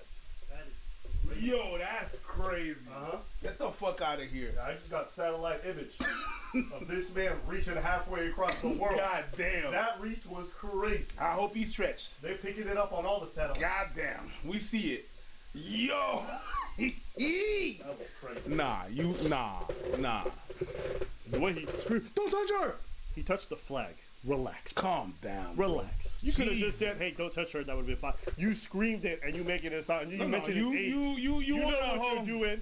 You're using this whole victim ideology that you also know probably wouldn't work in most of China, and you're using it here because you think it's an effective tool to get it what you want, because you know you have no legal recourse. Don't touch her. Please don't touch her. Please don't. Yeah, don't touch her. Don't touch her. What's the problem? What's the problem? Don't shoot it. Don't shoot it. Please don't touch her. Please don't touch her. Please don't touch her. Yeah, listen, No, mate, we listen. love your art. We love your No, you don't. music, You but just we are shouted at trying me. to have because You- you're touching my friend. I Are touched you her. allowing her to touch you? I touched the flag. No. I touched the flag. Doesn't matter. You are And approaching also, her with you're her hand. You're getting a bit aggressive. Oh, yeah, don't film me, but let me film. Look at the bitch in the back. Don't film me, but let me film. This that don't want to be filming, standing right here filming people. Ooh, if you don't get the fuck out of here. Right from the chest. That's beautiful. What? Right from the chest. She was so quick. Bink, get the fuck out of here. And it's so crazy because generally when Chinese people travel, they're some of the best behaved people. But then you see this shit and it's like, what the?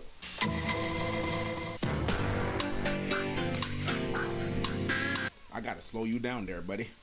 I know what you're doing. Do you? I know what you're doing. I love me some Chinese tourists. You trying to There's nothing better than when they bathe in their canals and their water fountains, let their and kids shit just between shit two anywhere. cars. Yeah. Yeah. No. I think we better leave this. Listen, mate. Yeah, I'm sorry, you can't touch her. Please don't touch her. Please don't touch her. Please don't touch her. Please don't reach your hands. Please say sorry to her. Well, I want you to Please say sorry to her. No, we're not in China, mate. That's fine. We're not talking about two race. This is not a racist issue. Please We don't just call want us to we're not in celebrate China. New This is Year. the moment that you're trying to reach her hand, touch her without her I permission. don't want to touch her at all. That's good. Stay away. Don't touch her. Well, don't away, touch and her. away Stay you away. go. We're in a Stay free away. country now, mate. Stay away. You're Don't not touch her. obviously Don't using touch her. democracy. Do not touch her. Do not touch her. I'm not touching Do not anyone. touch her. Do not touch her. I don't know why Do you not get- touch her. Do not touch her. Do you want to keep saying Do not that? touch her. Do not touch her. Are you miming me? Are you miming me? Yeah, I am, Are yeah. You're miming me. I am, yeah. You're miming me. Yeah, I You're am. miming me. I am, yeah. What are you going to do about it? Yeah! I'm also allowed to mock you. Yep. What you gonna do? What are you gonna do? Oh, hello, police. He's mocking me. That what you gonna do? Oh, actually, they do call the police. They better. Oh. Call him. You might be surprised. Watch. Wait for it. Yeah, I'm waiting for it. What's your name? What's my name? Yeah. What's your name? What's your name? Are you trying to answer or not? Do you want to answer? If you don't want to answer, that's your right. What's your name? Is it my right? Are you going to tell me my rights? No, I'm not telling you anything. I just want you to not reach your hand to my friend. And I don't want you to shout, mate. No, that's fine. If you don't reach your hand, that's fine. I'm not. Are you going to apologise? Are you in the Communist Party or something? Stop judging. Stop judging. Why are you calling us communist? Why? You got a communist flag. We got the flag of any country. Why are you discriminating a different country? I'm not discriminating. Why are you discriminating a different country? Why are you getting excited? Because you're getting your knickers discriminating in another country. How am I discriminating? You cannot say like this way. You cannot say like this way. Who are you? Who are you? Why you say like this way? Who are you? Who are you? So basically, they were filming, and it was saying, it was nice to get questions. So these videos are image. Is that right? I know, but we were walking around with saying, they're filming. Excuse me. Hey! The cop showed up. He said they're a public place. They're in a public place. If they're filming and you show up, they're allowed to film. Straight up. He's like, is this why I'm here? Yeah, he's already pissed off. He's already annoyed. He's already annoyed. Yeah, because cops get called for dumb shit on a regular basis. They get called for dumb shit on a regular basis. People call the police for things that are not crime. We should fine you because I'm here for that. That's public disturbance. They'll probably start shouting. Listen. Yeah. Come and talk to me. I'll talk to you. I'll talk to you, Kerry. I'll talk to you, Kerry, at the piano, man. Yeah, but can you just come and talk to me? I'll talk to you here. This is not to go on your channel, my love. Well, This is me talking to you. Well, listen, Kerry, we're in a public space. Listen, let me just have a conversation without with this doing in my face. Please. Kerry, if you're recording Listen. we record Listen, all the time. this is going on your YouTube channel. But I need to speak to you without this being on your YouTube channel. Well, what about what? We're in a public space. Listen, can I just have a conversation with you, please? Without your friend video. No, because the camera never lies. Good. Absolutely. He said a camera never lies. And he said it straight to her face. And let me tell you guys. And he's also allowed to fucking film. I think it's good to be diplomatic with cops. If you try to film and they trying to get you out of it, no. First off, they got body cam footage. They filming you. Why can't you film them? For your own protection, to make sure the footage never gets edited and you catch your perspective. I've seen them cut audio from body cam footages. I've seen them turn them bitches off. Keep your cameras on. You're still a human after all. You know what? I understand and I respect the job that you do, but you're still a human.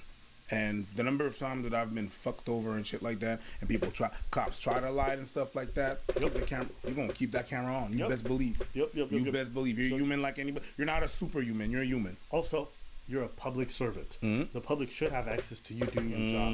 You may not like the scrutiny, but at the end of the day, our tax dollars pay your bills and pay your salary. So you should be beholden to us. So why shouldn't we be able to inspect you when you're doing your duties? Camera stays on. Good for you, Brendan. Listen, I've got my camera on. Okay, so I've got my camera. Let's have a conversation then.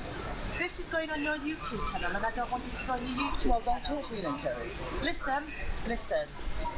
She's at Kerry, we're in Britain, we're in a public space, we've got a free country. The first of the matter is that you're shouting communist comments at the No, I said you're waving a communist flag. That's what I said. And the hands were meant to be going towards her, were you trying to touch her in that I was not trying to touch it, that's why I have a camera.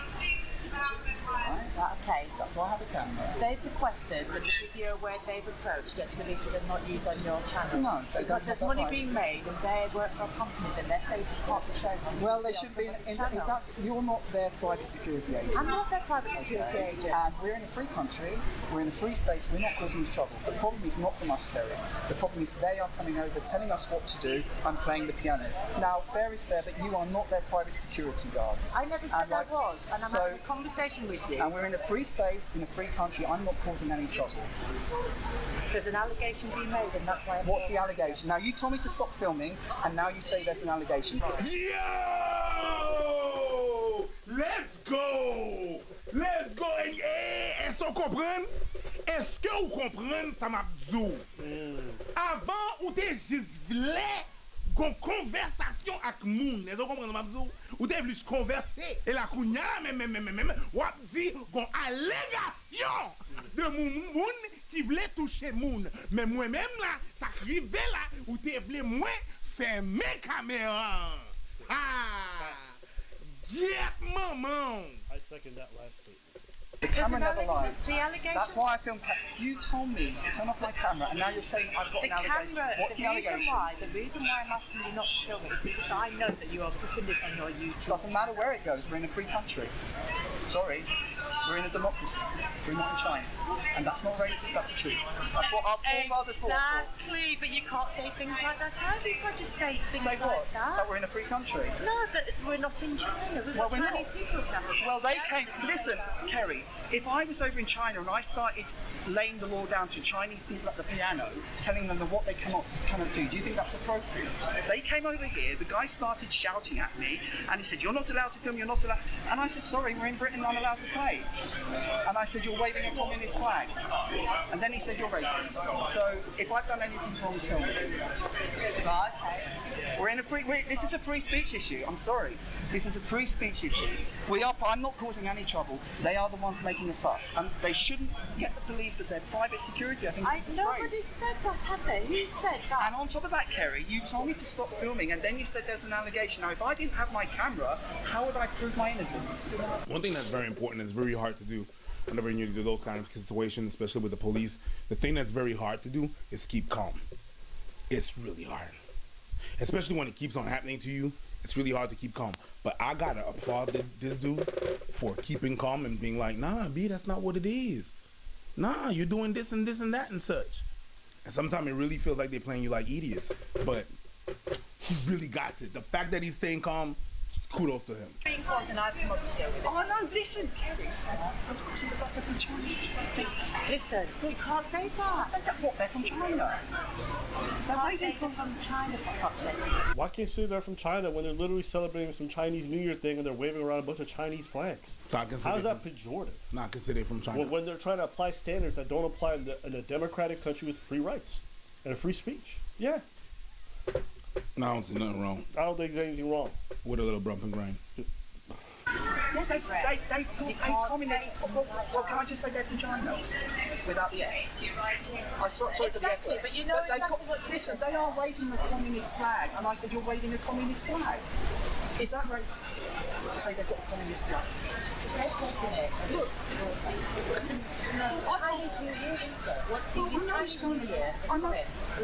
I've got nothing. Listen, I'm just playing at the piano. They stood by the piano. I was filming, and then they started laying down the law. I'm not filming. That's why the police get you. Because it's not your job. You should listen. You should tell them. I'm not telling them anything that you're telling me to tell them. Okay? Okay? Get on, play your piano. I'll have a discussion with them. Tell them we're in a free country. There we go. We're in a free country. Is anyone watching this? Do you see, we've got the communists here telling me not to do. I'm just going to play some boogie woogie. Is Matty England there? Matty, we need you down at the station. Look at. Live your life. You famous now? Yep. Yeah, you guys you wanted privacy? Well, you're not going to get it. Every reaction channel will be covered this. You famous now? I'll say this too, okay? After this man started getting a bunch of threats. Chinese people all over were starting to congregate, putting up pages to have his video taken down. They've been trying repeatedly to try to get it down. I know that the piano that was used here has been cordoned off and no one's allowed to use it anymore after this. So you can imagine. We can't have no nice things. We can't have any nice things. This guy was playing and then you guys were out of hand. Yo, make a whole big old fuss. And thank God he put that shit on YouTube so people could put the truth. You know what? Yeah, it is what it is. He did what he was supposed to do. And China does not play. They operate like gangsters. If they don't like something an organization says, the whole government comes down. If you recognize Taiwan as a free country, the government says you're no longer allowed to stream anything from there. They'll block you IP. They do a lot of crazy stuff. I've watched them handle these things this way, and they export their authoritarianism. Yeah, overseas. They do this with Hollywood movies all the time. Because so many Hollywood movies are filmed in China and so many of them rely on international box office hits and a huge market is China, you're not allowed to say certain things about that country in any of your films. You're not allowed to, if an actor in a movie says anything about China, the whole movie gets scrapped in terms of being played over there. So we should never allow these kinds of people to have a say in how we operate with our Western democracy. The same way, if they want to export movies that say bad things about the West, we would bring it. The other way around, they would never allow it. They would never allow it. So I have no qualms about people saying bad things about China. I don't support the country. I never plan on visiting. I don't even think I can because I've been pretty critical of China in the past, so I wouldn't even try. I wouldn't suggest it. I wouldn't try. Not even a layover. No, I'm very careful with that. Not even a layover. Nope. So that's how I feel about all that. So my thoughts on this, they're dead wrong, and I'm glad that the man was filming everything and he kept on filming it, because I've seen people delete their footage and regret it later on so many times. You do not stand to gain anything by deleting that footage. Anything else you want to say? Nope. All right. Think about it too, because if they come back and say this and that, and he didn't have no footage, it's a he said, they said. Yep. He said, they said. Because they got 7 friends with them saying he touched her, he put his hands. We all saw what happened. Yep. This man was just screaming for a performance. Don't touch her, don't touch her, don't touch her, don't touch her. She wasn't even stressed. Pulling every card. You're not the same age as her. Yo! Get the fuck out of it. So what, if he was a 30-year-old man trying to touch her, would have been better? You're famous now. Yay. Yo, I'm gonna make sure the motherfuckers are in the thumbnail too, stupid. Close your eyes, and then we're gonna bring your blind date out. Okay. Open your eyes. Hello. Hi. I'm Steven. I'm Julia. Nice to meet you. Hi. What? Come on, do it. Do it. Come on, do it. That was a yes. Do it. Hi.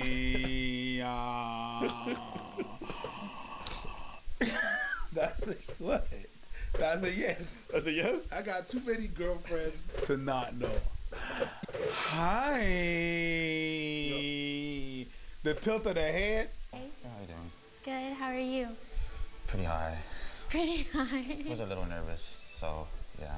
I'm not gonna lie, the girls are way better looking than dudes. And it is a different strategy. They brought some crusty looking, tatted up, pierced up, dopey looking dudes, and they brought girls who came out with their finest.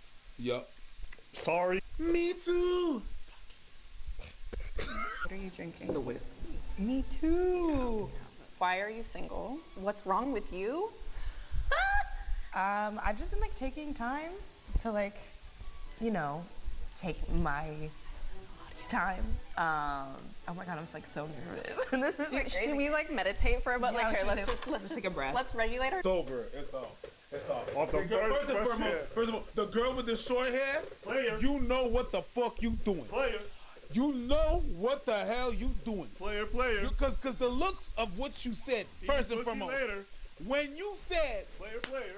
And what is wrong with you? The way you look, when you looked at her, you know what that meant? It meant, ooh, there is nothing wrong with you, baby. There is absolutely nothing wrong with you. And why would you ask that question to her? That was first. Second, whenever she said that and she felt nervous, you slid in. Oh, I'm gonna make you feel comfortable, baby girl. Yeah, give me a hand. Let's meditate. Whenever, this girl I'm telling you right now, when they initiate touch and the person willingly accepts right away, it's done. Dunzo. Why are you single? What's wrong with you? I just, like my peace. Like being alone a lot. I do like being alone as well. I'm more of a giver and lover, and sometimes people take that like for granted, and then they. Bro, get that soup out your mouth. Fuck out. Yo, frog ass, get the soup out your mouth. It sounds stupid, but that's the only thing I can think of.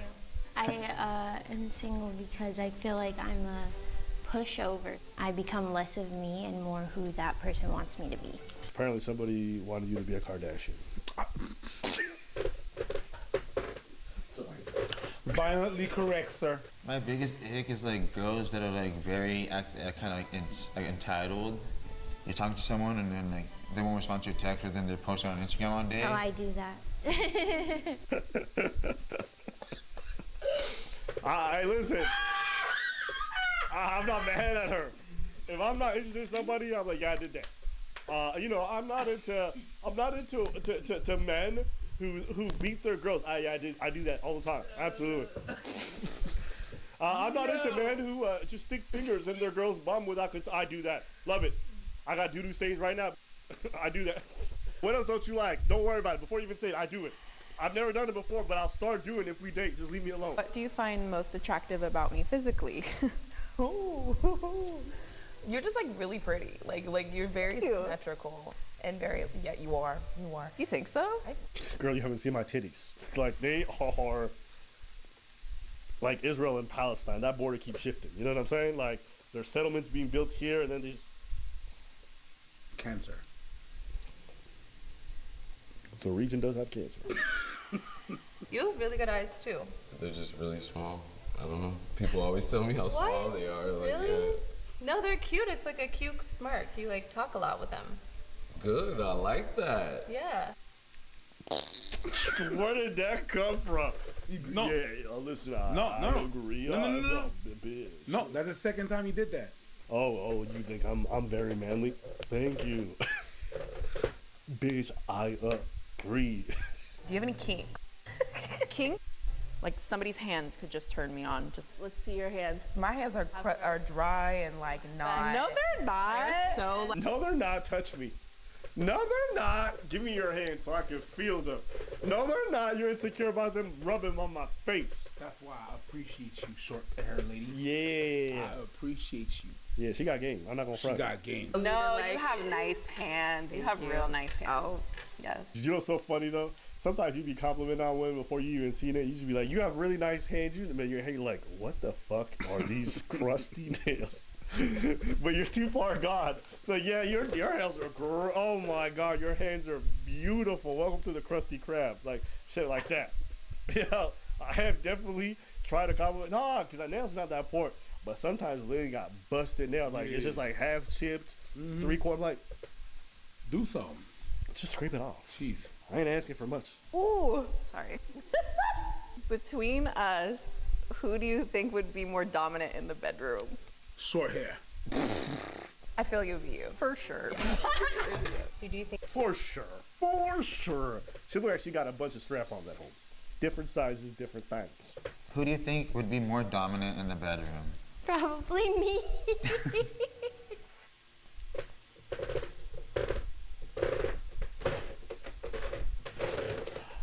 But no. Abba. I get it. Cause how is he gonna be dominant in the bedroom? Yeah, that's nice. You like that?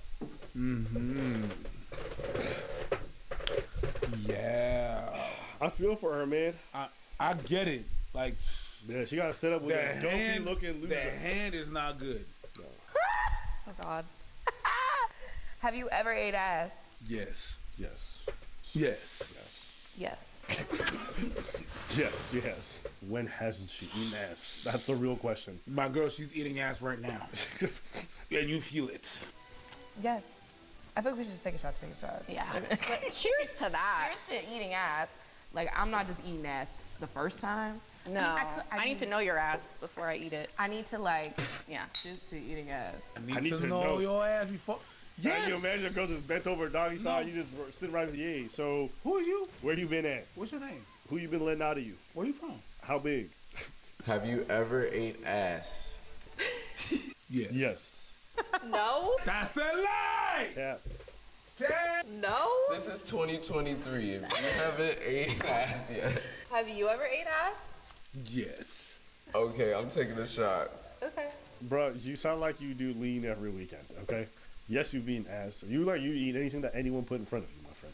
Sounds like you eat I don't know how they got two dopey looking. These are the two most dopey people I've ever seen on the cut ever, and they were both in the same episode. It is crazy. What's your type? Am I your type? I would say, like, yeah. Really? She tried to play it, but I failed so bad. I mean, I would, yeah. I've been in love before, and sometimes you fall out of love sometimes. That you can be in love with someone, but not still love them. And you kind of start seeing them more as like a best friend other than a lover. You fall out of love. Yeah. You love them, but you're not in love with them. Yeah, exactly. I have been in love, but the love ended because we wanted different things. That makes sense. Yeah, we fell out of love because we wanted different things. She wanted to just fuck me, and I wanted to fuck everyone else. We fell out. Sorry. Sometimes when people say stuff like we wanted different things, I just be asking like, what? Like what? She wanted an STD-free life, and I like to roll the dice.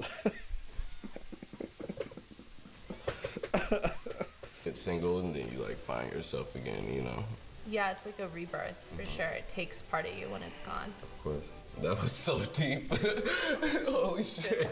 Have you ever cheated? Not gonna lie, when I was with my ex, I didn't realize it, but I think I was cheating the whole time.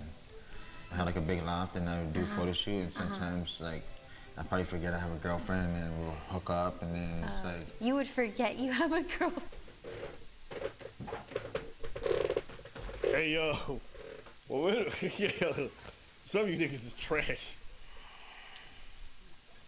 The audacity. I sometimes forget I have a partner. What? What? I have never heard that. I've heard a lot. I've watched 1 million+ videos. I have never heard I forget I have a partner. No, let me tell you why though. She was kind of like seeing her ex the whole time. It was like an open relationship. Sometimes we'll have like a break and then like. So it was like friends. We were on a break. Yeah. I have. Oh, no. I forgot that I had a girlfriend. And what do you mean? Like that's what? No, it was an open relationship. Then it wouldn't have mattered. Sounds like it. What isn't what you're saying? Cap. Sounds like you lied. Cap. Sounds like you lied. Cap. Yep. You're so high that cap is real. Shut up. Rate your oral sex skills from 1 to 10. 20. 20. Okay. 25. 50. I feel like every man says that, but they I don't know. actually. No, I give myself like a 5. 5.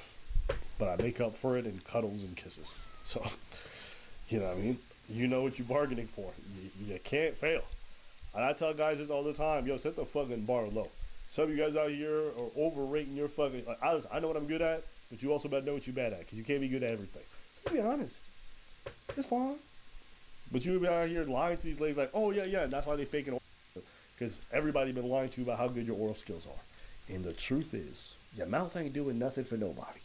If you were to seduce me, how would you do it? I wouldn't, and I'm gonna take a shot because the thought of it disgusts me. I'm gonna take a Jenner shot. Yes. Good for her. Yep, good for her. Kendall Jenner deserves better. Yep. Travis Scott's waiting at home. Yeah. Don't be with this dopey loser. Trust me, I didn't want to answer that either. Check, you got it. Just run it. I dare you to kiss me on the mouth. I think we both declare. And that's the thing about queerness, is you're either best friends or you move in together in a week. Why? What the fuck? I dare you to kiss me on the mouth with tongue. Cheers. Cheers, wait. He didn't even cheers me. I dare you to kiss me on the mouth with tongue. With tongue? I can't do With that, consent. With consent? That's Let's like a- both take a shot. Okay, let's both take a shot. Without tongue? Is there a Without vibe? tongue? Without tongue? I don't know. I don't know. This is fun. I think you're really cool. He's like me, but a boy version, I think. His Yeah, personality. I can tell like we can get along and be really good like friends and shit like that. You wouldn't kiss me on camera. No, not on camera. I feel that. I'm Let's take a shot. private person. Cool, high five. You're gonna high five me? It's not like a handshake. Wait, you rather have a handshake I'd than rather a have quick a high five? Yeah, I would Boom. have a handshake. Whatever, take the shot. Okay. Oh, well, nobody's fucking. That whole episode gave me the. Anything else you want to say? No. All right, me neither. Ooh. I'm calling out all the parents. If you're a parent and your child is in pre-K to elementary school to high school, I'm calling you out. The children today, I have never experienced, and I'm 22.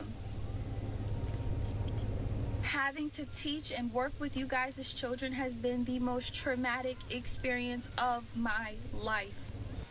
I teach 5-year-olds ballet. 5-year-old girls ballet. I have a class of 10 students. They don't respect any authority. You ask them, can you stand in your designated spot? They're telling you no and shut up. They're throwing things at each other. They're throwing things at other people, other classmates. You say, can everybody sit in their spot? I don't want to, I'm not doing that. You don't get to tell me what to do. You're not my mom. You confront the parent. The parent tries to argue with you and fuss at you because you tried to reprimand and redirect their kid. I told a young little girl, please sit in your spot. You're not my mom. You don't tell me what to do. Okay. When her mom came to pick her up, I said, hey, your daughter's having a hard time following instructions. And 7 times today, I've had to redirect her to just sit in her spot. Well, clearly she didn't want to sit. And mind you, this is a mom. Clearly she didn't want to fucking sit right there. So, I mean, if she's telling you she don't want to do something, why keep asking her to do it? You know she's not going to do it. What world do we live in? Like...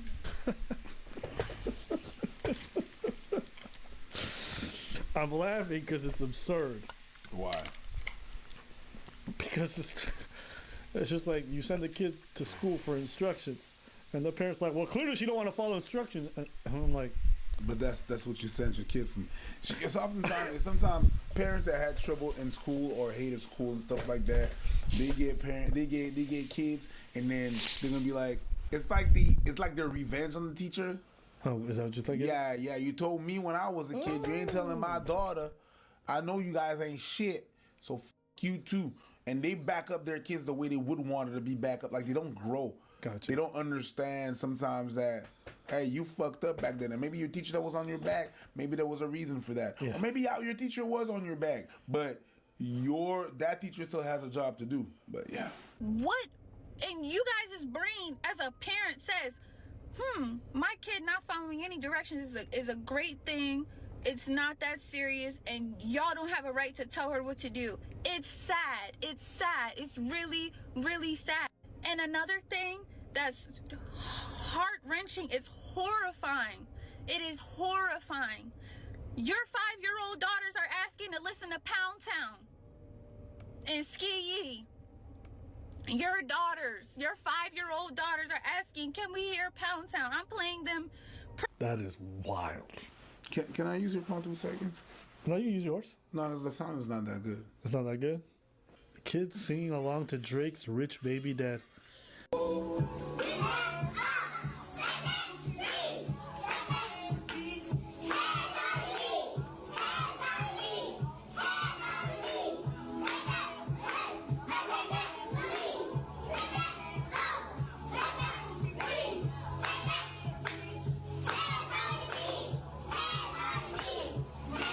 You don't know what that song says? Hands on your knees. That song says, bend that asshole.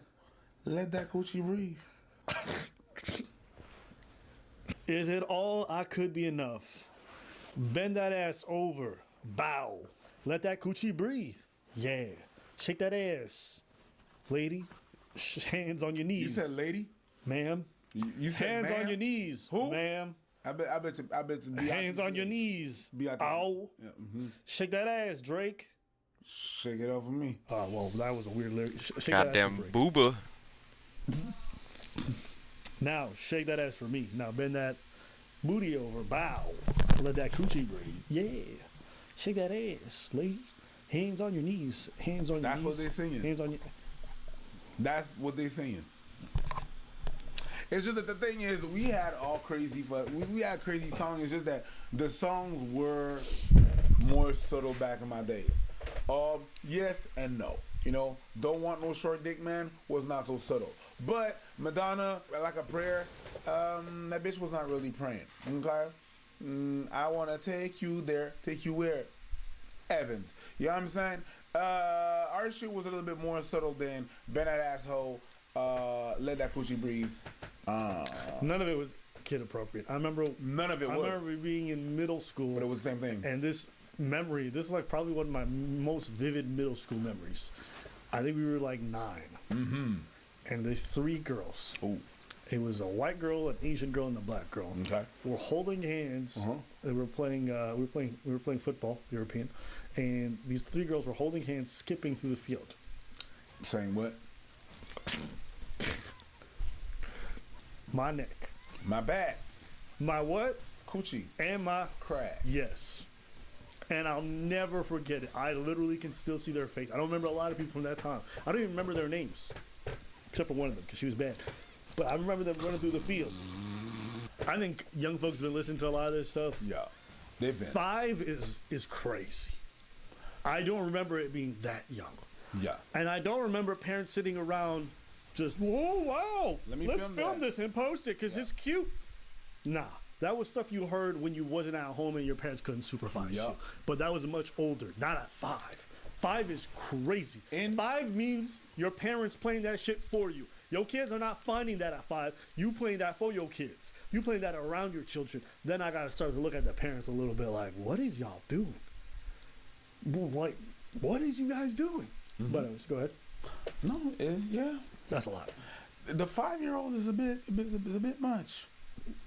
But your kids, the difference is really like the kids have access to a whole lot more. For me back then at 5, when I was 5, for me to have access to even hip hop, living here, for me to have the things I would have to do to just have access to hip hop, I would have my parents would have to want to drive to New York. That's what my family was. And we'd have to bring a tape cassette, a video cassette, VHS, and go there, press record, and bring that shit back home. All right? Not forgetting to bring it back. That's the extent I have to do to have videos from the States or videos like that. Okay? Now, it's mommy, give me your phone. And if it's not locked for parental whatever, which isn't, most of the times, they have access to all that. Listen. So what you listening to, your kids are listening to as well. Yep. Princess Tiana, ballet music. And they are asking me, can we hear Pound? You know what Pound Town is? By the name, it's okay. You don't have to tell me more. No. Pound Town. Yeah. Pound Town. Listen, let's just move up. My booty all round. I don't know what to do. I don't know what to do. And I'm so scared for these little girls today because this is the most insane agenda push I have ever seen in my life. It is so crazy how women can be so well put together, say so many smart things, and have those ugly nails? fucking nails. Yeah, It is like I'm with you, and then I see the hand. I tried ignoring it. I can't. The minute I saw the nails, I was like, "Oh boy, here it goes." Because they feel like they also put it in front of their face. I was gonna be tripping, and here he is tripping right now. Okay, you know what? I'm gonna keep my mouth shut. I'm gonna stop talking about the nails. You can talk about it. But, for the fellas watching, did y'all not think the same thing as me when y'all saw them nails? No. And it's like, man, you so well put together, everything. Mwah. There's some people. And those nails, I'm just like, okay.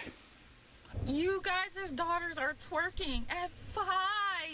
5. Where's the parenting? I'm gonna be honest, that's a super American thing because yeah, it is. When I was even like, I just saw people twerking all the time when I was in like Miami or even Los Angeles. Like it was really random. And not even just like black folks. I saw Latinos. It's just like there's something about them. They just like twerking. It's Miami. Everything. I remember going to one party. And we were just twerking. There's like the music is off and they still twerking. And I'm just like, this is really weird. I've traveled. I've been to a lot of parties everywhere. They're like, we twerk anywhere, anytime with no music and music. That is a uniquely American thing. Sometimes it's just when they're happy. They want to put a hand in the air and go high. Once you hear high, sometimes I don't have to turn. I'm motherfucking twerking. When they go high, ooh, shit. Oh, this drink is busting hot. The minute I hear high, I'm like, this bitch is twerking right here. Yo. Exactly what I did. Get that shit. The minute like you ever having a conversation with someone, you just look and they're just twerking. Yeah. Like, there's no music. It's not even a party. It's like, okay, y'all different. That's all. How was your trip? Oh my god, it was so much fun. We had so much fun. The fuck is wrong with you? How did? When did twerking become punctuation? What the fuck? I just asked you a normal ass fucking question. So twerking is no longer a dance. It is punctuation. It is a word. I know, bro. It is an idea. It is a philosophy. I know. It is a lifestyle. Yes. So so you went to that restaurant? How was it? Oh my god, we had like the best ribs. That was the bomb shrimp. It was just oh my god. What the? It was so fun. I'm like, what are you doing? What happened? What happened to the word good? It was good. No, it's like what? And you know exactly what I'm talking about because you're laughing like that. You've seen this shit. I practiced it. Why is you guys' 5-year-old's daughter singing Pound Town?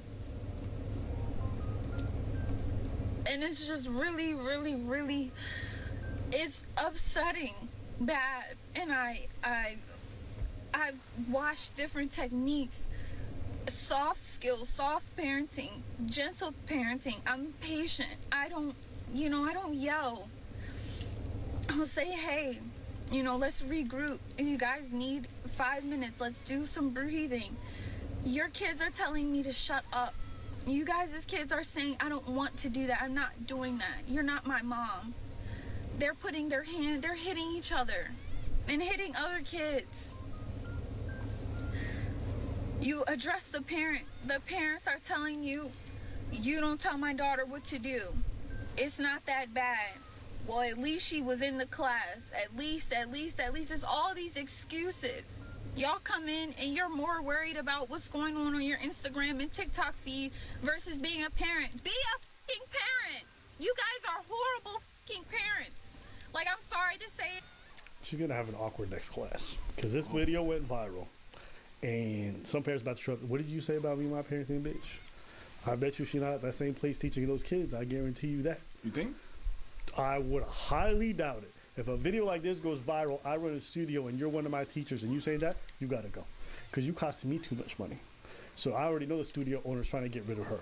I know the parents are complaining because this shit went viral and they know their kids are in her class. There's no way. Ain't no way. This went super viral. Yeah. Yeah, there's absolutely some people who don't parent their kids.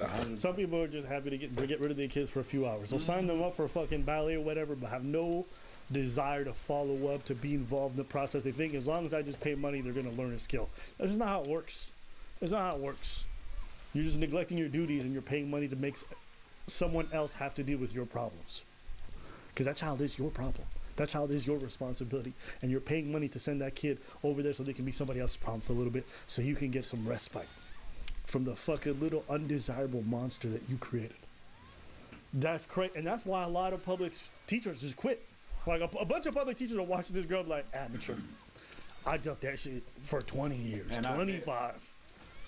And they just quit because they said the pay is not worth dealing with these. Sometimes it's not even the kids, it's the parents that they be mad at.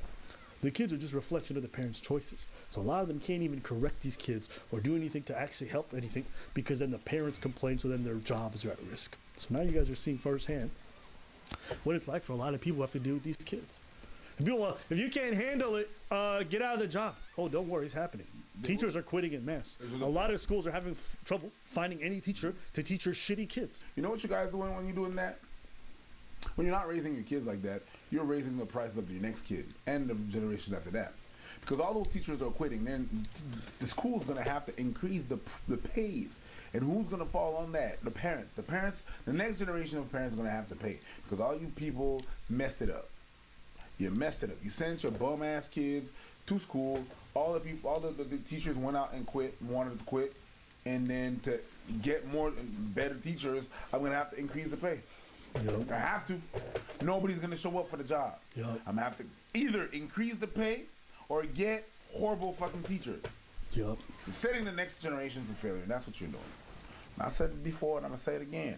Some of y'all motherfuckers don't want to be parents. You want to have kids. That's maybe one of the best slogans that we have on this channel. Absolutely. And that is 100% a fact. I've seen some of you little pieces of shit roam around the street. It's crazy. They cannot function in public, and that's your fault. It's really bad to say to someone, and people really take it badly when you say, oh, you're a bad parent, you're bad. Some of you are. Actually, a lot of you are. There's a lot more bad parents than good parents out there. But you know the best part is you can turn it around.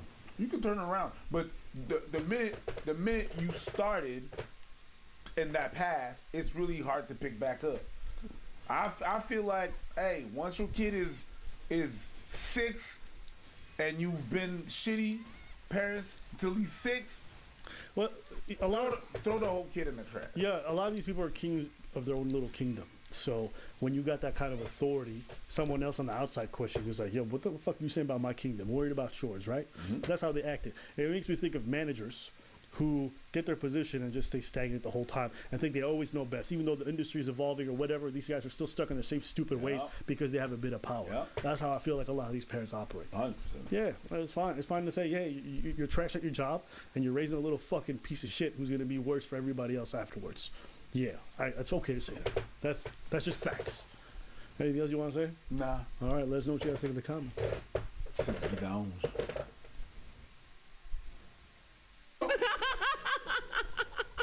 Why did you press it? You're just not physically attractive.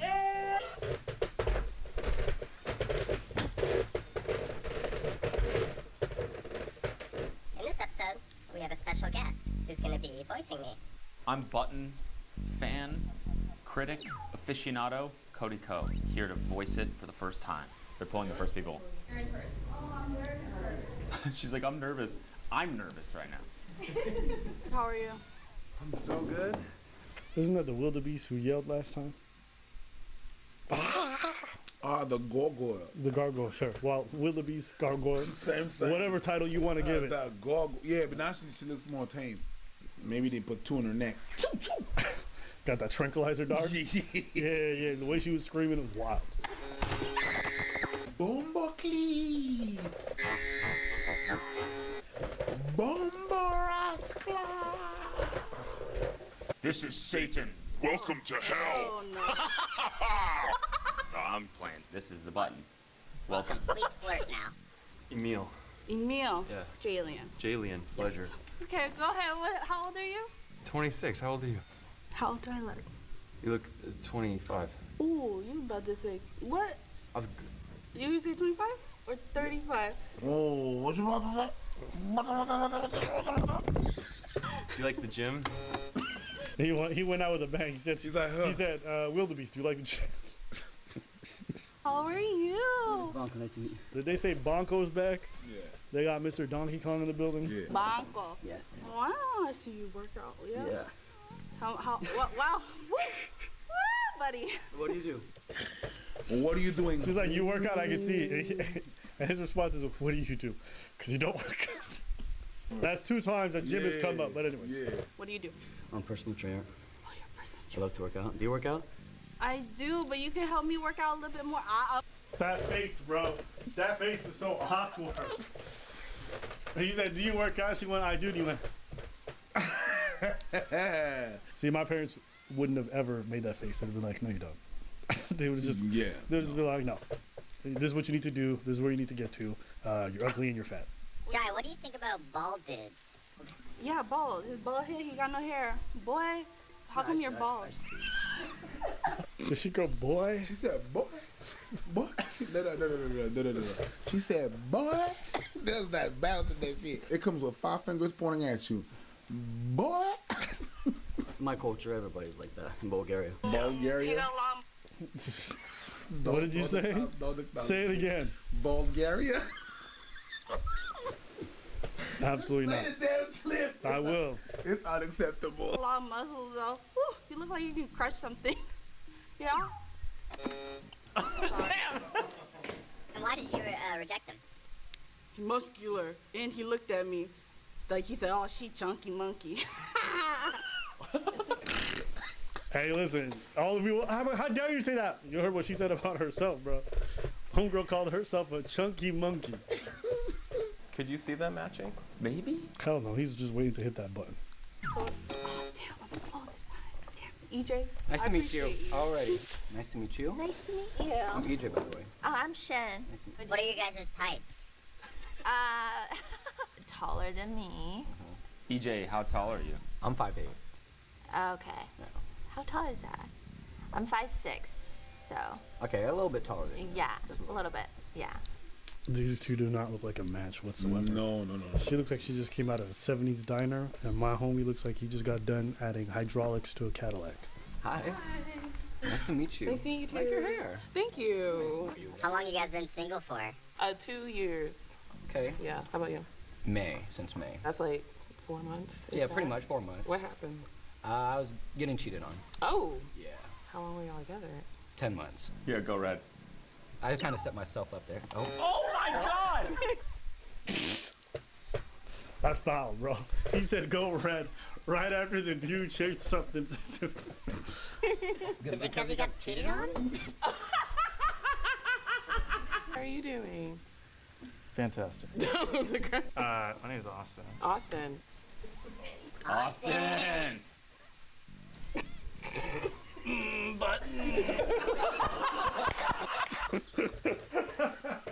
Yo, Austin be getting me every time this guy's on camera. Anya, how often do you change your hairstyle? Every day. Every day? What does that mean? It means it's a wig. It means it's a wig. Are you into that? I mean, is that color in it? Are you just doing different No, I have a bunch of wigs. flows? Oh, okay. Mhm. Yeah. Diversitile. Yeah. Austin says that it's a red flag. Did you really say But that? this is a wig. That's different. Like, it's a little different if you're coloring your hair like every month, but this is a wig. What does that say about people if they're coloring their hair every month? Usually means they're going through some shit. Okay. Through my experience, they're coloring their hair very often. It's not really. Oh, you were too slow.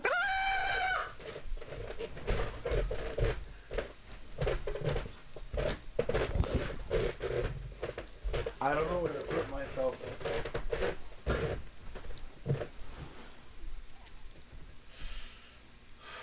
Look at Cody's face.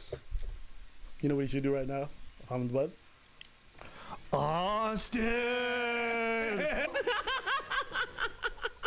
Why did you press it? You're just not physically attractive.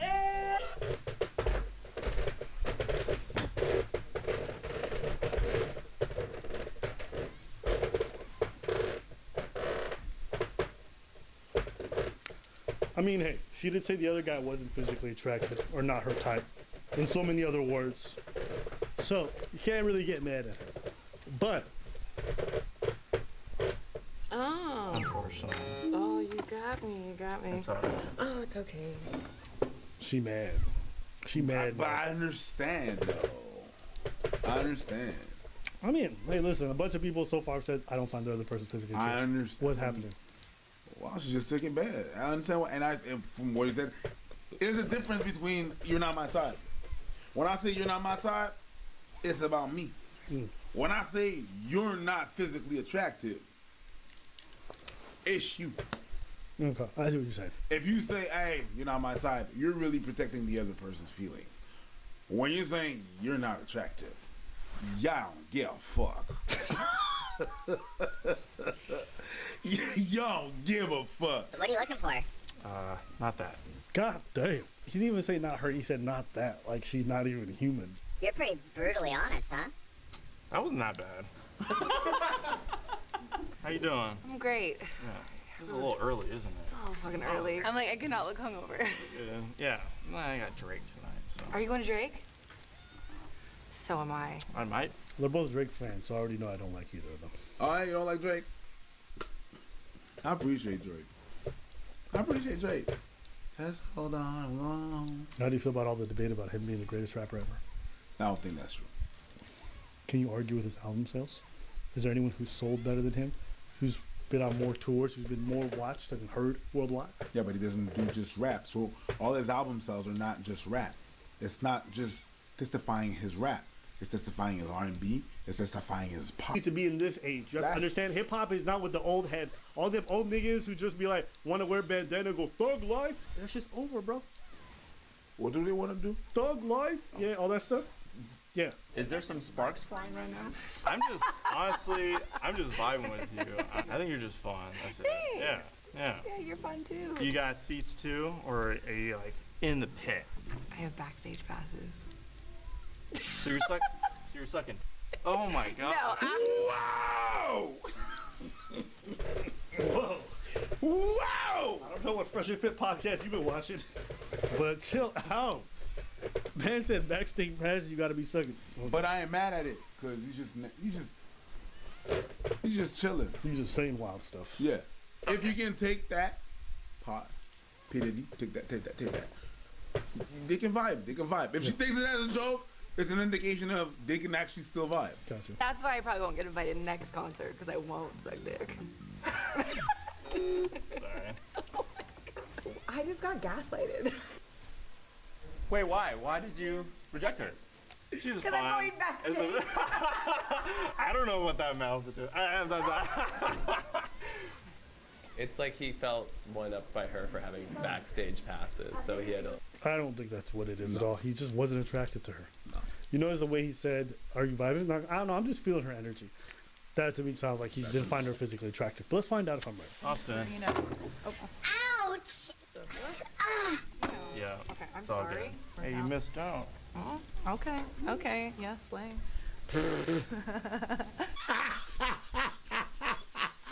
Yeah, slay, whatever. I hate the word slay. Yes. It's just funny to see things from like drag culture and just make it out to like the most mayonnaise filled tables. Just to be like, oh, you found $20 on this floor? Slay. It's like, yeah, you know, so I told him to leave and he left right after. I'm like, oh, thug life. It's like, oh my god, you guys are insufferable. Yeah, it's like so corny, aggressively corny, like invasively corny. That's like an invasive species of corny. Like they're encroaching on words that we're finding neutral and cool, and then making it so corny, like this is revolting. Aggressively corny. Can I do ASMR on you? Sure, actually. That might feel nice. Ugh. Oh, you like that? Can you moan again? Can I? Me? No.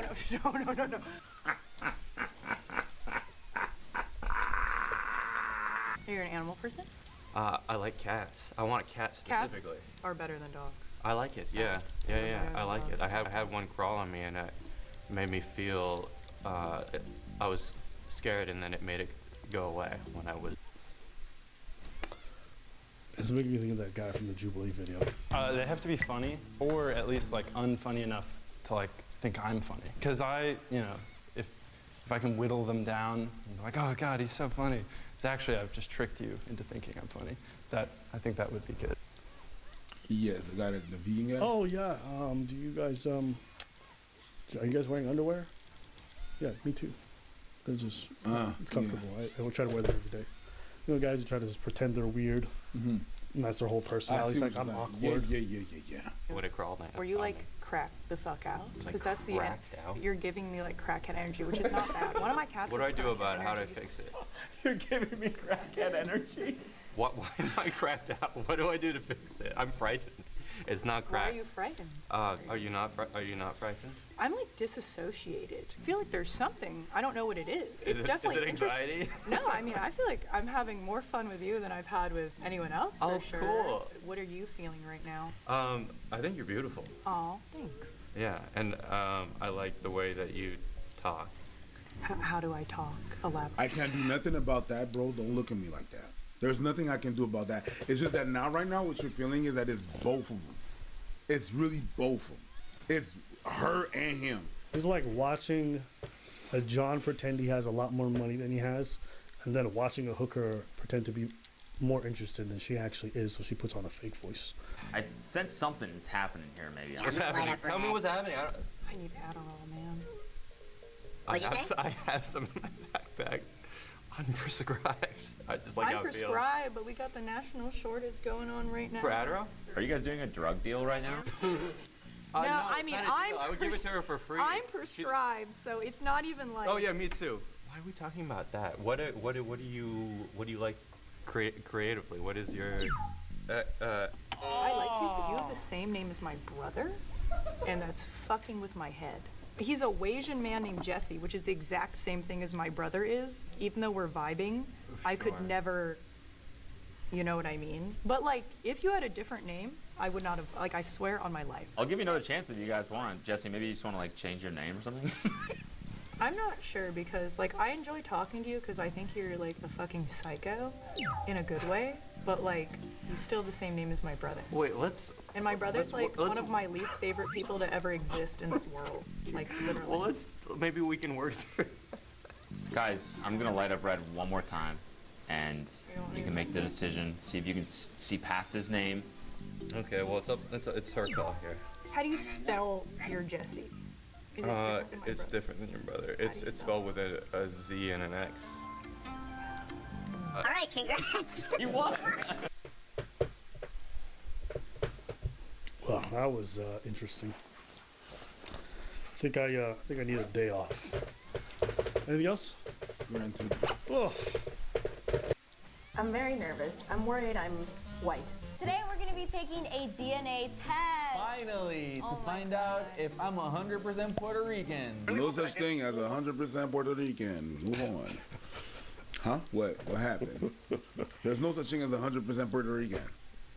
Puerto Rican or Puerto Rico is just another bus stop in slavery land. If I take a DNA test, my DNA is not gonna say 100% Haiti. It's not. I wonder if mine would say 100% like sub-Saharan Africa. Most of it, probably. What? I'm looking at your DNA test. What do you mean? Your forehead. Facts. No, I'm actually curious because, like, I think the difference between you and I is that you come from a slave colony, like, you know, originally your ancestors. And you come from a fucking country that never been colonized. Right, but there's also been a lot of trade with foreign countries. Maybe once, like, for 10 years. Right, But so still. the question would be, like, I wonder what that would look like. But I'm just not comfortable doing a DNA test because I don't want to give my DNA to these companies who apparently are allowed to resell them and do whatever they want with them. Because I think I remember hearing about the FBI using one of these things and gaining access to somebody's DNA through... I really hope that I get full 100% Mexican, 100% Mexican. If I don't get 100% Mexican, I'm gonna be sad. I'm from the DR and Sri Lanka, so like there's some black in there, but my mom's last name is very white, so something weird probably happened there. I hope that I'm Bad Bunny's cousin. Imagine. I want to know like how much like indigenous I have. That's like the main thing I want to know. So first thing, let's open these. Spit into the funnel until the amount of liquid saliva reaches the... That's so much. It depends for who. Yeah, but generally we like it for DNA purposes. Oh, hell no. To what line? I don't know if I have that much in me, you know? Ready, set, spit.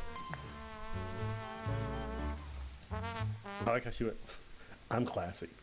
You're not. You're still spitting, baby. You're still spitting on scam. Yeah. If you suck, but you cover your mouth, you're sucking. Facts. Okay, that's it. So now we have to close this. Now we're gonna ship it. And we wait, I think 3 to 5 weeks. Imagine there's just some fucking creep somewhere out there be like... Like, technically, they only need a small amount of the DNA, but this guy's just like, all We're these gonna put dumb this whores. in there and there and there. A bit for me. All right, next one. If I was definitely some creepy dude who wanted to get like an OnlyFans girl saliva, I'd be like, hey, I work for a gene company. Just send us a tube of your, and I can get it for you for free. Don't you want to know where you're from? As soon as that shit gets you like exclusive OnlyFans content. Okay, so it's been about 4 to 5 weeks. We finally got the results. I'm super scared, nervous. I'm excited. I don't know. I'm anxious. I don't know what I am. I'm having an identity crisis. You're gonna be very European. Yes. You're gonna be very European. Yeah, DNA test is gonna say white. Yep. I'm very nervous. I'm worried I'm white. You're worried you're white. But it's just funny seeing these people like terrified about the idea that they might have any percentage. Yeah, it's like you might be, if you're Asian, you might have Genghis Khan in you. It's okay. Because motherfuckers was f***ing. And also just peep it. Like, yo, do you think anybody comfortable out here but like, I'm terrified I might have some black in me? It's like, okay. I mean, some people were terrified. Yeah, but they can't say that shit publicly. Okay, what do we do? What do we do? Oh my gosh, I'm 71.9% European. Hey. Yeah, we can tell. Yeah, we can tell. Hey. Spanish and Portuguese, 69.8. Okay, Rosalia. 0.3% Italian. No wonder I like pasta so much. Why is this like the most broadly said. like white DNA test? Cause you're white. What he said.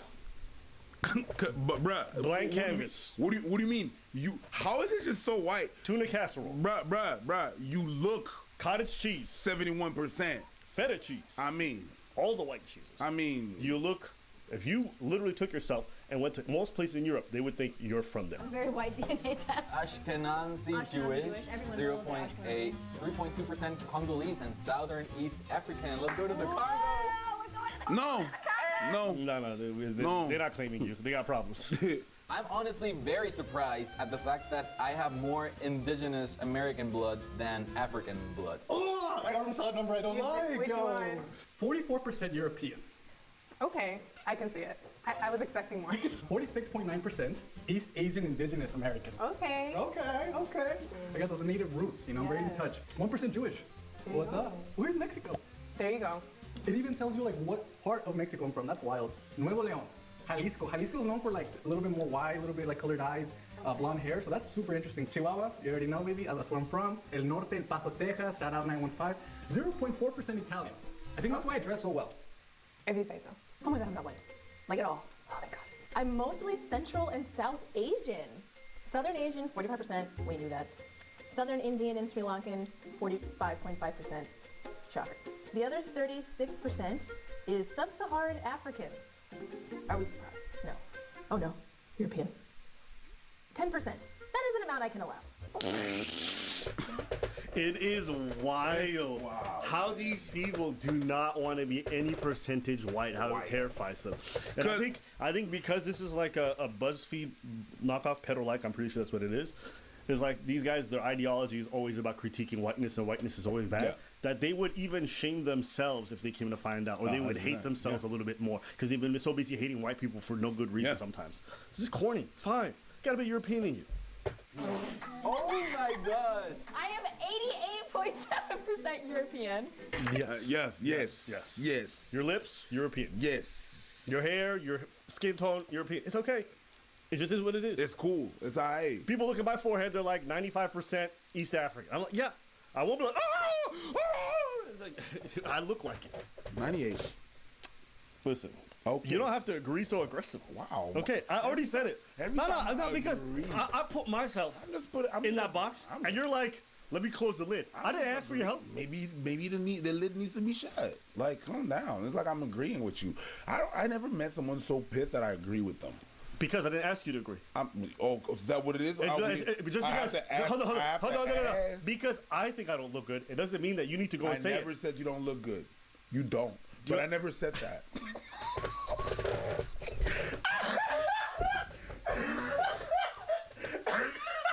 Why you big?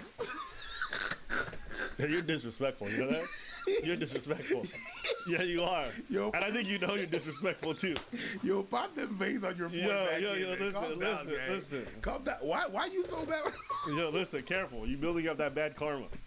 Why you mad when I agree with you? This is how hurricanes happen. Oh my God! It's a butterfly effect. I just agree with you. You do a bit of talking shit, and then all of a sudden, people back home gotta get blown away. It is. It's not. Calm down. It is. Stop being like that. Have you seen the comments? You really think that motherfuckers think you ugly? Have you seen the comments out there? It don't matter what they think. It's how I think, and you agree with how I think, and that's unacceptable. I can't agree with you. No. What? Huh? Listen, all that matters is like you make no sense. If I say critique myself, you don't have to just agree I'm not aggressively and fast. Like you didn't pause. You be like, you are ugly. Whoa! I never said that. I said you are ugly, but I never said that. I also said I never said that. And you have a big ass forehead. See, this is why men are insecure, because we have friends like this in our life. Friends. 85.4%. So no Italian. No Italian. Interesting. I'm gonna call my mom about this. And what's the first state in Mexico that pops up? Jalisco, Mexico. Viva Mexico! Yeah, Jalisco, Mexico, because that's the place where white people are. But you don't understand that you're white. True. But if it was white from Jalisco, then it's okay. But if it's white, then it's no okay. No bueno. If it's white European, no bueno. But if it's white Jalisco, a little bit of salsa in there, a little bit of spices. So that's good. That's weird. Yeah. Please. Okay, be reported. We don't want to kick you out from the team. 40.9% East Asian and Indigenous. I wanted 70 or 80. You're 4% less colonized than I am. Congratulations. Oh my God. Yo, throw your phone. All right. From Spanish and Portuguese, 27%. Welcome to the team. Northwestern European, British. I can see that, the class, the elegance that you carry yourself with. It is so funny that they hear English and they're like, oh, the elegance, the fucking. It's white. It's like, bruh. It's white with an accent. These guys always talk about like racism and like colonize, but like you're literally engaging that behavior yourself. Yeah. With stereotypes. So what? So like when you think of elegant or sophisticated people, you think of British. First off, I've been to Britain. I've been to England. God damn. Okay, they're some of the raunchiest, nastiest, most dirty-minded people you could ever imagine in terms of their humor. It's not because they have a queen that they saw it's sophisticated. Listen, go see the motherfuckers drink. Oh. There is nothing sophisticated or classy about a lot of these people. Oh, fuck off, mate! I'll spark you in your face, blood. Okay. From Nicaragua, I have Managua. What? I'm from Chinandega, which is number 3. Mine too. Okay. Okay. All of El Salvador is lit up right now. I've never been to El Salvador, but I have like a bunch of departments that were connected to me. They call them departments? They don't call them cities or states? Well, in Nicaragua, we call them departamentos. So. Not states or cities? No. We had an ancestor from Lebanon. I don't see Lebanon here, so somebody like. Unfortunately, I did not discover that I'm Princess Diana's long lost relative. Unfortunately not. Or a long lost royal. What surprised you the most? The 44% European. Oh my gosh. Like, no offense to the Europeans, to my vanilla friends out there, I love all of you. Finding out I'm white. No offense to the white people, like you guys are fine. I just don't like just finding out I have anything in common with you disgusts me. I'm not. No offense. No offense. No offense to all my black people. Just finding out I'm part black, like it makes me really upset. Something just.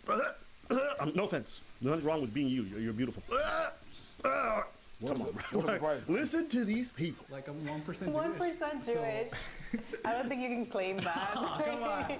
I mean, you just say you're Mexican, and I'm Puerto Rican.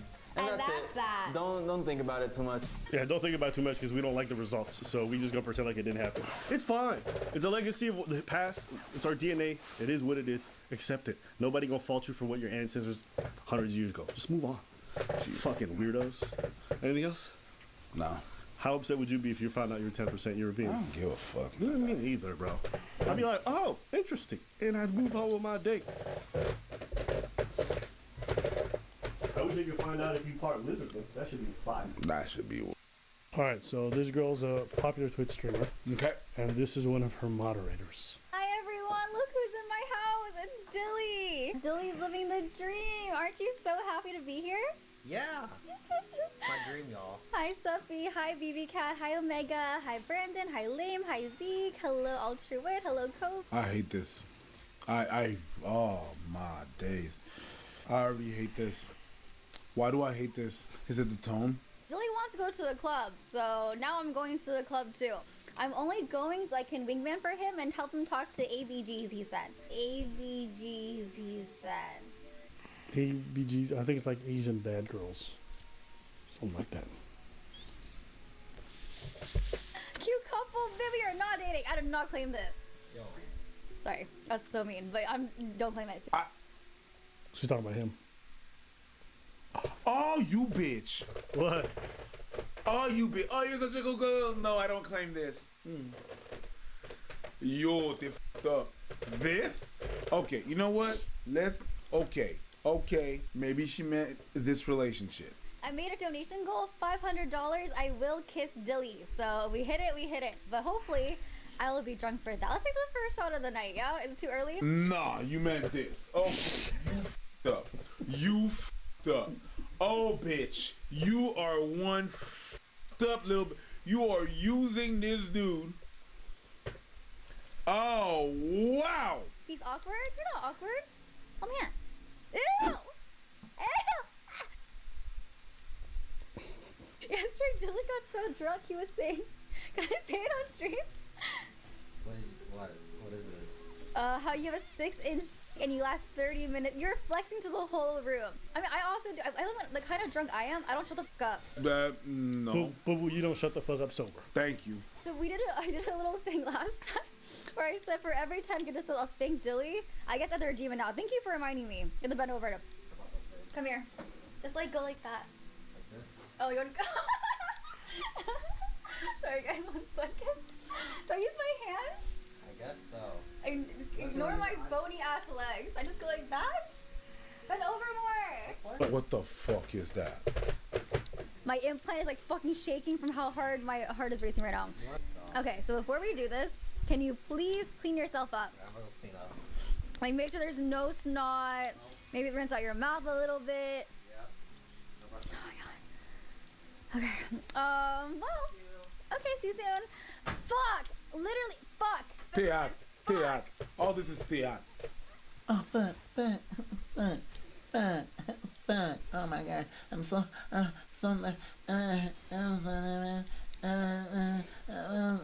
Nobody put a fucking gun in your head, you dumb. And on top of that, it's your idea. You put it there. You know damn well what the fuck you doing. Theater. That man dumb. Susan, shy ass, she ain't dumb. Alright. Fred, vai, pai. You did that. Sorry, one more shot, guys. If you ever want to get drunk really fast, just have to kiss Dilly. You will be fucked up by the time the night's over. All right, come on. Okay. I need to wash my mouth. Jesus Christ.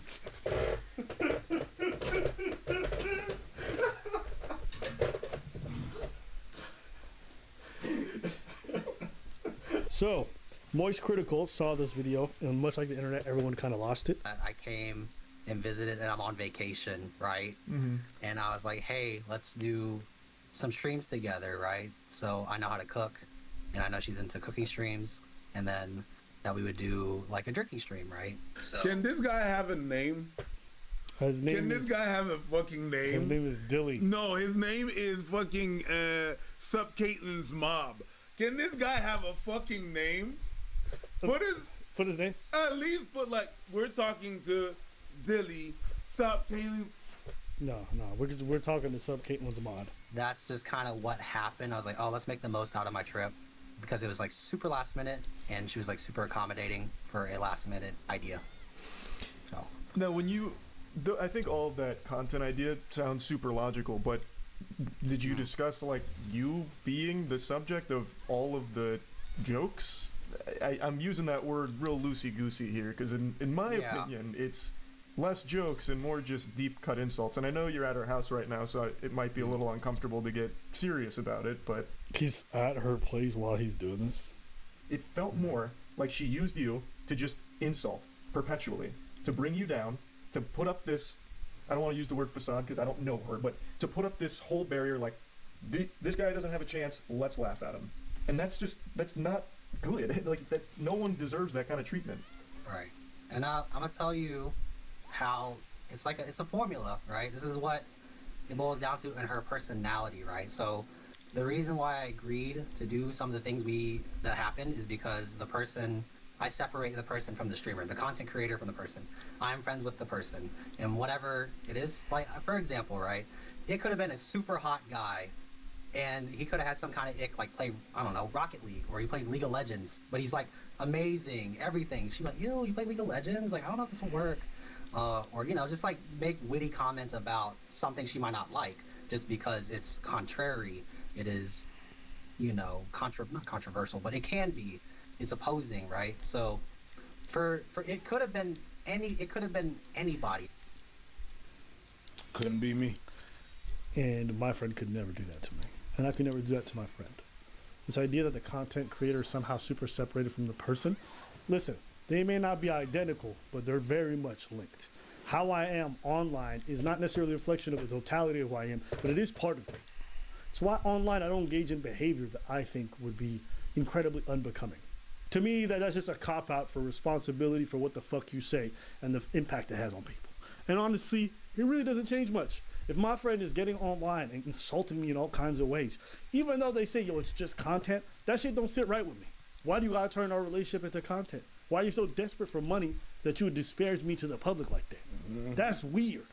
That reflects on your character. Mm-hmm. Anybody who treats their friends like that, it reflects on them too. It's one thing to roast each other playfully or whatever, when you're just out here making this person seem like a fucking dork, and you constantly talk about how disgusting and revolting they are.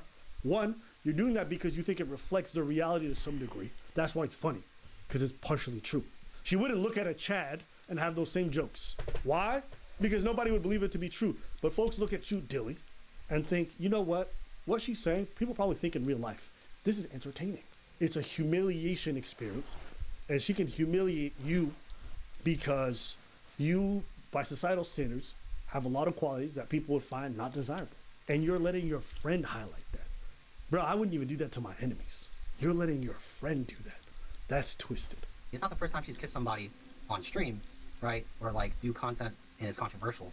So it just happened to be my turn. I have to set my feelings aside and just understand if I'm gonna do content, that it's what it strictly is. It doesn't but it doesn't have to be that way. Why did you even have to say, I have to put aside my feelings? What feelings?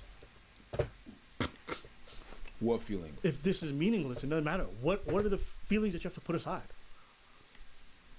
It's just content, right? It's not. It's not.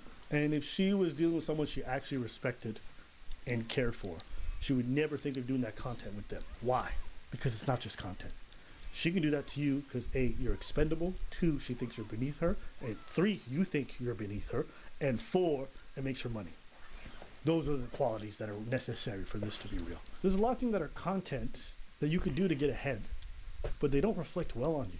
I could sit up here and have a stream with my mom and call her all kinds of names in front of the camera. You get It'll go viral. Mm-hmm. It'll go super viral. Mm-hmm. But is that the kind of content I would actually want to make? Do I want to do it at the expense of my mother? Do I want her to suffer the humiliation of everybody messaging her about it in real life? Like, yeah, you can make content about anything. Doesn't mean you should. It doesn't mean it's just, oh, it's just content. We're just creators. No, the kind of shit you like to create has a reflection on it. I went through and watched how she interacts with other friends of hers in the space, like Hassan and everyone like that. Why doesn't she treat them the same way she treated you? What's the deal with that then? How come she's able to do other content with other guys that aren't her perpetually insulting them the entire time? But you, the only content she does with you is to make you the punching bag. Why? Okay, so like she's not like for Hassan example, right? She went over and just kind of say the reality was like we just did a stream together. He was a nice guy. You're a nice guy. Yeah, but she was also honest saying like I'm not super into that kind of content of political, right? But she appreciated the offer, right? So she will be real and separate herself for a moment and just say this is what happened, yada yada yada, right? Hey, my dude, you're ODing on the coke. It's like you work for a government right now. Yep. You work for the government. The way you dodge these answers and you dodge the questions by not answering what you're supposed to answer. Question was very simple. Why is she able to do content with other dudes, not insulting them like she did you? Well, the thing is, I was gonna to, but then I feel it a little. Do you understand? So Fat Asian, and I made it here today. Thank you. Did you say Fat Asian? Whoa. That's what I heard. Masharafo. Come on, play the Age of Empires? Huh? Cooler. That's what I heard. Okay. So like I was shot in Tony. That's it. James Brown's my favorite artist. This is not like, it's just, it's hard to kind of like, it's just like when you're on someone's team, right?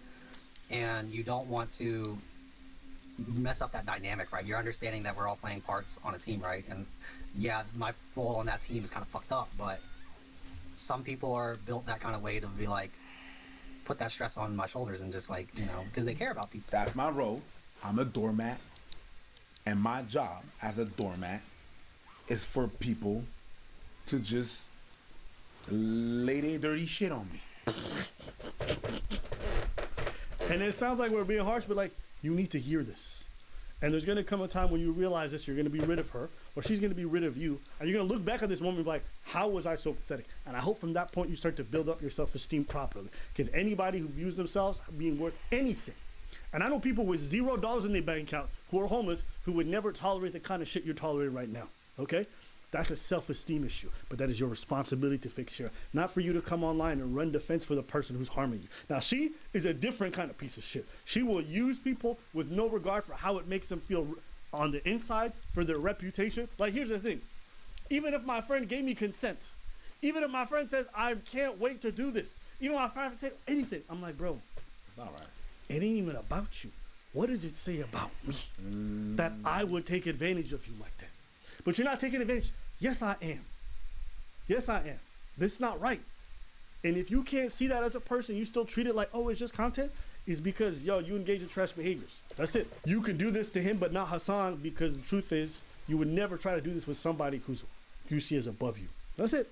It's not about friends and none of this shit. Like Preach said, you a doormat. but you're a doormat of the company, and you should carry the logo of that company. Bro. People are still gonna drop their shit on you. You're still a doormat. Doormat. Do you think she cares about you? Yeah, genuinely. Like when I went through my breakup, she set me up to have a dating show. Like that's using you for content again, though.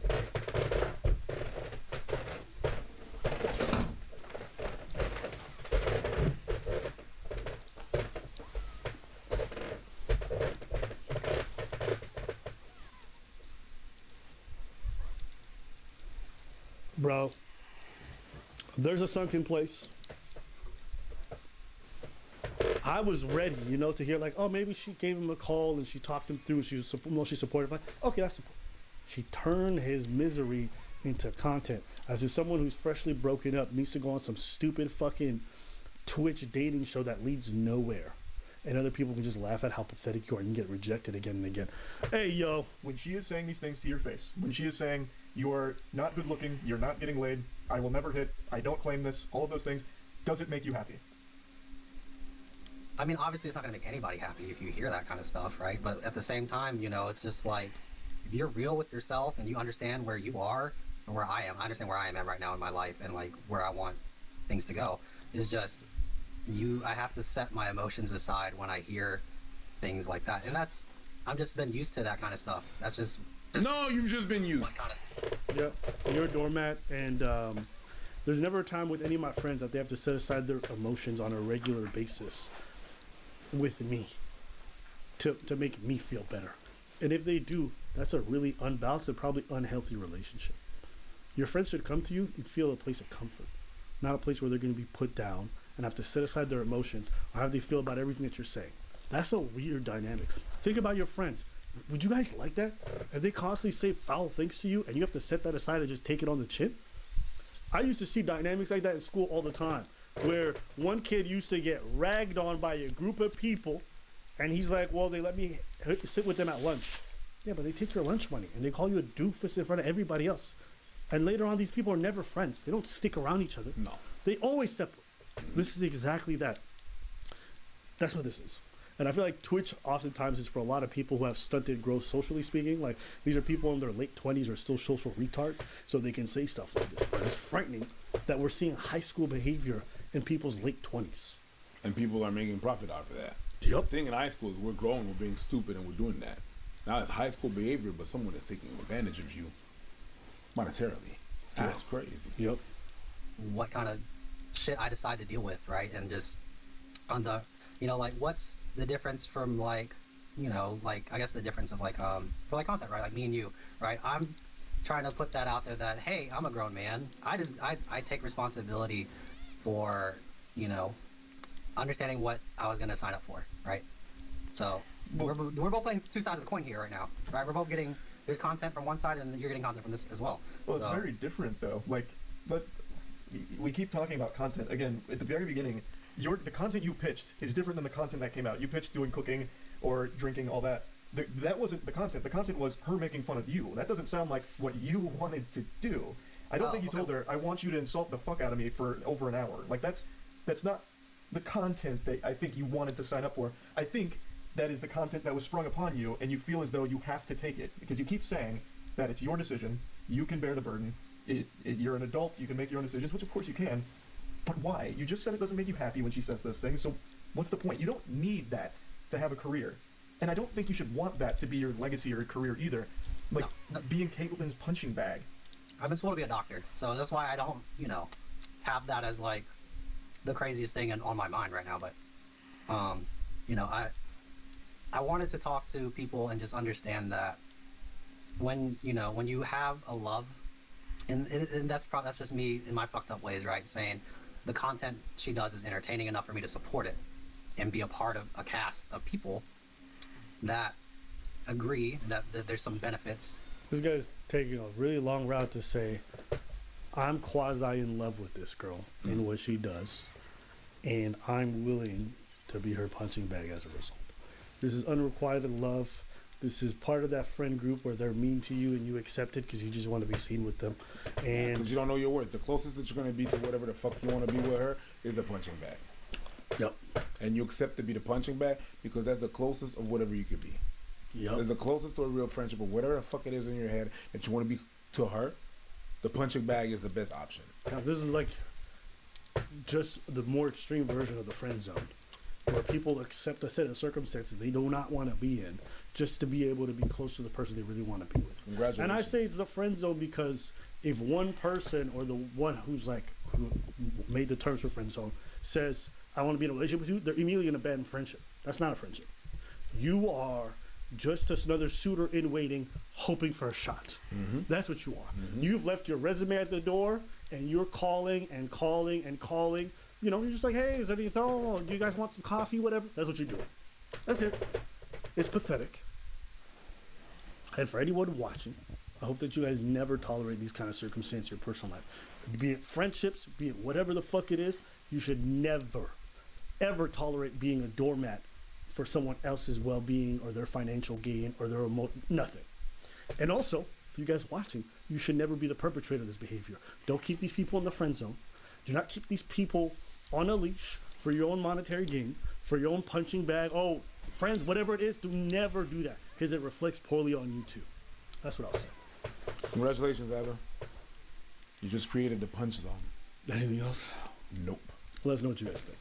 Trust me when I say this. I know where the girls are coming from when they say to decenter men, and that you shouldn't put any value into what men think of you or how they treat you because they're dog shit most of the time. Okay? I get that and I understand it. The problem I have is, as a straight heterosexual woman who's attracted to straight heterosexual men and would like to experience a romantic heterosexual relationship with a man but has never had the opportunity to do so, it makes it hard to really accomplish that.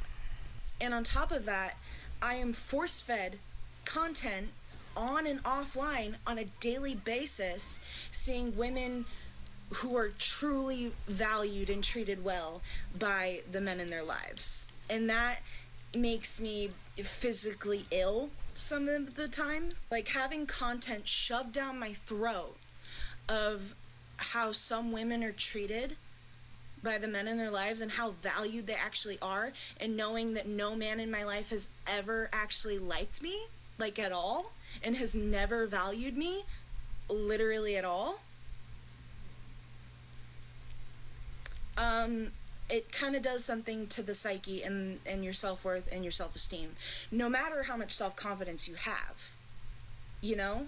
Every time I hear people say stuff like, yeah, fuck them, men are trash, all this other stuff, it just makes me think of like that kid in school who was rejected, so then they just start hating on their crush, but they really just liked them the whole time.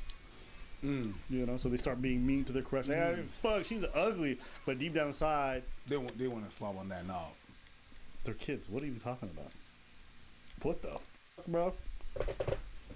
Yo, you been wild today. You just pulling out the gay shit out of nowhere and just slobbing up the knobs of the kids.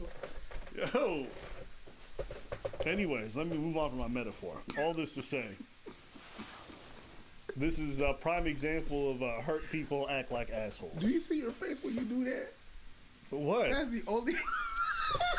Yo. That's the only reason I do that, because that when you yeah, I'm giving you that just pearly things look. That's that 16-year-olds are hotter than 29-year-olds. That's that look. I'm just saying that because that's a funny thing to say, and that your face does that. And okay, careful. Just don't make any tweets.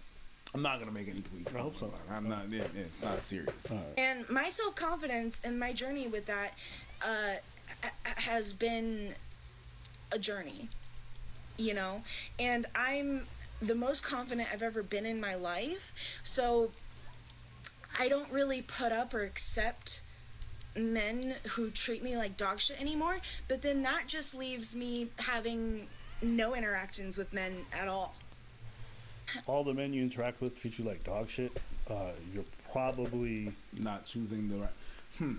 I mean, so you doing something. You know what the thing is? You can't just keep encountering the opposite sex and they're always the same way.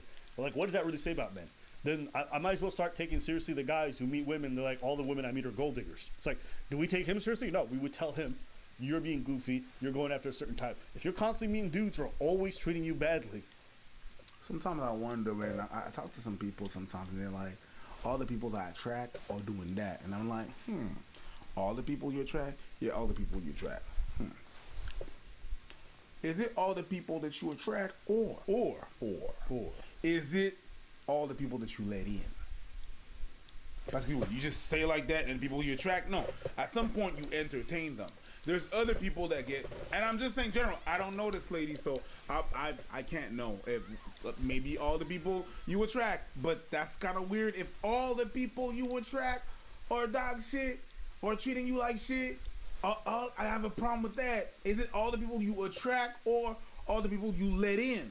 Because there's attracting and then there's selection. There's something that you do. Whenever you say that, when you saying that sentence, it's like if you had nothing to do with it.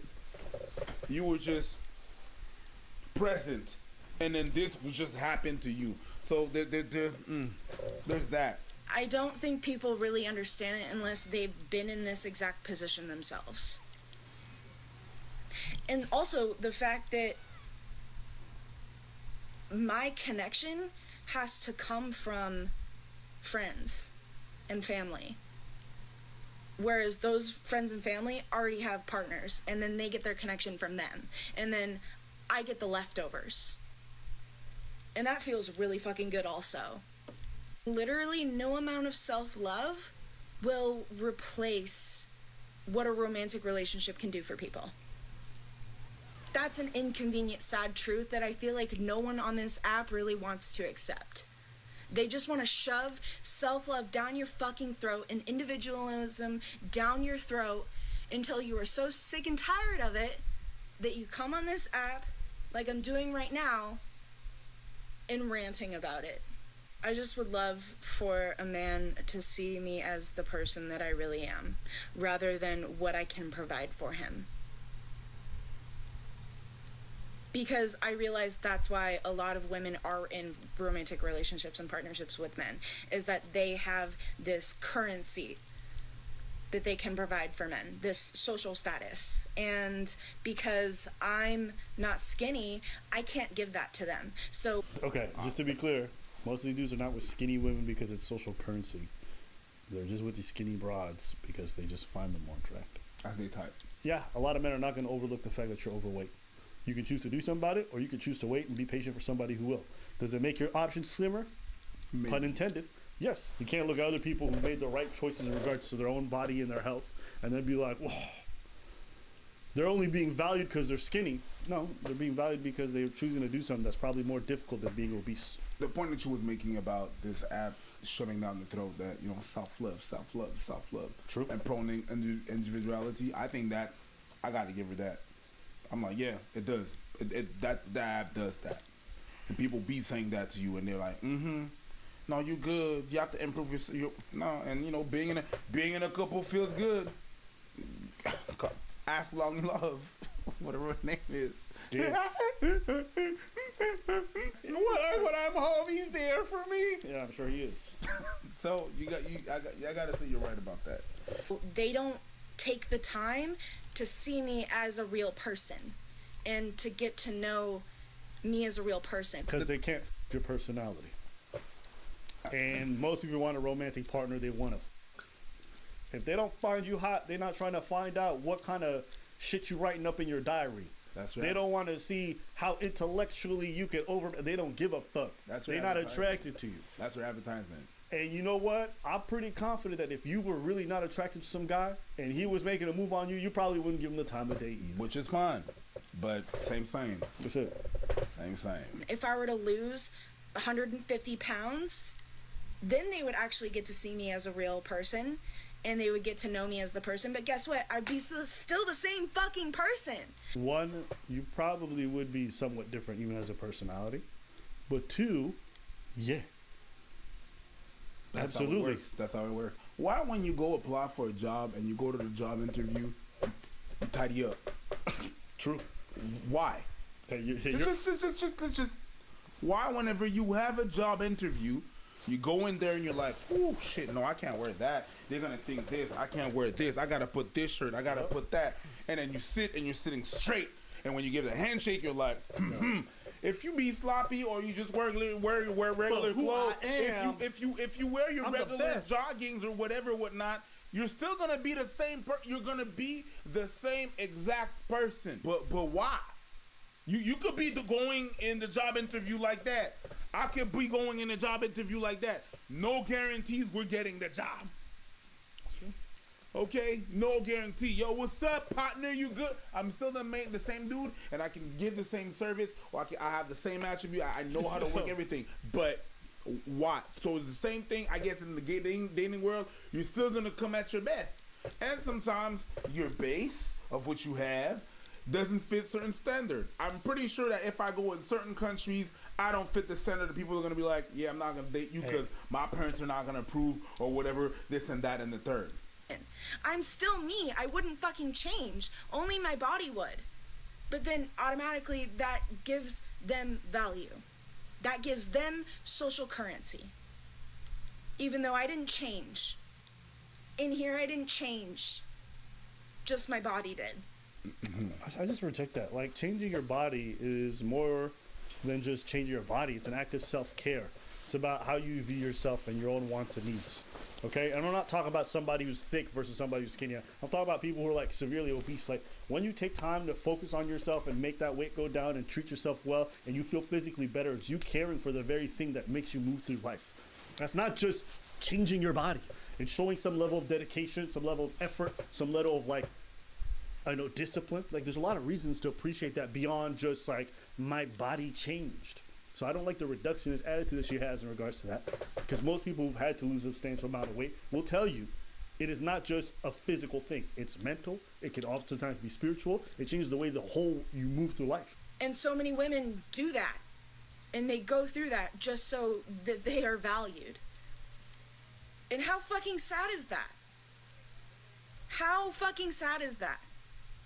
But that's just how the world is. That's just, you gotta play the game.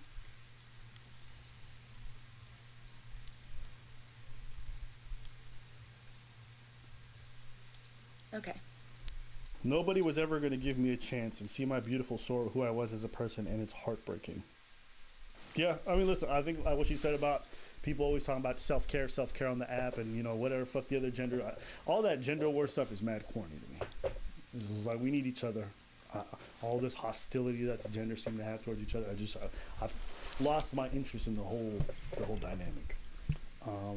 But as far as the individual goes, whether you be a man or a woman, I hope everyone makes that effort to take care of themselves and to do the things that they can to maximize their own health. And if that leads to better results in a dating thing, that's not a hypocrisy. It's not a bad thing. I think it's an indication that people who are dating out here want partners who are living a relatively healthy lifestyle. And there's nothing wrong with that. I also say, back in the day, you never heard this stuff, but back in the day, people weren't as fat as they are today either. And back in the days, you didn't have social media, so yeah, of course, you weren't hearing that stuff as much.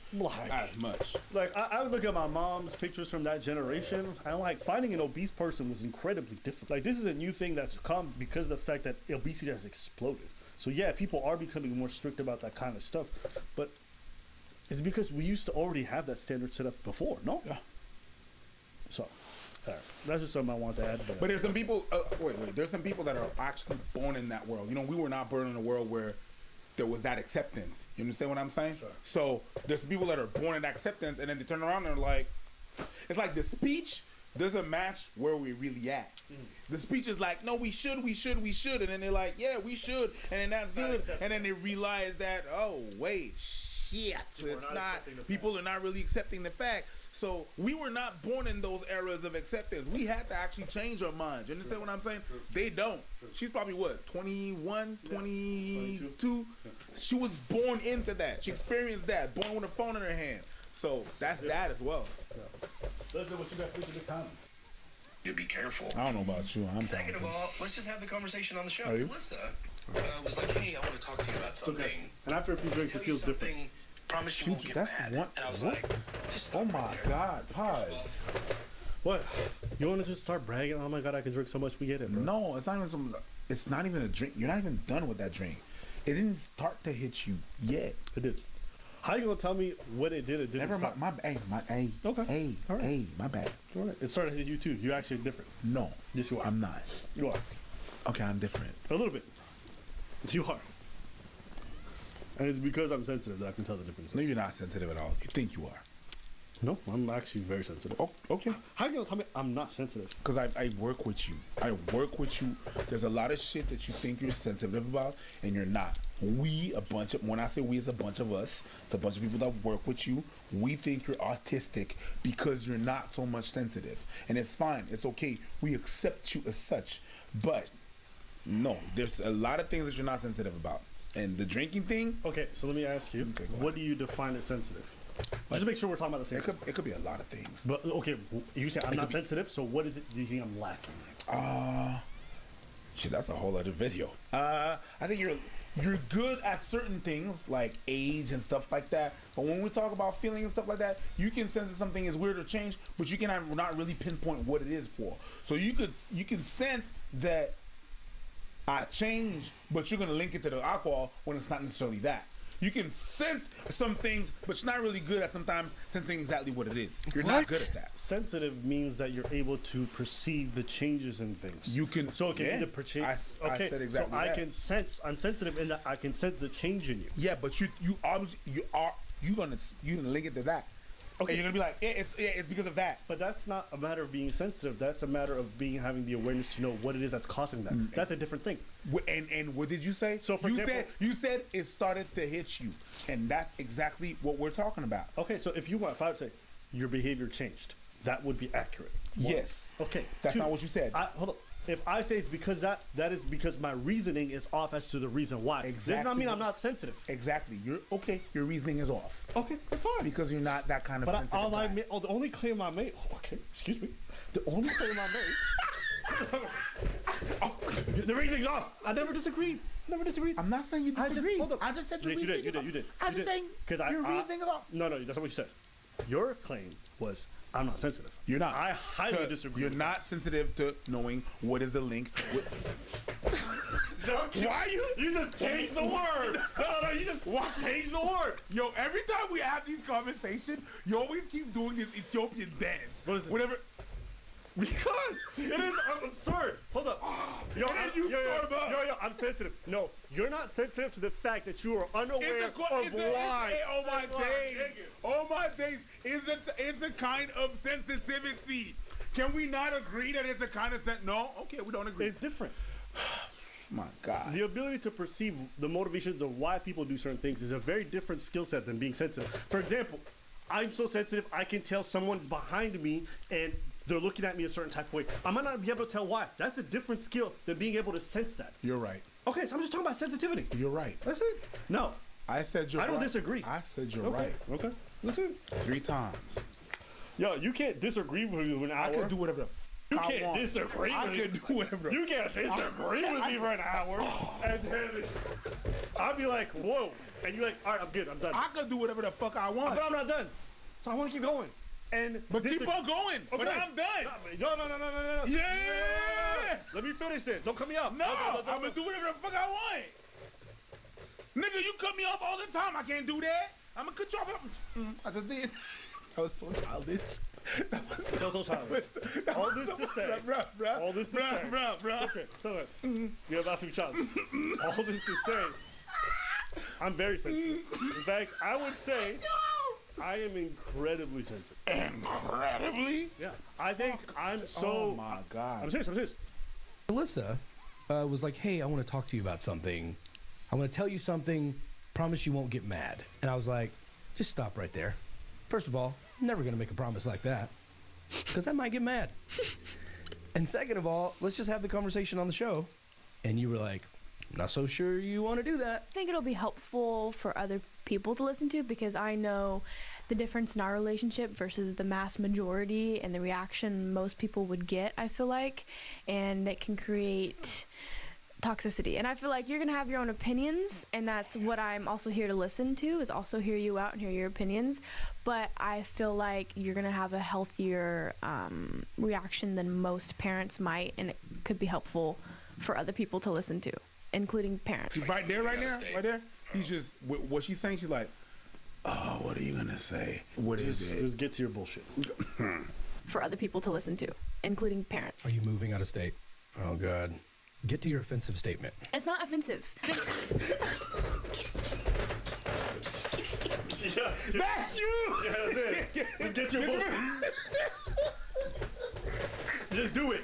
Just do it. Nike. Just come on. That's when your kid starts rambling before they just came home late at night. It's like, what did you do? Well, it's, like, okay, don't be. You need to promise you won't get mad. Okay, so what happened? I promise. Okay, listen, Shit. Mom. What do you want to say? Well, listen. Okay, so you know my friend Mikey, and you staring like Mikey's a piece of shit, and you already warned this motherfucker not to hang out with Mikey done 10 times. Why are you with Mikey? Wait, hold on. No. I was not with Mikey. And Mom said I could go out, but Mikey was there, and there was drugs. Oh. You're guilty. Eat it on the chin. Just me up first. We're gonna get that out of the way, and then after that we could talk. Get the anger out. Yeah. You know what? A lot of my conversation with my parents would have worked out a lot much better if I would be like, me up. Because I used to have to hear a whole ass talk. Yeah. Oh, but you already know what's coming at the end. It's like, listen, you're gonna beat my ass. Yeah. Me up. Yeah. We'll talk after. So, I've kind of joked about it before starting an OnlyFans, but it's also not what you think either.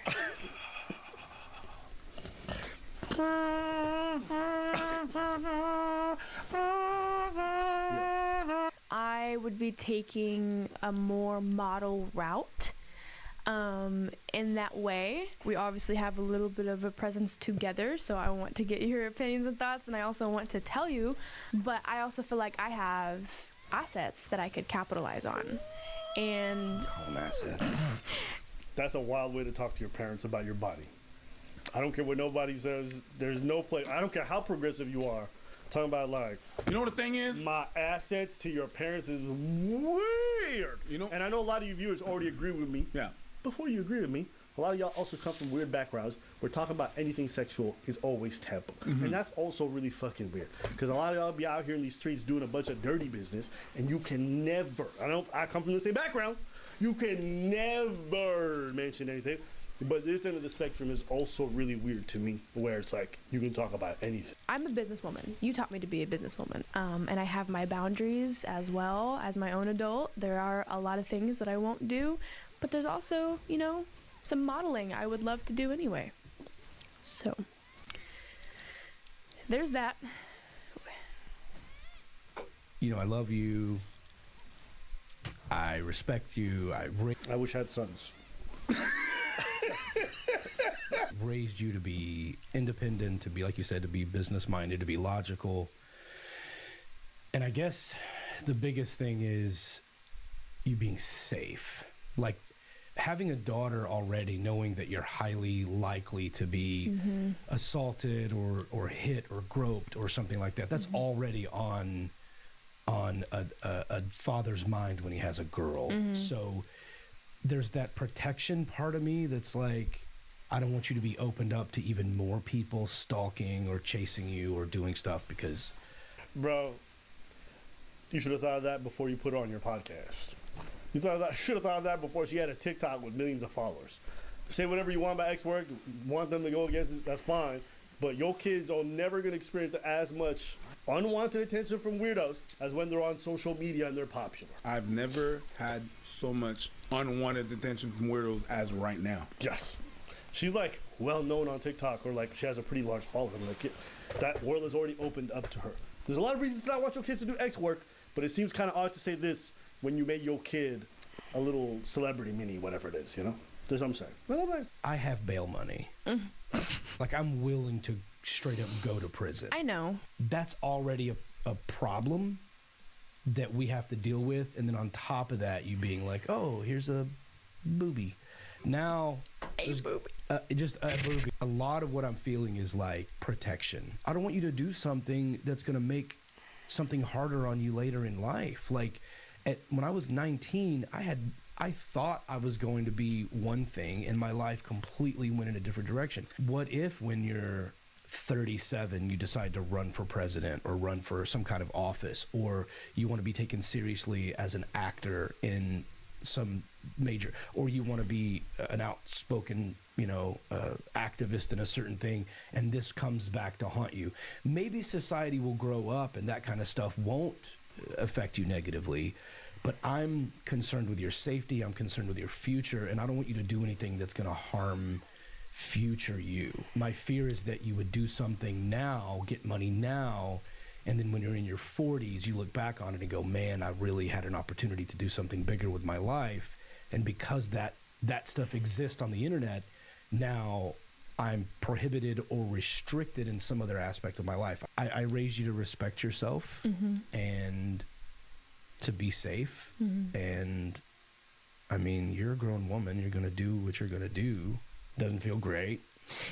But I love you and I respect you, and if that's what you want to do, then I mean, I support you in whatever you want to do. I just really want you to be careful with, well, that's with why everything I have that I just boundaries. said. Not only your safety, but your future opportunities. Like, if you're going to do something like that, to do it in a way that's classy and respectful of who you are, and not ruining future opportunities. Yeah, and that's where like.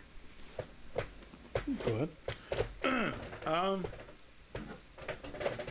Dad, I respect the way you're talking to your daughter and the way you're able to have a conversation with that shit, right?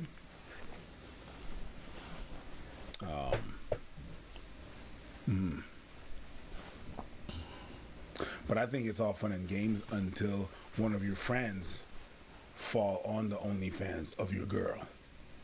And then it's like, yo, buddy, bud. I think I saw your daughter out there. She looking mad good. What? One of your buddies sees your girl, your daughter, on OnlyFans and reports it to you. You might feel different. You might be like, yo, watch what you say. Hey, watch what you say. You can't say that to everybody. All right? A lot of people are going to think that. It's your boys, it's your friends, it's your homies. They're going to fall on that. You don't understand what I'm saying? Oh, okay, so you're like, you have a daughter. She has an OnlyFans. And I'm like, yo, Abba, I think I saw your daughter on there. If you said it like that, we'd have a problem. And I'm okay with us having a problem because that means you shouldn't be in my life. I understand what you're saying. Any friend who would talk about your daughter that way, you respect that whatever the fuck she's doing is weird and probably not somebody you want as a friend. Personally. I understand. So at that point, I wouldn't even be thinking about my daughter that deeply. I'd be like, yo, who the fuck is this guy? Because you should never be thinking some weird shit like that. And if you even did, you better keep that shit in your fucking head and then make sure you never act on it. That's me personally. I don't care what my daughter's doing. I don't care what her job is. There should never be a time you talking to me like that. That's me. Now, the whole shame associated with people around you finding out, that's very real. And a lot of parents are probably going to feel that. That's facts. And there's no way around it. There's no way around it. I think the way he's talking to her is the thing that makes the most amount of sense if you want to be involved in your child's life. Listen, you could disagree with your kid. You can be so against what your kid's doing that you may have to push them away. But acknowledge that at the end of the day, they're adults. They're no longer just a child, right? They may be your child, but they're not a child. But she's forever gonna be my baby. She's gonna be your baby, but at one point in your life, she's probably gonna wipe your ass. Is that really your baby? She is. Still, so you went from wiping to it changes. The relationship changes. She's not a kid. No, I have no problem. Under a certain age, you gotta talk to them a certain type of way. You gotta give them orders. Okay. Understand at some point you're gonna have to start changing the tools with which you parent with. You can't use physical discipline or orders or rules the same way you could as when they're a child as when they've grown into adulthood. And your approach to it has to change. And I think he's taking the most reasonable approach. So basically making his feelings clear, whilst also saying, I still want you in my life. This isn't enough for me to say you gotta go. Some parents got that. For example, I know some parents, if you leave the religion, you've left their life. I know some parents, if you've embarrassed them, you've left their life. Everyone got a different threshold. Him, it's clearly not met that. For some of you watching, that might be too much. Your kid doing some adult stuff, they can't come home for Thanksgiving or Christmas or whatever it is. Me personally, I think I identify with this man much more than I think a lot of my viewers because, to be honest with you, I feel more progressive than a lot of y'all. And it's not to throw shade at nobody. I just couldn't see myself throwing away my child or pushing them out of my life because they did X work. I would disapprove of it strongly. I'd be very much against it, but I would never push them away where they no longer felt like they had a home under my roof. Right? I feel like there's also a culture of wanting to school everybody. There's that culture of people wanting that to happen, especially on social media. Yeah. And sometimes discourse is just like, I'm talking to you. I can disagree with you without yelling at you. I can disagree with you without being mad and stuff like that. We can just both disagree and be like, you know what? Yeah. I disagree on that point. I don't agree with it. I don't have to scream at you. It's so common for people to scream and yell and be like, we disagree, and be in a battle when we disagree. Disagreeing with someone doesn't necessarily equate to that.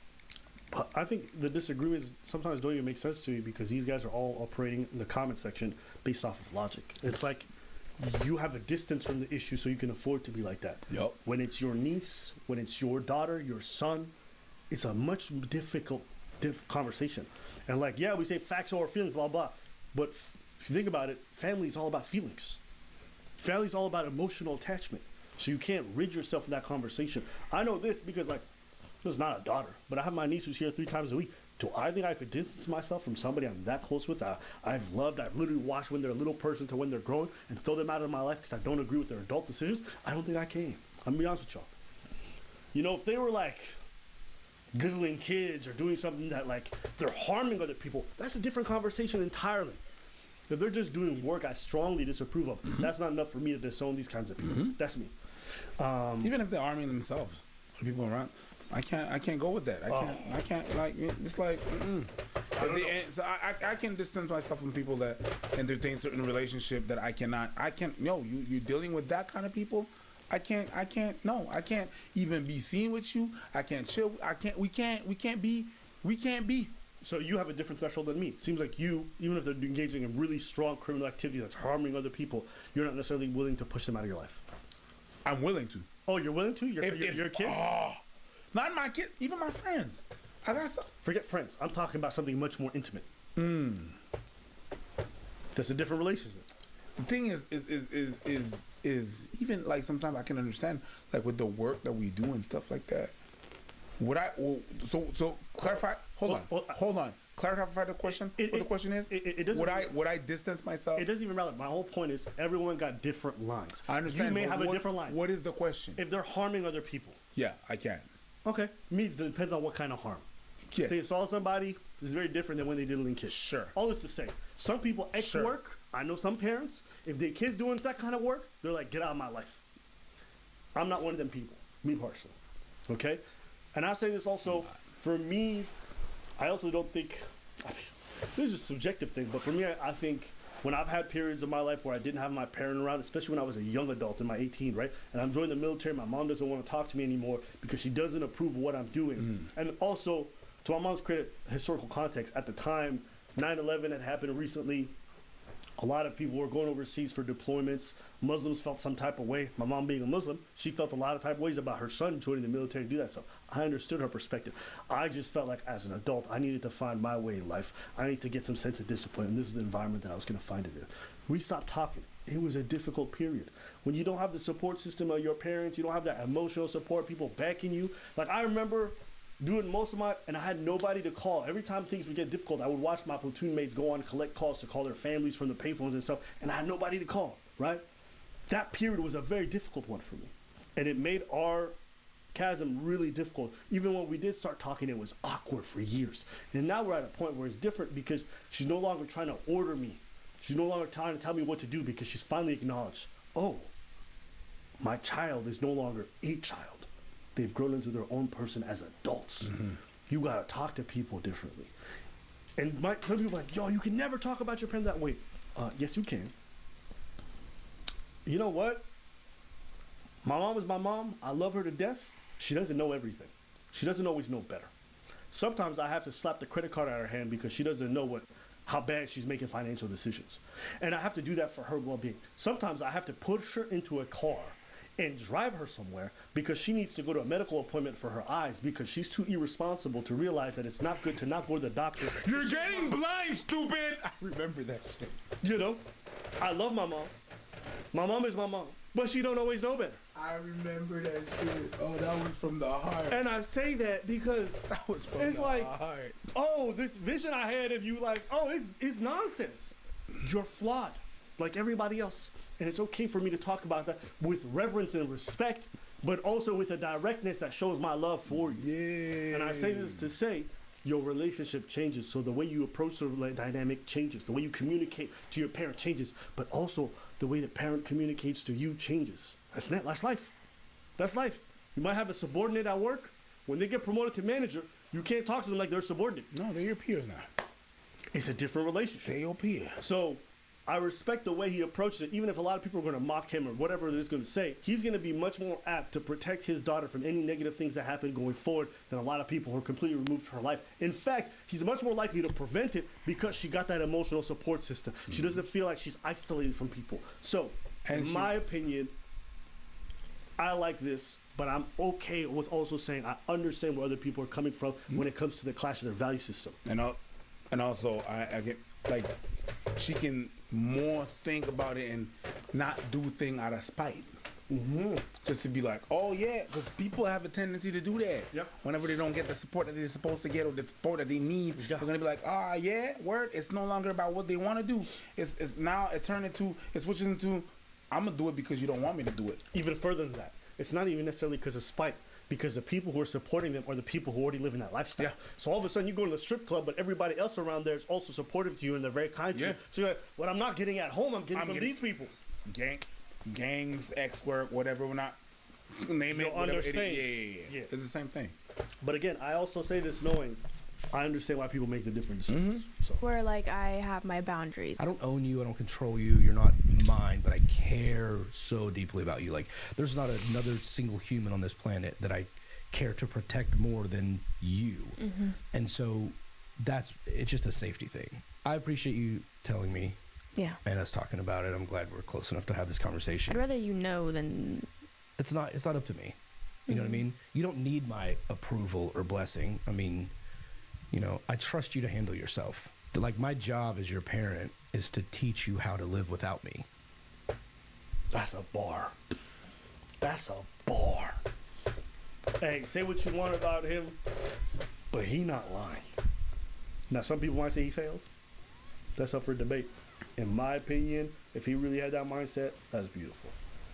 I think a lot of parents think they're supposed to be parents and guide forever. They think they're supposed to make decisions for you forever. I see kids in their 30s and their parents still deciding everything. Yep. I respect this. Italians. But what? Different cultures, different perspectives. Sounds morbid and screwed up, but I don't want to be on my deathbed in my 90s and having you being like, Dad, don't leave. I don't know how to do taxes. I'm like, I want you to be like, I got this. Let go. You're fine. I want to peacefully, you know, pass into my death knowing that you're going to be fine. So I've given you those tools up to this point for you to just handle your business. It's funny because I realized that one of my mom's pride is not even my success. One of my parents' pride is not even my success. One of my mom's pride is the fact that my sister and I are cool. So that if she goes, we got each other. So, and that's very important, that we're able to handle each other even beyond her being there. So I think it's something that you realize. And I think that goal changed with time. You know, it was not always that. Yeah. You know, it was have a degree, have a this, a that, a big career, big money, and everything is that. All that shit changed. Gotcha. When the perspective came in, and then she's not cool with some of her siblings. And then she sees and she's like, nah. When she sees me and my sister, my big homie, she's like, oh. What I tell my sister, we're going to Florida. Oh yeah, but I said we going. I didn't say nothing about the fuck. What? I said we going. The fuck is wrong with you? Okay, we going. Just pack your bags. When my mom sees that, she's y'all like, have a good time? Yo, we cool. Y'all have a good time? Y'all have a good time? Me and my sister. New Year's was good? New Year's was good. Okay. It's like, you know, my sister's my sister. I mean, we chilling. You know what I mean? So it's like it's cool to have her around and stuff like that, and we don't have like a beef or whatever. I understand people that doing stuff like that, but yeah, that's one of my mom's pride. When I roll, and you guys are always together. Well, I mean, I pay for the whole shit. Like I pay for the tickets, I pay for the car, I pay for like what we. But you guys came together. Yeah, but my mom is like, okay, you got your sister's back. Yeah, y'all together. And this motherfucker had mine. Yeah, got you. So that's what you're proud of. You know what I mean? So she's proud of that. The one thing that I do want to make clear is that this is because I respect myself. I want to just do it the fastest way possible so I have more time to do things like rescues and charities and help my family and my friends that need help. So this is really my fault because I failed to become a billionaire. That's what it sounds like too. Oh wait. I understand what she's saying. You cool meeting me down at the gym? There's so many things I want to do, and what's the fastest way I can accumulate wealth? And the dad's thinking about the long-term consequences, but she's not necessarily thinking about it like that. Okie doke. I understand where she's coming from. I am gonna shut off the stream then. Choose to believe her or not, whatever it is. But from what I've seen, I could see it being true for some people.